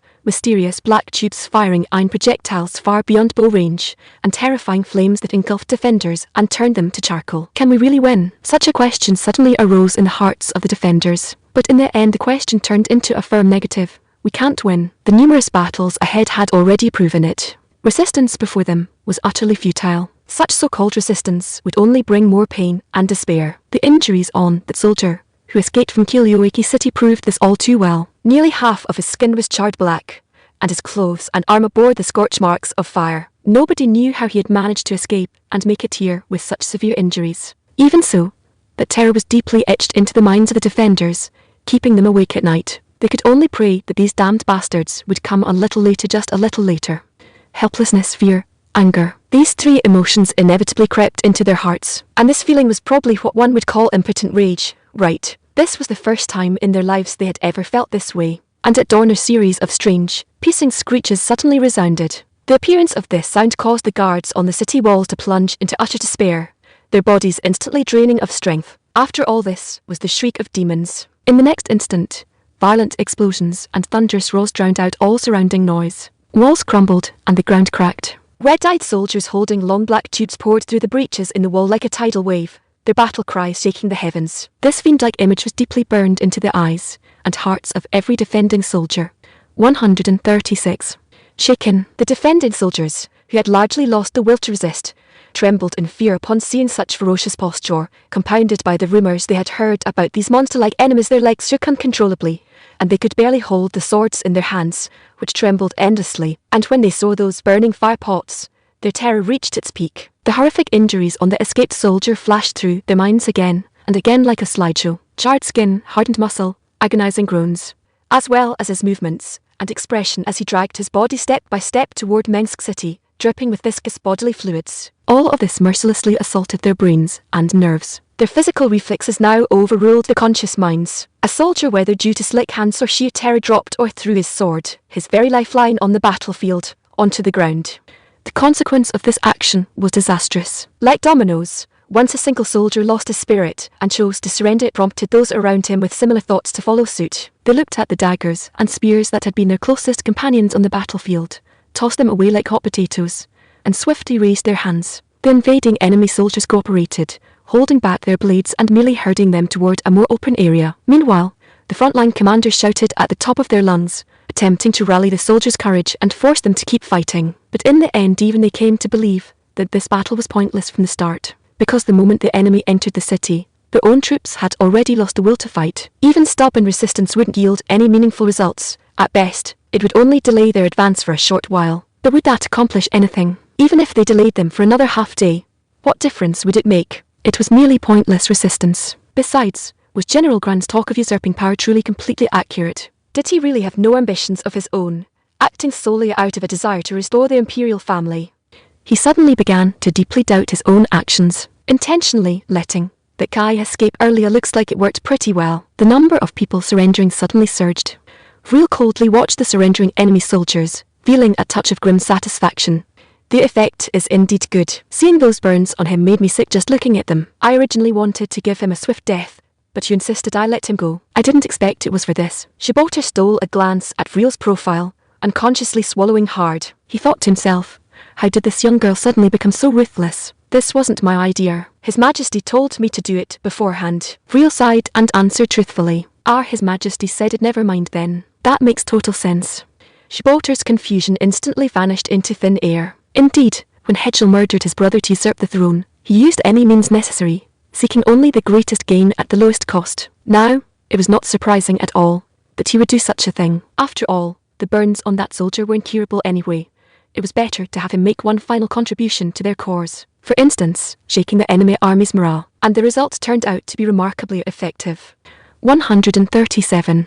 Patching up. Is there any news? Inside the central Grand Cathedral, the white-bearded Pope immediately questioned the Saintess as she slowly entered the hall. After all, over the past few days, they had been continuously sending knights into the ruins beneath the church, yet not a single person had returned with news. If it were only that, it might still be tolerable, but that strange, massive manor source was still constantly changing its position. They had absolutely no idea what it actually was. Could it be that the knights were all killed by that manor source? It didn't seem impossible. But what was its purpose? What was it trying to do? Unknown. There was no clue whatsoever. Furthermore, this was right beneath the central Grand Cathedral of the Holy Capital, the very pillar of the nation's faith. If the believers were to find out about this, the faith in their church would be damaged to a certain degree. After all, this was the central Grand Cathedral, the symbol of their religion. It represented the Riston Church itself. They had originally believed that what was buried underneath was technology and treasure. As it turned out, these were nothing but major trouble, and an uncontrollable kind of major trouble at that. There is no response whatsoever. Furthermore, the position of that manor source has shifted again. This time, it was accompanied by minor tremors on the surface. The Saintess bowed her head and answered humbly. However, the anxiety in her voice could not be concealed at all. Seal it off for now. Whatever is inside is probably beyond our control. Hearing this, the Pope pondered briefly before ultimately choosing a conservative approach. After all, nothing could be allowed to go wrong here right now. Grand's situation was atrocious. It had only been a few days, and the Imperial Army was already pushing toward the capital of Gulag province. If religious turmoil were to break out domestically as well, it would mean even greater trouble. Without the leash called religion, they wouldn't know how to control the common people. Without the support of the domestic populace, they would have no way out when Hedgel eventually came to settle scores with them. Although the Pope was indeed incompetent when it came to statecraft and governance, when it came to self-preservation and protecting their comfortable lives, they were shrewder than anyone. Understood. Then what about the material aid for Gran? Section 40. With her head still lowered, the Saintess asked the Pope softly, cut down whatever can be cut. Sever ties as quickly as possible. He is useless now. The Pope's eyes suddenly dimmed considerably. After all, this time they had directly provoked the Keboj Empire, and without gaining much benefit either. Given the personality of the Keboj Empire's new emperor, he would certainly retaliate against them. As for the severity of the retaliation, that would entirely depend on what the emperor thought. Still, severing ties now could never be wrong. Understood. I shall handle it immediately. The Saintess seemed to sigh with relief, then hurriedly withdrew from the main hall, as if afraid the Pope might suddenly change his mind. Indeed, back during the first battle, when Gran suffered a crushing defeat, she had already planned to reduce aid. But at that time, the Pope still held illusions about the ruins beneath the sanctuary, thinking that even if a Keboge Empire came knocking later, there would be nothing to fear. But at least from the looks of it now, what lay underground was not advanced technology and vast treasures, but a hot potato. Naturally, having lost that hope, the Pope wished to mend relations with the Keboge Empire. However, was it something he could mend just because he wanted to? 138. Labour. Excuse me, do you really want to hire me? In the Imperial City, a young girl with long flaxen hair and a pointed mage hat asked the man in black before her with eyes full of anticipation. As long as your talents meet our requirements, we will definitely hire you, and the pay will certainly not be low. The man in black was naturally Hedgel. Sitting at the desk with his chin resting on one hand, he gave a definite answer. But I'm not sure if I can handle the work you give me. After all, I'm just a novice mage who arrived here a few months ago. It's fine. Didn't you tell me earlier that if it's just ordinary mana reinforcement, you could handle it? You can just try it out in a bit. Even if it doesn't work out, I'll pay you for your lost time. Hedgel didn't care at all whether she was young or reliable. After all, in his view, young kids were the easiest to boss around. Middle-aged and elderly mages were all slick old veterans, troublesome to deal with. Thank you for your trust. I will do my absolute best to complete the task you assign me. The girl lowered her head, bent down, and bowed deeply. Hedgel nodded and said no more. He simply led her out of the office, walking toward the direction where the eerie noise was continuously coming from. The novice mage, feeling uneasy, followed Hedgel's footsteps, walking through the magnificent Imperial Palace. What on earth could make such a loud noise? She muttered quietly in her heart. After less than 5 minutes of walking, Hedgel opened a heavy wooden door, and what appeared before her was a huge and ugly iron lump. On and inside that iron lump were a lot of rotating discs, as well as belts moving rapidly with the rotation of the discs. Moreover, that strange, loud noise was coming from inside it, and it sounded surprisingly rhythmic. A group of people covered in black suit were busily working beside the iron machine. The complex wheels drove giant grindstones and things that looked like cutting tools, spinning at high speed. The novice mage racked her brain, but still couldn't figure out what this thing was for. She only knew that in the centre of this big guy, the manner of action seemed quite intense. You're here. Everything went smoothly, but I don't know how much wear and tear there will be inside the machine after a day like this. Especially the combustion chamber if it's not inspected and repaired frequently. I think it'll blow up before long. Kareninner's face and clothes were also covered in soot at this time. She glanced at the direction of the door. Although she saw the little girl beside Hedgel, she paid no attention to her, shouting at the top of her voice over the deafening noise. You told me about these things yesterday, and haven't you been complaining to me that the material strength isn't high enough? Well, you wanted a mage, so I brought you one. Hedgel also responded at the top of his lungs, which startled the little girl beside him again. Hearing this, Kareninner froze for a moment. Without further thought, she threw down the quill and paper in her hand, rushed over to Hedgel, and stared at the little girl beside him with glowing eyes. 136. Still cheap, don't scare her. Look at yourself right now, did you just escape from Africa? Hedgel took out a handkerchief and helplessly wiped her face. Kareninner snatched the handkerchief from Hedgel's hand and began wiping herself. Although it would get dirty again in a moment, it was better to pay a little attention to her image right now. Hello, I am an apprentice mage who recently came to our city to raise a Lolo. And the novice mage did not hesitate, respectfully starting her self-introduction, though she was still quite reserved. However, that was only normal. After all, she was just an intern who had recently graduated under her mentor. The fact that the Emperor didn't seek out the more famous senior mages in the city and chose her instead was enough to make Teresa feel surprised and flattered. I was being pushed around by those senior mages in the city before. This time I must win the favour of these powerful figures. Therefore, she decided in her heart that she must let these important figures know her worth, though Hedgel's original intention was merely to make her cheap labour. Just call me Kareninner. I won't beat around the bush, and will get straight to the point. What level is your magic reinforcement? Exactly. Kareninner had no intention of wasting words and asked directly. I don't know how to describe it either. If my manner is sufficient, I should be able to reinforce about 30 longswords a day. As for I'm very sorry, but I'm powerless, she answered uncertainly, while secretly berating herself in her heart for being so useless. It's not anything as complex as armor. It's just a pipe. Kareninner gently rubbed her chin and murmured softly. Are you really planning to improve military manufacturing first? Hedgel asked helplessly. Well, let's try with something simple first. Kareninner looked at the ceiling at a 45-degree angle, answering casually before running off to grab the experimental materials. Teresa stood in place with an anxious heart, not daring to make the slightest sound or movement. Concentrate, concentrate. Whether this works out depends on whether I can pass the test Lady Kareninner gives me in a moment. She cheered herself on in her heart over and over again, but in reality, she was only putting pressure on herself. Soon, Kareninner ran back holding a hollow iron pipe, with a metallic luster. Here, take a look and see if you can reinforce it with mana. Karenina handed the iron pipe to Teresa and posed the question. I'll give it a try. Teresa nodded heavily, then took the iron pipe with a serious expression. It looked like a fairly ordinary iron pipe, but inside, there seemed to be quite a few strange grooves. However, these grooves had a clear pattern, unlike the irregular shapes on armor. It should be possible, right? With this thought, Teresa gripped the iron pipe tightly. Then, guiding her manner, she continuously covered the surface and interior of the pipe, letting it slowly soak in, penetrate, and fuse into one with the iron pipe. Throughout the process, the iron pipe emitted a faint blue glow, though it wasn't particularly dazzling under the sunlight, but it was already striking enough. 140.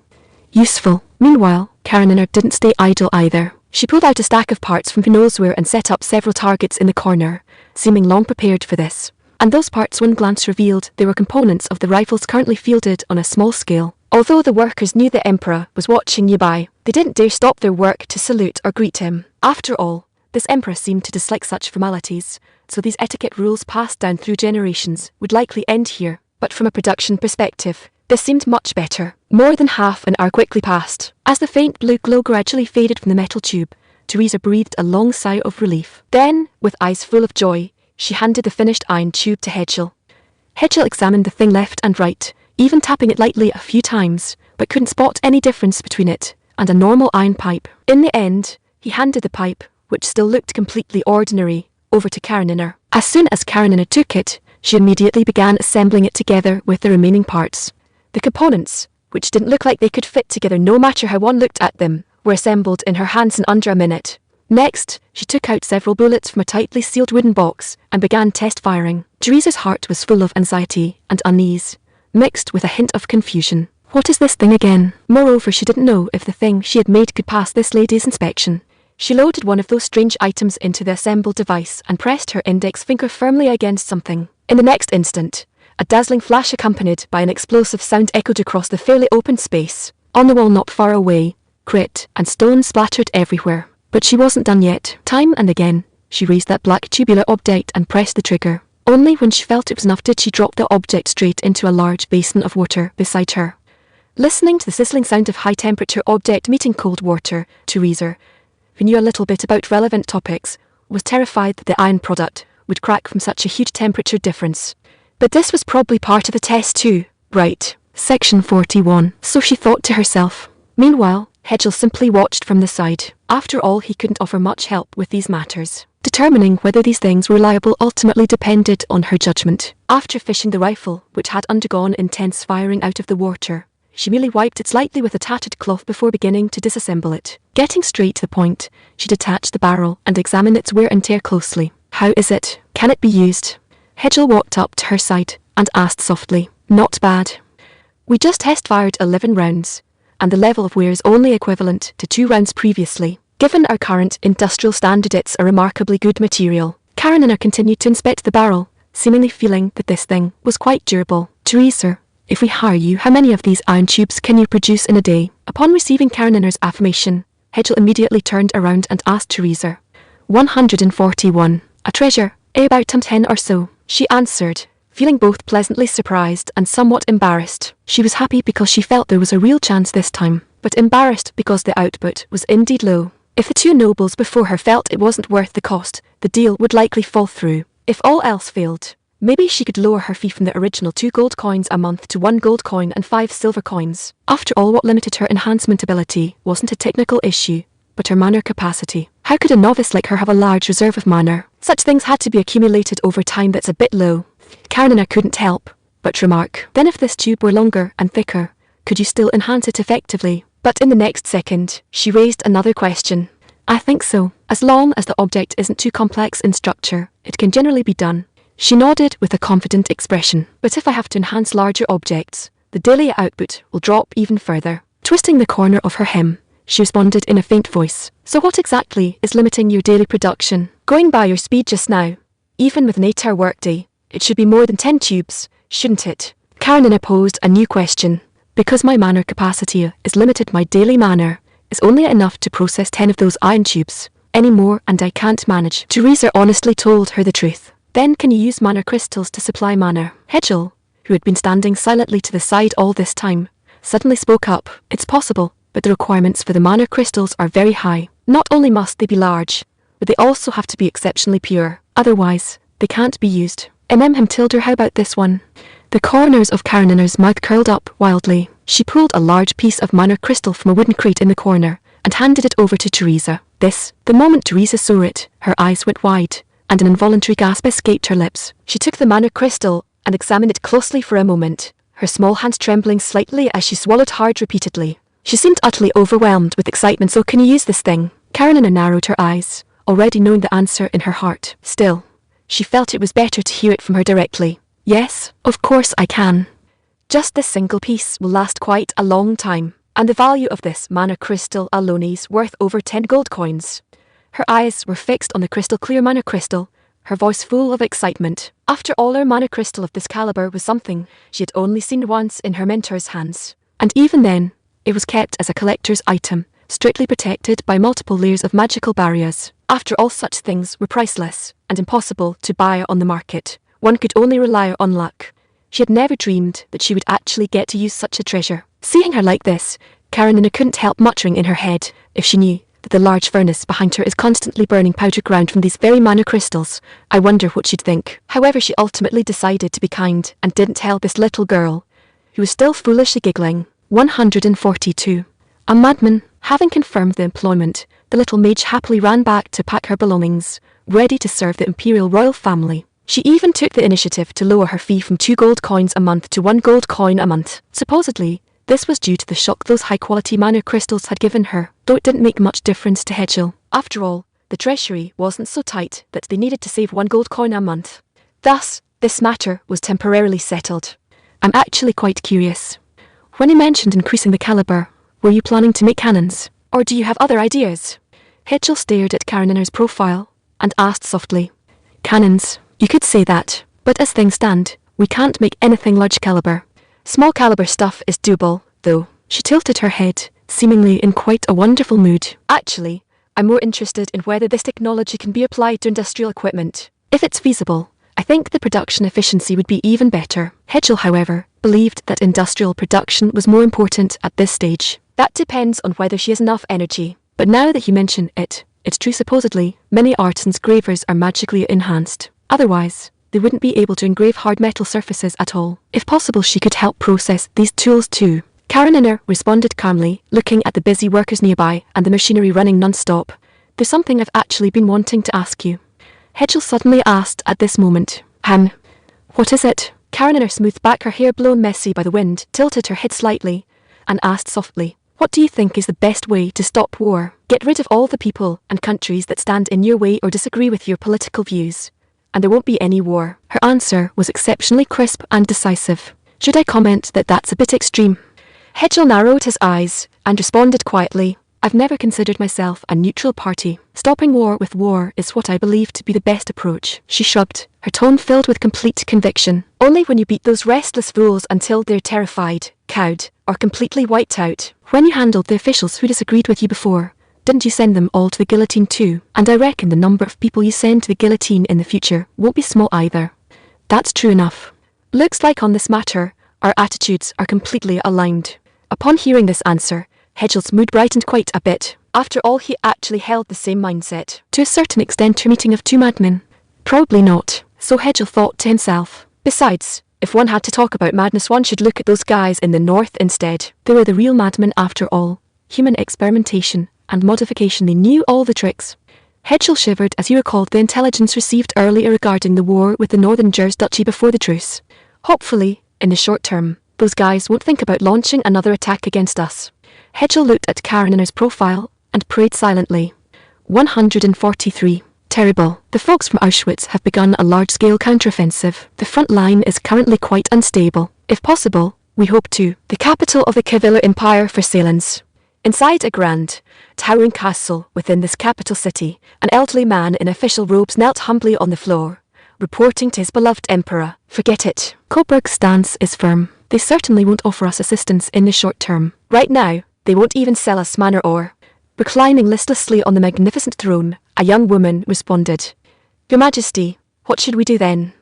Without the Keboj Empire holding off the pressure from the Jurisduchy on the Western Front, we are essentially fighting a 2-front war. putting us in an extremely dire spot. The old man spoke earnestly, yet his words were filled with profound concern. There's nothing we can do about it. They're determined to extract themselves from this war completely. The message from their Minister of Foreign Affairs earlier was crystal clear. Once these loans are paid off, we are square. And right now, that is indeed what they are doing. The Empress spoke with a hint of helplessness. Indeed, if we could get them to reopen the manor stone supply to us, that would at least be something. Unfortunately, they don't even want to grant us that level of assistance. The old man also sighed, feeling increasingly powerless. Can we deploy the troop stationed at the Coburg border now? The Empress shook her head and posed the question. That should be fine. There are rebellions within the Keboj Empire as well, so they likely lack the spare strength to covet our territory. As long as we keep a few troops at the border, and shift the rest to the front line hopefully, this will temporarily ease the current dire situation. The old man answered with a face full of gloom.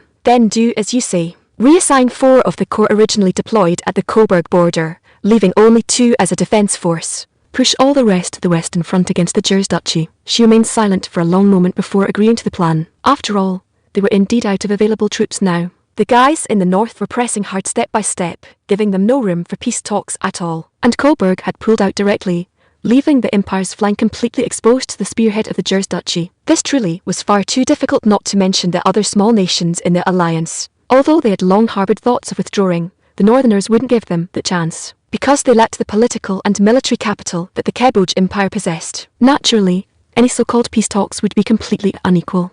Therefore they could only fight with all their might against those northern monsters. The interior of the Kevlar Empire was also in complete chaos at this point. After all, with the precedent set by the Keboj Empire, anti-war sentiment within their borders immediately reached its peak. Section 42. If the Keboj Empire can withdraw from this war, why can't we? This was what the people, who had been ravaged by war for several years, were thinking. But if the Kevlar Empire really pulled itself out of this so-called Finthers alliance would inevitably collapse in an instant. And after that, those sinister and brutal Northerners would definitely find an opportunity to continue waging war against each country, breaking them one by one. This was also what the Empress least wanted to see. Prophet, I really didn't expect that Kid Hedgel to actually pull off something to this extent. Inside Seldorf City, Gran stood on the high watcher, talking to himself with a touch of emotion. Even though they clearly had a considerable advantage before, who would have thought that in less than half a month, the battle situation would completely reverse? It could be said to have caught everyone completely off guard. In truth, even now, Gran still hadn't figured it out. Why did Hedgel suddenly bring out so many novel things? Back in the imperial capital, he had never shown any talent in this area. Could there be an expert helping him? That possibility seemed quite high. Then one could only hope that this expert could continue to assist him. Gran couldn't help thinking to himself, General, Minsk City has already declared its surrender. If nothing goes wrong, the enemy army will be at our gates in a day or two. Behind Gran, his adjutant spoke with immense sorrow, softly informing him. I know. There's no need to panic. My goal was achieved long ago. You followed me for so many years, don't you know what I'm thinking? Gran answered calmly, his voice devoid of anger or shame. There was only overflowing affection. Yes, ever since you decided to launch this rebellion that had little chance of achieving a real victory, I already realized it. The adjutant lowered his head, his voice filled with grief. Since you know, you should be happy, instead of wearing such a face. Plain, at a time like this, you should be laughing out loud. Laugh at the foolishness of the parasites, mock the stupidity of the lunatics in the theocracy, and praise Her Majesty's greatness. Gran shouted sonorously and magnanimously to Klein, the adjutant, who had accompanied him all this time. His grand presence and firm voice stimulated Klein's mind again and again, stirring his spirits despite himself. But according to the Empire's past rules, if it is the crime of rebellion, as long as one is executed. But at the thought of the means the Empire had always used to deal with traitors, Klein's mood plummeted to the bottom once more. A minor matter. If trading just my life alone can root out all those parasites in the country, wouldn't there be a massive profit? It's an absolute win-win deal. Not only that, but this can further strengthen Her Majesty's prestige among the armies, letting them know that rebellion will never end well. Gran gazed at the setting sun in the distance, his emotion swelling. For the future development of the Empire, this can be said to be of immense help. Klein fell silent. He knew that if this continued, his beloved general would definitely die on the guillotine. But he was completely helpless. He could only watch him walk further and further away, because this was his own decision. No one could change it. Klein, you cannot die this time, because your ability is still useful to Her Majesty. When the time comes, I will plead with Her Majesty to include you in the Black Blade Squad. I hope you can play a greater role there. So no, as your adjutant all this time, I must share life and death with you no matter what. I will never live on alone. Plain's emotions instantly erupted. He would never accept such a thing. You are still useful. Remember these words. This is not because of your life, but because of your usefulness, your ability, your experience. These are rare treasures for Her Majesty. Gran turned around and yelled at Klein sternly. 145. Flogging. That guy ours is a total useless waste. Didn't I just give him a little bit of protection? Good for him. He went straight out to set up a stall in broad daylight. If he didn't die after that, that would really be a miracle. Roland furiously whipped an old slave beside him, cursing again and again. The slave's body was already covered in wounds, but she kept covering her mouth, shedding tears, muffled groans constantly coming from her throat. This was not because they wanted to pretend to be strong, but if they made a sound crying, what awaited them would only be an even harsher whipping. They simply did not dare to make a plea for mercy, fearing it would further excite Roland's sadism. Only when Roland had vented his anger, his muscles felt a bit sore, and his energy was exhausted did he finally let go of his hand, the whip dropping onto the ground with a crisp sound. In the end, he sat down heavily in a soft chair. As for that poor slave, her body was now covered in whip marks, with blood still oozing out, yet she only dared to tremble and sob, not daring to make any act of resistance. She also knew that she didn't have long to live. Having been beaten into this state, Roland certainly wouldn't use her next time. Even if she were sold, no one would want to take over a useless person on the brink of death. Therefore what awaited her would only be the butcher's knife, and what buried her would only be a handful of dirt in the mass grave on the outskirts of the city. Meanwhile, Roland panted, recalling the conversation Hedgel had with him this morning. It really made him embarrassingly awkward. That questioning tone was incomparably harsh, piercing his eardrums again and again, following his nerves straight into his brain. But from it, he also obtained some information Hedgel still didn't dare to move against him right now. After all, when something like this happened, it should have been a great opportunity to pull him down from this position. But he chose not to take advantage of it. Given his shrewd character, he definitely wouldn't let go of such a brilliant opportunity, which meant that guy definitely still needed something from me. There must still be places where he needs me, Roland. It was precisely because of this that Hedgel didn't dare use this excuse to deal with him. Thinking of this, Roland couldn't help snorting coldly, believing he had grasped the Emperor's lifeline, although he still didn't know what it actually was. However, he was certain that he had what Hedgel wanted in his hands. Naturally, after this, his mood improved quite a bit. After all, what could be better than being feared by one's immediate superior? Besides, he definitely wouldn't dare carry out a so-called decapitation strike against Roland, because he was the crucial hub in this court. Without his integration and regulation of the court's relationship network, wouldn't the court turn into a chaotic mess? Finally, he exhaled in relief, regaining that usual composed manner of his. Guards, drag this creature out. As for how to handle her, do as you see fit. Just don't dirty my yard. He pointed at the slave lying on the ground, still bleeding and sobbing, and shouted to the guards at the door. 2 guards immediately ran forward and hauled away the slave, who was clad in only a thin layer of clothing. They listened to the slave's wails and cries, suppressing the slave's struggles and resistance. But in the end, they emotionlessly executed their master's order, because they were all used to it. 146. Export. Keep dreaming. Understood. My unit will immediately launch a strike on the enemy's main city. We will definitely capture Seldorf City within a few days, and take the rebel leader alive. Holding a communication manor stone, Vreel answered Hedgel on the other end with an excited heart. All right, just be careful, and make sure not to hurt Gran. It's getting late, so let's leave it at that for now. With that, Hedgel hung up the communication.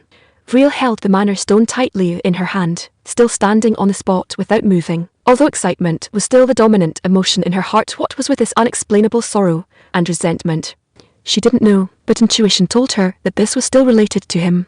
Her body couldn't help turning, fixing her gaze in the direction of Seldorf City. She stood on the spot for a long time, watching, contemplating till 2 streams of silent tears slid down her cheeks. Don't dawdle. If we lay this road surface today, we'll have a full day off tomorrow. Inside the Imperial Palace, Karniner was trying out some new tricks today, although they seemed to count as reheating old rice. After all, things like concrete pavements had been considered before. It was just that it was only being implemented now, and this concrete was, in the end, just the most primitive version. As for its strength, it was barely usable. Therefore, they would first lay a short test section in the Imperial Palace. As for whether mortar would bleed to the surface or if the road would be rough, they couldn't care less about that now. After all, this could be called a period with no equipment and no proper materials. As long as it offered a better passability rate than a dirt road, what more could one ask for? Though bicycles were something they could really try making. After all, those things could significantly increase the speed and efficiency of short-distance travel for the populace. But that would have to wait until the city roads were mostly flattened. Right now, they had chosen a small, seldom travelled path inside the imperial city as the experimental road. Even if something went wrong, worst-case scenario was just smashing it up with hammers. As for queuing during the hardening period that could only rely on wet straw mats, and having 2 palace attendants come over to sprinkle water every day. Anyway, as long as the road surface didn't crack, everything would be fine after all. These craftsmen had worked hard enough, slaving along with her every day without a single complaint, of course, most likely just because they didn't dare to. Still, proper rest was necessary. She couldn't demand that they work until they collapsed without clocking off, right? Therefore, Karenina decided to give them a day off tomorrow so they could go home to see their wives and children. Of course, everything seen here still had to remain strictly confidential. Only by keeping core technologies firmly in their own hands would they have the confidence and capability to contend with the bandits outside. Section 43. It was the same no matter which country it was. Recently, news had come again that the Kavilar Empire was also preparing to mobilize the troops stationed at the border of the Keboj Empire to deal with a full-scale attack from the Jers Duchy. Karenina suddenly had the idea of exporting arms. However, her rationality slapped her decisively and gave her a harsh scolding. Her own technology hadn't even been updated or upgraded, and her troops were far from fully armed. And she was already thinking about exporting arms. Obviously this plan didn't have a single stroke down yet. 147. Wild thoughts. As for the design of new weapons at present, she had plenty of ideas regarding individual hand grenades and grenade dischargers. Next were small-caliber armor-piercing rounds. After all, when breaching a city, just 2 direct-fire guns could tear through the city walls. There was no need for mortar saturation bombardment. In terms of cost, this was quite economical. Besides, having direct firepower could also serve in times of unexpected need. Karenina recalled the information about the Northerners Hedgel had introduced to her yesterday, and suddenly felt did this ancient civilization destroy itself by messing around with biotechnology. A whole bunch of bizarre creatures, impressive that they could even come up with them. Running on land, flying in the sky, swimming in the water, not a single kind was missing. Under such circumstances, the southern countries could still maintain a certain degree of advantage against them. Karenina couldn't help but admire their fierce combat capability in close quarters battle, though it seemed they were reaching their limit as well. And against such large-scale charges of monstrous aliens, the best approach was sweeping them with machine guns or covering them with heavy firepower. As for aerial targets, that was naturally the job for anti-aircraft guns. However, delayed fuse shells were quite a hassle. In that case, she could only whip up some large-caliber machine guns to serve as makeshift anti-aircraft guns. But on second thought, wasn't leveling them to fire at ground targets the true soul of the usage? And then replacing some of their ammunition with high-explosive shells, it seemed another devilish idea had popped into Karenina's mind. However, such things were merely thoughts for now. After all, the funding hadn't been secured yet. As long as there was funding, presumably, metal cartridges could be arranged very soon. After all, the power source for industrial production was already available. All that was missing now was money. Hire a large number of workers, let them repeat simple tasks, and pay them a decent wage. They could produce a massive batch of high-quality weapons to defend the country. This could be considered quite a lucrative deal. Surplus value harvester.jpg armor-piercing rounds, and later, the caliber could be gradually increased. Thinking up to this point, Karenina once again showed a weird, perverted grin. After all, this girl had always believed in firepower supremacy. Bigger is better, more is beautiful.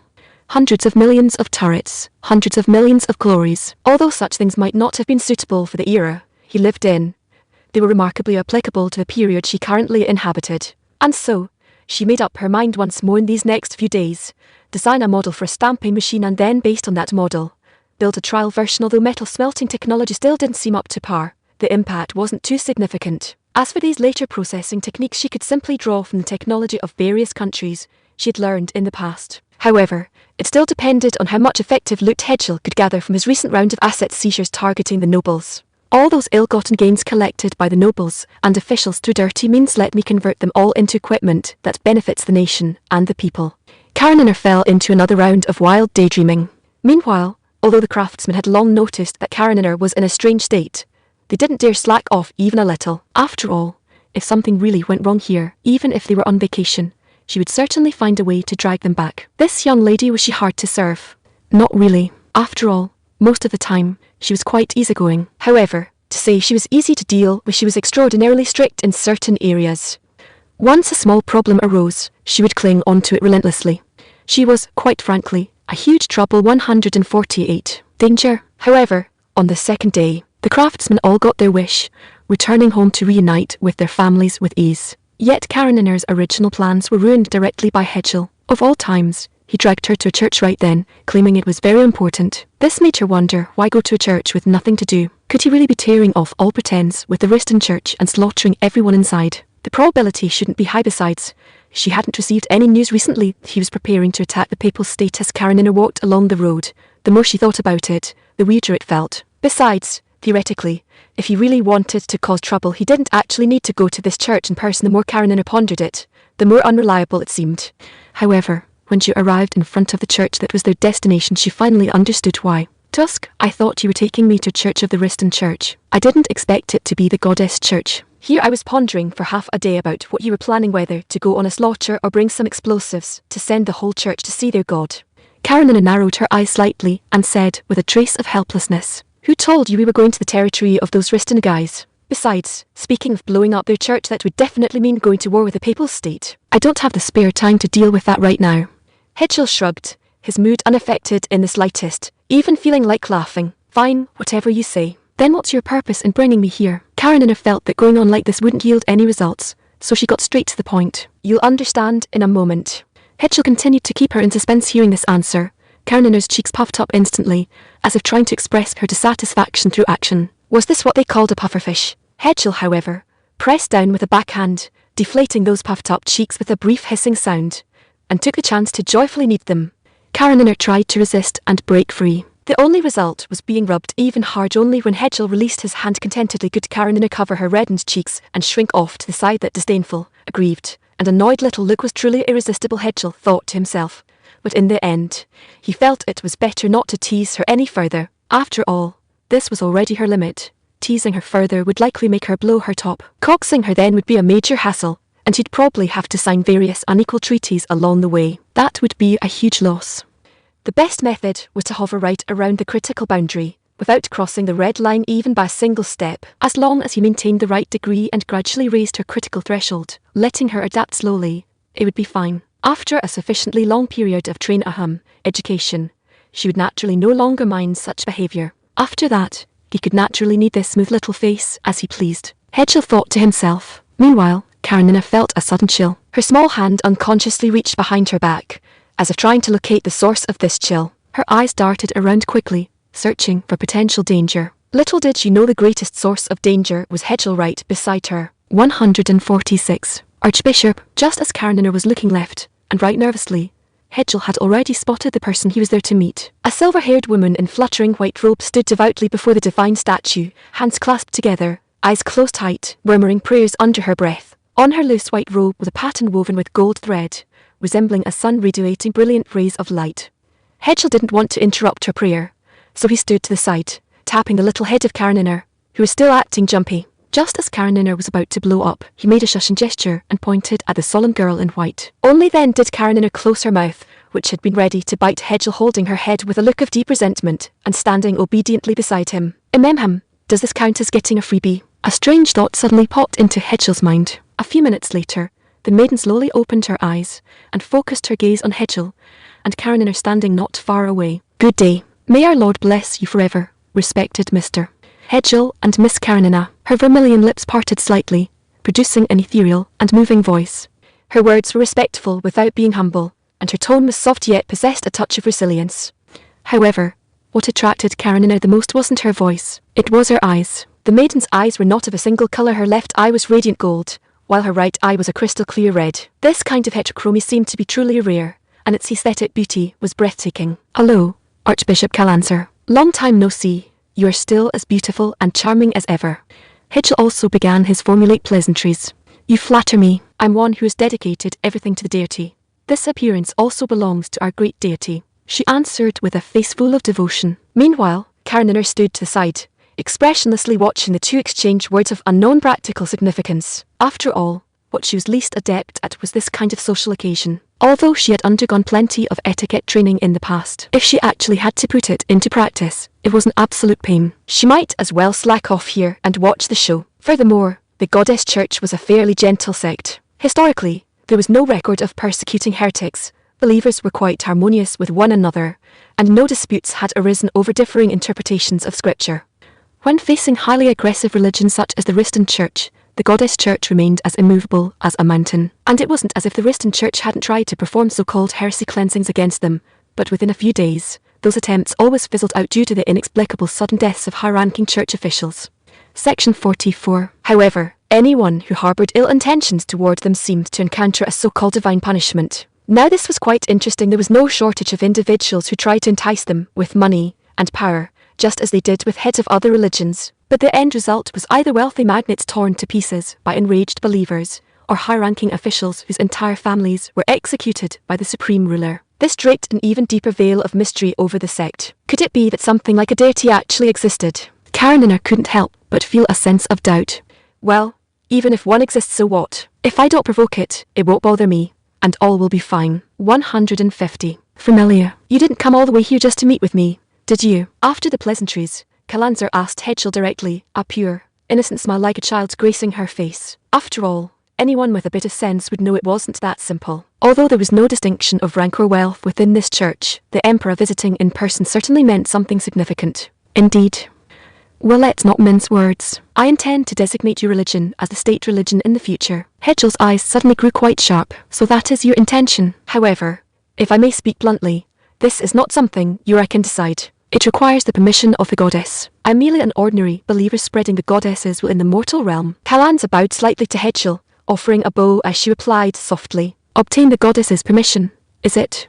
Hedgel looked up at the tall statue of the goddess inside the church, falling into deep thought. The Goddess Church had records dating back to the beginning of this era's history. It was no exaggeration to say it was the oldest religion of the current human era. According to legend, after the destruction of the previous civilization, humanity returned to a primitive age. Furthermore, they had to face various mutated monsters. It was the goddess and her friends who cleared away all those extremely dangerous monsters and restored the wasteland, which had once been uncultivable, to its original state. She was the guardian deity, the protector of the fragile humans of that era, and when the people had escaped their former hardships and gradually moved toward normal development, she left behind a secret prophecy, transformed into a streak of golden light, and departed. Those who had received her blessings and held gratitude and reverence for her spontaneously founded this sect to continue spreading the goddess's love and ideals to the world. As for the meaning of that secret prophecy, even now, no one knew. The statue of the goddess before Hedgel had been carved according to the memories of their ancestors. Its lifelike appearance made it hard for Hedgel to believe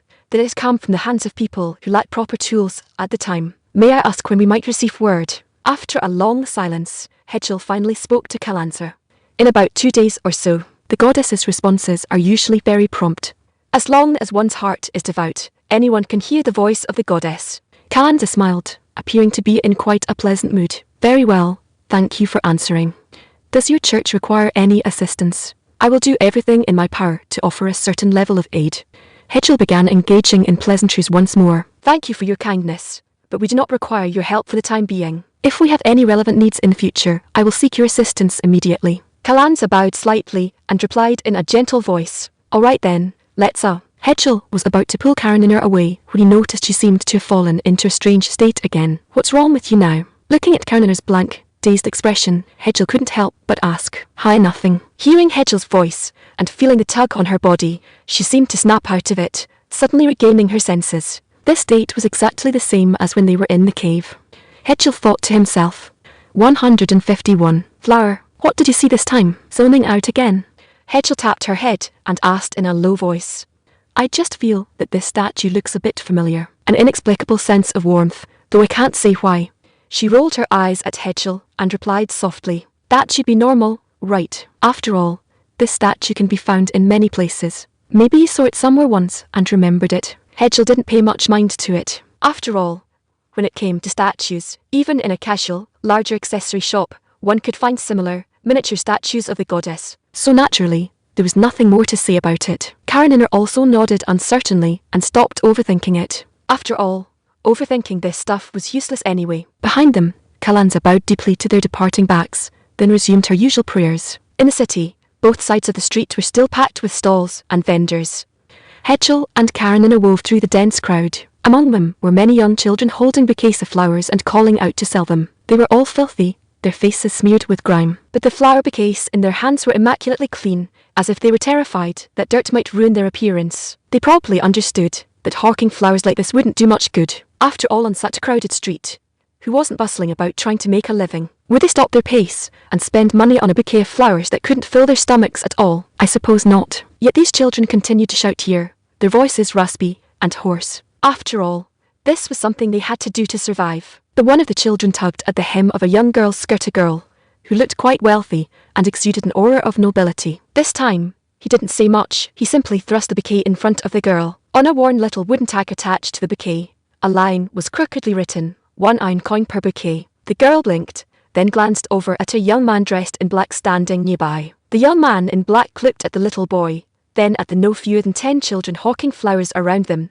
and let out a silent sigh. Then, he pulled an iron coin from his pocket, gently placed it into the small wooden jar at the flower-selling boy's waist, and took a single flower from the bouquet. The young man handed the single pink flower to the girl. Before the girl even had time to say thank you, the surrounding flower-selling children swarmed over as if drawn by a magnet. Holding all kinds of flowers in their hands, they jostled around the two of them, seemingly trying to get them to buy their flowers as well. The young man in black didn't pay them much mind, simply grabbing the blonde girl and roughly bursting out of the children's encirclement.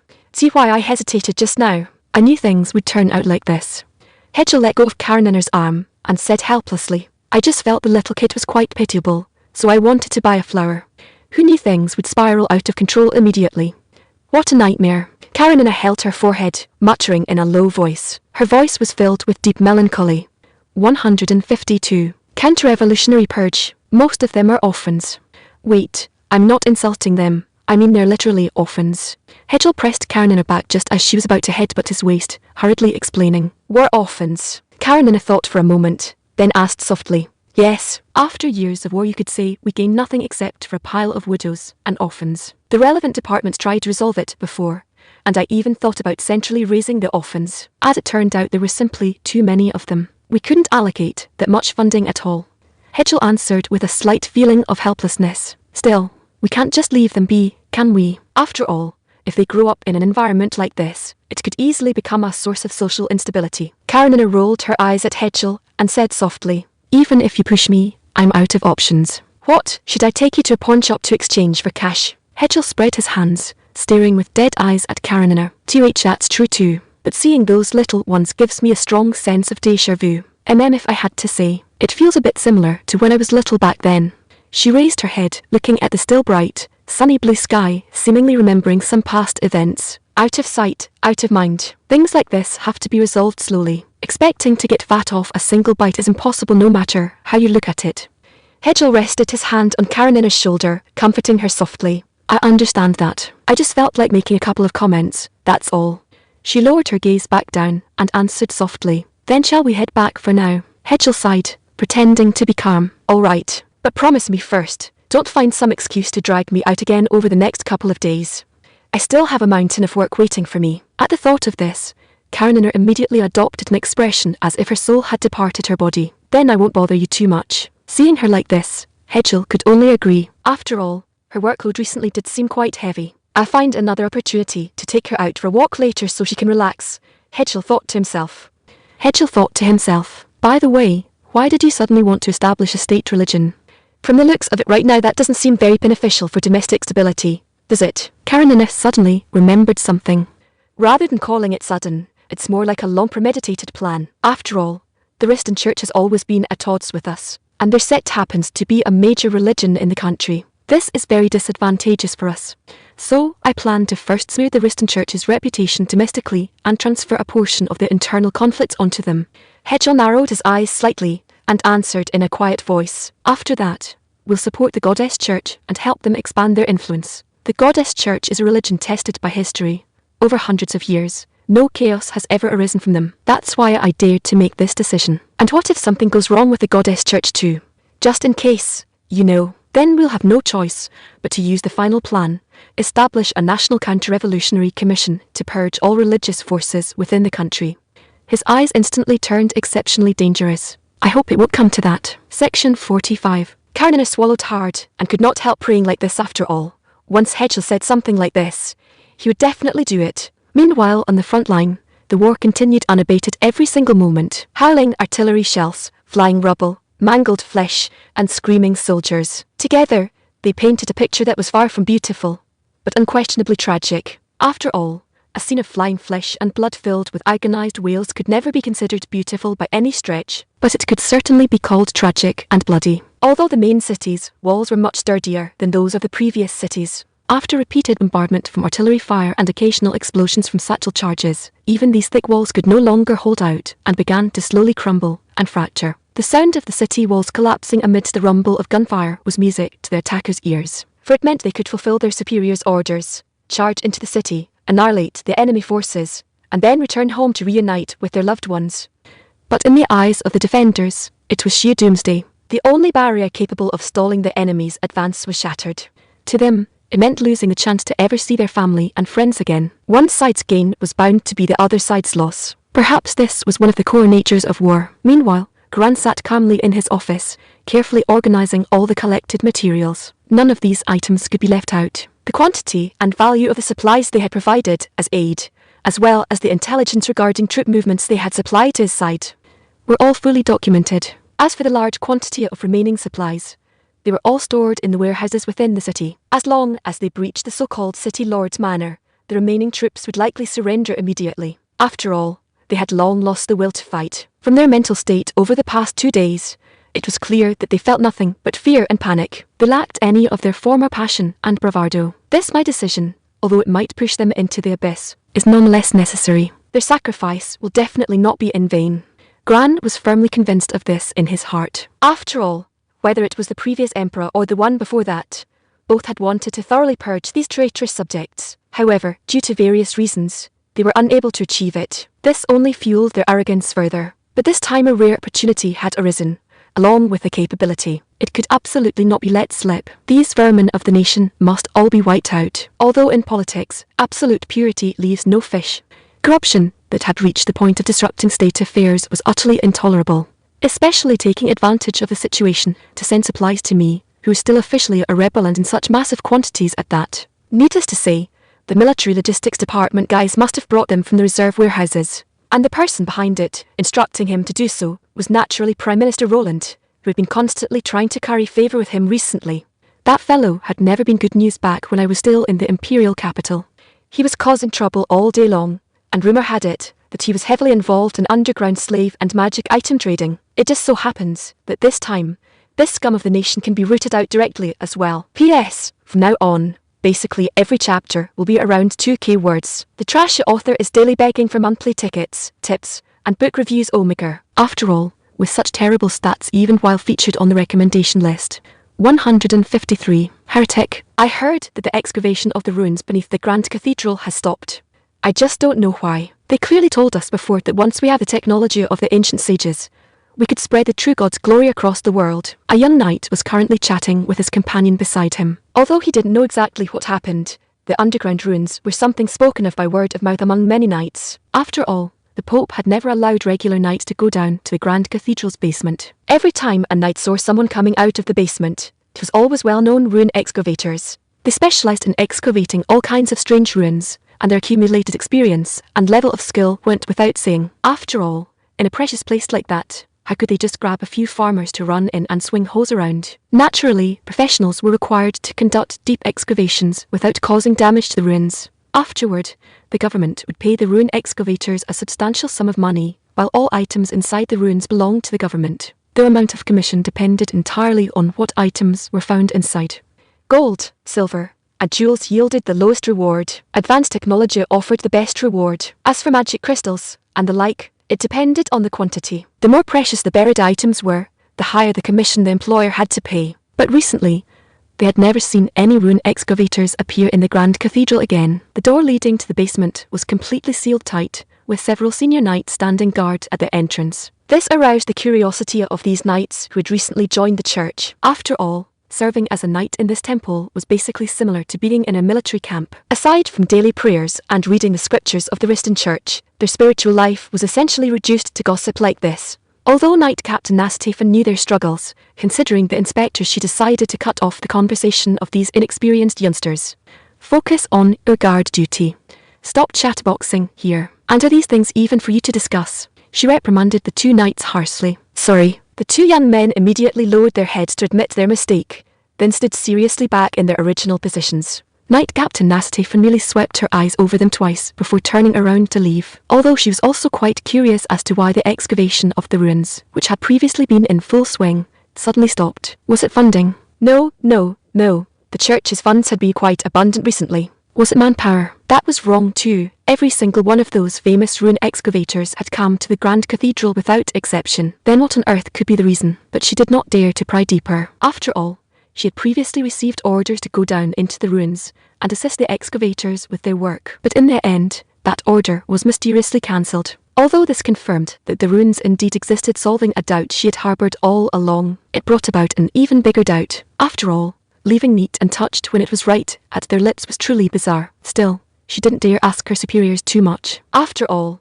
the person who spoke out of turn last time had been sent to the front lines and torn to pieces by the enemy's explosive magic. Although the high officials of the Holy See said nothing, she still got a lot of news of this kind from Grand's quartermaster. In short, say little, look little, ask little. In her 13 years here, she had long seen through how filthy the church was. In short, a theocratic nation like this was actually just as dark as any ordinary state. But when it came to being filthy, ordinary states might not even come close to it. And Count von Nassaufen sending her to the church when she was 10 was, to an extent, merely to find a foreign backer for her brother, Louis, who was set to inherit the title of Count. She could still vaguely remember what her mother had said when handing her over to the church. Sophia, you must become a useful person. So that was what the word useful meant. She finally understood it now. At the same time, she felt sorrow for herself, who had kept that promise and shed countless blood and sweat for it. But all of that should belong to the past now, right? Well, since things had come to this point, there was no turning back anyway. Rather, from the very beginning, the power of choice had never been in her hands. She let out a soft sigh, unwilling to dwell on it any longer. After all, thinking about it was useless, and only brought endless troubles. It was better to think about the purge of heretics 4 days from now. This would be her first time participating in such a purge of heretics, because generally, only those who had reached the rank of Knight Captain were eligible to participate in such purges. She was not clear on the specific reason yet. After all, she had not been in this position for long. Moreover, it was said she was the youngest Knight Captain in the Holy See in 60 years. Yet this so-called purge of heretics made her feel vaguely uneasy. Was it fear? No. Although she felt that the enemies she would face were likely very strong. After all, one had to reach the rank of Knight Captain just to join this extermination. She had never felt fear simply because of an opponent's strength. This feeling was hard to put into words. It was a slightly somber sense of helplessness. She didn't understand why she had such a strange emotion. She lightly pressed down on the long sword at her waist, her mood becoming even more complicated. Well, everything would depend on the situation when the time came. After all, such operations had been conducted in the past, and she had never heard of a single Knight Captain dying in one. On the contrary, every time they returned, they were all laughter and cheer. Section 46. For example, Sophia's senior Knight Commander Goring. Although he sported a big, chubby, bloated belly that looked fat and round, he was exceptionally agile. Moreover, he was highly skilled in both swordsmanship and the shield spear. He could be described as a fellow whose appearance easily made people let down their guard, but whose strength was outrageously formidable. Every time he returned from a so-called heretic suppression campaign, he liked to run out and buy plenty of wine to give to the knights under his command. It was as if he had encountered some joyous occasion. Sophia had also been given several bottles in the past, but she had sent all of them to her older brother far away in the kingdom of Chemoxy. According to her brother, the wine was of excellent quality and belonged to the finest grade. She could not understand what this heretic suppression was actually about. Sophia thought silently to herself, but she should be able to find out the answer in 4 days, right? And this sense of anticipation would be the best seasoning when the mystery was finally unveiled. Sophia comforted herself in her heart. 154. The curtain falls. General, they are already here. You should leave first. Plain, holding his sword, spoke softly to Gran, who was still standing in the office. I have already said so before. There is no need. Brian replied with exceptional determination. After all, when he heard the growing clamour outside, he already knew what he was about to face. Only by being arrested and brought back to the capital can the impact be maximised. This is the very image that will produce the greatest deterrent effect. I understand. After a considerable internal struggle, Klein finally sheathed his sword obediently. Standing in the not-so-spacious office, they listened in silence to the battle cries and roars outside the window, until finally, all these sounds gradually faded away, returning to silence. Afterward, the rapid thudding of military boots clashing against the wooden floor gradually drew closer to them. Gran's state of mind became increasingly calm. After all, he had envisioned this scene countless times before. Finally, a loud bang echoed through the room as the door was kicked open. A large group of Imperial Guard soldiers holding black tubes rushed in, shouting at them to give up resistance and disarm. And Gran willingly complied. Unhurriedly, he unbuckled the sword from his waist and placed it on the table. Klein did the same. Then, they both raised their hands, allowing the soldiers to search their entire bodies. They were then handcuffed and shackled, prepared to be escorted back to the capital. Seeing that the enemy had completely occupied the city lord's manor, the remaining officers and soldiers also completely lost their will to resist. They all cleanly laid down their weapons and surrendered. With this, the so-called rebellion came to an end. According to Hedgel's arrangement, the 7th Army and the new army still served as the main attacking force. However, the post-breach mopping up operations inside the city were handed over to the 4th Army and the 8th Army, which had just been redeployed from the border of the Kavilar Empire. Now that Seduce city had been occupied, they could call it a day. Vril, however, stared straight at the prison cart escorting the prisoners, her heart filled with a complex mix of emotions. Even now, she still could not understand why her former teacher would do such a thing. Originally, it was because of His Majesty's trust in him that the border defence of Ulek province was entrusted to him, but now it had instead resulted in such a massive rebellion. An entire army of the Empire had become rebels and was completely routed. If not for Miss Karenin's help, the casualties would definitely have been far higher. If they truly did not have these new weapons, and had to clash head-on in the traditional way, they would not have been able to win at all back in Klin Town, and the country's fortunes would have been entirely exhausted in this rebellion. Vril did not understand what this lord was thinking. Was it because of the Thevocracy's bewitchment?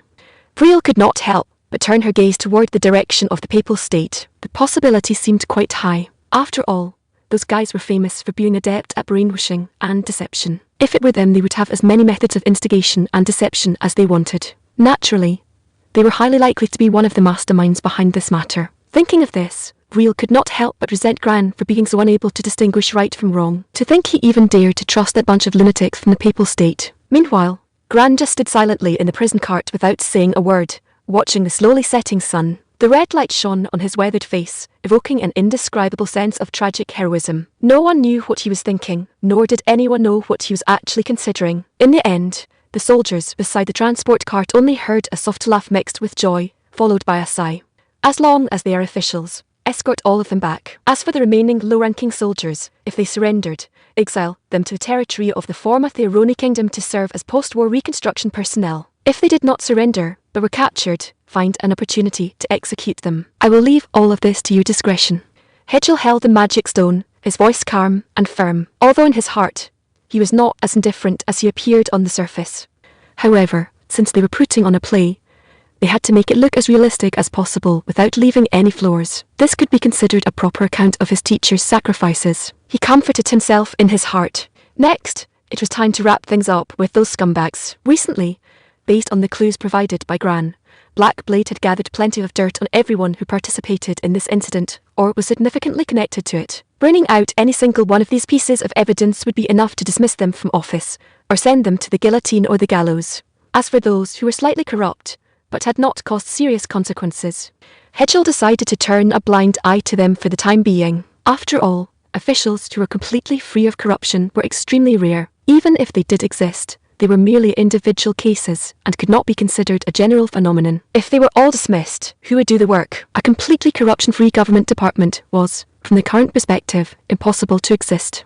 Hedgel was also well aware of this. Occasionally giving them a tiny bit of such benefits actually bound their hearts better, making them work diligently. That being said, Hedgel would still monitor them to a certain extent. After all, small benefits could be given, but when they tried to take a mile after being given an inch, they had to be crushed immediately, and the case had to be publicized to all institutions across the court. This would serve as a warning and also demonstrate his attitude to officials at all levels. There would always be some who wished for an administrative body that knew absolutely nothing of corruption, but the reality was unless Marxism-Leninism was fully realized, other standards of corruption were modified to turn what we currently consider corruption into non-corruption. After all, if such behavior is deemed legitimate in people's perception, then naturally there is no corruption. For example, certain reasonable political donations. Otherwise, an administrative body with absolutely zero corruption in the modern sense is basically impossible to appear. Because there is no merchant without deceit, and no official without greed. But as long as this degree is well managed, no one will interfere too much. As for Roland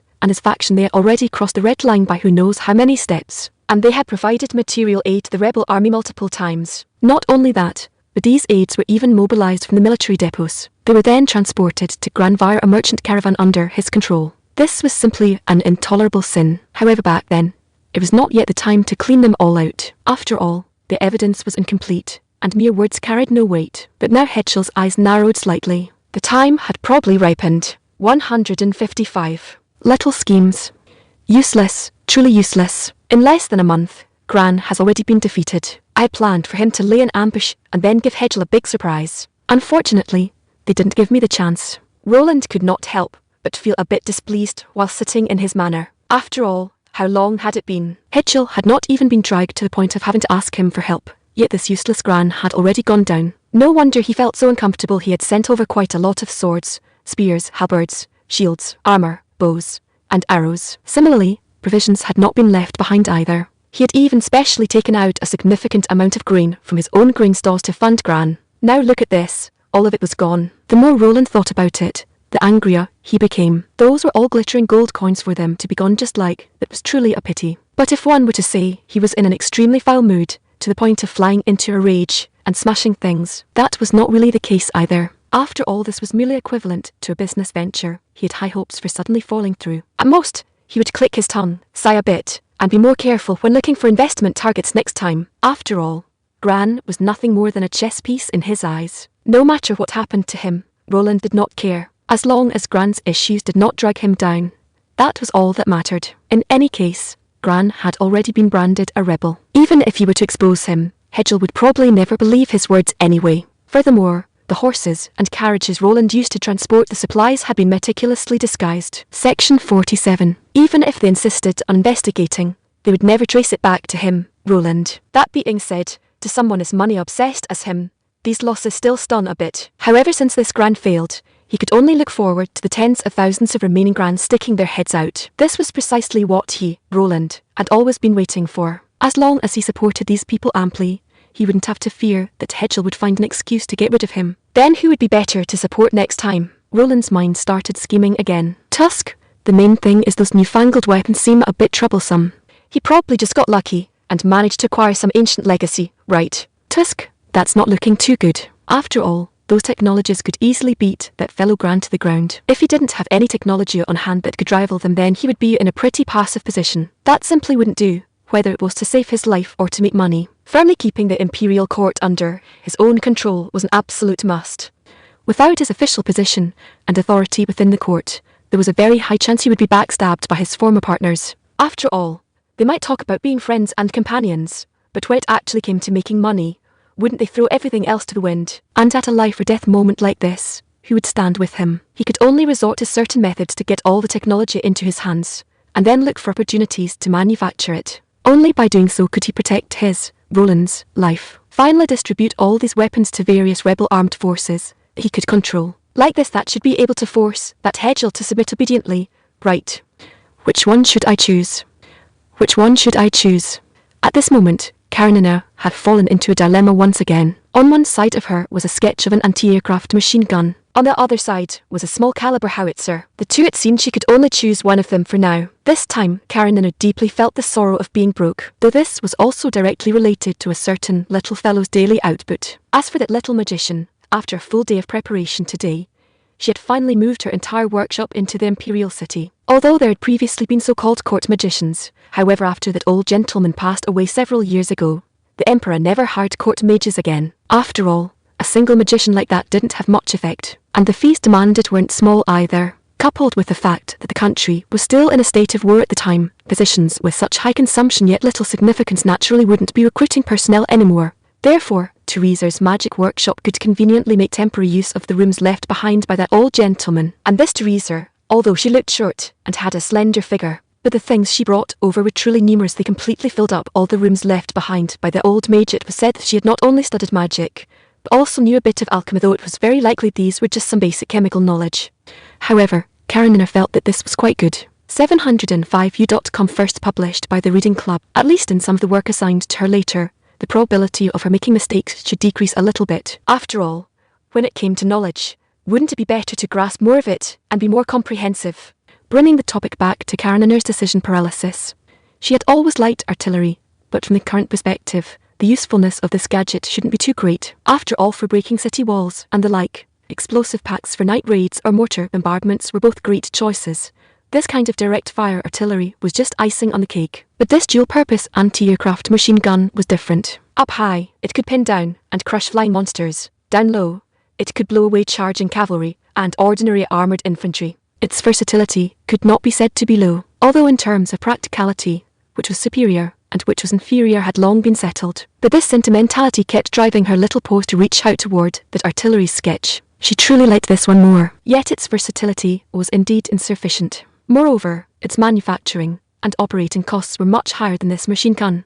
It was definitely not something that could be used on a large scale. But does she really have to temporarily shelve this sentimentality? Karenina felt troubled in her heart. Forget it. She might as well consider reality. In the end, she still chose to compromise. After all, even if she truly confiscated the assets of those nobles and officials, it probably still wouldn't be enough to support her ideas. After all, manufacturing costs, maintenance overhead, shell expenses, these alone were enough to crush the budget to death. It was better to get some practical gadgets instead. And if she really did everything according to her own temperament, national defense would definitely be a complete mess, right? Karenina curled her lips, as if she had figured something out. Go well, it wasn't like there wouldn't be a chance to make it again anyway. It was just temporarily shelved. It wasn't a big problem. She let out a slight sigh and thought to herself. Then, with a feeling of anticipation, she looked toward the direction of Hegel's office. You fellow, you must squeeze every last drop of oil and water from those nobles and corrupt officials. You must squeeze them until not a single bit of oil residue is left for me. This was her strongest thought. 156. Hayaki, don't. I'll scram right now. Don't kill me. On the outskirts of a small town on the border of the Kebut Empire, several young men with wounds all over their bodies and clothes full of holes were running wildly and in extreme terror towards the direction of the wild mountains, shouting things like "Don't kill me" at the top of their lungs. It was as if a vicious desperado was right behind them, hunting them down. Right behind them, however, was only a white-haired girl dressed in the cloth armour commonly worn by travellers, along with a cargo wagon. In her hand, she tightly gripped a short blade stained with blood. That should be about it, right?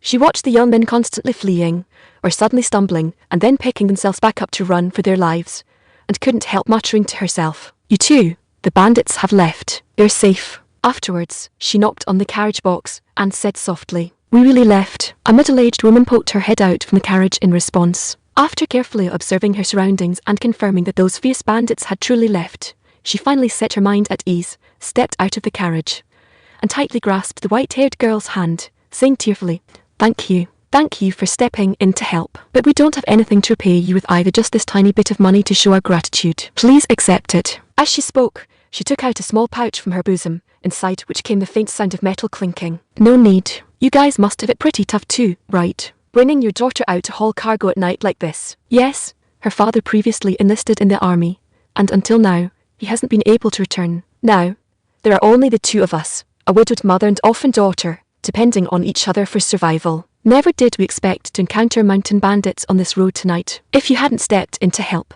the two of us, mother and daughter, would have likely perished at the thieves' hands long ago. As she spoke, the middle-aged woman's tears became uncontrollable again, and she began to sob incessantly. The girl, perceiving the implication behind the woman's words, thoughtfully replied, "How about this? I happen to be heading to a nearby town as well. Along the section of the road, I'll hitch a ride on your carriage. Consider it repayment for helping you. How does that sound?" "Of course you can. Of course you can. Please come in." Upon receiving that answer, the woman immediately turned her tears into a smile and hurriedly invited the girl up. The girl couldn't help lamenting inwardly. Human thoughts really are a bit hard to understand. The meaning the woman wanted to express was actually quite clear.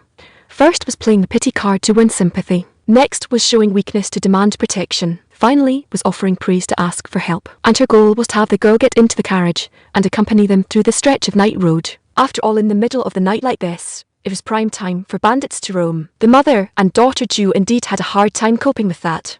Therefore, seeing through the implication, the girl immediately agreed to her request. Anyway, she was also planning to go to a nearby town and find an inn to stay for the night. "Benefactor, may I ask what should I call you?" Driving the carriage, the woman asked the girl inside the carriage. "Just call me Hayaki." The girl hesitated for a moment, then said softly, "Hayaki. That's a surname I've never heard of, but it sounds very much like the surname of guests from the Kielan Duchy that I've seen a few times before." The woman recalled slightly then spoke up. Let's just assume it is then I'm planning to go to the imperial capital, so I wanted to ask which road is easier to travel on. The girl, who called herself Hayaki, decisively chose to change the subject. After all, questions about her origins like this, the more there were, the worse it would be. If you're going to the imperial capital, the main road from the head Marino town towards Mosto City is the easiest to walk, because the road is the flattest and widest. But you have to pay a little toll. Not much, just 3 iron coins. If you walk all the way to the imperial capital, it'll probably cost about 1 copper coin, right? The woman explained enthusiastically to the girl. If you don't want to pay the toll, take the trail leading towards Seking City. But you have to make a huge detour to reach the imperial capital. So I think it's better to take the main road. Thank you, I understand. The girl simply nodded, gave a brief response, and said nothing more. Judging by your attire and the things you're carrying, you shouldn't be going to sell goods. It looks more like you're traveling, right? The woman opened up the conversation once again, asking Hayaki with a smile. Yes, I just want to look around and gain some life experience. How nice, young, strong, and able to run around so freely. The woman suddenly began to sigh with emotion about life. Section 48. At the mere mention of the word young, Hayaki's body involuntarily shuddered, and a trace of panic flashed across her large, golden pupils. Although I really don't want to say this, I still want to point out that in front of me, you're basically equivalent to a fertilized egg. Hayaki couldn't help but mentally complain like this, but she only dared to think such words in her heart. After all, if she really said those words out loud, 705u.com first release of the reading club, this woman would probably treat her like a fool, because judging from her appearance, no matter how one looked at it, she was just a 17 or 18-year-old little girl. No, you flatter me. I just know a little bit of self-defense. But in the end, she still chose her usual way of answering. When it comes to this kind of matter, it's better to avoid extra trouble. In the corner of the carriage, a little girl was fast asleep, serene, peaceful, and quite cute. Although her clothes were slightly worn, they were still neat and tidy. The girl's face was also clean and fair, showing how much care her mother put into her. This was probably the woman's daughter, right? Looking at the girl's sleeping face, Hayaki couldn't help feeling a lot happier. Well, rescuing this mother and child from those guys can also be considered a good deed, Hayaki thought to herself. She turned her head and looked at the swing carriage lamp outside, moving with the horse's footsteps. Her thoughts drifted back to the distant past. Could this also be considered atonement? She questioned her own inner self. After crossing rolling hills, the lights of the town appeared at the end of her horizon, and they were swaying as they approached her. In her eyes, they looked just like ghosts. This feeling is really a bit ominous, she said with a hint of self-mockery in her heart. Forget it. Let's just get through today first. Immersing oneself in the past all the time is no solution. You guy, when did you become so sentimental again? She fiercely scolded that self of hers. Then she suppressed that emotion deep in her heart and refocused on the dim lights. 157. Blessing. My lord, look, since Gran has already been captured, do you think it's necessary for us to find an opportunity to kill Gran on the way? Otherwise, if he really rats us all out, won't we be completely finished? A tall, thin man who was dressed decently, but had an unflattering appearance, whispered closely beside Roland. No rush, no rush.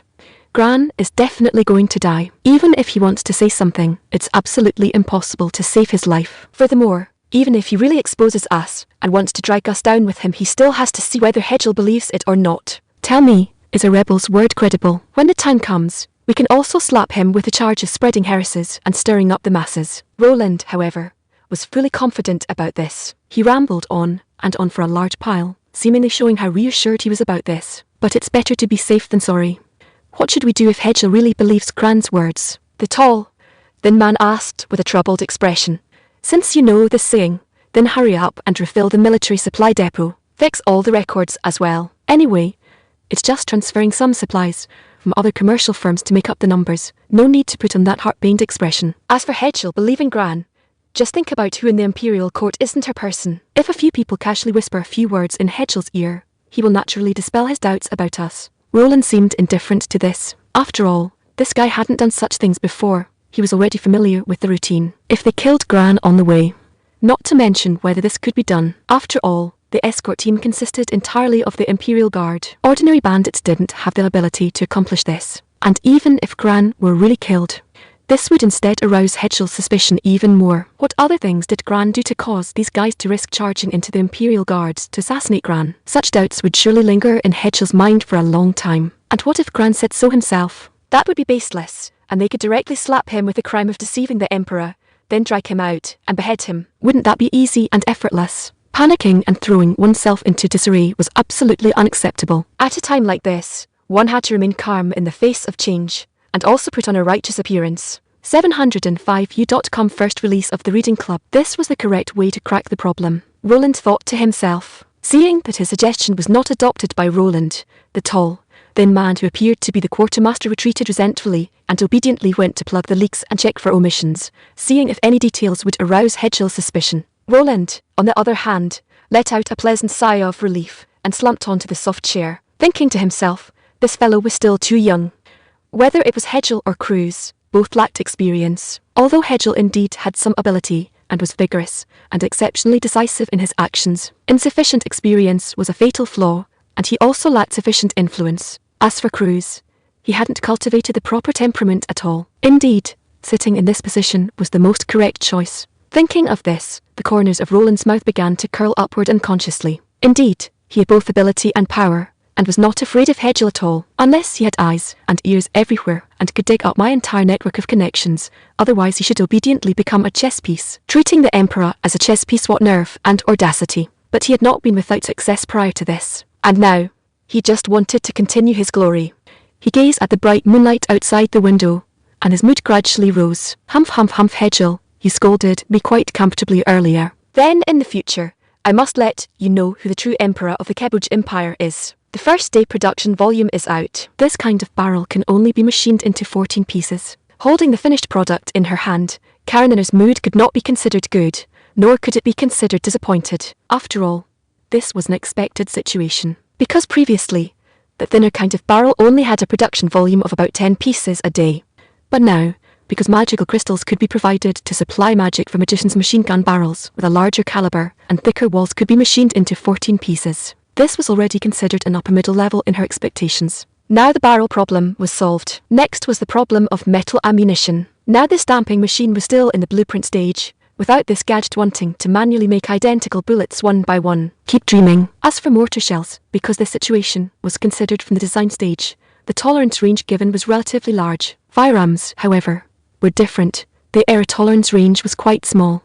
Without suitable tools, wanting to mass-produce ammunition in an assembly line fashion was simply wishful thinking. But this gadget was easy to talk about, difficult to do. Forget it, put in a bit more effort, and by the way knock out a rough prototype machine to gradually improve it. After all, she wasn't an immortal. Whatever she wanted wouldn't just appear. After that, she could only rely on luck, as well as current craftsmanship and technology. I'm tired, time to sleep, Tilda. In a small Western-style house in some unknown corner of the continent, a silvery fellow had just put on pyjamas and flopped limply onto the soft, large bed. The mouth was still emitting comfortable humming sounds, looking quite cozy, and a black-haired man standing at the doorway looked helplessly at her lazy posture. He clearly just brewed a pot of tea today and lay on the recliner for most of the day. Right, what is there to be tired of? MNHHM, although I really didn't do anything today, I still feel that I've worked hard. And the man seemed to feel that this sentence was an expected answer, so he couldn't be bothered to say too much to her. Anyway, she really seemed to have nothing to do right now. Meanwhile, another golden long-haired, attractively figured maiden in the room was bustling about busily,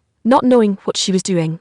Elder sister, I heard that someone wants to establish the religious sect related to me as the state religion. What should be done about this? She asked perplexedly toward the fellow on the bed who was curled up like a silver caterpillar. Whatever, Tilda, let them do whatever they want. Anyway, you won't give them any blessing.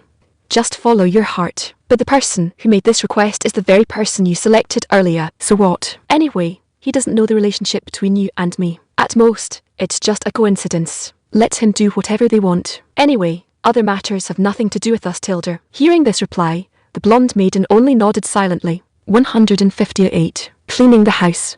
Cough, cough, cough. So comfortable. It's rare to come out and find some fun. This is really exceptionally awesome.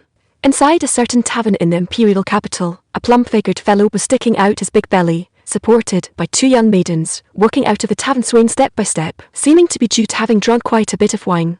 His face could be said to be exceptionally red. His pace was also quite unsteady and unstable. The two maidens just kept flattering smiles on their faces, wobblingly supporting this master so that he could board his own carriage. After all, if he really fell while in their hands, they probably wouldn't have any good days left in the future. They could be said to be quite clear about this point.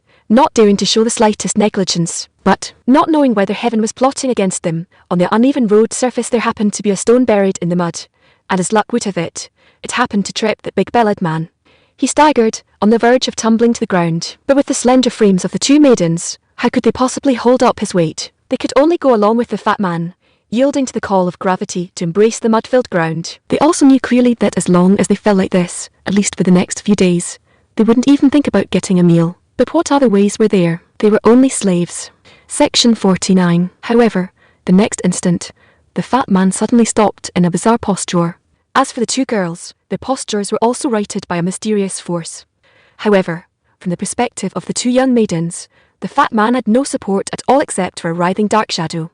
That dark shadow slowly covered the fat man, and he let out a terrified scream. But the result was of no use at all. Afterwards, only the sound of flesh being pierced echoed in their ears. Then, the fat man collapsed to the ground like a damp, tattered cloth sack, and a stench of blood gradually filled the air. Following that, the panicked cries of the two girls resounded all around. Another one. Meanwhile, in the shadows, Blackblade crossed off another name on the list. Where is the next target? He asked towards the other end of the magic stone. In an underground casino in the East City. Shall I take care of him? The voice coming from the other end was exceptionally calm. East City, you say? Then I'll log profile leave it to you. I'll go deal with that fellow in the North City. It must be cleaned up within these 2 days. Understand. Blackblade repeated Hedgel's instructions, and after receiving a reply from the other end, he immediately hung up the communication. In the dark night, slaughters were quietly taking place. Your Majesty, the Archprelate of the Goddess Church in the Imperial Capital requests an audience. At noon the next day, Hedgel, sitting in his office, received such a message. Could it be that there was a reply, and so fast?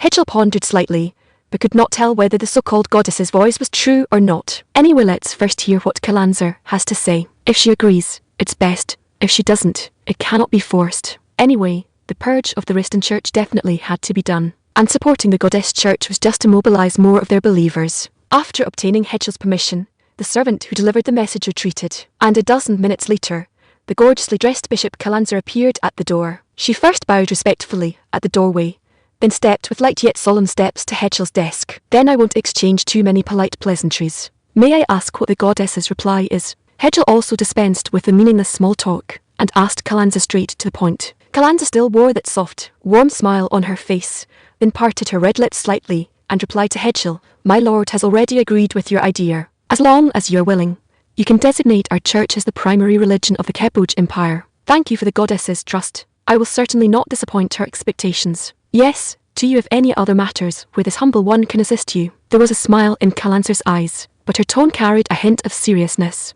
Not for the time being, because the timing is not right yet. Regarding the matter of the state religion, please temporarily do not let the news out. After the timing is ripe, we will discuss it further.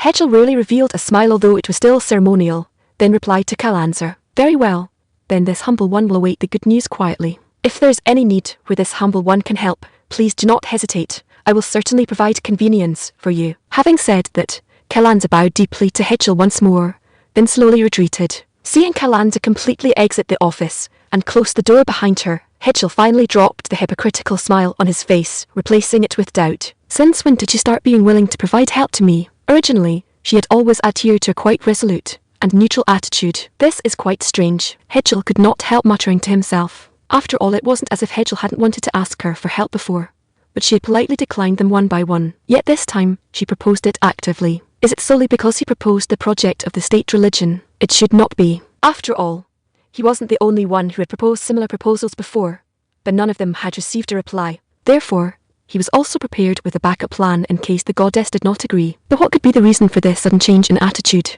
Hedgel once again fell into deep thought, and Hedgel was not the only one feeling perplexed. Kalanzer, on her way back to the church, was also filled with considerable confusion in her mind. Why would the goddess care so much about this emperor? After all, previously for such proposals, the goddess lord she deeply revered could be said to have directly refused without leaving any possibility. Yet this time she agreed directly, and with exceptional promptness, even giving her special instructions that she must absolutely not cause trouble for this Hedgel. Interesting. This can be said to be quite interesting. But she could not understand what the reason behind it actually was. After all, she had always believed that she was merely a mortal who had accepted the goddess's grace. Since this was a decision made by the goddess lord, she could only comply unconditionally. Moreover, providing this emperor with a little help within the scope of her ability should also be permitted by the goddess Lord, right? Although she didn't know the reason. Anyway, as long as she followed instructions, it would be right. Thinking of this, Kalanza clenched her small fists again. 156. Demon. Today is when the mission begins. I just wonder what this so-called heresy purge actually entails. Sophia, pondering her subsequent actions in the corridor, could not help casting her gaze towards the slowly rising sun outside the window. Phew. Today has finally arrived, and the mystery can finally begin to be unveiled. But why is there a strange feeling of not wanting to unveil it? Because she always felt that behind this operation, it was definitely not a good thing, but she had no choice but to do it now. After all, the mission had already been handed over to her, and she originally didn't have the power to refuse. Oh well, since she was already here, she had to face it. She comforted herself like that, then gently pushed open the tightly closed doors of the conference hall, and inside the conference hall, counting her, there were only 3 people at the moment. One was the senior veteran, Kodiak, and the other was Rulans, who was only a few years older than Sophia. Kodiak could be said to be one of the most senior among the current knight captains. His beard had long since turned grey and white, and not many hairs could be seen on top of his head. But the aura he radiated was still quite intimidating. No one knew why he still hadn't stepped down from this position, and His Holiness the Pope seemed to have always valued him quite a bit. The specific reason was unclear, or rather, Sophia herself didn't care to know. As for the other, Rulans, he became a knight captain a bit earlier than her, and it was said he had already participated in 2 heresy purges. At this moment, he stood high-spiritedly in the conference hall, waiting for the Commander Lord to come and introduce the mission, seeming expecting some joyous event. And when they saw Sophia, they only nodded slightly and didn't say much else. Sophia also said nothing, and after returning the salute, she stood firmly in place, waiting for the commander's arrival. They were obviously considered early arrivals. After all, they were originally expected to gather in the conference hall after the sun had completely risen. During this period of time, one knight captain after another unhurriedly arrived at the conference hall. Sophia calmly observed all of this. She discovered that any knight captain who came here lacked their original majesty. Instead,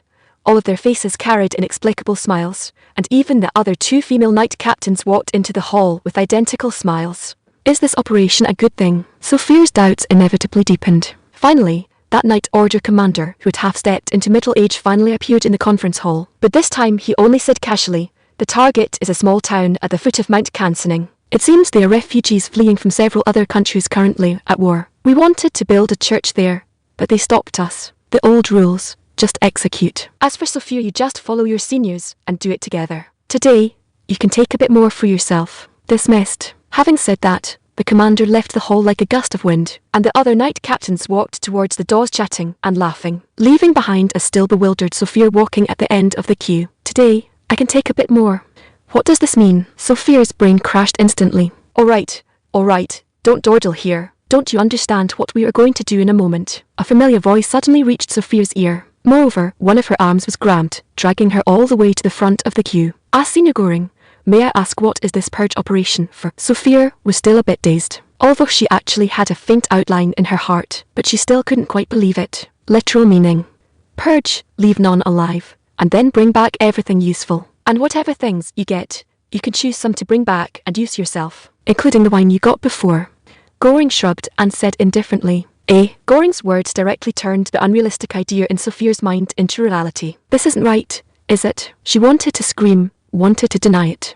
But in the end, only this sentence came out of her mouth. After all, carrying out such an action here would be hard to wrap up. She could only suppress this panic deep in her heart. What's not right about it? That's how it is. Speaking of which, I was also a bit scared the first time, but later you slowly get used to it. It's fine. Saying this, Goring also comforted Sophia, considering her as his former self. I understand. Sophia was silent for a moment, then squeezed out these words from her throat. And Goring didn't say much else, just taking her along with the chatting and laughing knight captains to the stables, mounting their warhorses, and galloping towards the target location. On the warhorse, she organized her thoughts. Section 50. It shouldn't be too terrible, right? Maybe it's just to amass wealth. Nothing else will happen. As long as the wealth is seized, nothing else will happen. Right, exactly like this. It's kind of like the feeling of forced taxation back in the Kensey Kingdom. This is also just standard procedure for some tyrannical countries. The problem shouldn't be big, right? She tightly gripped the shield spear in her hand, and after adjusting her mood, she seemed to feel much more at ease. Yet afterwards, this thought of hers which might have sounded somewhat normal, was shattered to pieces once again. The warhorses unhesitatingly broke through the crude city wall, and their long spears mercilessly pierced the chests of the pedestrians fleeing in all directions. Splashing blood, scattered severed limbs, and a pervading stench of blood filled Sophia's eyes and nasal cavity.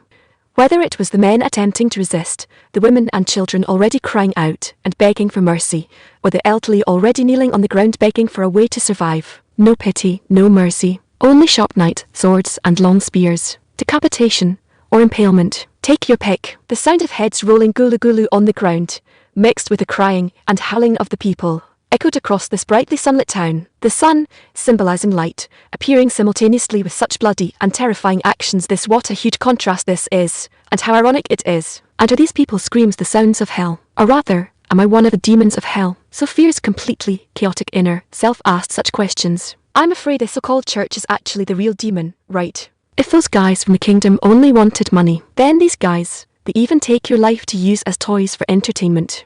One can tell from their joyful and morbid smiles during the slaughters. 160. Moving forward, they're enjoying this massacre, taking pleasure in the lives of these innocents.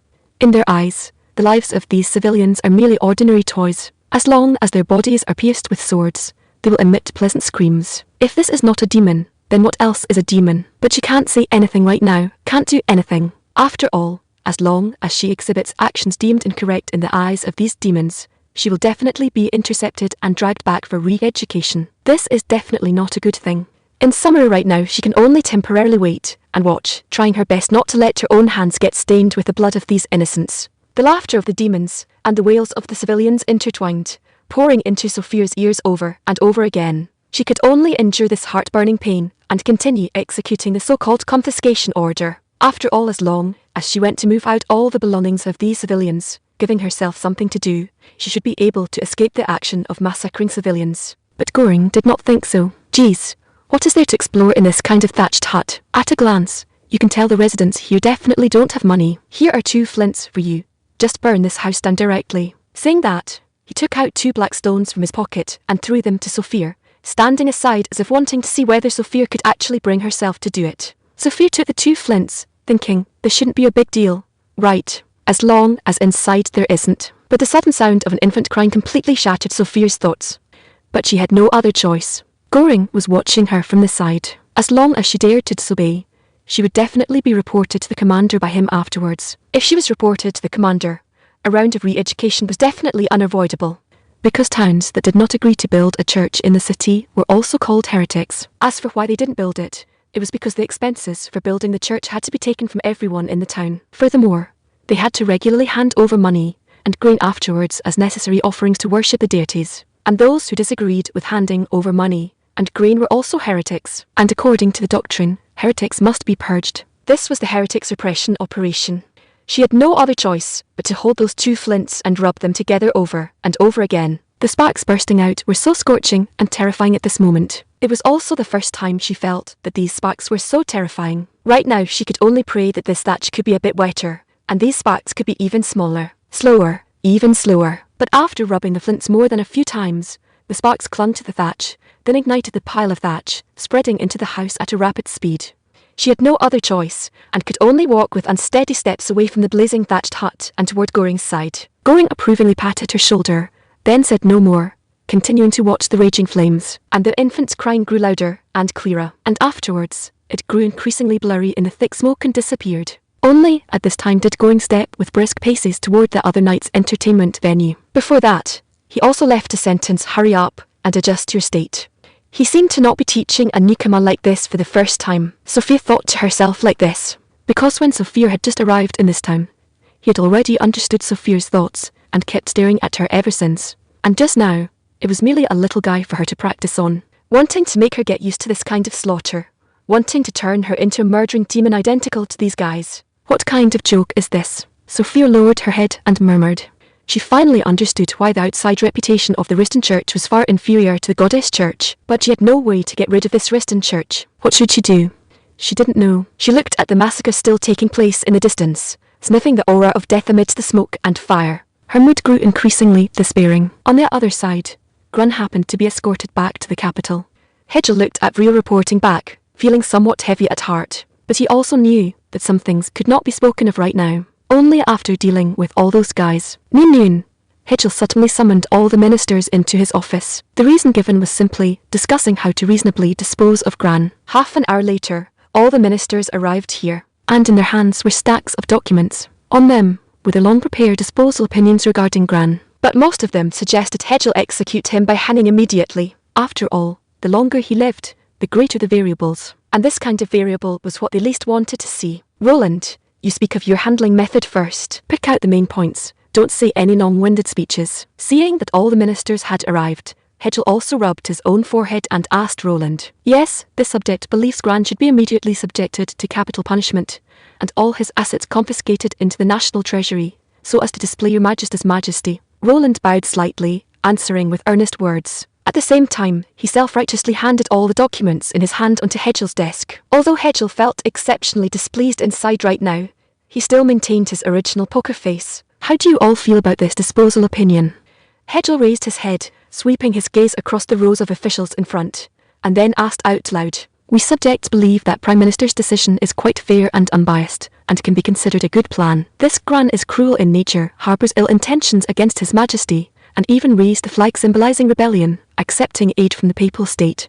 He truly commits heinous crimes, and deserves to die. We hope Your Majesty can adopt Prime Minister's opinion and seek justice for the fallen soldiers.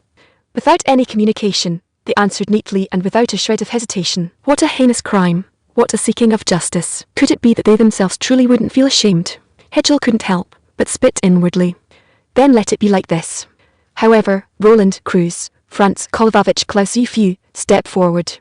Hedgel stretched lazily, then issued the command. Although they didn't know what this emperor was trying to do, they still obediently complied. After all, at a time like this, they still had to give this emperor some face.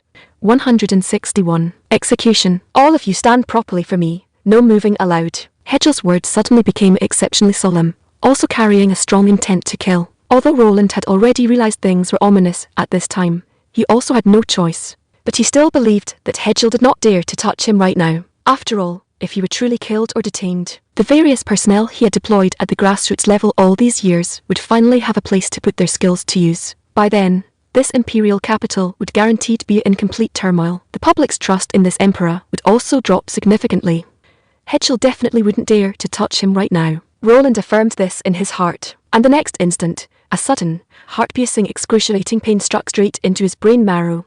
He didn't even have the strength left to scream, and could only emit a scream resembling heavy panting, and on his face, it was splashed with some unknown liquid. But after smelling that scent, he understood. It was blood, and by his feet, a round, rolling thing appeared. It was Cruz's head.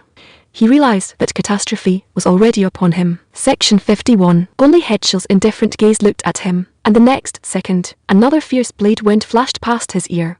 From then on, Roland never felt pain again. In the eyes of the other officials, the scene was exceptionally bloody and terrifying.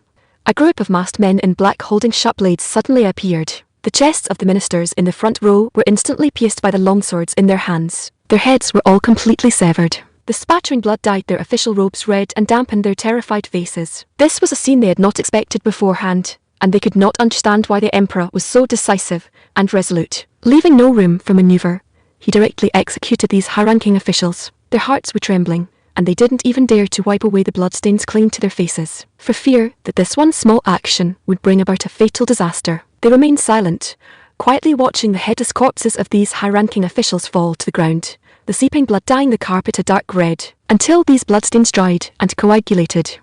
Hedgel slowly stood up from his seat and said to the officials who were still standing in place, "You should all know in your hearts what they have done. Being subjected to such punishment can be considered getting what they deserve. Do any of you have any objections?" Hedgel's gaze coldly swept across the officials present, and at the same time he spoke in a solemn tone. They all shrank their necks and stood trembling in place, not even daring to move a muscle, because they had already been scared out of their wits just now, fearing that the next one whose head would be chopped off would be them. Hedgel looked at the silent officials, his voice softening slightly. The positions of the functional ministers will be replaced by their former deputies. As for the position of Prime Minister, it will be taken over by the current Minister of Foreign Affairs, Karl Huge. Anyone who has objections can bring them up. Seeing no response, Hedgel spoke up once again. Remember, one more of you isn't much, and one less of you isn't missed. Even if any single one of you is hacked to death, I can still find someone to replace them. After all, the fellows wanting to crawl up to this position are far more numerous than you think. Reflect carefully on your own behaviours and think about what wrongs you have committed. This time I'm merely giving you a chance. If such a phenomenon of forming cliques for personal gain appears again next time, then we shall see whether the head hanging on the city gate will be yours.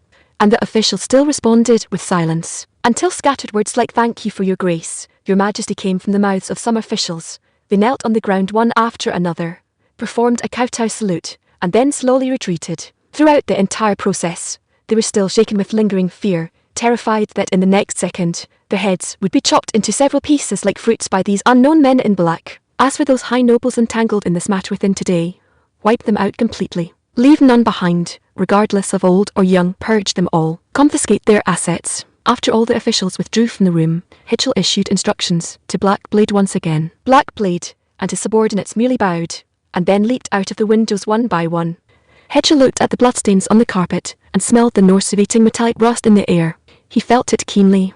A major revolution was about to arrive. That same evening, Roland's head, along with his list of crimes, was hung above the south gate. As for the local bullies and powerful figures to whom he had previously provided convenience or protection as long as they were investigated, they would be uniformly demoted to serfs to perform hard labour for the country for life, and their assets would still be confiscated. Although this purge was currently only implemented within the scope of the imperial capital, its deterrence effect was self-evident. After all, this degree of reform would surely spread from the capital city in a radial pattern toward the surrounding cities. Your actions today were indeed quite grand. It looks like this can be considered uprooting them completely. At the dining table, Karenina listened to Hitchell's words and asked, "No, far from it. We only dealt with these ringleaders. Their foundations are still scattered all over the country. For example, the local tyrants in those remote towns and various large merchant associations. I still cannot move against them at present."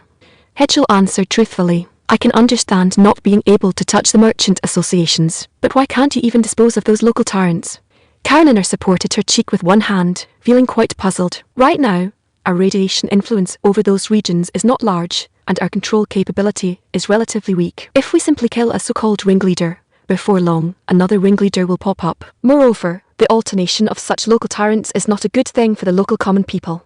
Rather than startling the snake in the grass, it's better to nurture them for a bit, thoroughly figure them out, and then swallow them up in one bite.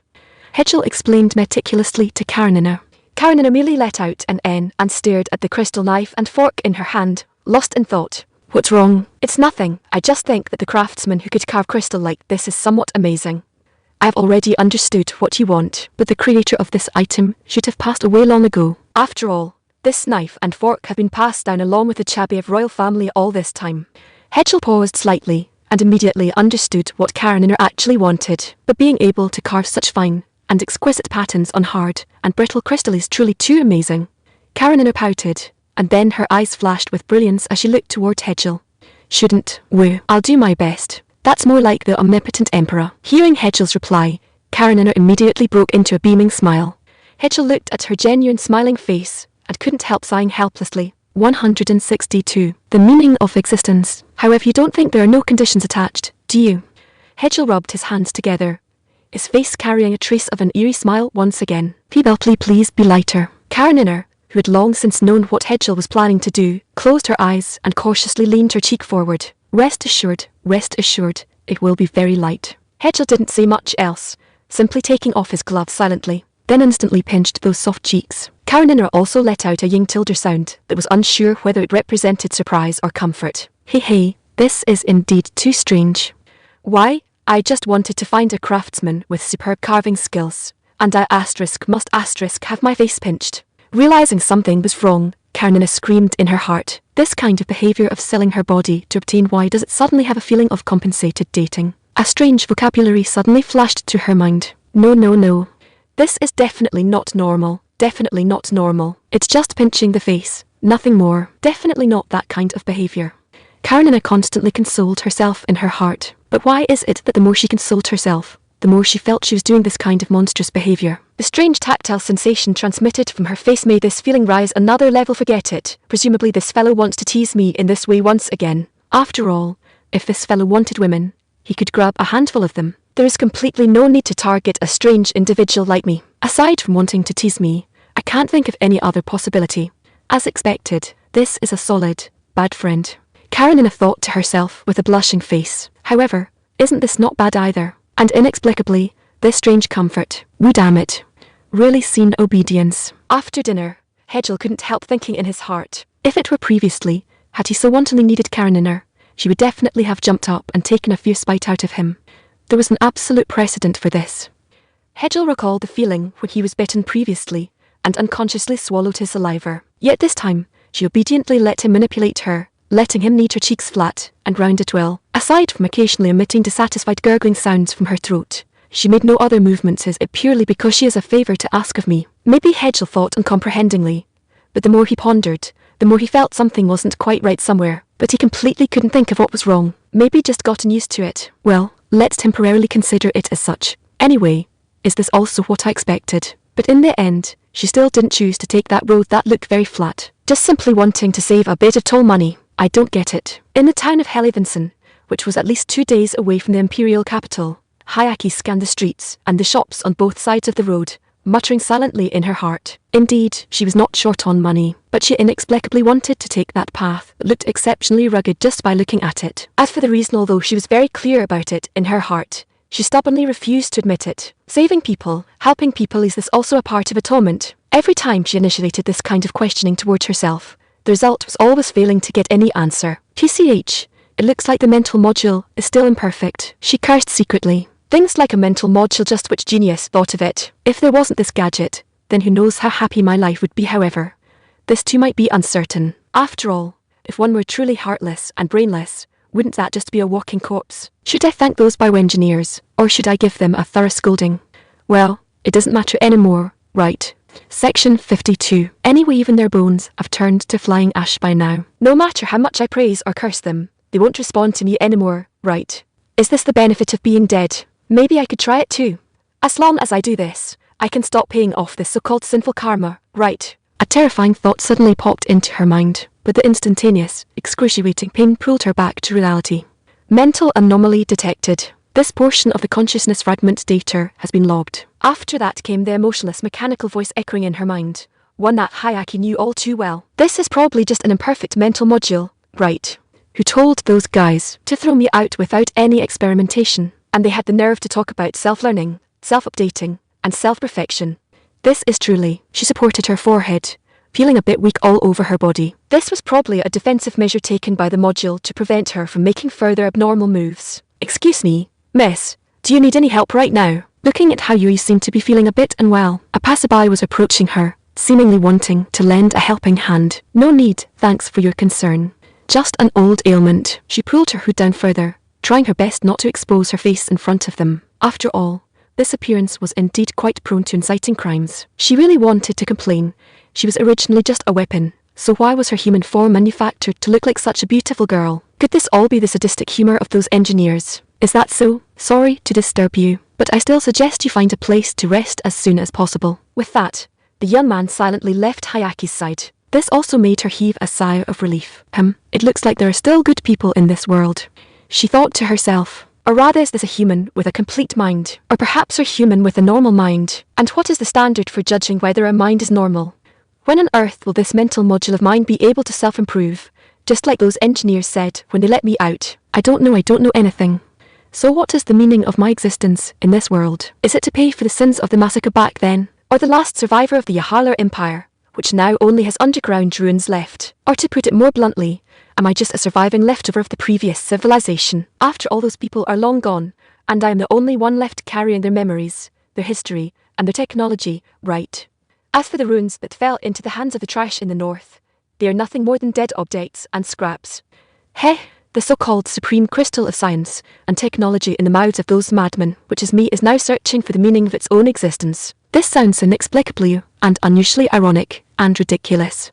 163. Changing of the times. Just this afternoon, Prime Minister Roland's head was hung on the city gate. I only heard recently that Roland was still trafficking in slaves, and today his head got hung up. Tusk, it couldn't really be because of slaves, could it? In a small tavern in the suburbs of the imperial capital, a bearded man was drinking and discussing the major event that happened today with his drinking buddy across the table. The current Prime Minister had his head directly chopped off and hung at the city gate to make an example of him. If this isn't a big deal, what is? That's not even all. Next to the hung head, all his crimes were meticulously listed. Good grief, it took a full 4 large sheets of paper to write them out. You can just imagine how many things Roland has done. Opposite him, a thin old man in ragged clothes, but with a fairly good complexion, took a sip of wine and opened the floodgates of conversation. Abuse of power, providing protection for tax-evading casinos in the city, shielding slave traffickers, and forcibly abducting and selling young girls. But these two aren't considered big troubles, right? After all,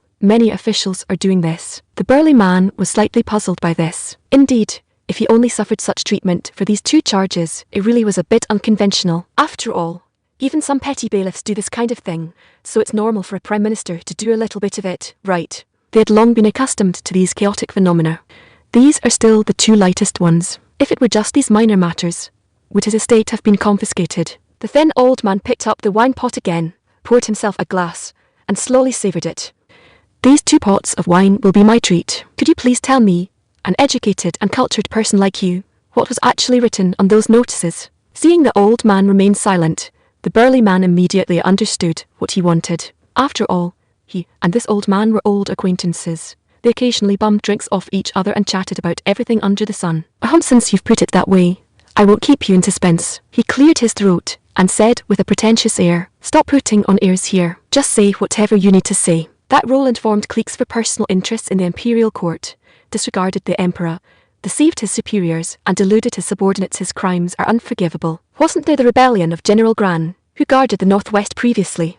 Well, Roland moved all the supplies out of the imperial capital's military logistics depot to support the rebels. With charges like these, how could he not die? The old man put down his wine glass and spoke with spittle flying everywhere. This drew sideways glances from the surrounding drinkers. Really that serious? The burly man couldn't help clicking his tongue, feeling that this matter was truly too big. Just thinking about such treasonous crimes, one knew that decapitation was definitely unavoidable, and it also came with a full several more pages of crimes. Just how filthy and dark was this Roland? It went without saying. Moreover, anyone who paid money or gave other things to Roland seeking his protection has all been turned into slaves and exiled to the borders. The emperor is going to carry out a massive purge now. We'd better take it easy and do more honest work. Otherwise, who knows how we might die. Drinking his wine, he seemed a bit tipsy and spoke carelessly in this not-so-large tavern. Everyone around nodded in deep agreement, although sometimes when they got drunk, they also liked to curse the old emperor from time to time. Anyway, in a place like this, no one would care about such things. Besides, people always need an outlet and a scapegoat. But during this current period, they had to watch their mouths carefully. Otherwise, if someone really caught hold of their pigtail, that would truly be the end of them. They weren't stupid. People who had been struggling in this imperial capital for so many years wouldn't be foolish enough not to catch even this bit of wind. Roland's death was just a fuse. Why wasn't anything exposed earlier? And now all these matters are being brought out into the open, without a single one missed. The times are changing. They were as clear as mirrors in their hearts. They hadn't read books and didn't know many characters, but these were all experiences they gained from living in this imperial capital. Whenever the emperor wanted to do something big, didn't he always kill a few corrupt officials or faction leaders first as a sacrifice to the heavens? And this time he directly beheaded the prime minister. The matter might be even bigger. All they could do was say nothing more and comment on nothing. Do their own duties well and speak little. As for this old man, he could just pray for his own blessings. Gran. Early the next morning, Hedgel still maintained his usual attire and came to the dungeon beneath the imperial city. And the last time he came here was to face the utterly foolish Thuroni royal family. But this time, it was to face his teacher of all these years. "You're here." Grant's face was emaciated at this moment, and he was wearing prison clothes, but his eyes were still piercing and bright, losing nothing compared to the past. The brilliance within them made Hedgel inevitably feel a trace of desolation and nostalgia. He was reminiscing about that strict teacher back then. He was reminiscing about the persistent general of the past. He was reminiscing about the resolute soul of the past. But now the haggard, dishevelled man before his eyes and the image in his memory overlapped. His tears seemed to have received an order, wanting to burst out of his eyes. But these tears seemed to be blocked by a certain pressure, unable to leave his eye sockets by even a step. That's right. Right now, he was the emperor. He was the backbone and dignity of the entire country. What he represented was the Kebuj Empire, and the one in front of him was the leader of the rebel party. Although he also knew what this teacher did it for, but these tears still could not be shed for him. At least, in front of him, they could not be shed. Long time no see. I already know your thoughts, and they have been accomplished. He gritted his teeth and informed him one by one of the words Gran most wanted to hear right now. Is that so? This subject understands. Thank you for your understanding. Yet Gran was just like usual. Even upon hearing this answer, he had always been expecting. He did not show any abnormalities in his expression, and Hedgel knew best the reason why he did this. A qualified monarch never reveals his thoughts outwardly. You must never let them anticipate your thoughts from your expression, your words, and your actions. These were the words Gran had taught him since childhood. He remembered them vividly. Section 53. Is there anything else you want to say in your defence? Hedgel still forced himself to keep a straight face as he asked the aged and haggard figure. However, his voice uncontrollably grew hoarse and blurry. 164. New subordinate. Hedgel hoped that he could justify his actions. He hoped that he could suddenly show a bit of weakness at this moment. He hoped that he could state everything he had sacrificed, one by one, right here in this prison, in front of these jailers. But he did not. I have nothing to say. What is done, and there is nothing worth defending. I'm also very clear about what kind of disposal I must face. His voice was firm and powerful, displaying his inner resolve. Is that so? Hedgel remained silent for a long time before slowly spitting out these few words. This so-called defence was actually equivalent to giving him a way out. As long as Gran stepped down the way out, then naturally nothing would happen to him. But he refused. He refused without any hesitation. At this moment, Hedgel also understood his thoughts. So that was it. He pressed his lips together, needing to say nothing more. You may serve the wine. He waved his hand at the jailers behind him and issued the command. Without any extra movements, the jailers simply placed the wine pot and wine cup from the tray steadily in front of Gran. Afterwards, they immediately withdrew from Gran's prison and stood behind Hedgel to continue standing by. Is this the way it is? Gran slowly poured a cup for himself, seemingly still muttering to himself, or perhaps posing a question to Hedgel. Hedgel did not give an answer. He just watched the wine continuously pouring into the cup, saying nothing, and when he saw Gran pick up the wine cup, he flinched. He turned his head away. Then he slowly turned around and walked up the prison stairs. Ensure the integrity of the body, wait for my command, and then bury it. In the end, he left only this sentence to the jailers and quickly left this dark dungeon. This level of evasion just forgive him. Another one. Inside the manors and luxurious residences across the imperial capital, bloody slaughters were still proceeding without pause. At this time, Black Blade was gently wiping the bloodstains off his blade, then crossing off another name on the list. Beside him was a headless male corpse, still spurting blood outward. Has downstairs been cleaned up? Without any emotion in his voice, he asked into the communication magic stone. Already dealt with. 2 small ones, 1 big one. Responding to him was only a cold male voice. Then move on to the next target. Within today, clean out all the nobles related to this matter. Black Blade sheathed his sword again, then immediately turned into a shadow, starting to rush to the next location to execute a new round of slaughter. Regardless of male or female, old or young, exterminate them all. No existence that could become a source of trouble can be left behind. This was the command they received. Mercy and compassion, just throw them away. Just needing to complete the mission. This is correct. See, Captain of the Knights, may I ask what you are doing? It's nothing. Just stand your guard well. Meanwhile, in the Papal State, Sophia was still immersed in the fear of yesterday's massacre. During training, she would daze off from time to time. When alone, she would also unconsciously utter some strange questions. Her abnormal actions quickly caught the attention of her subordinate knights, who came over one after another to ask for the reason. But they were all driven back by her. After all, such matters must absolutely not be told to them. At least for now, this matter absolutely cannot be told to them. Otherwise, the first one to be held accountable would definitely be her. Moreover, it might very well bring about all kinds of irreversible situations. For example, the entire night company disappearing out of thin air or something. Thinking of this, Sophia's body involuntarily trembled. Indeed, if it were the upper echelons of the theocracy, they truly might do such a thing. Originally, she might not have believed it, but now she believed this deeply. After all, such brutal slaughters could be committed without any scruples. If it were facing their own people, it would only be even more ruthless. What should she do? She couldn't possibly step by step slowly accept this slaughter, and then become a part of those demons, right? No, absolutely not. She gritted her teeth and thought with determination. What should be done about this? If she didn't compromise with them, she would surely be casually slapped with the label of a heretic by them, and dragged out to have her head chopped off. And if she accepted it, she couldn't guarantee that she would be assimilated either. Should she run away? Such a thought suddenly flashed through her mind. But following that was a wry smile thick with self-derision. Run away. Easier said than done. But where should she escape to? Who would accept them? These guys, acting like hounds, as long as they sniffed the slightest scent of a deserter, would definitely bite down and refuse to let go. She didn't have the confidence to face this obedient and strictly disciplined pack of dogs. But currently, it seemed only this one way out remained. There really were no more. Should she do it? She asked herself, or rather, wait for the opportunity. After all, it was still unclear who would be willing to accept guys like them who escaped from the Papal State right now. Unless someone went to war with this Papal State. Otherwise, generally speaking, no one would dare to accept them. Maybe the Keboj Empire could work, or rather wait and see a bit more. Because she didn't know their specific attitude either. If they felt that they had no value, and weren't worth falling out with the Pope over them, and then turned around and sent them back, it would all be over. She silently prayed that during this time, she would not be eroded by these dirty and dark thoughts.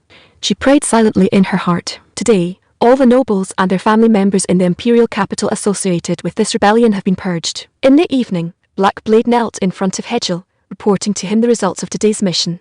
And after that, all this news would be spread out, making the nationwide populace and those restless scum recognize reality, and then reasonably take over all these noble assets. Indeed, it was a joyful result. This was also equivalent to announcing that the large net that had been secretly manipulating the country was torn to pieces. The national treasury was full, and the rule was stabilized. But it always felt like something was missing. Blackblade, here are 2 new subordinates for you. Hedgel sighed, then waved to his back. The next instant, 2 robust men dressed entirely in black and wearing masks appeared by Hedgel's side. Their attire and dressing had no difference from Blackblade's subordinates. Even if they directly mixed in, probably no one would find anything wrong. What is this? Whatever they're called, you can decide yourself. Anyway, to a certain extent, you guys are old acquaintances. Hedgel kept a straight face and answered with forced calmness. P.S. A scumbag writer's daily plea for monthly tickets plus tits plus book reviews : 165. Familiarity and strangeness. Understood. Although Blackblade was puzzled, he didn't ask a single extra word.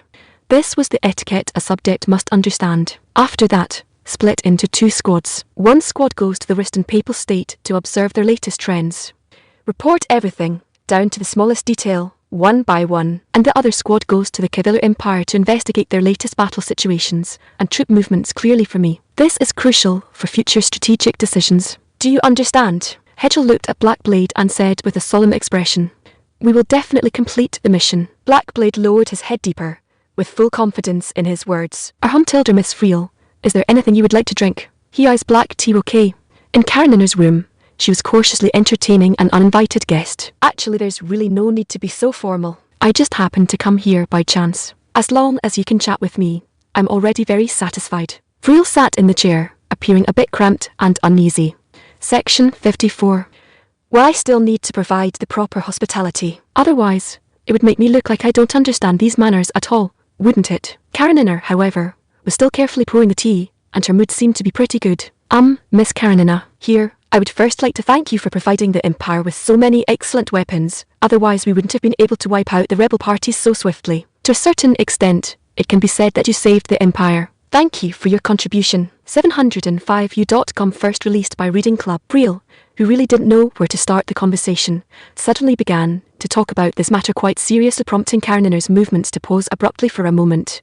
But the next instant, she immediately returned to normal, as if nothing had happened at all. This isn't my credit either. I'm only responsible for the design. The Emperor provided the funds, the craftsmen are the manufacturers, and the ones who actually go into battle to face the enemy are still you guys. Karenina invisibly elevated Friel's status by a notch. This could also be considered one of the conversational skills she could master well. You are being too modest. Friel pursed her lips, blinked her eyes, and responded, if it weren't for you, we should still be. Stop. If you keep talking like this, I'm afraid it's going to turn into a scene of mutual commercial flattery. Realizing that things were getting more and more wrong, Karenina immediately spoke up to stop it. Indeed, continuing like this would only become more and more awkward, and no useful answers would be obtained. If you have anything you want to ask, just ask directly. If we keep beating around the bush like this, where it will lead to, I don't know either. Then may I ask, Miss Karenina, if you knew that the person you respect the most was about to die in front of you, what expression or mindset would you use to face it? Friel stared closely at Karenina's blue eyes with her silver pupils. There was a hint of sorrow and helplessness in her words. A matter like this, although I don't know what actually happened, but since you've already asked like this, I will also give a corresponding answer. Tilda. Karenina propped her cheek with one hand, her eyes gazing at the 2 cups of steaming black tea. She silently pushed one of the cups in front of Friel, and then answered softly. Vril nodded, silently listening to Kareninner's words. If it were me, that should be guilt, right? Or perhaps resentment. She chuckled lightly, holding the spoon, stirring the tea in the teacup over and over again. The emotion mixed in this laughter definitely did not contain joy. It seemed to be only mocking. And whose target was this mockery? Me, herself, or someone I don't know? Unclear. Vril savoured the meaning behind this chuckle and took a small sip of the tea. As for the explanation, let's take them one by one. First is guilt. As for the reason, it's because I have no way to provide any help to him who's about to pass away. Feeling guilty for my own powerlessness. She also took a sip of the tea. As for how her mood was, that can only be described as a mixture of various emotions. As for resentment, it depends on what the respected person died of. If it's illness or injury, then this emotion doesn't exist. After all, birth, old age, sickness, and death no one can escape, no one can resist. Don't you agree? Vril also nodded. Indeed, this kind of thing, from a human perspective, is indeed impossible to get rid of. And if it's because of committing crimes and being executed, then it can only be considered getting what they deserve. What I respect is his merits, his knowledge, and his fine qualities. As for such bad behaviour, one must never have the idea of letting him off or interceding for him because of disrespect. This is disrespectful to oneself and to others. And this resentment comes from here, resenting him for not putting this admirable talent to good use. She gripped the handle of the cup tightly, her mood seeming to be quite excited. Is that so? Vril nodded with some worry, because the Miss Kareniner in front of her was far too unfamiliar. Completely different from the lively, occasionally playful, and shy girl usual. It was just like changing into a completely different person. Her language, actions, and demeanour were completely different from before. Is this really the same person, or has my memory and impression deviated? Vril couldn't help but generate a doubt. Han, are you listening? Until Kareniner gently stroked Vril's hair tip with her finger, Vril snapped out of her recent deep thought. Listening, and just having a few thoughts.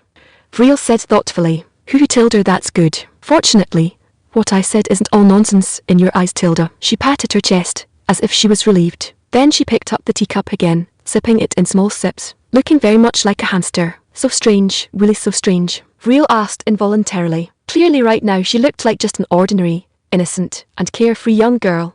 Yet just now she was inexplicably mature and rational. What on earth is going on? Vril couldn't help feeling whether her mental state had been a bit off recently. Probably because she was tired, and because of her teacher's matter.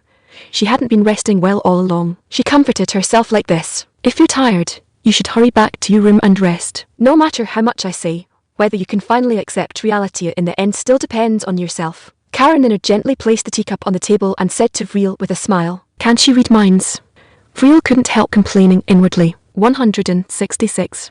Puppet, mastering novel knowledge, having novel ideas, suddenly childish and suddenly mature. This seems to really be far beyond my scope of understanding. Vril stroked her forehead, feeling that she still couldn't quite understand this matter at present. After all, in her impression, Kareniner was originally a lively and cheerful little princess, and running over this time was just wanting to find a little spiritual comfort here. But unexpected to her, she actually answered me seriously. And the answer seemed to even carry a trace of personal experience. This made people feel a bit hard to fathom. Isn't she a sheltered young lady kind of person? Vril grew more and more curious. But if she asked these rude words here, it really wouldn't be appropriate. Thus, she thanked her softly and slowly left Kareniner's room. Tonight is probably going to be another sleepless night. She sighed, walking in the corridor, her mood a bit complicated. Why would she suddenly ask me such a question? However, I don't need to know the specific content of the matter. This belongs to her privacy. One can only hope that she can walk out of it as soon as possible. Karenina thought silently while cleaning up the tea set on the table. Indeed, she really couldn't help. At most provide suggestions. At the end of the day, it still depends on what she thinks herself. She shrugged and muttered to herself. I should think about the recent several jobs first. Originally I thought it might be relatively easy to handle, but after actually doing it, it was still a mess. For example, that stamping machine, precision requirements, stability requirements, and efficiency. Wanting to realize these gadgets, the technical content among them seems to be really too high. But they had to be done. No way, bite the bullet and go ahead. After all, these things must be available. But right now, at most I can only draw some engineering drawings, and whether it can actually be used is entirely judged by experience. Tusk, replicating this kind of gadget that I've only used but never seen the blueprints for is really troublesome. Basically, it's equivalent to designing the entire internal structure myself. As for the craftsmen manufacturing the parts, I still have to wait for the news from Hedgehill's side. Manpower is indeed a bit insufficient, and there is also a lack in capability. I hope the saying experts are among the folk is not wrong, otherwise the matter will have to continue to be shelved. With this thought, Karenina changed into her pyjamas and lay down on the soft bed. I just don't know whether Hedgel is planning to quiet down for a while afterwards, or directly to part with democracy. I'll ask him tomorrow. That way I can also arrange my work focus. She curled up on the bed, tucked her head into the quilt, had the remaining pillow in her arms, and fell asleep quietly. So, what do you want? Late at night, in the coniferous forest at the northern end of the Riston Church Papal State, a wooden cottage that could not be considered tall had just lit up with lights. A blonde girl with exceptionally fair skin was lying lazily in front of the counter, asking the visitor, "Are the dolls here for sale?" The guy in a full black robe with his face covered in black cloth asked neither servilely nor overbearingly. "For sale. If you want to buy these odd job dolls, it's not impossible. On the contrary, I very much hope that you can provide financial resources for my research." Hearing this question, she let out a chuckle and then answered affirmatively. Section 55. No, it's not just about this level. For instance, that group under your command. That's simply impossible. Invoice and Tilder, it looks like you truly haven't grasped the exquisiteness and complexity of these puppets. Do you really think anyone who knows a little bit of magic can achieve perfect control? The young girl immediately interrupted the words of the figure in the black robe, her speech carrying absolute contempt. "How are you fine then? Since it's come to this, let's make things clear. His Holiness the Pope wishes to hire you and your puppets to deal with the threat of the Keboj Empire." Knowing that his identity had been exposed, the figure in the black robe no longer bothered to hide it, directly laying out his purpose in the open. "Hire me. Is it dangerous? How much can the commission be? When is the time limit?" Like firing a machine gun, the young girl bombarded the envoy with a series of questions. "The degree of danger is not high. You can decide the commission yourself. The time limit, that still has to be decided by His Holiness the Pope depending on the situation." The figure in the black robe was choked up by this rapid-fire series of questions, and then answered stammeringly. "Meaning you know nothing at all, right? And as for you're not dangerous, does that mean the degree of danger is extremely high?" The mocking tone in the young girl's words grew even deeper at this moment. "Alice, this is a contempt for the Pope." The envoy slammed his hand heavily onto the table, as if the sentence happened to hit his sore spot. His tone also changed abruptly, seeming quite furious. It looks like I guessed right. Tell me, what on earth did they churn out over in Coburg? Let's see if it can arouse my interest." The young girl called Alice curved the corners of her mouth into a bizarre arc, completely inconsistent with her previous lazy posture. "A group of mages, along with some new style weapons and equipment." The envoy was silent for a moment, then slowly replied.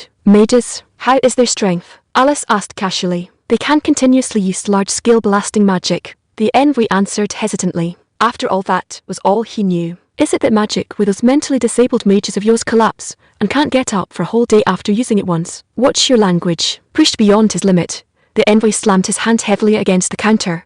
His patience seemed to have reached its limit. You really don't know how to endure. But I feel that the person who should be careful isn't me, but you."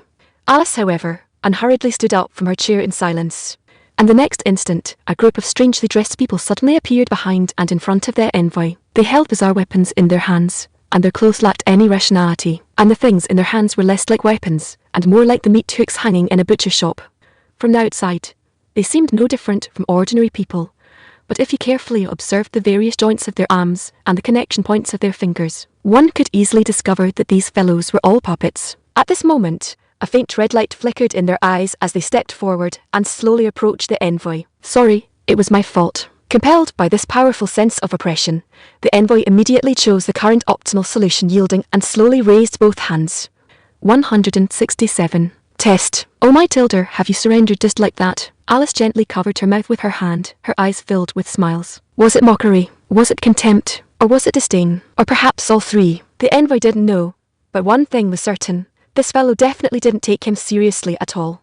"Yes, please be magnanimous, and spare me for now." With both hands held high, his speech carried weakness, looking very much like a French soldier. "But since you showed insolence toward me without any compensation, isn't that lacking in sincerity?" The playful component in Alice's word seemed to be a bit high. "May I ask how much compensation you feel in your heart should be given to show sincerity?" Having learned his lesson, the envoy followed the topic and continued to ask. Looking at him, this was not an envoy of the theocracy at all, but an obedient servant. "Compensation like money is too boring.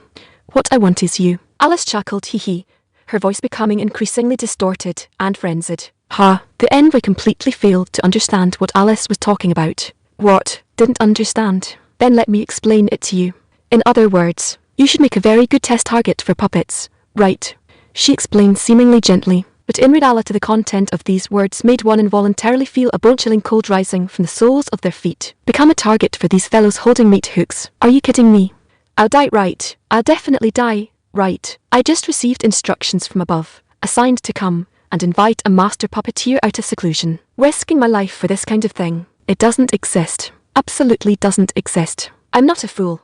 How could I just accept such a fatal job like this? Miss Alice, this shouldn't be appropriate, right? No matter what, I'm also a commissioner appointed by the church. If I die or get seriously injured here, it should be somewhat disadvantageous to you, right? But heartfelt words could not be spoken directly, unless he wanted to die a little faster or a little more miserably. So what? Or are you saying you want those trash mages of yours to wipe me out together? But well, speaking according to the facts, that would only mean providing me with 4 more test equipment items. Alice, however, scoffed at the envoy's so-called warning. Indeed, she truly had the strength to say this. After all, aren't things like mages generally only useful in production and the implementation of certain special strategies? At most, they just smash city walls to assist the army in breaking through cities. Their actual combat capability can be said to be extremely insufficient.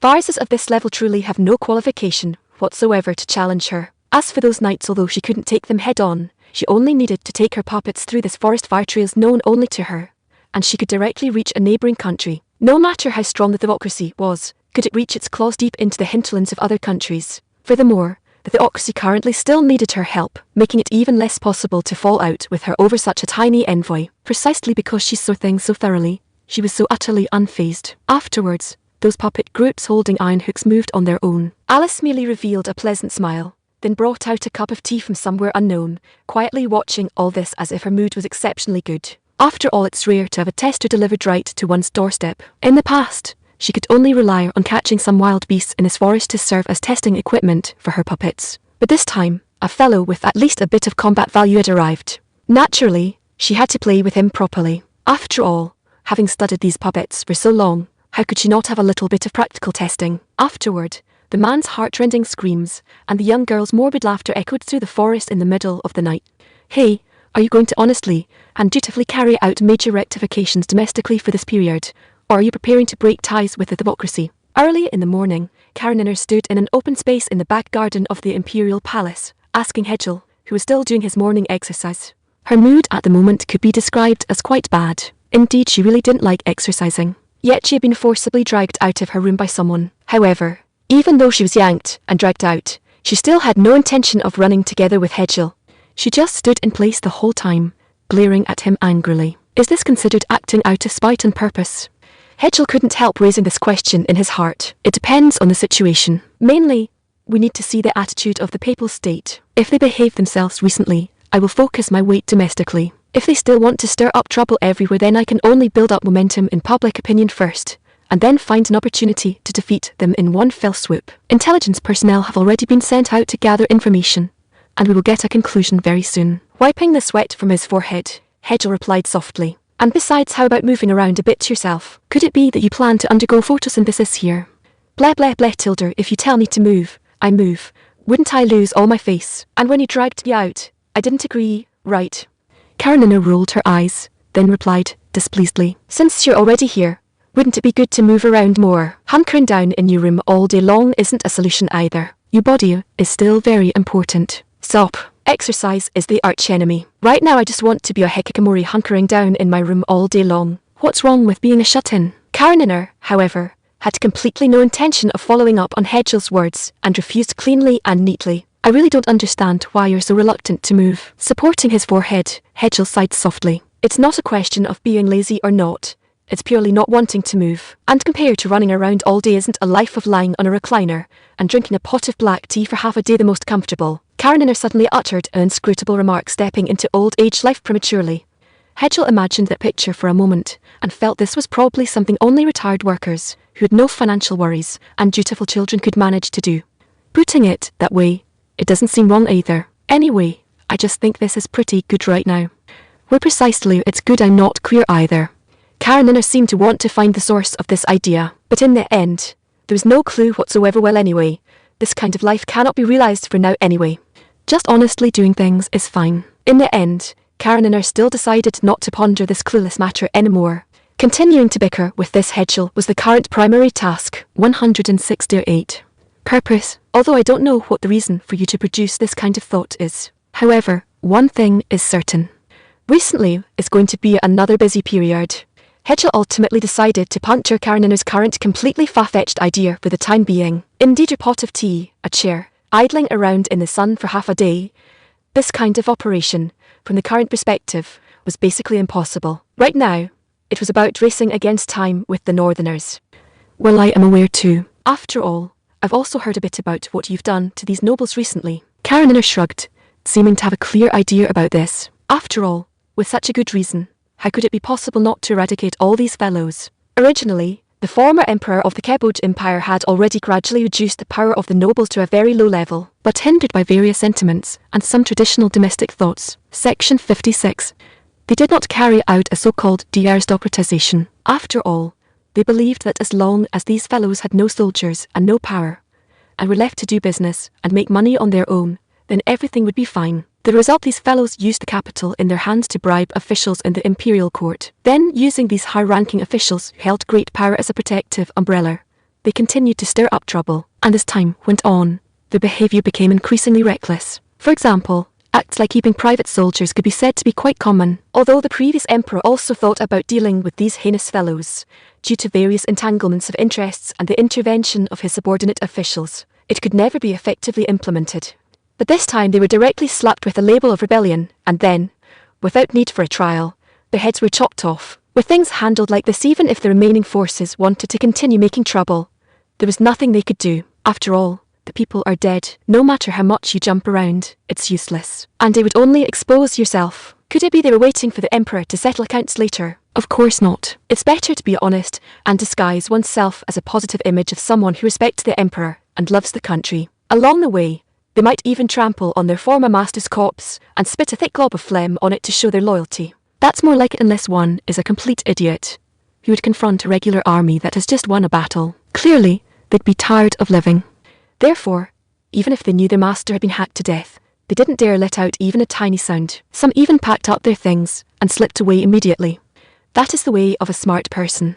Kid, are you planning to sell these things? In a small town quite a distance from the imperial capital, a jewelry shop owner asked the figure in front of him, who was entirely covered in a black cloak, with a suspicious look on his face. No matter how you looked at it, this fellow was too suspicious.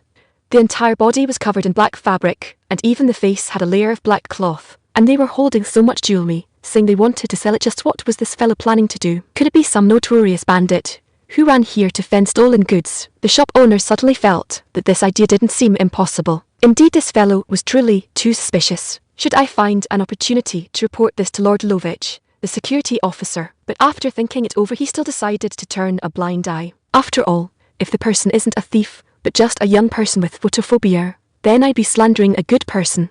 That would be quite embarrassing. If the person really is that kind of vicious bandit to be able to rob so much jewelry, she definitely wouldn't be alone. If I really had him arrested, wouldn't that be equivalent to crossing those heinous outlaws? They would definitely come looking for trouble with me. Better to have one less thing to worry about.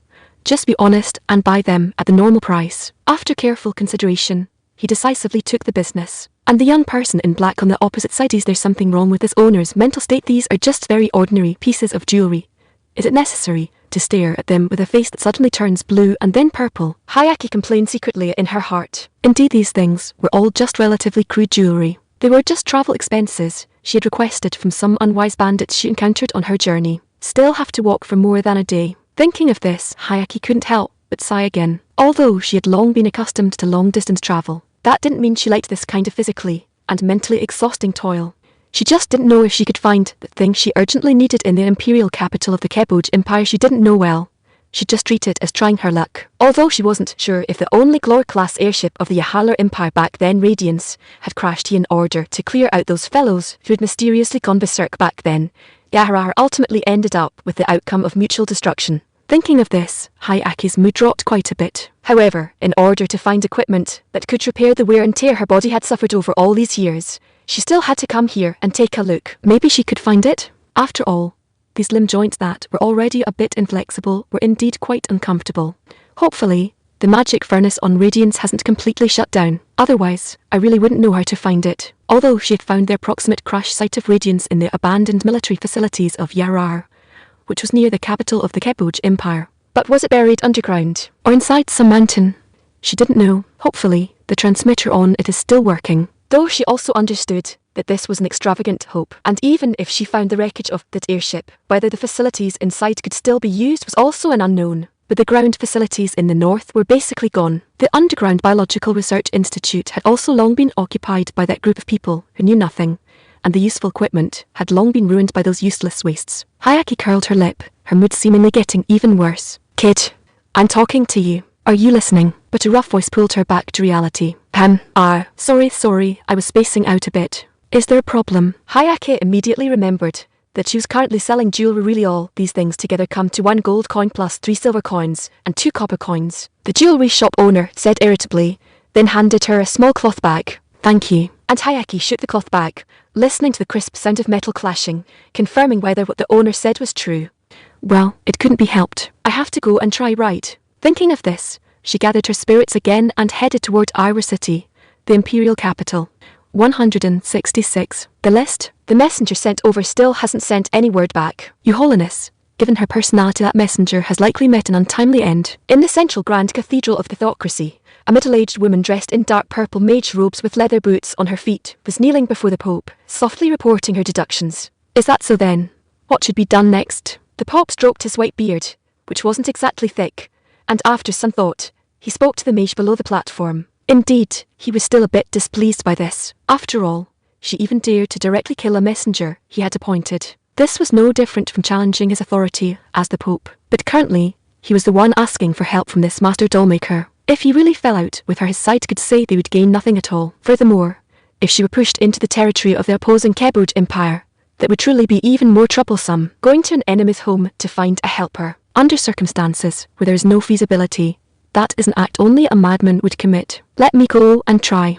She has a strange nature, and has always been obsessed with the manufacture and control of dolls. Moreover, she usually doesn't come out of that forest, and the number of times she communicates with people is indeed very small. If a stranger goes, it might result in the exact same outcome as now. But I have had some interactions with her and understand her temperament. At least I can retreat safely. That mage seemed quite confident in herself. After all, more than 10 years ago, this maid had travelled for a period of time with Alice, who happened to go out to search for precious materials to create new dolls. Although the two were not close, they still respected each other. And a few years ago, upon learning that she was in the forest in the northern part of the theocracy, she had even sent an invitation to Alice, wanting her to serve the theocracy. The result was a flat refusal. She had even moved her small wooden cabin away from its original location. Fortunately, she hadn't left that forest. Otherwise, the current high-ranking officials of the theocracy would probably feel regret for losing another lifeline. Indeed, although this Alice had an exceptionally strange personality, in terms of ability, she could leave Vesiner, one of the 4 great mages of the theocracy, several streets behind. Whether it was in the control of magic power or the understanding of magic runes, Vesiner could not compare to her. Furthermore, the group of dolls under her hand were each stronger than the last. If those mages, who were completely incapable of close combat, were to run off and face off against her dolls, they would definitely die a very ugly death. Then I'll leave it to you. You must invite her here. No mistakes are allowed. Do you understand? The Pope closed his eyes and considered it carefully for a good while before finally nodding.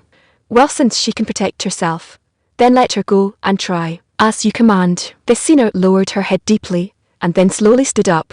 Finally, she slowly withdrew from the hall. The Pope used his cloudy eyes to watch Vesina as she left the hall, his mind constantly thinking about the subsequent strategies. The more of these powerful helpers, the better. Making a bit more preparation like this was never wrong. It was much better than waiting for those guys from Coburg to launch an attack on us before we frantically go to invite help. Although that Alice wasn't the only saviour, still at least let's hope she can help us deter the Keboj Empire. I just don't know to what extent the Keboj Empire understands our current situation, and whether the Black Shadow troop really belongs to the Keboj Empire. The Pope recalled the many recent events, and his mood became increasingly heavy. He only felt that these matters were becoming more and more troublesome. Furthermore, he also had to keep an eye on those bastards in the north. Section 57. After Coburg retreated, things seemed to be getting increasingly difficult over in Keviller. Should we provide assistance to them at a time like this? A sudden question popped up in the Pope's mind. No. If we disperse our military forces now, What if the Keboj Empire takes the opportunity to launch an attack against us? Wouldn't that make things even harder for us to handle? Although those fellows in the north are full of hostility toward us, but the major enemy right before us is still much harder to deal with. Just let Kaviller hold out against the northerners' offensive on its own. Besides, weren't they fighting quite enthusiastically earlier anyway? At least for the present stage, we still only need to deal with the Keboj Empire. Thinking up to this point, the Pope nodded in deep agreement. Indeed, in the short term, this Keboj Empire is a major threat, but what if we are talking about the long term? That group of completely irreligious fellows in the north will completely tear this so-called papal state into pieces. This don't kill me. Please really don't kill me. I have money here. A lot of money. Anything can. All kag. In the suburbs of the imperial capital of the Keboj Empire, a richly dressed man was grovelling on the ground, crying and shouting as he begged for mercy from the figure in black before him. He even wanted to buy his life with money. However, the only response he received was a black blade piercing through his chest. He watched the blade that had penetrated his heart, and his mood instantly plummeted to rock bottom. He wanted to scream, but his throat was slashed at the exact same time. Splattering blood stained the carpet, and a sickening stench of blood filled the room. Yet the people in black remained unmoved by this. Search and see what they've hidden here. Black Blade gave his instructions immediately. Just a few minutes after the order was given, a rush of hurried footsteps echoed in the corridor. Boss, it's magic items. A person in black wearing a cat-shaped mask reported to Black Blade. How many?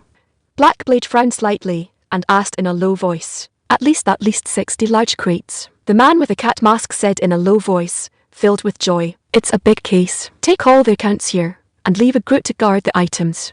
Black Blade gave his instructions decisively. After that came the sound of their uniform footsteps. These magic items were not contraband goods. For example, magic chandeliers and magic power containers belonged to magic items. It was simply because their taxes were quite high. This could be considered one of the Empire's important sources of revenue. Now that so many smuggled goods had been discovered, they naturally had to be rooted out completely. Even the mages who manufactured those items would have to be investigated one by one. After all, these things could only be realized if the mages themselves actively cooperated.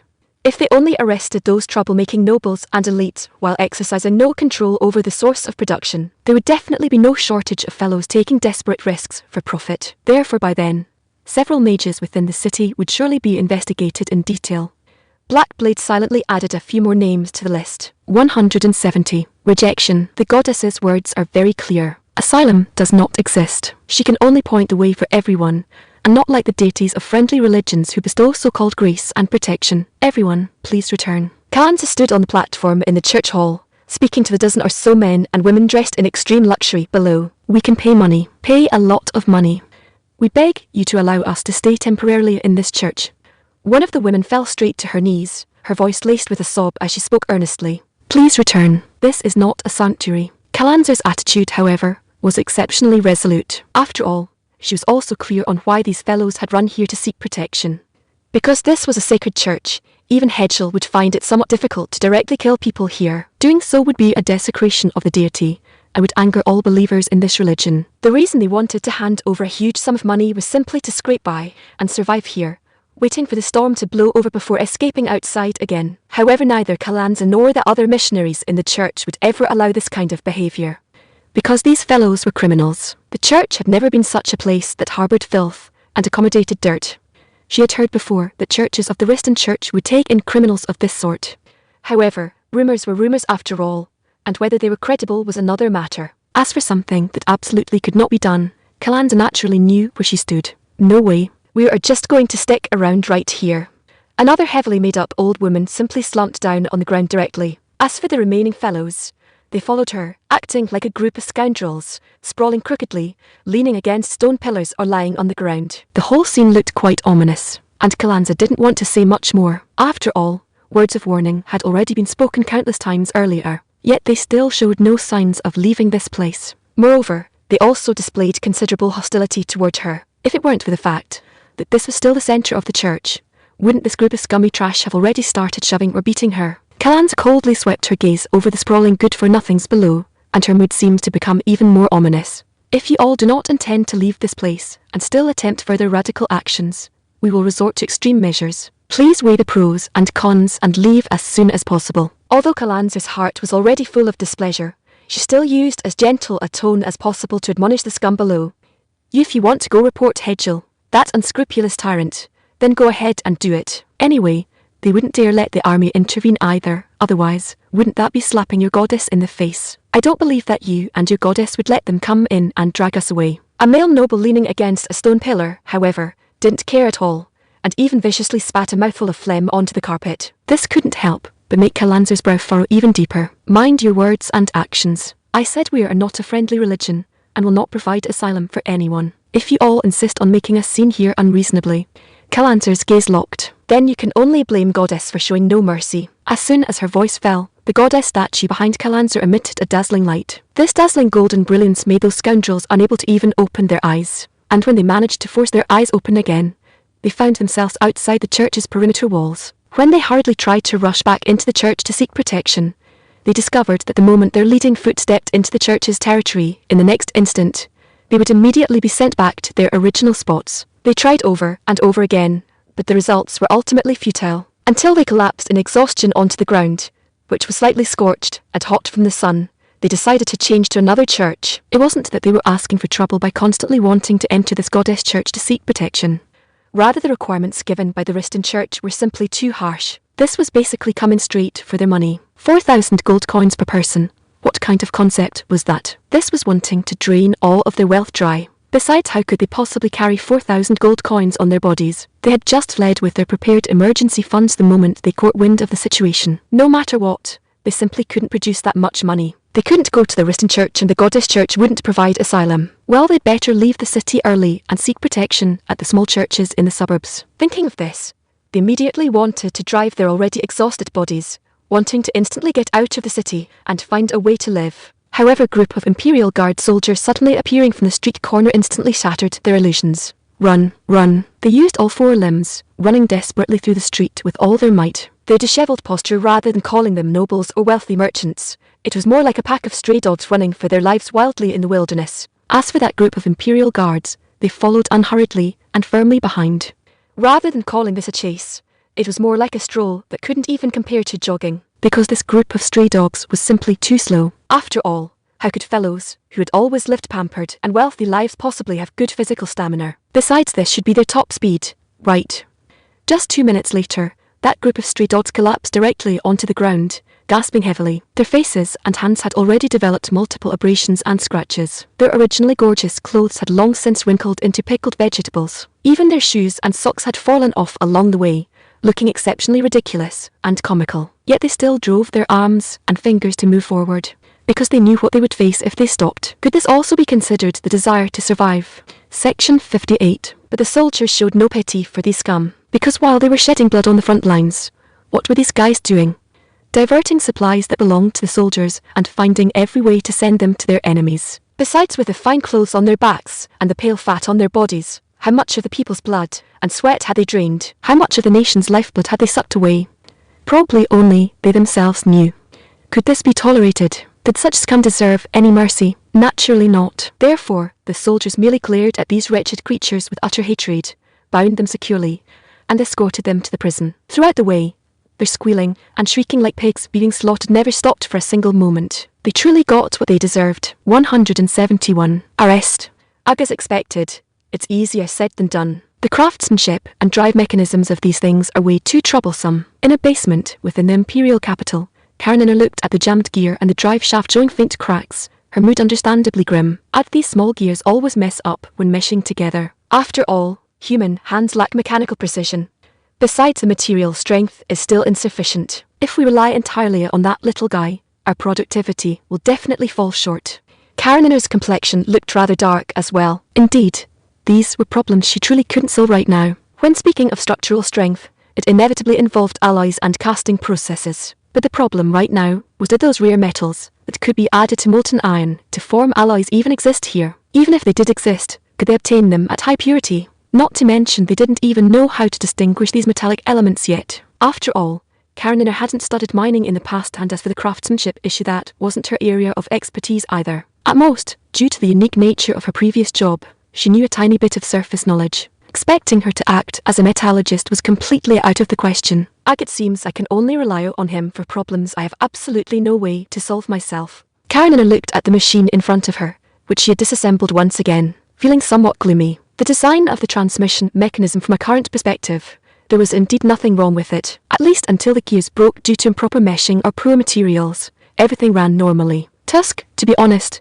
these issues are quite difficult to resolve. Can he really handle it? Karenina thought, full of suspicion. Raise your hands higher. Hurry. Yes, I mean you. Meanwhile, in a bustling market in the city, an elderly male dressed in a mage robe was trembling as he walked out of his shop with his hands raised high. Behind him, squads of fully armed soldiers immediately sealed off his shop for a thorough search. They also posted several public notices outside. Shortly after, all the soldiers departed. Who here can read? Tell us, what crime did Mr. Rowanson commit to be taken away directly by those soldiers in Imperial Guard uniforms? A man wearing coarse linen clothes blinked his small black eyes, staring at the small characters before him. Unfortunately, he couldn't read a single word. After all, educated, literate people were far too rare around here. Don't rush, let me finish reading first. Nearby, a scrawny old man in tattered clothes squinted his dim eyes, carefully reading the official document as if he could actually understand it. Naturally, the surrounding people could only wait curiously for him to finish reading all those headache-inducing characters. Finally, the old codger cleared his throat with a showy cough, pointed at the words above, and spoke hurriedly. If I explain in detail, I'm afraid you won't understand, so I'll keep it simple. It means this Rowanson took bribes and broke laws, assisting corrupt officials, nobles, and wealthy merchants in evading taxes and smuggling magic items. Without his cooperation, those smuggling ops couldn't have succeeded.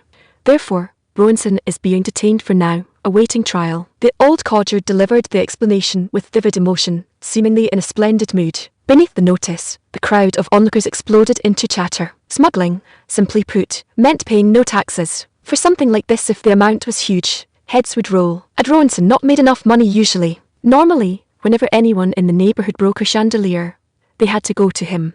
And that old fellow charged absurdly high prices. How much was a brand new magic lamp? Only 2 silver coins. But he demanded 1 silver and 4 copper coins just for repairs. It was better to buy a new one than repair it. Yet it wasn't like you could just avoid his shop, because the other 3 mages in the city would refuse to repair any magic chandelier if it wasn't made by them. Furthermore, these 4 shops essentially occupied the 4 corners of the city, and the selling prices of these items were all set to the exact same price, as if they had colluded on it. And the prices of these things were absurdly expensive. How could this not have made them filthy rich? Only a fool would believe that. Now look at that, the court had caught them red-handed. Although the common people really wanted these guys who artificially jacked up prices to be put in their place, but they didn't want them to lose their heads either. After all, mages were indeed far too rare, and those lamps and other magic implements were indeed quite useful. For instance, Butcher Rouge at the corner, if all these magic shops closed down, he would definitely suffer too, because his knives had to be brought here regularly for enhancement and enchantment to guarantee their sharpness, so he could chop bones cleanly and effortlessly. Moreover, preserving the meat relied on refrigeration devices sold by these mages to keep it from rotting to a certain extent. If these guys really lost their heads, Rouge would probably faint on the spot. After all, they had signed a contract with each other. It said that long-term contracts came with discounts. If Rowanson lost his head, the contract would be void, and wouldn't Rouge's money go to waste? Meanwhile, Rouge was hiding at the end of the line, clutching a goddess church amulet in his hand, praying softly that he wouldn't lose his fortune. My name is Rowanson Heavier, male, 57 years old. I am the owner of a magic workshop in the western corner of Iowa City. I never drink heavily, at most enjoying an occasional drink or two. I stick to waking up early every morning to exercise, and going to sleep on time at night. I never carry fatigue over to the next day. Several doctors nearby say I am in great health. I also feel that I can live very well, and for a long time to come, eventually passing down life experiences to younger generations like a wise elder who has seen the vicissitudes of the world. However, I really didn't expect that I would capsize like this today. Those utterly foolish, useless merchants and nobles were actually caught red-handed by these officials, and they locked me up along with them. I can only hope they didn't find too much, otherwise it's a real question whether I can keep my head on my shoulders. Oh, they are making me board the prison wagon now. The bloodstains and grime on it are truly sickening. Wish me luck. I hope I can still come back alive from that damned Emperor 172. Good and evil will be rewarded. Before long, the prison wagon carrying Rowanson arrived at the jail, and inside the prison, he seemed to run into a few familiar faces. Greener, you're in here too, Rowanson said with a mocking look, addressing an orange-haired woman huddled in a corner. Dotilda, so you, the profiteer, got thrown in here too. Greener raised her head slightly, and after confirming who had arrived, she immediately retorted without ceremony. Speaking of profiteers, "Aren't you the shrewdest of all? And wasn't it you who proposed those collusion agreements in the first place? How can colluding be called shrewd? This is called reasonably tapping into the public's wallets." Upon hearing this, Greener's face immediately flushed red, and she began to sputter incoherent retorts, spouting sayings like "no merchant is not cunning," "no cunning person is not a merchant," and a whole string of arguments that sounded somewhat logical yet were entirely specious. Both Ronson and the guards in the jail laughed at her. The prison was instantly filled with a cheerful atmosphere until Greener really couldn't handle the mockery and ridicule any longer, shrinking into the corner with bright red cheeks, staying silent. Only then did quiet return to the prison. "By the way, were only the two of us arrested?" Ronson looked at the straw pile in the corner of the cell and asked Greener beside him in a low voice. "Not just us. Venier and Sloane are both in here too. I saw them just now." Greener pulled her neck in, looking in a rather bad mood. "Everyone got caught. Looks like those useless nobles exposed us all. Troublesome, troublesome. I just don't know if this head of mine can be saved." Ronson now seemed somewhat pessimistic as well. Indeed, Hedgel's impression on them had always been that his methods were exceptionally decisive and resolute, leaving no loopholes whatsoever. And this time he naturally wouldn't leave a loophole for them to escape. And will it be a secret execution here? Or will we be dragged to the city gates to be beheaded or hanged in public? Who knows? Can only hope he can be a bit gentle, or let us die with some dignity. By this time, Ronson was already pondering whether he could leave some last words so that his disciples outside could gather his remains, though whether they'd want to be associated with a condemned criminal like Mia is another matter entirely. Thinking of this, Ronson couldn't help but give a bitter smile. Good and evil will be rewarded in their end. It seems my good days have come to an end. I really want to feel the softness of those young ladies again, or forget about that. If I accidentally let that slip, that secret underground place would also be completely raided by these soldiers. Better be careful. Better be careful. He took a deep breath and slowly exhaled. But after that deep breath, far from feeling better, his heart grew even heavier. "I really don't want to die." Section 59. In the end, he still let out this desperate wail. "What are you shouting for? Isn't that piercing to the ears?" Greener, who was beside him, raised her head and spoke displeasedly. "We're about to die. Can't you even let me vent a little?" Ronson retorted without turning his head. "Who told you we're about to die?" Greener looked at Ronson's wrinkled profile with a strange expression and asked in confusion. "Look at the massive case we're involved in. Given the Emperor's intelligence capabilities, we're bound to be sent to the guillotine sooner or later. Besides, it's not like you don't know how many smugglers have been hung on the city gates or had their heads chopped off in the market over the years. And those who died in this prison are countless. We're definitely in deep trouble this time." Ronson explained vehemently to Greener beside him, as if he had long since replaced the judge and pronounced the death sentence on the four of them. "Who told you we're definitely getting the death penalty? Didn't the soldiers tell you earlier?" Greener frowned, appearing increasingly incredulous. "What did they say?" Hearing this, Ronson fell silent for a few seconds, then opened his mouth and asked blankly. On the prison carriage, Ronson seemed to recall hearing the escorting soldiers saying something, but as ill luck would have it, he happened to be lost in his own wild thoughts at that moment. He hadn't heard clearly what the soldier had said, and also he really didn't listen. He said that as long as we work according to our superior's instructions, there won't be any threat to our lives. Of course, if we intentionally refuse to cooperate with the investigation and work, we will definitely be hanged. Greener shrank her neck and whispered. He also said it's called reform through labour. Isn't that just like before doing hard labour and then getting out? I can only hope they won't work us to death in the process. Ronson lowered his head, pondering what kind of treatment they might face. Insufficient food, mountain-high workloads, dark and damp cells, a life where even wiping one's face was difficult, let alone taking a bath. Just thinking about it made Ronson feel like this was the rhythm of being treated as cheap coolie labour until death. Wouldn't that be even more agonising than death? He seemed to recall the days when he was a magic apprentice doing hard labour under his master. Thinking of this, he couldn't help swallowing hard, feeling that this matter seemed to really be a huge mess. And Greener beside him, who knew nothing, was still here optimistically mocking him. Was this girl acting dumb? Or had she really gone stupid from the mental shock? This was practically an indenture contract. "All right, come out, you guys. As long as you follow the instructions and enchant these strange iron things, today's work will be considered finished." Before long, someone who seemed to be an Imperial Guard officer dragged several large crates and ran up to the cell holding Greener and Ronson. "Do all of these need to be enchanted?" Looking at the piles of metal apparatuses, Ronson's voice trembled involuntarily.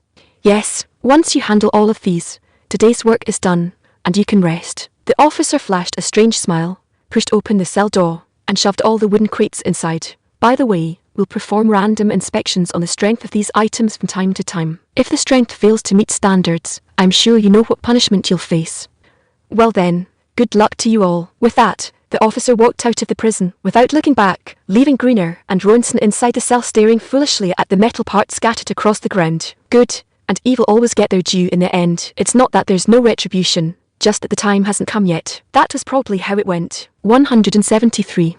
Afternoon tea. All throughout today, witch merchants dressed in fine clothes fleeing in panic, and Imperial Guard warriors patrolling everywhere could be seen from time to time in the city. Meanwhile, most of the sheriffs across various locations hid in their residences, not daring to move an inch. Some had even begun packing their things, preparing to flee. But the result was often that before they could even leave the city gates, they were detained by soldiers and dragged back for interrogation. Such scenes could be considered quite rare. Even the previous emperors had never done such a thing. Yet he did it, and he did it so decisively and neatly. After all, these petty sheriffs were bound to accept bribes in the regions under their jurisdiction. It was just a matter of how much. And if it was the kind where they secretly took a little and didn't dare to make a fuss about it even if Hedgel and his subordinates found out, they would just turn a blind eye. But if it was the kind who took bribes on a massive scale and even put it out in the open, terrified that others wouldn't know, look, this chicken looks pretty good.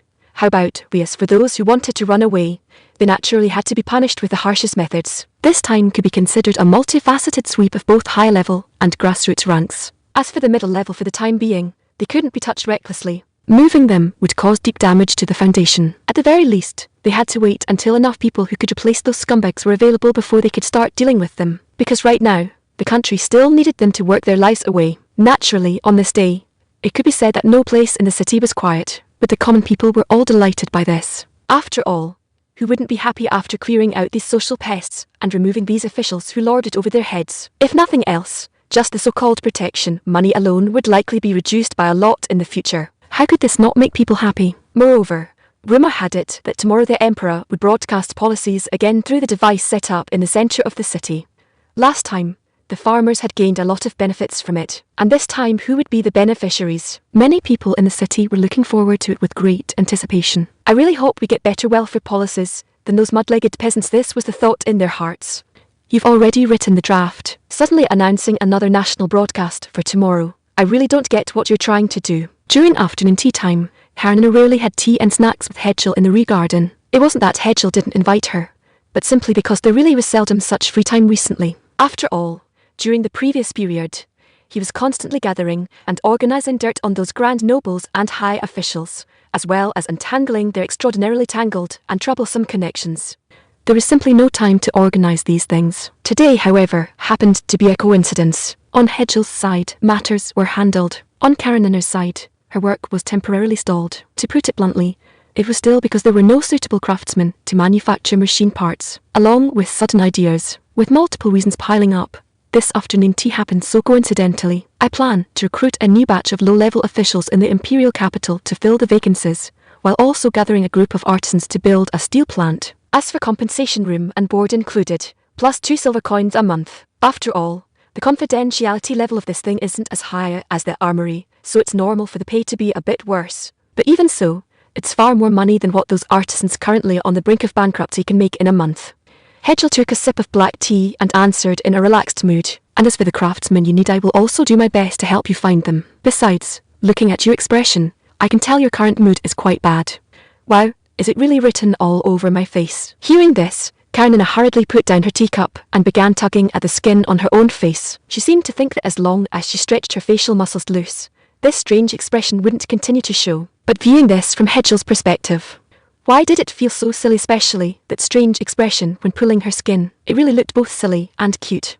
Hedgel suddenly felt whether staying in that mentally impaired Durrani royal family for over 10 years had caused her to pick up some of the foolishness from inside the royal court. Seeing this scene, he could only put down his cup, reach out, and restrain Karenina's small hands that were still pulling. Have you really not noticed that this behaviour of yours won't have any effect? Hedgel controlled both of Karenina's paws with one hand and said helplessly, besides, this feeling of silliness is truly unmatched. Is it really that brain dead? Karenina shivered all over and asked in disbelief. Hedgel said nothing, merely nodding silently. Then forget everything you saw just now. You can do that, right? You can, right?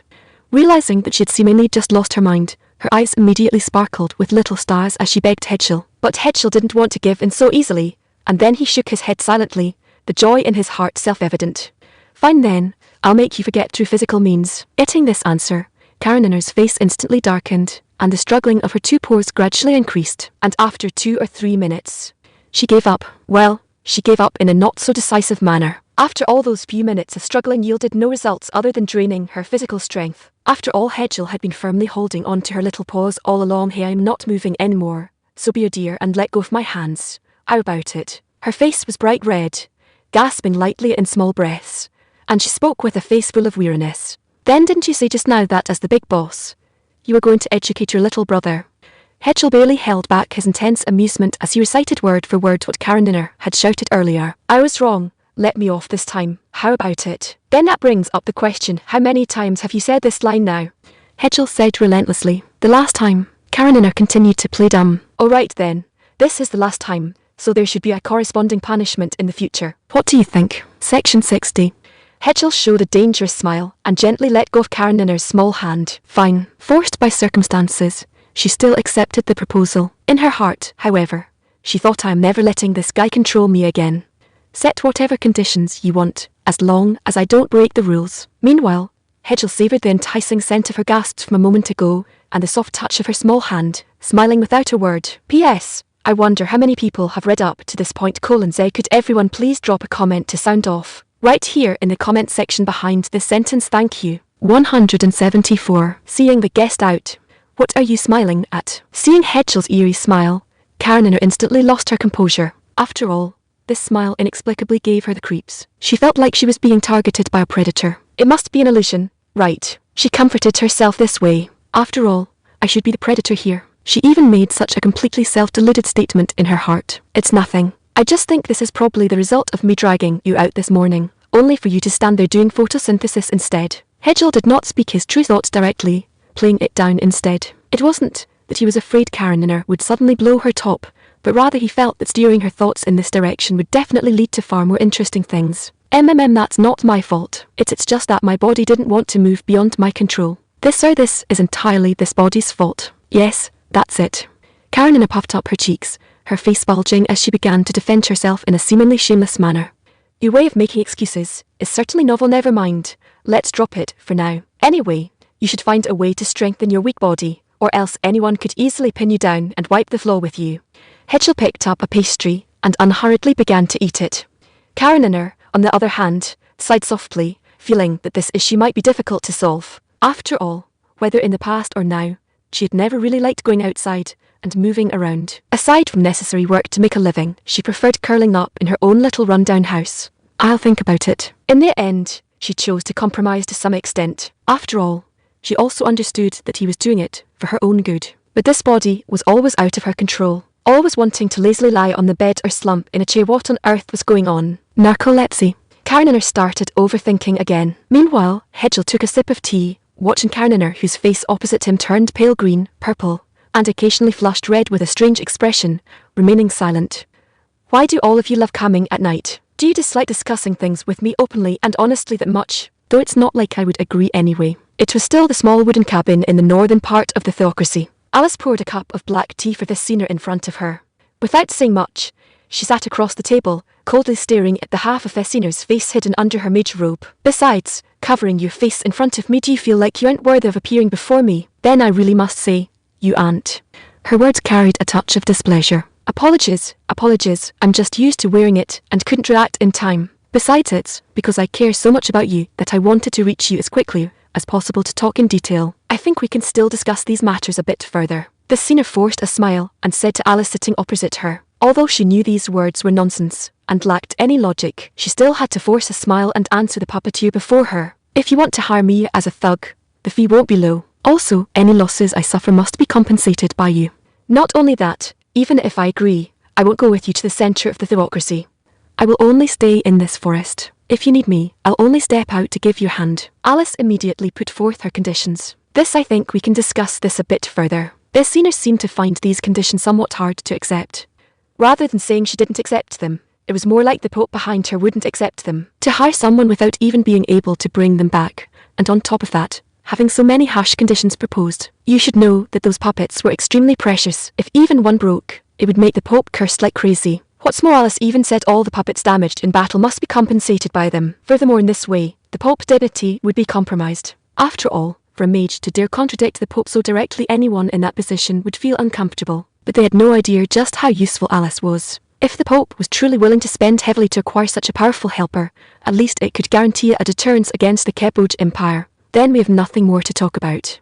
Show the guest out. Alice made no effort to keep her, simply putting down her teacup and standing up from her seat. No, wait until I consult His Holiness the Pope. Vesina immediately said flusteredly, still trying to delay her. There's nothing left to say. After all, I never planned on accepting your employment in the first place. Out of consideration for our past relationship, I won't use you as testing material. Take care of yourself. She stretched nonchalantly and said, I'm sure we can offer conditions that will satisfy you. They will definitely satisfy you.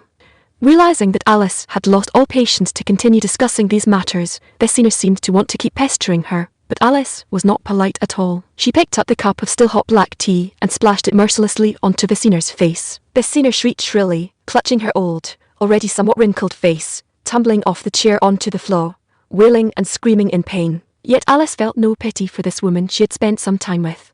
After all, she could tell, Vesina was merely here to find a thug for the thebocracy. If she had simply come to catch up on old times, Alice would naturally welcome her, but running into her cabin with such impure motives to ruin her mood could only be called bringing it upon herself. Get out. Don't put on airs in front of me. I can see right through what's in your head. If you insist on disturbing me here, I don't know what I might do. Alice's tone was packed with explicit threat and intent to kill. Knowing she was no match, Vesina could only wipe the tea from her face, enduring the painful burn and the deep humiliation. Dragging her exhausted body, she scurried back in defeat. Alice watched Vesina's movements coldly without saying a word, until the woman ran completely out of sight and even closed the door gently behind her. A humanoid puppet, draped in what looked like a pile of rags, slowly appeared in the living room. Then, using the rags on its body, it deftly began cleaning up the tea on the floor, its movements no less adept than those of a professional maid. 175. Interlude. I haven't received a signal matching the frequency band of the radiance. Calculating based on the power of the transmitter mounted on the radiance unless the crash site deviated, I should definitely be able to receive its distress call. Hayaki walked along the trail in the forest, surrounded by lush shrubs. She held her right hand high and straight, pointing directly toward the orange sky of evening. Her right hand happened to serve the function of a signal receiver, but all the information received was a string of natural garbled noise without any practical meaning. And after the radiance crashed, there was no trace at all of the encrypted signal requesting rescue from its transmitter equipment. This made her feel even more troubled. Could it be that really nothing will be found? She thought secretly to herself. Then there's no choice but to search according to magic power sources again. Because after special processing, the liquefied magic power in the Radiance's mana reactor will not explode or burn unless a large amount of external magic power is injected. Otherwise they won't explode or burn. Therefore, when the Radiance crashed, the liquefied magic power preserved in those highly sealed and corrosion-resistant energy storage tanks would naturally release a certain magic reaction in the surrounding area. Suppressed by the energy storage tanks, the magic fluctuations would naturally be kept to a fairly low limit. Although this faint magic reaction wouldn't attract the attention of these ordinary people and current mages, because, in the eyes of these primitive and incompetent fools, the magic reaction of liquid magic power and solid minor crystals is identical, and Hayaki, as the most advanced biochemical creation of that time, could naturally distinguish between the two. Although it couldn't be said that any liquefied magic power was definitely a remnant of the Radiance. In such a deserted wilderness, the likelihood of finding liquid magic power, which was invaluable in the eyes of these primitive people, was naturally extremely low. After all, these were things that could only be obtained through processing and extraction. Then grid search was the only option left. After all, the effective range of such a faint magic reaction was indeed too small. She shrugged and continued deeper into the forest. Meanwhile, within the thick bushes, dozens of pairs of blood-red slit pupils were watching all of this. After searching for a whole afternoon, no useful results were found. This made things feel very tricky. After all, after more than a day of walking on foot, she was almost able to reach the vicinity of the imperial capital.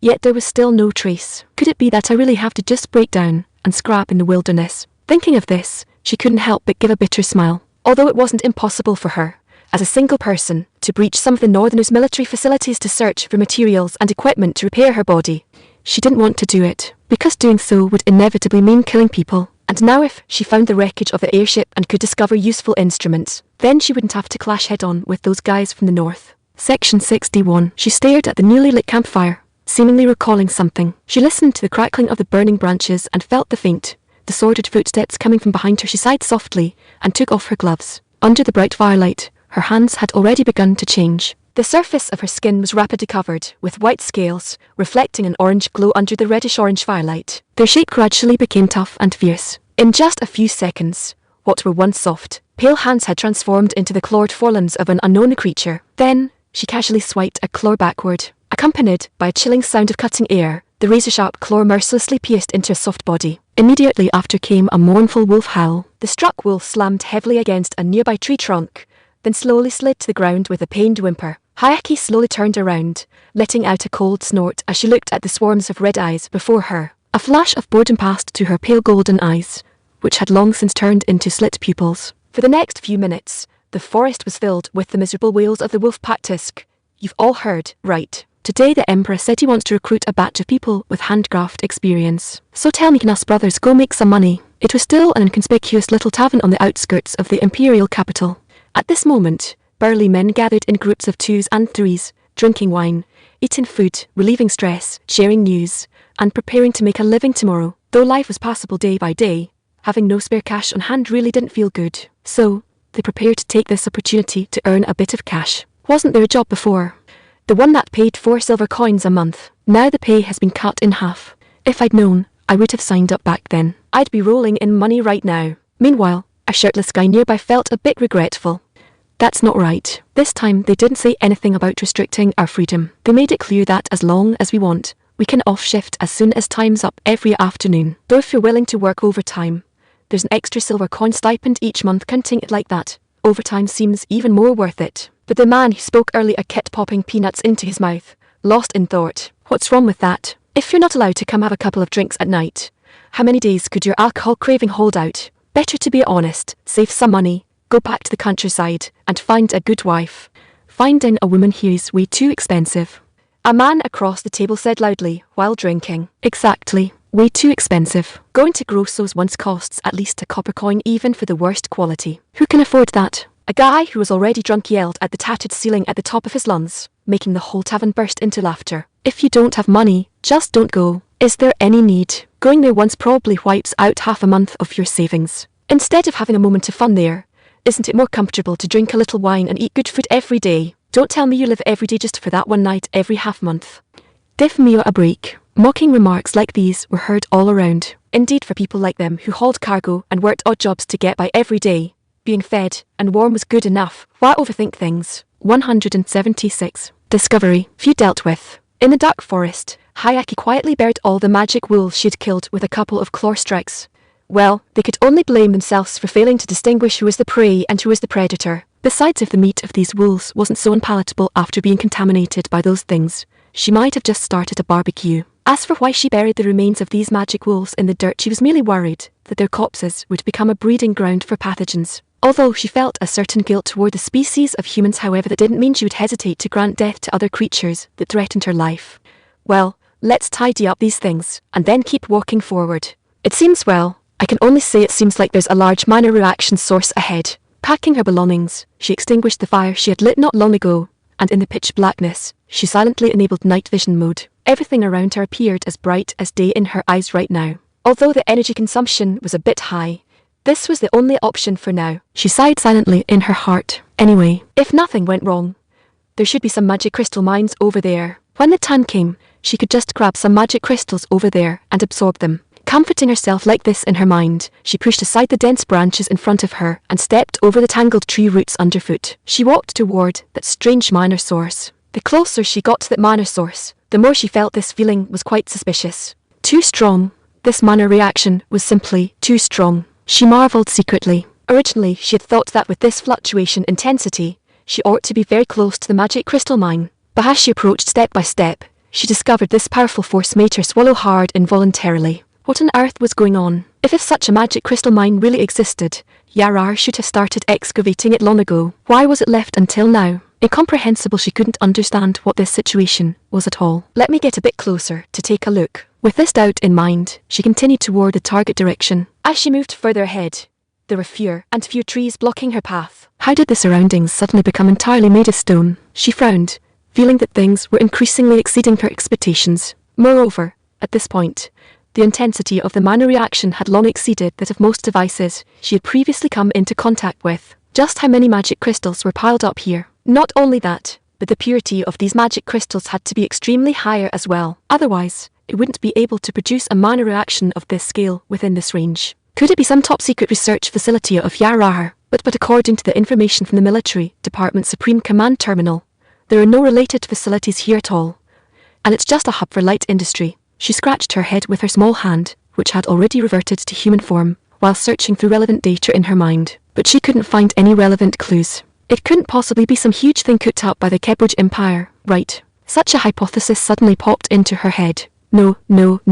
Impossible. If they really had that capability, they would have ruled over the north long ago. How could they have withdrawn from the war due to domestic pressure? But she immediately rejected this absurd thought. Indeed, extracting magic crystals of this level was simply beyond their current capabilities. Then what was this powerful mana source, which wasn't recorded in the Yaharlar Empire's records at all? Her curiosity swelled even further. After another half hour of rapid marching, she finally arrived beside this excessively massive mana source. A huge, towering rocky mountain. It was bare, with virtually no other vegetation visible except for black rocks. Although moss-like plants could occasionally be seen at the foot of the mountain, their growth condition didn't look promising. What kind of rocks were these? She asked herself in her heart. These rocks shouldn't be the source of the mana emission either. Could it be the center of the mountain body?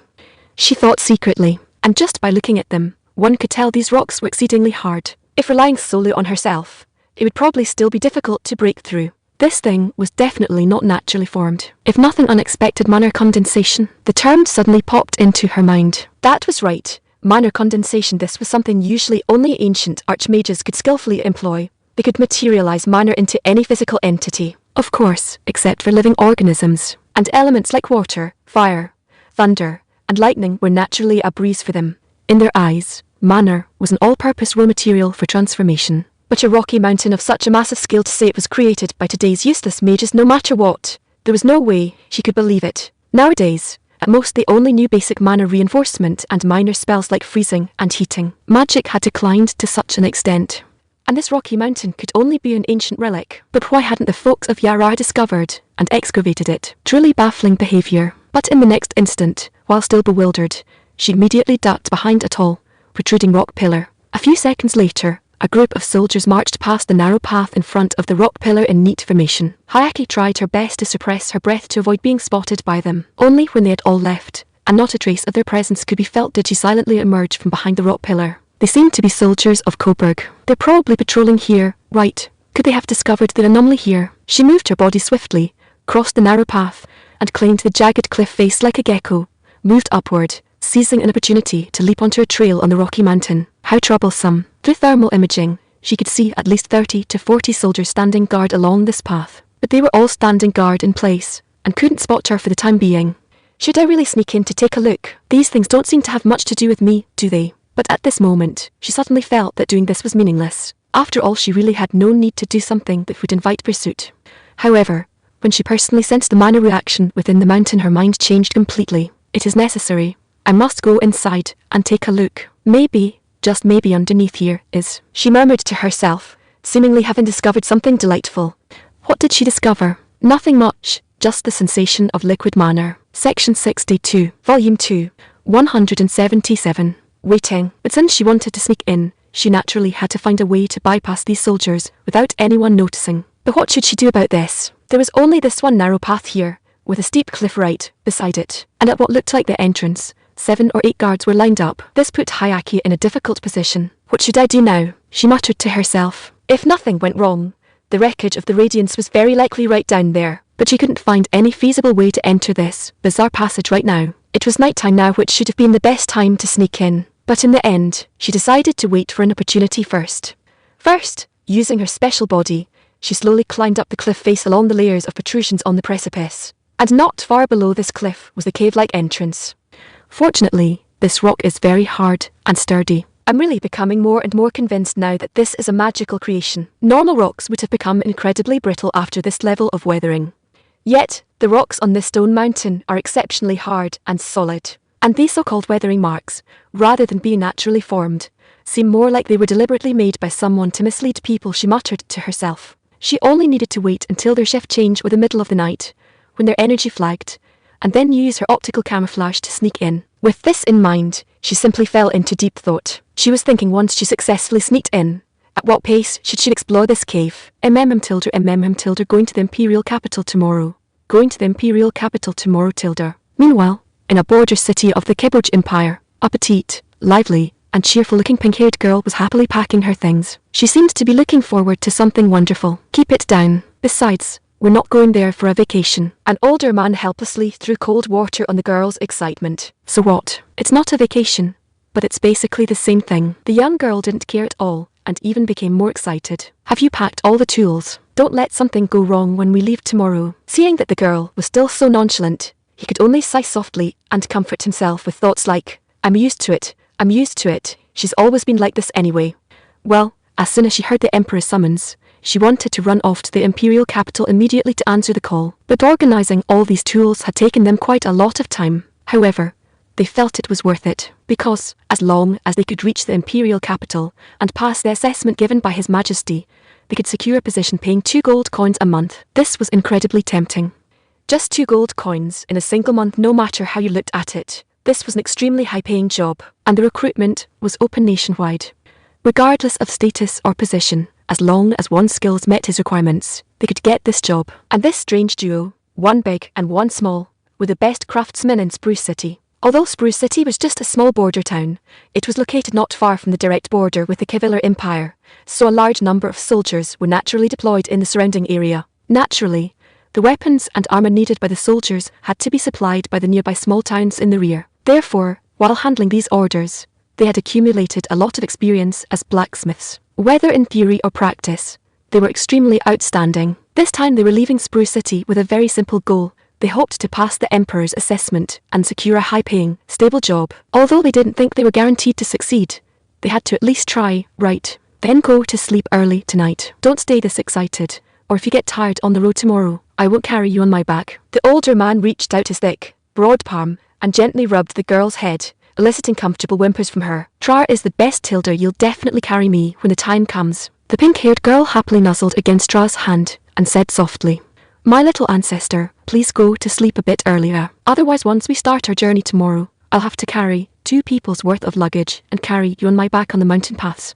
I really won't be able to handle that, Trar said with a bitter smile, then lifted the girl directly from her chair and gently placed her on the bed. Trar, has your brain finally started working today? Feeling the touch of the hard wooden bed, she seemed a bit excited. I'm just putting you to bed. I'm not a beast. How could I lay a hand on you? The man called Trar continued to organize the various tools that the girl had not fully packed yet.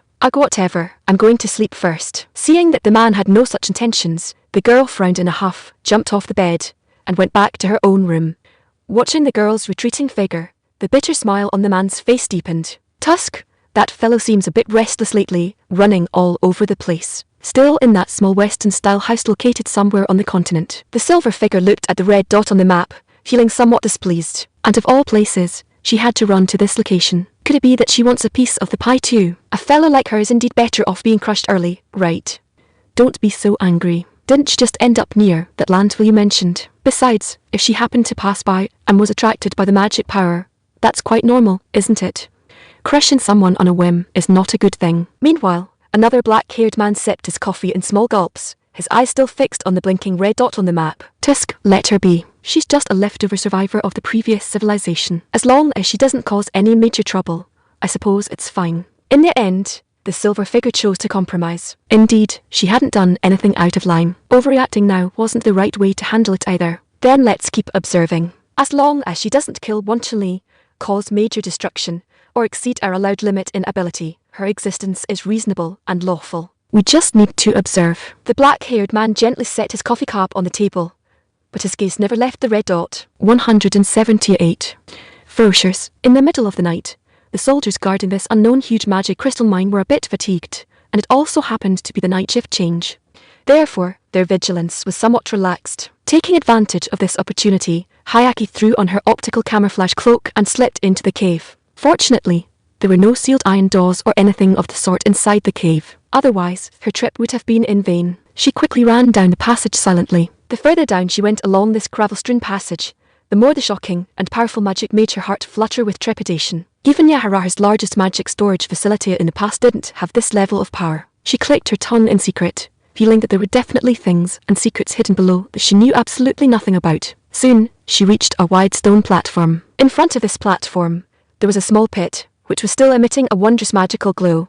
That must be it, right? She muttered to herself, and then quickly ran toward her target. After climbing down the ladder covered in magic crystals, she finally saw the truth of this magic source. Huge magic crystals that didn't look like they could be made by human hand statues. Some resembled human heads, some looked like octopus tentacles, and some were shaped like compound insect eyes. If one looked closely, they could even see pores and other glands on them.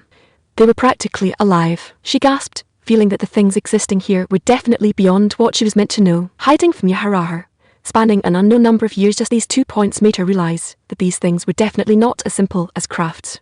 Who could possibly create such massive magic crystals nowadays? Even if it were Yaharahar in its prime, I don't think it would be possible. If it were natural condensation, that would be even more of an absurdity. Setting aside the sparse magic levels here in the Kebuj Empire, even if placed in the Riston Papal State, where environmental magic was abundant, it would be impossible for magic crystals of this level to appear. Then these things could only be artificial. Or rather, they were created by an existence above humanity. She swallowed hard, deciding to stop thinking about these things that felt exceptionally terrifying just to contemplate. The sensation of the liquid magic's presence grew stronger again. It should be right down here. She stomped her foot on the solid stone ground. But it doesn't seem like I can break through this. But in the next second, she fell into distress again. This rock, to say the least, was 10 to 20 meters thick. Relying on her current self, she really had no way to break through this magically generated stone ground. What should she do now? If she really unleashed her final form here, setting aside whether she could break through, even if she did, it would attract a lot of soldiers. Furthermore, she didn't know what the rock structure here was like. If these massive magic crystals fell down as well, she glanced again at the magic crystals that were over 10 or even 20 meters tall, and calculated their weight based on their density. She realized if these things really fell down, even if she found the wreckage of the radiance, it would be useless, because it would have already been smashed to smithereens by them. Ah, so troublesome. Really so troublesome. She couldn't help but hold her head and wail. If she couldn't find suitable repair equipment, she could only watch her body slowly break down. Just thinking about that feeling, Hayaki felt that this absolutely could not be allowed to happen. I seemed to have thought of a good idea, although to some extent, it might be a terrible one. She seemed to have thought of an unreliable solution. Oh well, let's try it first. Maybe I'll get what I want later. But having no other ideas, she decided to try this method anyway. It's only been a few minutes and you're already down. In the early morning, it was still the back garden of the Imperial Palace. Section 63. Meanwhile, Karenina was lying flat on the ground like a dried salted fish, her eyes blank, lifeless, as if she had lost all hope of living. It's because you were too intense, she feebly responded to Hedgel's taunts, obviously having reached her limit. I clearly slowed down my pace and waited for you, yet you still collapsed in just a few minutes. Besides, isn't this ground hard? Hedgel hurried back and helped up to completely limp Karenina. TCH, isn't this you being stubborn after all? Clearly knowing you can't do it, yet refusing to give up. Who said I am? She still wanted to raise her voice and continue arguing. But Hedgel directly covered her mouth with a handkerchief. All right, I know you like to be stubborn. Let's take you back first. Hedgel didn't say much more, simply gently picking Karenina up. Wait. She seemed quite dissatisfied with the bridal-style carry. Who told you to have no strength left in your legs at all? This is your own problem too. It has nothing to do with me. Hedgel, completely ignoring Karenina's arguably fierce glare, continued walking steadily toward the interior of the Imperial Palace. The surrounding guards and maids who saw the scene consciously retreated without making the slightest sound, fearing that they would disturb the two's pleasant mood. For Hedgel, having a soft, fragrant beauty snuggled in his arms was naturally a delight, and even when stared at by her fierce gaze, the sense of pleasure did not fade in the slightest, but instead rose to a higher level. As a man, what's wrong with being a bit perverted? This was Hedgel's biggest thought at the moment. As for Karenina, this behaviour was no different from living hell. Woo-wee-wah. Being seen by so many people, she was seen. At this moment, her soul was almost leaving her body. The last time this situation occurred was only in a hallway, basically unseen by the servants and guards. But now she could even see the faint smiles at the corners of the maids' mouths. Moreover, this inexplicable warm gaze involuntarily made her body feel a chill. You guided this on purpose, right? Definitely on purpose, right? She wanted to struggle, but her body was tightly controlled by these two thick arms. There was not the slightest room for resistance. In the end, naturally, she could only express dissatisfaction with his indecent behaviour on a mental level, although she didn't know that her fierce glare was of no use in Hedgel's eyes. Instead, it only stimulated him more and teased his thoughts. This was probably bringing it upon herself. 176. Snooping. Alright, just rest peacefully. Anyway, you should be pretty free these 2 days, so resting more will do you good. See you later. Saying that, Hedgel gently closed the door again. Why does this guy love making trouble so much, and seeing me like this? Is it really that fun? She pouted and started venting at the surrounding items, but pounding this soft bed and quilt would only become less satisfying the more she vented. And if she pounded the bedside table, she would immediately gasp in pain, then clutch her fist, and shiver under the quilt. And that hardwood bedside table stood in place unmoving, as if mocking her. What to do? Couldn't she only sulk here? That guy, why does he always like to tease me so much? Curled up in the quilt, she couldn't help starting to think about the reason for this mat incomprehensible. It couldn't possibly be that he likes me, right? She recalled everything that had happened during this period, only feeling that this possibility was skyrocketing. Damn! Why does the more I think about it, the more disgusting it feels? Finally, she crawled out from the quilt with a flushed face, her expression full of disbelief. TCH, it's really better to stop these wild fantasies. Otherwise, I wouldn't know how to face him. And such a thing was impossible to begin with after all. No one would like such a neither male nor female guy. If he really wanted women, wouldn't it be the old routine? Casually having a harem. Would he need a guy like me to fill in? She muttered softly, her whole body like a deflated ball. Then she cautiously pulled her little head back into the quilt. TCH, what's with this inexplicable sense of loss? Forget it, don't think too much. Since I can rest more, I might as well sleep a bit longer. Just happened to be a bit tired recently. Woke up too early this morning too. She curled up into a ball again, hugged her pillow, and slowly drifted off to sleep with this wave of fatigue. Wait a minute. You say you want news about Count Sledden's family. In a small town around the imperial capital, a cloaked little fellow asked the tall man in front of her with a strange voice. Yes, within 2 days. You must get me detailed news. Especially about the Count's daughter. Understood. Opposite the little fellow was a stubbly, greasy, fat man. His eyes were shifting evasively, as if dodging someone. I know. Just come here tomorrow night. But the commission can't be less by even a bit. The deposit is here. Don't mess things up for me. Saying that, the man took out a cloth bag and stuffed it into a small wooden box beside the little fellow. Then he looked around and walked away quickly. All right, another deal, Tilda. Recently there seemed to be quite a few jobs like this. After closing the small wooden box tightly and stuffing it into her black cloak, her mood seemed quite good, and she immediately left the small town, wanting to get the news about that Count Sledden's family right away. Moreover, and pay special attention to his daughter. So imaginative, she thought to herself secretly. And looking at the guy's appearance, wouldn't it be some slave trader wanting to traffic people again? That's really something. Not even sparing people from a Count's family. But well, this has nothing to do with me either. I don't have evidence in my hand that he is definitely a slave merchant. I, Wutong, am just a thief and an intelligence merchant. Other matters can go to hell. As long as there is money to be made, what can't be done? Of course, business in bed still has to be put aside. This touches on a matter of principle. It's better to talk less about such things. Let's get back to this business. That Count Sledden only has a small fief near this town. After all, the previous generations of emperors have been reducing the status of the nobility, and unless they have some other business now, they are all dirt poor. And this inexplicably wealthy Count Sledden's family naturally belongs to those guys with some shady industries. And if they wanted Wutong to investigate this aspect, then forget it. This kind of thing is not something she can touch. However, inquiring about people's news and checking out the situation along the way is still easygoing. Soon, she arrived outside Count Sledden's mansion, and on both sides of the mansion's gate, several guards were standing. It looks decent enough, but in reality this level of thing is just a mere formality. Besides, those guards seem to be squinting their eyes. To truly guard against theft and burglary, one still has to look at the guards inside the house and whether there are corresponding magic items that can sound an alarm. She had fallen into the trap of such magic items before. That time, as soon as she climbed over the wall, the next second, deafening alarm sounds echoed throughout the courtyard, scaring her into fleeing helter-skelter. If not for her petite figure, plus a racial advantage of running extremely fast, she probably would have perished there. This time she had to be cautious and sneak in quietly, then slowly observe the situation of this family. Well, hopefully there are fewer servants inside. Otherwise, it would be even more troublesome. Thinking of this, she carefully began climbing along this high and thick courtyard wall. As for why she could climb this courtyard wall, it was still thanks to these simple magic items.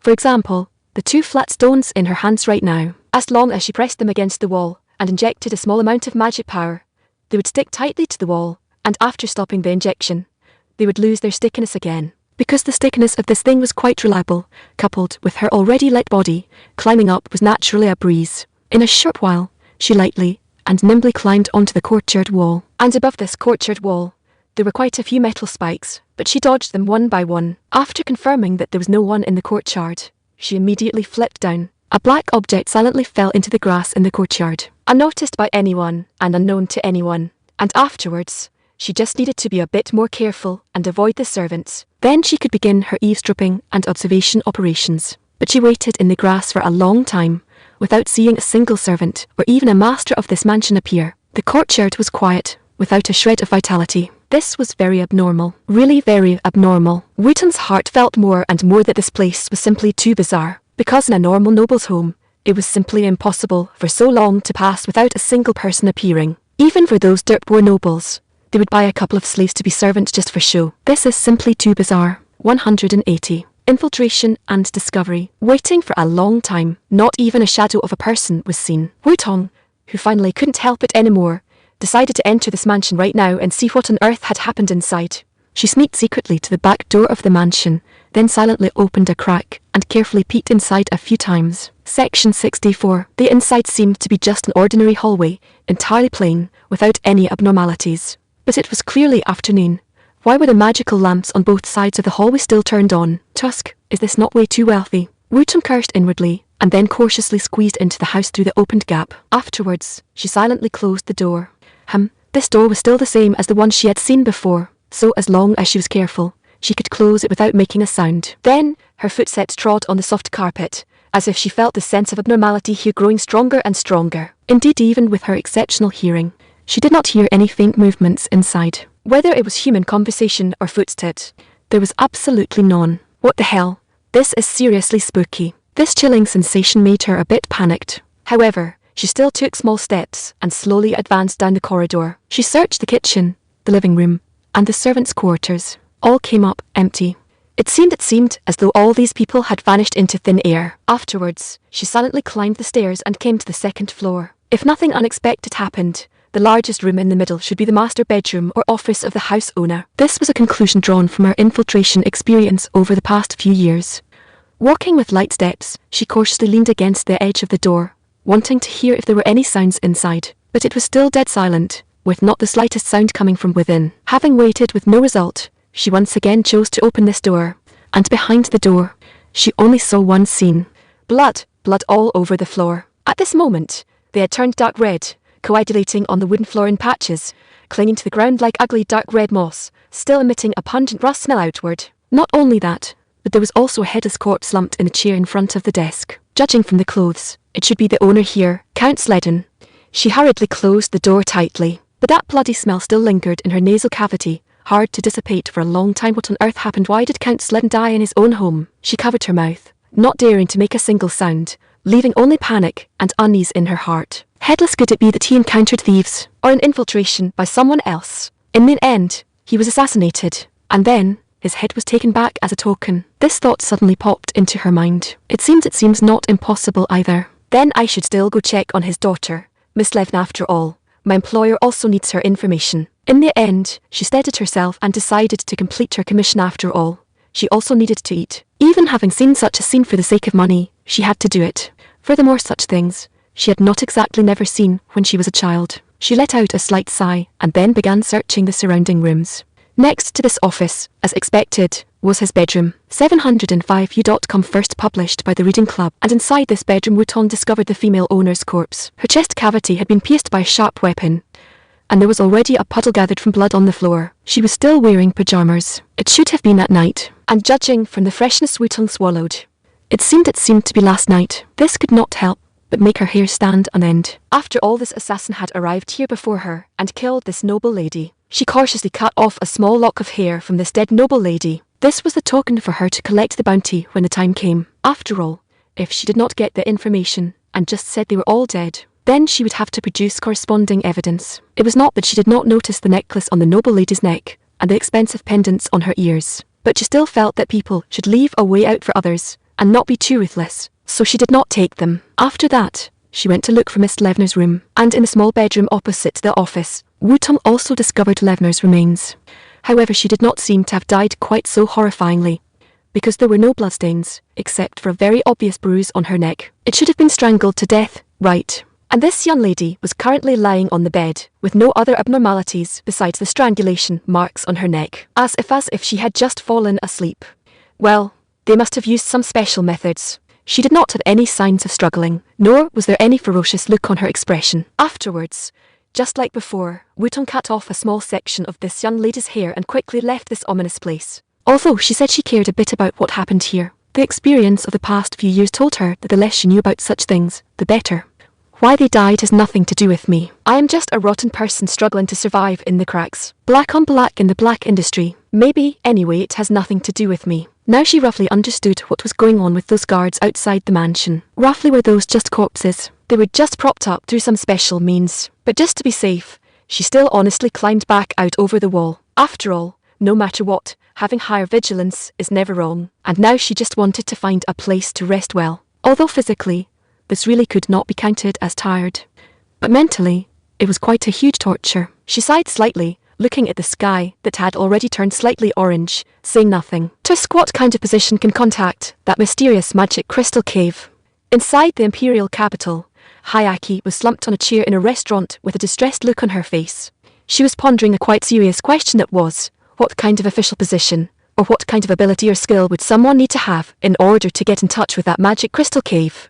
And just as she was troubled, the shopkeeper and waiter inside the store stared with weird expressions at this strange large black robe. Could this fellow not be able to pull out the meal money? They could not help muttering inwardly. But they did not say it out loud, just honestly serving the food and dishes according to what she wanted. As for Hayaki, she was still troubled about what she should do next. 181. Confirm target. I do not know any magic. I only know a little bit of magic power application. In the end, Hayaki still lost her dreams. After all, previously, she had also heard information about the Emperor recruiting talents from all walks of life. But well, if it comes to fine processing, I do not understand too much. Although if you let me make parts, I could actually achieve extremely low error. However, this is impossible too. After all, how could fellows of this civilization level go back to making those complex machines that require high precision parts? At most, it is just whipping up some simple gadgets to use. However, can this also be considered a necessary process for civilization evolution? Hayaki, who was originally thinking about how to approach the cave with a suitable excuse, inexplicably started thinking about civilization evolution again. No. It is more important to consider what I should do right now, otherwise am I really going to apply for that so-called imperial craftsman position? Forget it, I actually feel that way. There's definitely no possibility of going into that cave. Wait, this does not seem impossible either. While piecing the chunks of meat in the plate with a fork, her thoughts had long drifted off to who knows where. What if they discover the thing below when the time comes? And if I am the highest level craftsman at that time, naturally it would be possible to enter that wreckage and excavate the items inside. In this way, would I not be able to easily achieve my goal? Hayaki seemed to feel that she had discovered a wonderful opportunity, and she could also use her identity to intentionally or unintentionally guide this emperor to explore below the cave. Very good then, this opportunity should not be missed. Hayaki seemed to have made up her mind. Afterwards, she neatly finished off the food on her plate, then placed 2 large copper coins on the table, and left briskly, leaving behind the bewildered waiter and shopkeeper few. This kind of long-distance moving is really troublesome. Meanwhile, in the forest north of the theocracy, a team of people in strange attire was shuttling through the forest at this moment. The clothes on their bodies were mostly pieced together from tattered cloth strips and some colourful rags, without any practical significance, probably just to cover their bodies. On their backs, most of them had large wooden boxes and some strange hooks. As for Alice, she was currently in the centre of this team, listlessly inspecting the surrounding trees and fallen leaves. She had purposely splashed hot tea on that woman's face earlier, and now she was backing down just a little bit. Section 65. Otherwise, when they really come looking for trouble. Although Alice herself would basically not be in any danger of losing her life, but she certainly did not want to see her puppets, into which she had poured so much energy and heart's blood, smashed into pieces under the hands of those clueless knights. Although those knights would also surely pay a heavy price, in Alice's eyes, the lives those knights paid were utterly worthless, because puppets were her everything. She had always been obsessed with studying these lifeless fellows who only obeyed her commands to work and move, always, and she had never stopped. As for where her destination should be Tilda, naturally it would be best to just run further north. Anyway, the south definitely won't be peaceful anytime soon. So, naturally, she had to go further north to find a quiet place. Of course, if it were that crowd in Auschwitz, she'd rather not. She might as well just look for some relatively well-behaved small northern countries Tilda. For example, the Highland Principality. Alice seemed to have locked onto her target.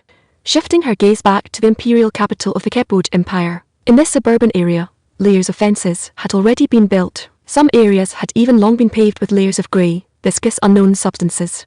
At the centre of this area, a strange, ugly, and huge lump of iron stood tall. It had 2 towering chimneys, and beside that huge iron stove, there were also several blowers seemingly driven by human and animal labour. Around it, a group of workers were busy, seemingly completing its assembly. "Boss, what on earth is the use of this thing? I completely don't understand it." A minor boss, who had originally been directing these workers, asked Runes in a low voice, who had been temporarily transferred from the labour camp next to him. "Iron smelting." Looking at the blueprints and this gradually forming huge facility, Runes couldn't help feeling a bit relieved, and his heart was also emitting bursts of exclamation. "Such a weird thing can even smelt iron?" the minor boss asked in disbelief. He could be said to have never thought in this direction at all beforehand. "It is indeed iron smelting. Moreover, the iron used for this stove was actually produced using a small facility made during previous trials. If just the efficiency of that original small stove was already so high, then this big stove will definitely be able to make our production speed even faster." Runes' words also unconsciously carried a hint of excitement. "Is that really so?" But the minor boss was still somewhat skeptical about this. However, this was also normal, because he hadn't seen this kind of scene before. "All right, break time is almost over. You should hurry back to your post too. Your task within these few days is to level this ground. If you delay, what do you think His Majesty will do?" Runes patted the minor boss's shoulder heavily with his broad palm, and then turned around. "But can the roads paved with this kind of stuff really be useful?" The minor boss lacked some confidence in that grey mud. Indeed, no matter how one looked at it, this thing was just a lump of grey paste. And no matter what, it had nothing to do with being hard. "You don't need to think too much about this. Just do as you're told from above." Can anything go wrong with something personally made and approved by Miss Kareniner? Hearing this question, Runes' brows couldn't help but knit together into a knot. "But no matter how you look at it, this thing isn't practical. Practical or not is not for you to decide. Your task now is to execute the instructions to the letter and pave the ground here. Stop dawdling here." This time Runes was merciless, replying in a serious voice. "Geez, not even taking Her Majesty's instructions and Miss Kareniner's approval seriously, really thinking he knows everything." Hearing this reply, that rather suspicious minor boss did not dare to say much more, and immediately trotted off to continue directing the work. On this fence, a large group of masons were currently building a roof, which should be able to shelter them from wind and rain in the next 2 days. Soon work should be able to start here. 182. Assistance. Your Majesty, the frontline supplies now. Inside the imperial city of the Kevela Empire, the white-bearded Prime Minister was currently reporting some urgent matters to the Empress. "It's already being prepared. It's being prepared. And didn't a large batch get shipped over just 2 days ago?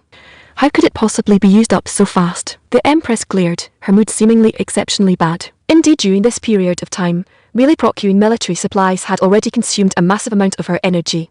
For this, she even chopped off the heads of a batch of merchants who hoarded goods for speculation. She also knew that the benefits brought by doing this were very limited, and it might even provoke dissatisfaction among the middle class. But there was no other way. Only in this way could the frontline supplies be barely maintained. A large batch of supplies was indeed shipped over 2 days ago, but the Prime Minister wiped the sweat from his forehead, hesitating to speak. "But what? Speak quickly," the Empress asked anxiously, her words revealing absolute impatience. "The transport wagon train was burned to nothing by the fire-breathing monsters descending from the sky." The Prime Minister stuttered in reply. In his words, besides panic, there was also helplessness. Hearing this reply, the Empress merely widened her eyes, her mouth opening and closing, but not making a single sound. Her body was trembling involuntarily, her breathing was becoming increasingly rapid, and the luxurious clothes on her body were rising and falling along with her slightly frail frame. "You are dismissed." Finally, she squeezed the sentence out of her throat, and then waved at the surrounding guards and ministers, signalling them to go out immediately. "Your Majesty, please do take care of yourself." Retreating backward, the Prime Minister gently urged, "If I told you to withdraw, then withdraw quickly. Don't dawdle here with me." Her voice carried obvious anger and a hint of a crying tone, shouting loudly at the assembled ministers, and they naturally did not dare to neglect, only speeding up their pace to exit the main hall. Not only that, in the end, they also considerately closed the large doors, and the very instant the doors closed, wails filled with anger and despair permeated the entire empty main hall. She was tired, truly tired. Ever since she ascended the throne, there wasn't a single day she didn't toil for the war at the front lines. Even during her annual addresses to the citizens, she tried her absolute best to pacify the public's morale. If things had been relatively simple before, where with just a little effort she could procure enough supplies and soldiers, Now it was completely exhausted. Most of the troops originally deployed at the country's borders had already been transferred to the front lines. Moreover, even so, they were facing a severe shortage of troops. But conscription? Impossible. Now the countryside basically only had the elderly, children, and women left, because able-bodied labourers had long been forcibly conscripted away. Future food still had to be supplied by them. Most of the adult men in the towns were forcibly conscripted to be coolies. After all, producing all kinds of weapons naturally required a large workforce. If even they were captured to become soldiers, who would supply the weapons? But now things went from bad to worse. The wagon trains transporting food and weapons were all burned down by that bunch of Northerners' aerial monsters. These were all items urgently needed by the front lines. If these supplies were gone, the frontline situation would become much more severe. Soon, the flames of war would burn to our homeland. At that time, the people's long pent-up dissatisfaction would be ignited once again. In this way, with internal and external troubles, how could she continue to support this war that couldn't see the hope of victory? Therefore, she cried so miserably and helplessly. Originally, she had taken over the imperial throne precisely when this war was in full swing. Who told her father to be useless and die too early, leaving the entire imperial family with only her as a daughter and not a single son. Otherwise, she wouldn't be sitting in this position, bearing this pain and responsibility. Right now, she just wanted to have a good cry and vent the grievances and pressure she had accumulated over the years. I do not know how long passed, but the wails echoing through the main hall gradually subsided. What should she do now? Should she seek assistance from the Kebuj Empire? She could only think of this method now, because she surely couldn't seek assistance from the surrounding small countries that were already at their wits' end, but still trying their best to maintain the battle lines, right? And around them the only one with any family wealth left was the Kebuj Empire. But would they help? That Hedgel's attitude towards us has always been very tough. But they still had to try, right? Otherwise, this country would really, but what conditions could we offer in exchange? That Hedgel was extremely shrewd. I would absolutely not allow us to take a free ride. Territory. No, no, no. If it came to this, the people would definitely not be satisfied, and by then there would surely be internal chaos again. The situation was already a complete mess. If there were still internal chaos, wouldn't that make things even more troublesome? Let alone that, if compared, the various reserves of the Kebuj Empire far exceeded ours. Our little stuff definitely wouldn't catch their eyes. Furthermore, our current mineral production volume was still quite insufficient, not even enough for our own use, so how could we sell it to them in exchange for food and Oz? It was hard, truly hard. How about a political marriage? This completely unreliable thought suddenly appeared in her head. Section 66. Word has it that Hedgel has never had any lovers, or any women with whom he is overly close. Perhaps we could start from this angle. The Empress wiped away her tears, wrapping a small lock of aquamarine hair around her slender fingers over and over again, summoning the ministers to see if we can get them to offer their daughters. No, no, wouldn't doing this be equivalent to making them sell their daughters for the country? But it seems there are no other ways either. In the royal family, besides me, there is no one left who is around Hedgel's age or younger than him, and those so-called mothers in the palace. But Hedgel certainly wouldn't look at such second-hand goods. It's not like I can send myself out, right? Thinking of this, she couldn't help rolling her eyes. Indeed, sending herself out was an impossibility to begin with, unless the two countries merge. Otherwise, don't even think about such a ridiculous thing. As for merging two major powers, whether it was Coburg or herself, even if they were both in their prime, there shouldn't be any possibility, right? Let alone now they are both equivalent to being disabled. Thinking of this, she couldn't help sighing once more. Oh well, we have to try anyway. Perhaps these ministers even hope to use their daughters to exchange for political capital. Thinking of this, she gently pressed the bell to summon the ministers. 183. Heart-piercing. Speechless. This is truly speechless. Inside Arwa City, Karenina welcomed another sunny morning, but after seeing the documents handed to her by Hedgel, she turned into a humanoid repeater once again. There's nothing strange about this, right? Hedgel drank the milk left over from breakfast and replied softly. You're just exploiting labour under the guise of atonement. What's wrong with exploiting them? Previously, they were always squeezing the commoners' wallets, and at this time, I can be said to extend the hand of justice to let them experience what it means to be exploited. Hedgel said earnestly, even nodding again. Wow, vials of capitalism. Is harvesting surplus value really that sweet? Karenina deliberately put on a sour face and began to verbally crucify Hedgel. Apologies, this isn't capitalism. This is a slave owner economy. After all, I'm not going to give them any wages for their labour. They are prisoners. They are reformed through labour convicts. They are slaves kept in captivity by me. Hedgel, however, corrected unhurriedly, even taking a sip of milk. Isn't this even worse? Karenina's expression instantly collapsed, and she started laughing while holding her stomach. It seems you don't dislike this pattern either. Seeing Karenina laughing to the point of tears, Hedgel asked her with great interest. I really don't dislike it. After all, wouldn't it be a marvellous thing to take the opportunity to squeeze them to death? Previously, hiring a mage was charged by the number of processed parts. A single gun barrel alone cost 3 silver coins. Isn't this extortion on the spot? Having laughed enough, Karenina took the handkerchief handed over by Hedgel, wiping the tears from the corners of her eyes, while saying softly, That's why I found cheap labour. Hedgel highly approved of this as well. Suddenly I feel that Teresa is quite miserable. Vile capitalism, harvester of surplus value, black-hearted boss. Whenever Karenina thought of Teresa's innocent smiling face when she found a job, and her voluntary act of lowering her pay, she began to softly scold Hedgel again. What do you know? This is called the sprout of capitalism. Hedgel responded unhurriedly. Could it be that you really intend to promote this behaviour downward in the future? Probably. After all, at this stage, we are still in a feudal society. At this time, we must use the axe of capitalism to chop down this feudalism. Then I will start my major project. Hedgel seemed to have already mapped out all his subsequent plans. I wish you good luck. After a brief thought, Karenina felt that this guy would definitely make an all-around transformation of the entire state apparatus in the future. Well, have some confidence. My control over the country can be said to be relatively high right now, but the degree of control over some remote areas is still not enough. However, this kind of thing should be solvable through the development of science and technology, don't you think? At this moment, Hedgel gave a wretched smile and tossed the topic over to Karenina. Just say it directly if you want to boss me around. Is there any need to put it so tactfully? Karenina rolled her eyes, then took over the conversation. Leaving aside other things for now, when can the ironworks go into production? Within this month, a simple factory is currently being built. As for the equipment, since it was already manufactured in the Imperial City earlier, as long as it is transported over and assembled, it can be put into use. At the same time, I will forcibly requisition a road as a dedicated route for transporting iron ore and coal.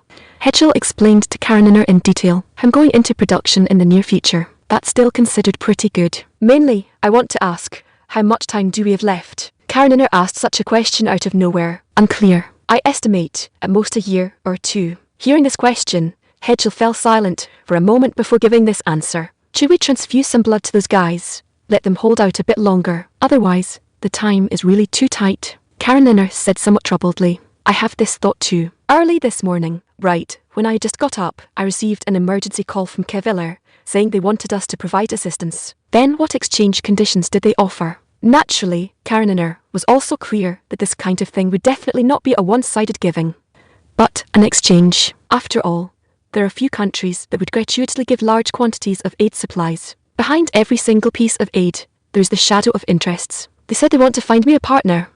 Hedgel fell silent for a while, then spoke cautiously. Hearing these words, the sound Karenina emitted instantly became distorted. Originally she was thinking perhaps Keviller was prepared to use hard currencies such as minerals, food, or territory in exchange for a certain amount of our aid. But finding a partner, what kind of operation is that? Could these guys have truly lost their minds, thinking they can use women to exchange for supplies? Wait, this possibility actually exists. You didn't hear wrong. They are preparing to use women in exchange for aid. Hedgel still said cautiously, fearing that he might take Karenina off. After all, he currently didn't know how Karenina viewed him in her heart. If she truly had the same intentions as him, the rift caused by such a sentence might take quite a while to repair. It was also because of this that he was rather worried. But in fact, he was overthinking it. Well, it looks like those guys really have nothing else they can bring out. Otherwise they wouldn't have lost their minds like this. Anyway, aren't you looking to take the opportunity to extend their lives a bit and trade for more development time? Just be decisive and accept them. Karenina answered crisply and neatly, without showing any signs of distress. This was truly heart-piercing for Hedgel. That seems to make sense too. Just take them in first, and then find a chance to send them back later.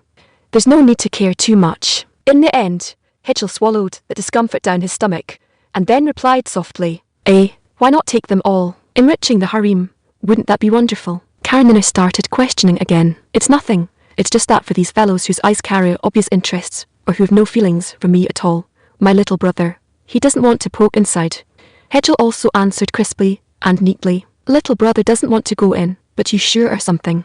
Covering her mouth, Karenina laughed so hard that her waist bent once more. 184. The content of the aid. Hey, can't you be a bit more steady? Laughing like this. Taking the opportunity, Hedgel reached out his hands to control Karenina's arms, then gave a pull, straightening her body back up. Isn't this your own problem? What kind of situation is it that your little brother doesn't want to go in? This time Karenina did not directly shake off Hegel's arms, just twisted slightly, and finding she couldn't break free, she stopped moving around. If you must say it, those fellows are indeed simple. Indeed, they approach me holding pure material desires. Of course, it is not ruled out that there are people among them who are forced in. However, how much of that can there be? Hegel deliberately pressed his body against Karenina's back, then slightly relaxed his control over her, and explained softly, "This kind of fellow, in my view, is still quite disgusting. Naturally, there's no way to poke inside," he said earnestly. "I couldn't tell, you fellow are quite traditional. I don't have this scruple, though.